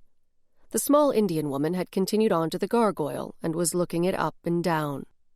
The room seemed to fill with a million buzzing hot points of magic that bounced off my skin like gnats. I couldn't see them, but the air felt alive with energy. "Ella?" Johnny took a couple of steps toward me, his brows drawn in confusion. Damien intercepted him and spoke to him in a low voice. I went up to the G-Show inspector and grasped her arm gently but firmly. "I'm sorry, Ms. Gupta, but I need you to get away from the gargoyle." She turned to me, her mouth half open in surprise, and then her gaze went past me to Lynette, who was swaying slightly, already deep in trance. "What?" Mishti's eyes whipped up to mine. "What exactly is going on? What is she doing?" "There's been a little change in our plans," I said, more forcibly tugging her away from the statue. "For your own safety, you need to get out of the way." She planted her feet, refusing. Movement caught my eye, and I looked past Mishti at the gargoyle, which seemed to shift, as if surrounded by the heat shimmer of a hot flame. I caught a glimpse of demon eyes within the gargoyle's face, and my heart jumped into my throat. I bent at the knees and picked up Mishti, grunting as I slung her over my shoulder. She protested more loudly as I carried her to the corner of the room, set her on her feet, and simultaneously whipped the demon can off my belt and whirled around. I mentally reached downward for earth magic. "Stay back!" I yelled at the inspector. Damn, I wished I had my whip. I watched in fascinated horror as the gargoyle animated, a living, breathing stone creature. It was surrounded in writhing strands of multicolored magic and glowed as if it were on fire. It thrashed, spreading its wings, and then arched and screamed, and the sound was like a cat's screech combined with claws across a chalkboard. Cracks illuminated along its surface, and angry red hellfire shone through. I wasn't sure how Nathan could be surviving this, but Lynette had seemed confident she could separate Nathan from the two creatures without killing him. Blue smoke began to seep from the glowing cracks in the gargoyle. The smoke was thick, almost opaque. "Johnny?" I glanced behind me. He already had his tablet powered up. "You'll have to be our eyes if the smoke gets bad." Damien had moved next to me, and my skin prickled as he pulled magic. "The demon will go for the most vulnerable of us," I said, talking fast. "Lynette will be spent after the exorcism, and Nathan will be defenseless." "They'll be too far apart," he said through gritted teeth. "I can't make a ward that encloses both of them." "Focus on Lynette, Mishti, and Johnny, then," I said. "I'll take care of Nathan." If past experience held, the demon wouldn't try to possess me. I hoped that meant I'd be able to protect Nathan until the archdemon was contained in the trap I'd brought. Lynette had managed to wake up both the gargoyle and the demon, but I couldn't see any sign of Nathan yet. As far as I could tell, all three species were still merged, and at least two of them were pissed. Mishti was yelling behind me, but I was trying to ignore her and focus on keeping hold of what little magic I had to wield. My pulse pounded in my head as adrenaline and earth magic bled into every cell. I glanced back at Lynette, and I licked my dry lips. Her eyes had turned solid black. With a hard swallow, I moved a couple of steps ahead of Damien. A low boom shook the floor, accompanied by a blinding flash, and I threw up an arm to shield my face. When I opened my eyes, a plume of heavy smoke completely obscured the gargoyle, and the smell of sulfur and burnt hair filled the air in an eye-watering stench. I happened to glance up over the smoke and caught sight of a face in one of the theater windows. At first I assumed it was Jacob, but it wasn't. It was Philip Zarella. The look on the necromancer's face was a disturbing mix of insanity and glee, and his attention wasn't on the gargoyle. It was on me. A chill spiraled up my spine, but I didn't have time to consider what the maniac might be thinking. "The gargoyle's free," Johnny called from behind me. "Nathan is still possessed." Coughing, I held my sleeve over my mouth and nose. The smoke lifted a little to reveal two beings, where a moment ago there'd been only the gargoyle. The stone creature had stopped writhing. It shook its head in a feline movement, blinked its huge eyes, and then began licking a stony-skinned paw with its pale pink tongue. It seemed completely unconcerned about the demon-possessed human standing next to it. I recognized Nathan by his pale blonde hair that was the exact same color as Roxanne's. but his skin was dead gray, and his eyes burned red like two windows into hell. His clothing had survived the ordeal, but it was plastered to his skin, and he looked as if he'd been dusted all over with ashes. His chest was heaving, but other than that, he stood stock still.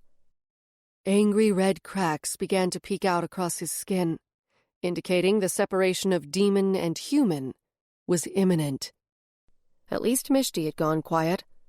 I risked a glance at Lynette. Her eyes were still black as night, made even more otherworldly by her dark lashes and kohl-lined lids, and her lips moved as if she were silently chanting. Damien lifted his arms and multi-element magic snaked from the ends of his fingers, ready, but not yet curling around himself, Lynette, Johnny, and Mishti. I pulled the top off the demon can and shoved the lid into my pocket. The temperature in the room had risen several degrees, and sweat dripped down my temples. With my eyes glued on Nathan, I moved forward a few steps and set the can on the floor. The hellfire crevices in Nathan's skin were pulsing, widening. He threw his head back in silent agony as white flame flared around him. I squinted, watching as black vapor crept from the cracks in his skin, the start of the demon's exit from his body. The brightness intensified, and I squeezed my eyes closed against the sharp pain. Before I could blink through the after-images, the demon was already screaming and tearing around the room. The human and the demon were separated. I felt the magical whoosh of Damien's power as he created a ward around himself, Lynette, Johnny, and Mishti behind me. Nathan had collapsed and appeared unconscious. I needed to protect him before the demon tried to possess him again. Without time to recover, the young man likely wouldn't survive another exorcism. "Nathan!" I yelled, hoping to rouse him. He didn't move. The demon screeched and circled overhead, its wingspan a dozen feet across and stirring up the air. I snatched the can up and ran a few steps toward Nathan, waving the trap at the creature to get its attention. With an ear-splitting scream, it darted toward me. But then, like other demons had, it reared back, unwilling to get too close. It flapped, lifting higher, and then looked over at Nathan. "No," I gritted out. Too many people had worked too hard for this. There was no way I was going out there and telling Roxanne we'd lost her brother. I closed my eyes, summoned every shred of magic I was able to pull, and then held my right arm up and imagined I grasped the charmed whip. I let my magic fly out, and a tight green orb hit the demon on the side of its head, momentarily distracting it from Nathan. I ran toward him and threw myself over his crumpled form. Turning my head, I could see the others. Mishti was wide-eyed and clearly terrified. She'd moved behind Lynette to the door, alternately pounding on it with her fists and turning to look at the demon. Armed guards were outside beating on the door and jerking the handle, but they couldn't get through Lynette's ward. I had no idea how long her ward would hold. The gargoyle had moved to a corner and reassumed its statue form, probably to protect itself from another possession. I still grasped the trap, but the demon wouldn't come close enough to me to activate it. Damien couldn't hold his ward forever. I had to do something. With my eyes on the demon, I moved off of Nathan and slipped my arm under one of his and across his chest. If I could just get him across the room and inside Damien's ward, he'd be safe. Heaving backward, I moved him a few feet. The center of my forehead pounded so hard it felt like my skull was going to split wide open. It was like the other was trying to claw its way out. I stumbled, and Nathan fell from my grasp. Spots danced in my eyes, but they weren't due to the shadows. I was on the verge of passing out. I fell across Nathan's chest. The sensation grew so intense it overwhelmed everything. I jammed my hands against my temples, groaning through clenched teeth. Behind my closed eyelids, random scenes flashed across the screen of my mind. Some of them were in the yellow and blue tint of my necrovision. And then, the image settled, and the pain subsided to an uncomfortable thump. I opened my eyes, but the vision remained. Gasping, I scrambled backward on all fours. I was somewhere else. No, I was seeing from the viewpoint of somewhere else. from above, where Philip Zarella stood. Just as the realization slammed home, every muscle in my body went rigid. I fell back, my head smacking the floor. Everything went momentarily black, and then cleared. I was staring up at the ceiling, from my own perspective again, but I couldn't move. Then, as before when the other had taken command of me, my limbs began to shift. With my head throbbing at the back from my fall, I stood with wooden movements and turned to face the center of the room. And that was when I felt it. His presence in my head. Philip Zarella was driving me. I felt the same dark energy I'd sensed when I'd first met him, but this time it was inside my brain. The psychopathic necromancer was controlling me like I was a vampire or a demon. And he wanted to play. I could feel his intention as clearly as if it were my own. He wanted the demon to come at me. The thought of it gave him a feeling of pleasure and anticipation that made my stomach roll sickeningly. He knew about the Reaper. Maybe not exactly how its soul was attached to me, but he'd sensed it when we'd first met, and I could feel how it had captured his imagination. He wanted to dig around inside my mind and soul to examine it. He wanted to see what would happen if its host, me, became possessed. He was driving the archdemon, too. I wasn't sure how I knew it, but I could sense the creature's apprehension, its unwillingness to come too close to me despite Zarella's telepathic order, and I almost felt a fleeting wisp of pity for it. But I had my own problems. Zarella forced me forward, stopped me when I got to the dropped demon trap, and drew my foot back. My movements were becoming more natural, as if he were getting the hang of manipulating me, and the realization brought bile up my throat. If I managed to survive this, I was positive I'd never feel completely clean again. He drew my foot back and sent it flying forward. The toe of my boot hit the can and sent it tumbling to the far side of the room. The demon was darting nervously, but hadn't tried to dive in for possession. Clearly, Zarella didn't quite have full control of it because its fear of me was still winning. At least it wasn't going for Nathan. My breath became ragged as I mentally probed around Zarella's presence in my mind. There had to be a way to push him out, to reclaim myself. Loki had knocked loose the Reaper's control the night I was under the influence of the Sleeping Beauty spell, but I had no idea how he'd done it. But if a hellhound could help me, maybe now the Angel of Death could too. I shifted my focus to the shadows, swirling furiously in my periphery. Cold sweat popped out on my forehead, chest, and neck as I tried to invite them in, to welcome them. I had no idea if embracing the Reaper's soul would allow it to consume mine, but I had no choice. If it ate my soul, and I died right here in the Grigori facility, at least I would die knowing I did everything I could to try to save Nathan and my friends. My pulse slowed as the smoky shapes crowded in, drifting across my eyes and partially obscuring my vision. I felt the presence of the Reaper and pushed past my dread, turning to it instead of cringing from it. I probed around inside myself, looking for where the other was centered, and my attention sank to a point just below my breastbone, and then I pulled my own will aside, making room for the Reaper. The deep cold I'd felt during my session with Jennifer when I'd seen the face of the Angel of Death in the glass bloomed in my core as if I'd swallowed a chunk of dry ice. Through the Reaper, I felt the jagged darkness of chaos the archdemon emanated, and I sensed the black fascination, no, more like kinship, with death within Philip Zarella. I turned my attention to the other and tried to convey that I needed help pushing Zarella out of my mind, that together the Reaper and I had to overpower him. I could sense Zarella's confusion, but his hold on me wasn't changing, wasn't weakening. Through our telepathic connection, I realized Zarella knew what I was doing, and it excited him. Shit. A fresh wave of dread flooded through me as Zarella's grasp on my mind seemed to tighten. I'd miscalculated.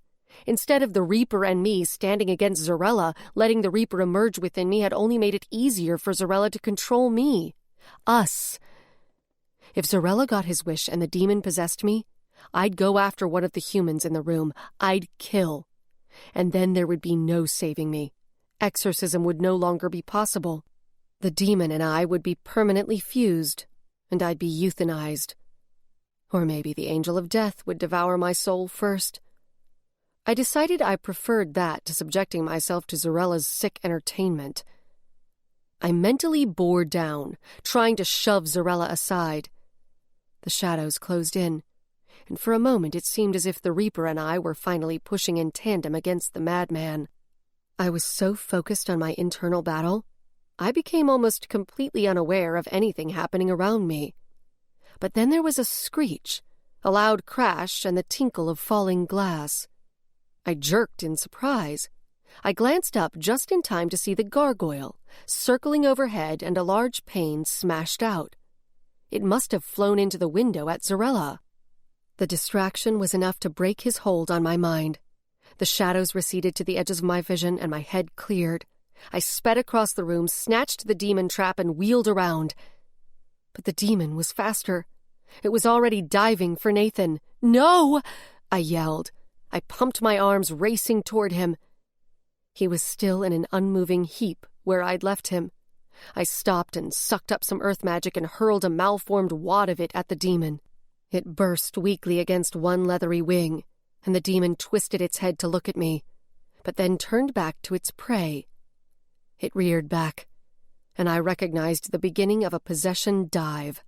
I reached for my magic again, but I was too drained to pull any more. Beyond Nathan's crumpled form, Damien was still holding his ward around the others. Stumbling forward, I stretched out the can, irrationally hoping I could somehow intercept the demon as it plunged. I flung myself forward like a shortstop diving for a hard hit in the gap, knowing even as I did it that I wasn't going to get there in time. The next few seconds stretched out, happening in exquisitely painful slow motion. With a flash of multicolored magic, Damien shifted his ward to Nathan. Lynette stirred just as I hit the floor with a grunt. She blinked and then looked up at the demon. She raised her hand and sent a small burst of fire magic from her palm. It hit the demon in the face and stopped its dive, but didn't do any real damage. She clenched her fists, trying to recharge, but I could see she was still too weak from the exorcism. But it was enough. I scrambled forward on all fours under the demon, turned, and rose to one knee. The creature began its dive, opening its beaky mouth wide in a hellish scream. I pulled my arm back and threw the trap at its yawning maw. Throwing the can was a last-ditch tactic, and maybe not the brightest thing to do. But the can hit its target. The demon let out a surprised squeal, and then it seemed to turn in on itself, morphing and shrinking as it appeared to get sucked into the vortex of its own mouth. There was a pop and a flash, and then the can fell to the floor with a solid thunk. I pushed to my feet and pulled the lid from my pocket as I went to retrieve the smoking trap. I snapped the cap on. I gripped the can in my fist, coughing on the trap vapors. When I looked up through watering eyes, searching for Zarella, he was no longer there. My attention swung over to the gargoyle, which once again sat serenely in the corner. Then I swiveled around, giving the other a glance as I bent to check Nathan, who was right where I'd left him, and still breathing. I lifted one of his limp hands and felt the weak tap of his pulse in his wrist. Damien had released his magic and fallen to one knee, taking some deep breaths.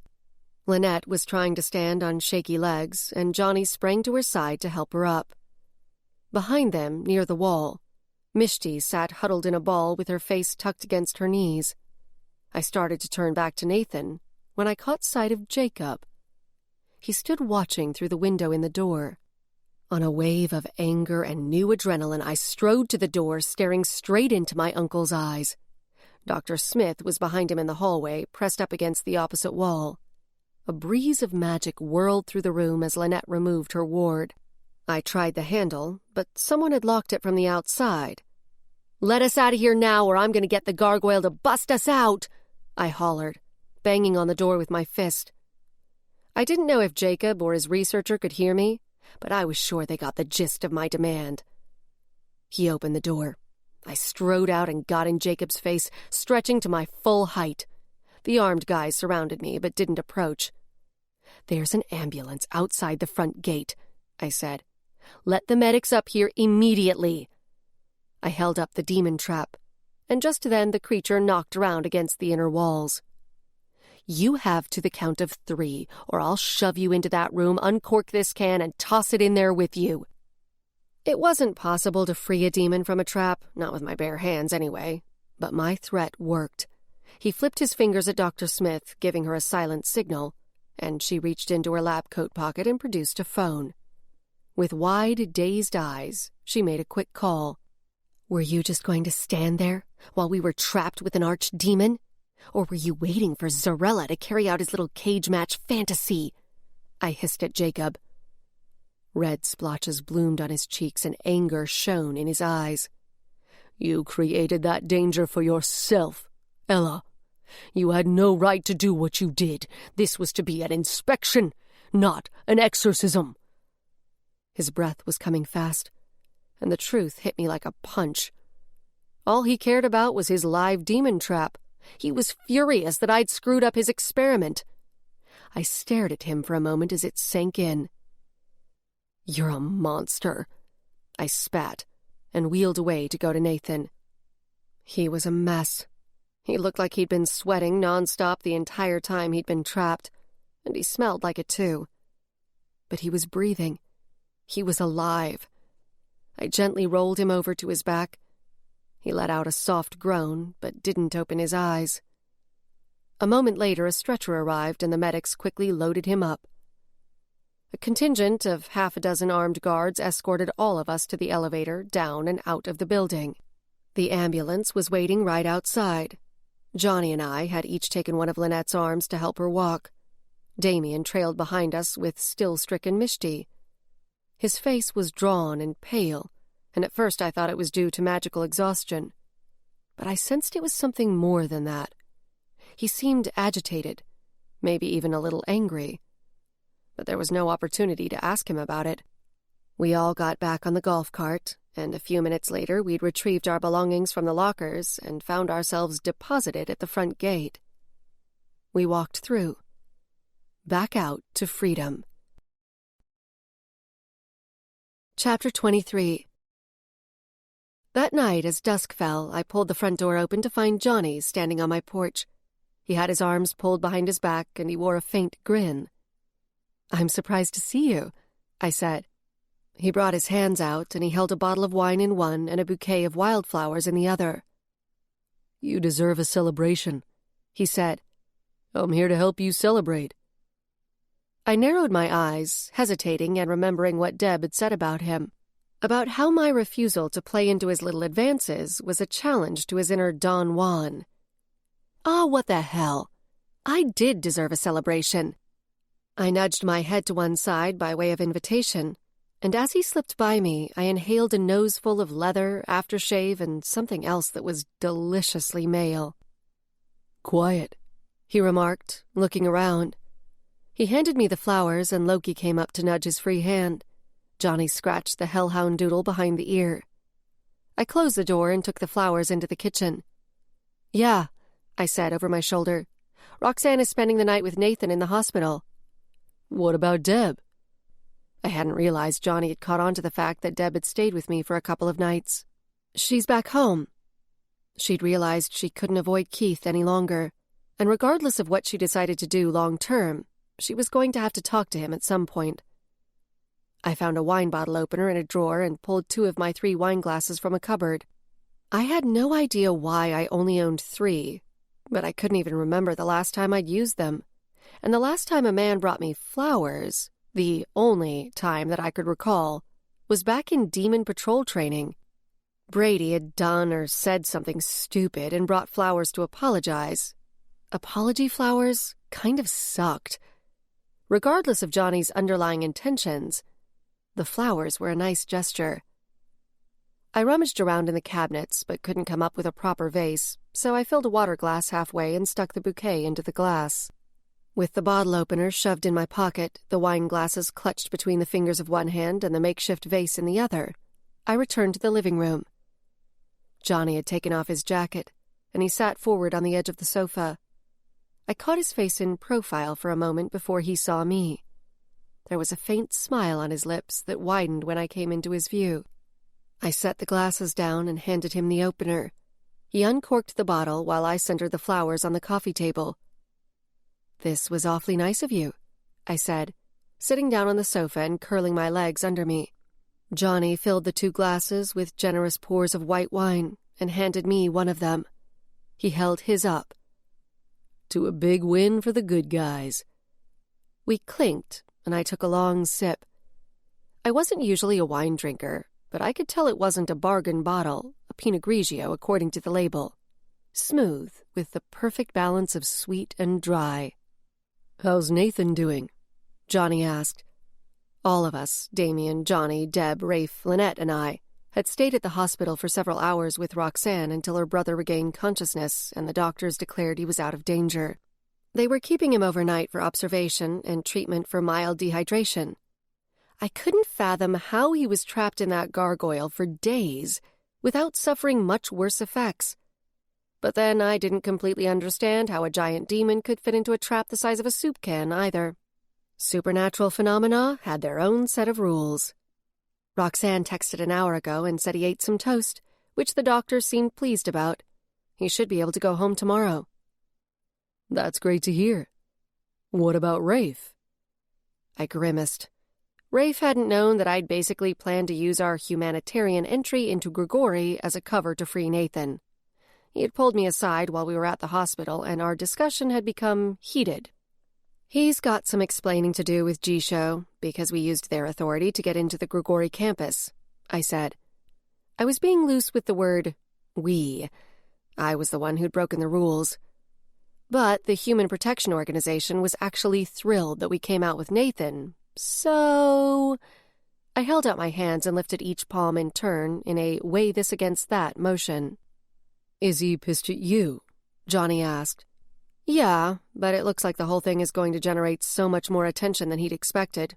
I'm pretty sure he'll get over it." I went silent for a moment, feeling my brows draw together as I recalled how withdrawn Damien had been at the hospital.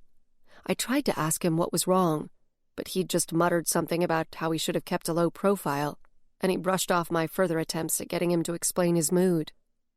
Johnny looked down for a moment and gave his head a slight shake. "Kinda hard to believe all that's happened in the past few days." I thought back to when I'd entered Roxanne's apartment and she'd shown me the gargoyle, and how my first instinct was to call Johnny.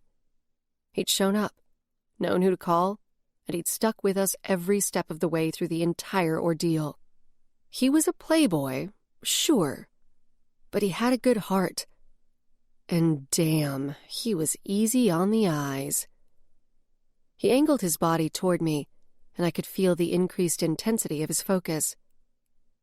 "I've wanted to sit here with you like this since the first time we met," he said. My first instinct was to laugh at what had to be a line, but instead my heart bumped. There was sincerity behind his words, even if they were a little cheesy.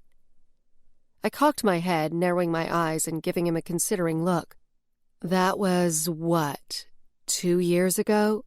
By my estimation, you haven't been too lonely since then." He dipped his chin, a tiny acknowledgement. "Yes and no." "It's just because I resisted your charms and you like the pursuit," I said. "Oh, so you do find me charming?" He gave a low chuckle, but then shook his head. "It's more than that. You've got an edge, a rawness that's rare. Lots of people try to come off as edgy, but you're the real thing." It was my turn to laugh. If you want edge, you should go after Lynette. Unless, of course, you've already made that conquest. He'd moved closer, his arm across the back of the sofa and lightly touching my shoulder blade. He set his wine glass down and then turned to me, his dark eyes drilling into mine. "I'm not interested in Lynette," he said. He was leaning in, and he was close enough for me to feel the faint heat of his skin and the gentle current of his breaths. For a moment, I wavered. It would be so easy to give in, to enjoy a couple of hours of company in my now too quiet house. But my mind jumped ahead to the emptiness I'd feel after Johnny made his exit. I reached up and patted his cheek. I don't kiss on the first date. He sat back a little and gave me a bemused arch of his brow. This is a date? No, this is wine on the couch, I said. A date would require us to, actually leave the house. Ah, true. He bit his bottom lip and nodded once, then cocked his head, regarding me silently for a moment or two. Just then, a fit of barking emanated from the kitchen. I set down my glass and jumped up. Loki had his front paws up on the back door, and he was looking through the window out into the yard. He gave a couple of high-pitched whines and scrabbled his nails against the wood. "Whoa, Loki, let's not nullify my security deposit," I said. I reached for the knob and let him out, thinking he needed to chase a squirrel out of the yard. I watched him bound outside. It wasn't a squirrel that caught his attention. He stood a couple of feet away from the gargoyle, bouncing back and forth and letting out little yips. The gargoyle swiped a stony paw out at him, and he jumped back and then resumed his yipping. Fed up, the gargoyle yowled, and then transformed into statue form and went still. Loki fell quiet, cocked his head, and then went up to sniff it. I gaped. How the hell did it find me here? How did it get away from Grigori? Johnny made a noise of surprise behind me. "Looks like you've attracted another stray," he said. We watched the gargoyle for a few seconds, but it remained in its rigid form. "She seems pretty comfortable out there." I turned to him. She? He nodded. "I captured some more data while we were at Grigori and ran through it this afternoon. Definitely a she." I shook my head, snorting a laugh. A hellhound doodle and a gargoyle? What's next, a tribe of pixies, a flock of fairies? I left the door cracked so Loki could come back in when he was ready. Johnny and I went back to the sofa and our wine, and I found the heat between us had mellowed a bit, which was fine by me. Enjoying another glass of wine, we chatted for a while about what had happened at Grigori Industries, and then he left. A few minutes later, my phone buzzed with an incoming message. It was Johnny. "Are you free for dinner on Friday?" A smile twitched at my lips. "Yes, pick me up at 7. I locked up and turned off all the lights except for one table lamp and sat cross-legged on the sofa with Loki lounging on his side next to me. Stilling my thoughts, I turned my attention inward and searched out the other. The grave chill filled my core much more quickly this time, as if the Reaper had been waiting for me to reach out to it. My head thumped, and the shadows crowded in, sending smoky tendrils across my vision. I unfocused my eyes, allowing myself to sink into the awareness of the soul of the Reaper within me. I could feel it curling around in my mind, vying for control, but not powerful enough to take it while I was fully conscious. Silently, I began to speak to it. I pictured the ghost house and felt the Reaper take notice as the thumping in my head increased in tempo. It wanted us to return there. I pictured my brother's face as he had looked in the vision of the vampire feeder den. "Give me more, and I'll give you something in return," I tried to convey to it. Again, I pictured the ghost house. The shadows danced and bled inward until my living room disappeared into darkness. I sucked in a sharp breath, disoriented. Then a scene began to take shape in the yellow and blue tones of the necrovision. Treetops and rooftops and streets spread out below me, and the sensation of wind and unfamiliar movement caused my stomach to lurch. I was flying through the night. The soft flapping of wings surrounded me. Minor demons. We were headed away from the residential streets toward the hills. I looked for landmarks but couldn't be sure where we were. One of the demons pulled ahead, and the rest of us followed, angling downward to what looked like a compound, a sprawling house surrounded by a high, solid fence. Alighting on the branches of elm trees like a murder of crows, we had a view of a courtyard below. A figure emerged from a sliding glass door. I sensed the sharp, predatory danger and tang of blood that told me it was a vamp. A rogue one. A handful of humans, slow-moving and clumsy, followed the vamp. The vamp tipped his head back and peered up at the starry sky. He inhaled deeply, and then turned and beckoned to the humans. "Take in the night, shadows. Stretch your legs." The humans, shadows, servants of vampires, looked around with dazed expressions. One of them, a young man, tilted his face up, and my breath stilled. It was Evan. I tried to call his name, but the minor demon whose eyes the Reaper and I were borrowing could only let out a faint squeal.